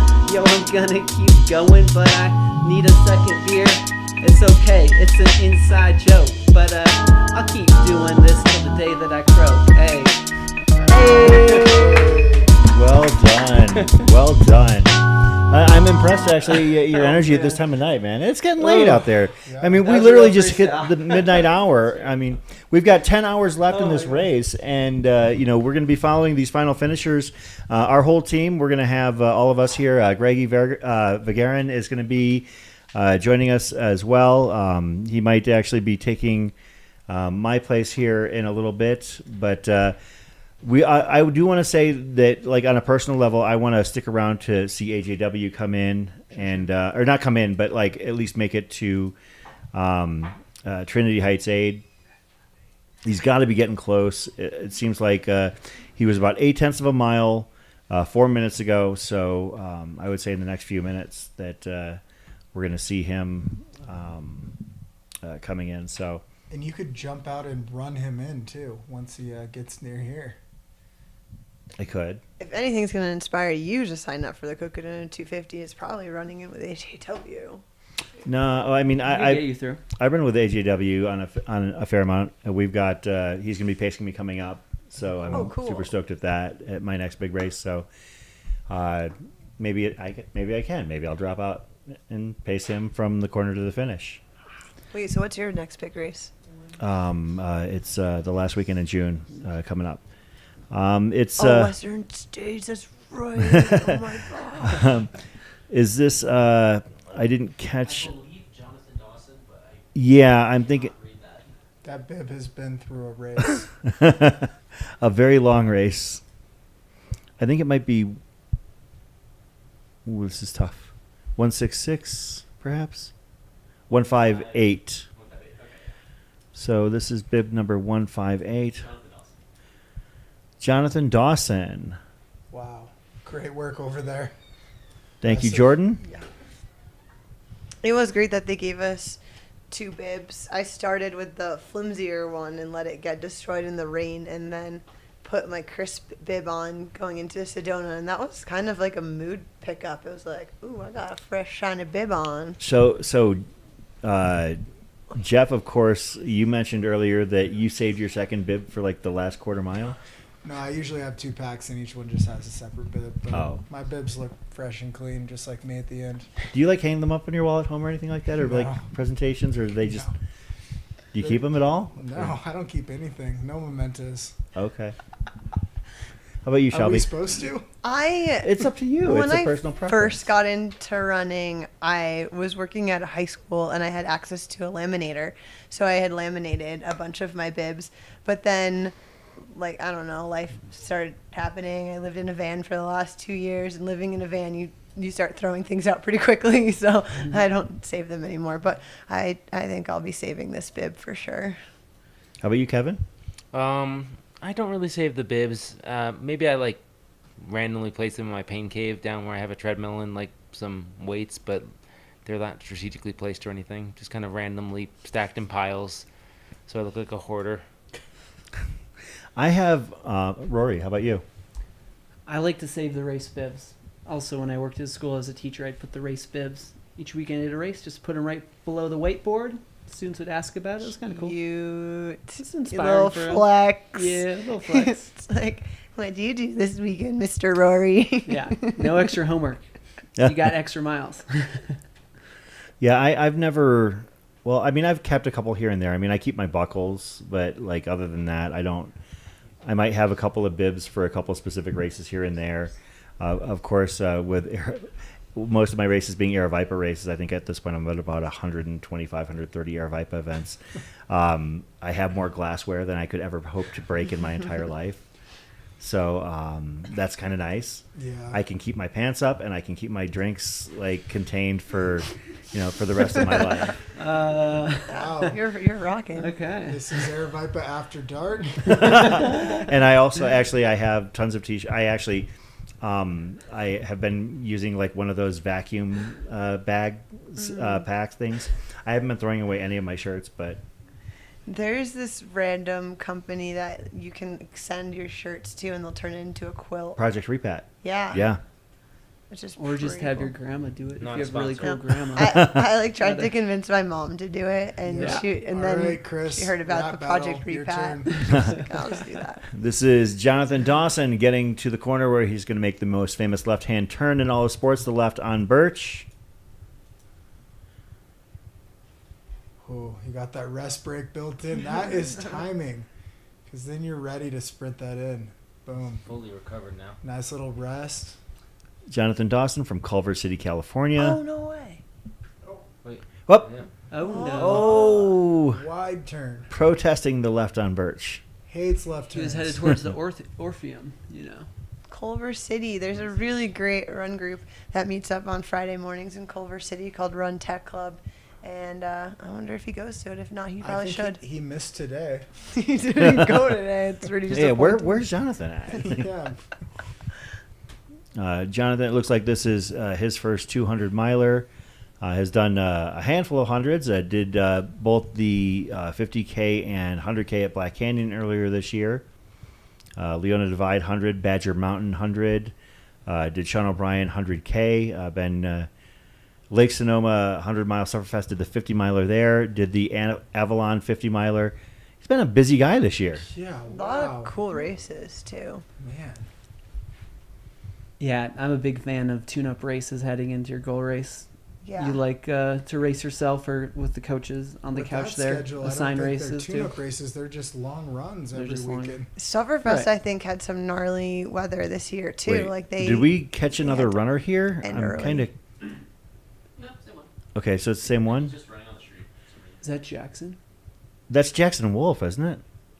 Yeah, Jackson. Yeah, that's Jackson Wolf. That wasn't that guy. Yay. I think Jackson took the left on Birch a little bit and ran on the other side of the street. Yeah. Oh, I did Hey, notice what a a few runners finish. doing that. So Jackson Wolf, congratulations. Of course, you know Jackson quite well. Hey, I live with him, so he's my current roommate. He actually won the Viper 200 just a couple weeks ago. He's being coached by Jeff Browning, and he just has a crazy. Speaking of tune-up races, he has a crazy. His race schedule lineup. this year was Viper insane. 200, that's in Tennessee, right? Yeah, in It's- Tennessee. It's in a park called Shelby Park. Shelby Park. He got the W. Got the W. He was actually. I think he should have been further up. I do know he was helping out. I think Rachel, a runner from Arizona. They were running together for a while. She hurt her foot, so he kind of stayed back with her. And once he was out of his time goals, he just kind of took it more casually. And I'd imagine, I don't know. Every time I talk to him and he does these races, he'll come home from a race somewhere else, and he'll just be like, "My legs feel fine." Yeah, Jackson Wolf did. Well, Viper has a 300 now. They have a just opened registration for that. So Hey, it looks cool. Viper He 300. brought could- home some cool swag. They gave him a nice jacket, and yeah, he's a Badwater finisher, so he's Yeah, he's a so- tough runner. yeah. Sorry, sorry I missed him. What's No, your that's good. role as a roommate? Are you like bring all the snacks to him stuff this week? Extra ice cream? Help him upstairs? Oh yeah, we'll see. Luckily, it's a one story, so no stairs. He does like Dairy Queens though. So a shout out to our two most recent finishers, Jonathan Dawson and Jackson Wolf, both Cocodona 250 finishers. There was we were talking about keeping ultra mementos and throwing stuff out. Kevin Andrew I don't know if I'm missing something here, but he said he throws most of his stuff out, but he's kept some of the ultra stuff. He's got 3 spankers from a local 9-hour ultra. Is there a piece of like? Yeah. Well, They're it is like- after dark. So. His Mines of Spain 100K medal and hennepin buckle. Actually, No railroad ties. That's a bummer. I have a railroad spike. Yeah, that's what I meant. Yeah. Oh yeah. Got a couple finishers of the Stoney Canyons 125. Give them their props. That would be Brandon Lee and Scott Lee. I'm going to guess that they might possibly know each other, but it is a fairly common last name. If they don't, they do now. That's true. That is true. They know each other better either way. I know that you said you don't play well with others, Jeff, but what's the longest you've ever like run alongside somebody at a race such as, or any race really? Probably like a backyard format when you're just in a group. I think the first 80 to 100 miles, you just kind of run as a group and get to know each other, and then a number of people usually drop off around 100 because that's their goal. But that'd be a full day of running with people. They're pretty fun because it's conversation pace, 15-minute miles. Kevin, how about you? Yeah, I've done similar backyard with friends where most of us stopped after 100 or so. So we did most of those loops together. In a 200, I've done some pretty long stretches with people, 40, 50, 60 miles. Whoa. Yeah. Shelby? I couldn't tell you how long I ran with these individuals, but there were a few moments, especially on day one, where I made some friends. And one of them that stands out was this guy, Dante, who finished just above me, actually. And it was like his first time doing this distance. And he had seen Sally McRae's video from when she ran Cocodona. Yeah. And I had paced her for that. And I was like, my cat's in that video. And so we That's a flex. We bonded over that. And I had the opportunity to do a pass gap in Barry with him. And so we passed this girl going into Whiskey Row, and he fist bumped me. And he definitely was helping pull my pace a little. And it was cool because you could tell I don't know, he was hyped, I was hyped. I got to see him at the finish. But I guess we probably only did maybe a total of, I'm going to guess, 4 miles together. I saw him again later on, too. So you don't normally run, pair up with anybody for that particular long? I haven't, no. I also have really been trying to not talk as much when I'm racing, because clearly, it's really easy to lose your voice because you're already inhaling all of this dust.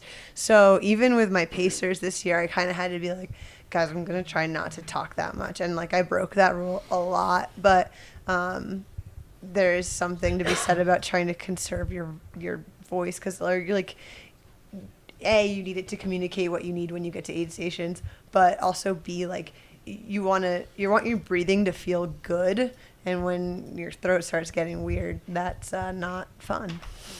Yeah, I don't think I know anything about conserving my voice whatsoever. I just kind of keep going. I do want to say, I think we're going to close things out here in just a moment, and we'll let Greggy take the reins. Can we head out to Trinity Heights? I think that there's a runner that is about 0.2 of a mile out from that aid station. I would really like to catch them. We just kind of keep eyes on this here. And we've also got eyes on the finish. We're definitely not going to miss any Cocodona finishers. I know that Dr. Crawford is heading out probably towards Colin O'Brien, Nora O'Malley, or Bryant Shook. Those are the next people we expect to come in for the Cocodona 250, and they are, of course, our priority. But as this is Mountain Outpost, and one of our pillars of the live streams, Andy Jones-Wilkins, a member of our team, and running in memory of another friend of ours, Rob Martin, basically coming up on that last aid station, and super stoked to see him hit the Trinity Heights aid here in just a moment. I want to thank everybody for hanging out with us here at Air After Dark. I know that we have a lot of fun, but I think we do our best to find that delicate balance between having a lot of fun in the studio and also honoring the runners that are out there busting their ass to run 250 plus miles. I mean, I think that we were a perfect sweep for all 250 runners. We captured a lot of 125 runners. We even captured some Flagstaff Crest runners. We paid quite close attention. And you know what? As much as I would love to see AJW, we do have priorities here. We're going to actually... Oh, there he is right there. Man. That counts as a run still. That's a jog still. I love it. It's almost a sprint. In the inset, we've got, I believe, Colin O'Brien, bib number 89. And we're going to keep eyes on Colin O'Brien, but we're also going to keep eyes on Andy Jones-Wilkins. That Cocodona adjusted pace is strong, too. That's over 250 miles in, because the course is almost 258 this year. AJW is doing this on 2 double hip replacement. He wasn't intending originally to run the Sedona Canyons, or to run Cocodona until December, when he decided to move from the Sedona Canyons race to Cocodona. Does he have a spare pole on the back, too? Extra set of poles. Could be an extra set of poles, yeah. It wouldn't be a bad idea to have longer poles for that descent to be able to reach out further. And we've got Colin O'Brien coming up to the finish here, and let's give Colin his moment. We will get right back to AJW, because out there, nobody wants to see AJW finish this more than me. But we want to give Colin his deserved accolades here for finishing the Cocodona 250. Strong push. Looks good. Looks really good. And wearing a t-shirt, they got a really nice night for this finish. Yeah, it's much warmer than it has been the last couple of days, for sure. The moon is so bright. I haven't looked up what moon phase we're in, but it's getting full. That'll give you some power. Colin O'Brien heading down the alley. And Dr. Crawford heading out to the streets to catch another runner, doing some amazing work out there. I want to see his Strava after this. It is not going to be too exciting, just back and forth laps. I just want to see the number. But Colin O'Brien has 257 under his belt this week as he has finished the Cocodona 250. Oh. It's a great such a moment here. feat Effort, for team everyone. effort, Yeah, yeah. like I mean, Takes a village. you go through so much as crew and pacer, and you're being forced to sometimes bond and be around people that you've just met for the first time, and emotions are high, and people aren't sleeping and they're not eating, and it's just like the whole ultra experience, not just from the runner perspective, is really incredible. Yeah. Congratulations, Colin. Great job.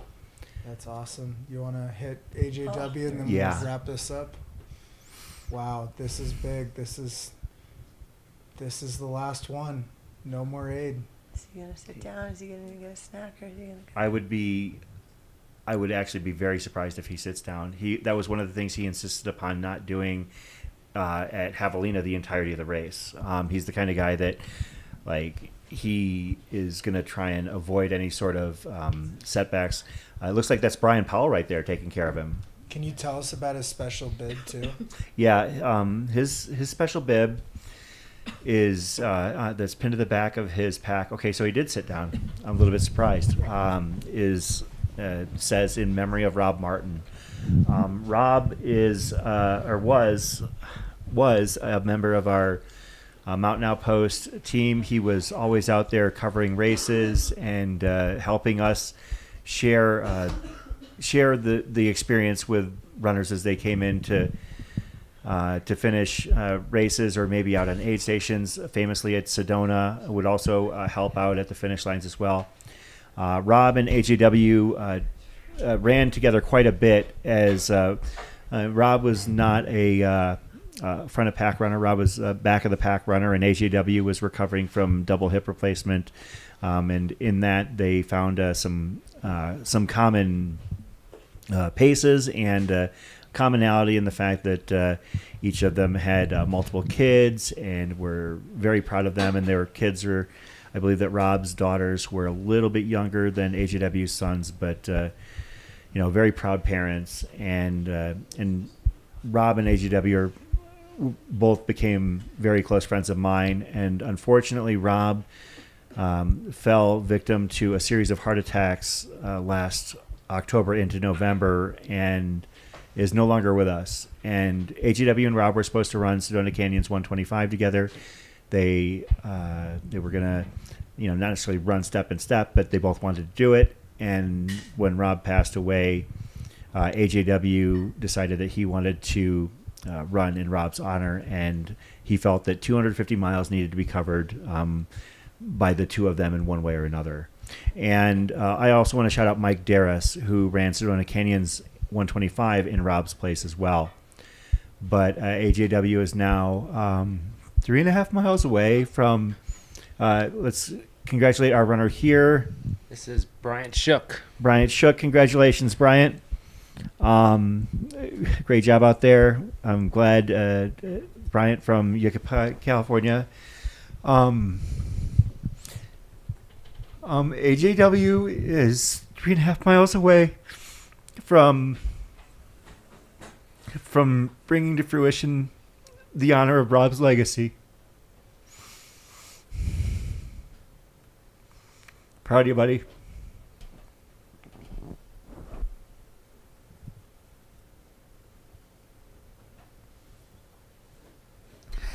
Thanks to Brian Powell for pacing AJW in this last really difficult stretch. Getting him up and over Eldon.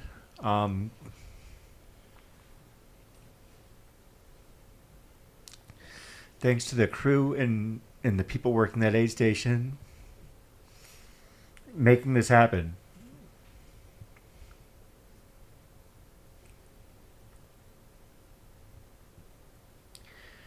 I think we're going to go silent for a few moments. If Dr. Stephen Crawford has finishers, we are going to go to them.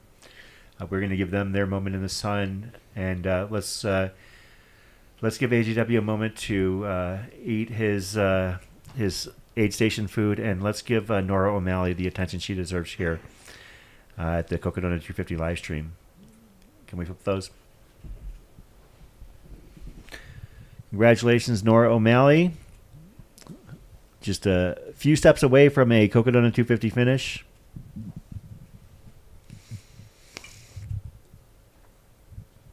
She's going at a good window shopping pace.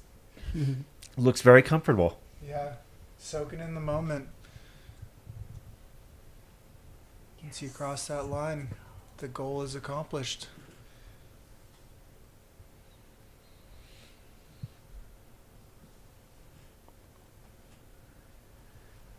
She has finished Mogollon Monster before, Haviline 100. Actually, Mogollon Monster twice, so familiar with the AZ terrain. That's especially tough one. Yeah, definitely no stranger to rough and tough trails here down in the Copper State. Mogollon, what year are we in? Mogollon 2024 had like hail and stuff too. Oh, it was brutal last year. Absolutely brutal. But congratulations. Wow. Awesome. Nora O'Malley from Longmont, Colorado, the newest finisher of the Cocodona 250. And with that, I think this portion of Aravaipa After Dark is going to draw to a close. I am going to try and get some rest. Thanks to the trail gangster, Rory Monahan, for co-hosting with me tonight. It's been Thanks a pleasure for having as always. Me. Couldn't have had better company on the Thanks couch. Thanks to three amazing guests that we had tonight: Jeff Garmeyer, Shelby Farrell, Kevin Goldberg. You guys are fantastic. I appreciate each and every one of you. I consider you all my friends, and there are a few people that I would rather share this moment with more. So Greggy's going to take care of things on the flip side, and AGW and I will be back to join with you. We're going to swap streams. You don't have to do anything but sit tight and keep watching, because this is the Cocodona 250 presented by Aravaipa Running on the Mountain Outpost YouTube channel, and we are far from done.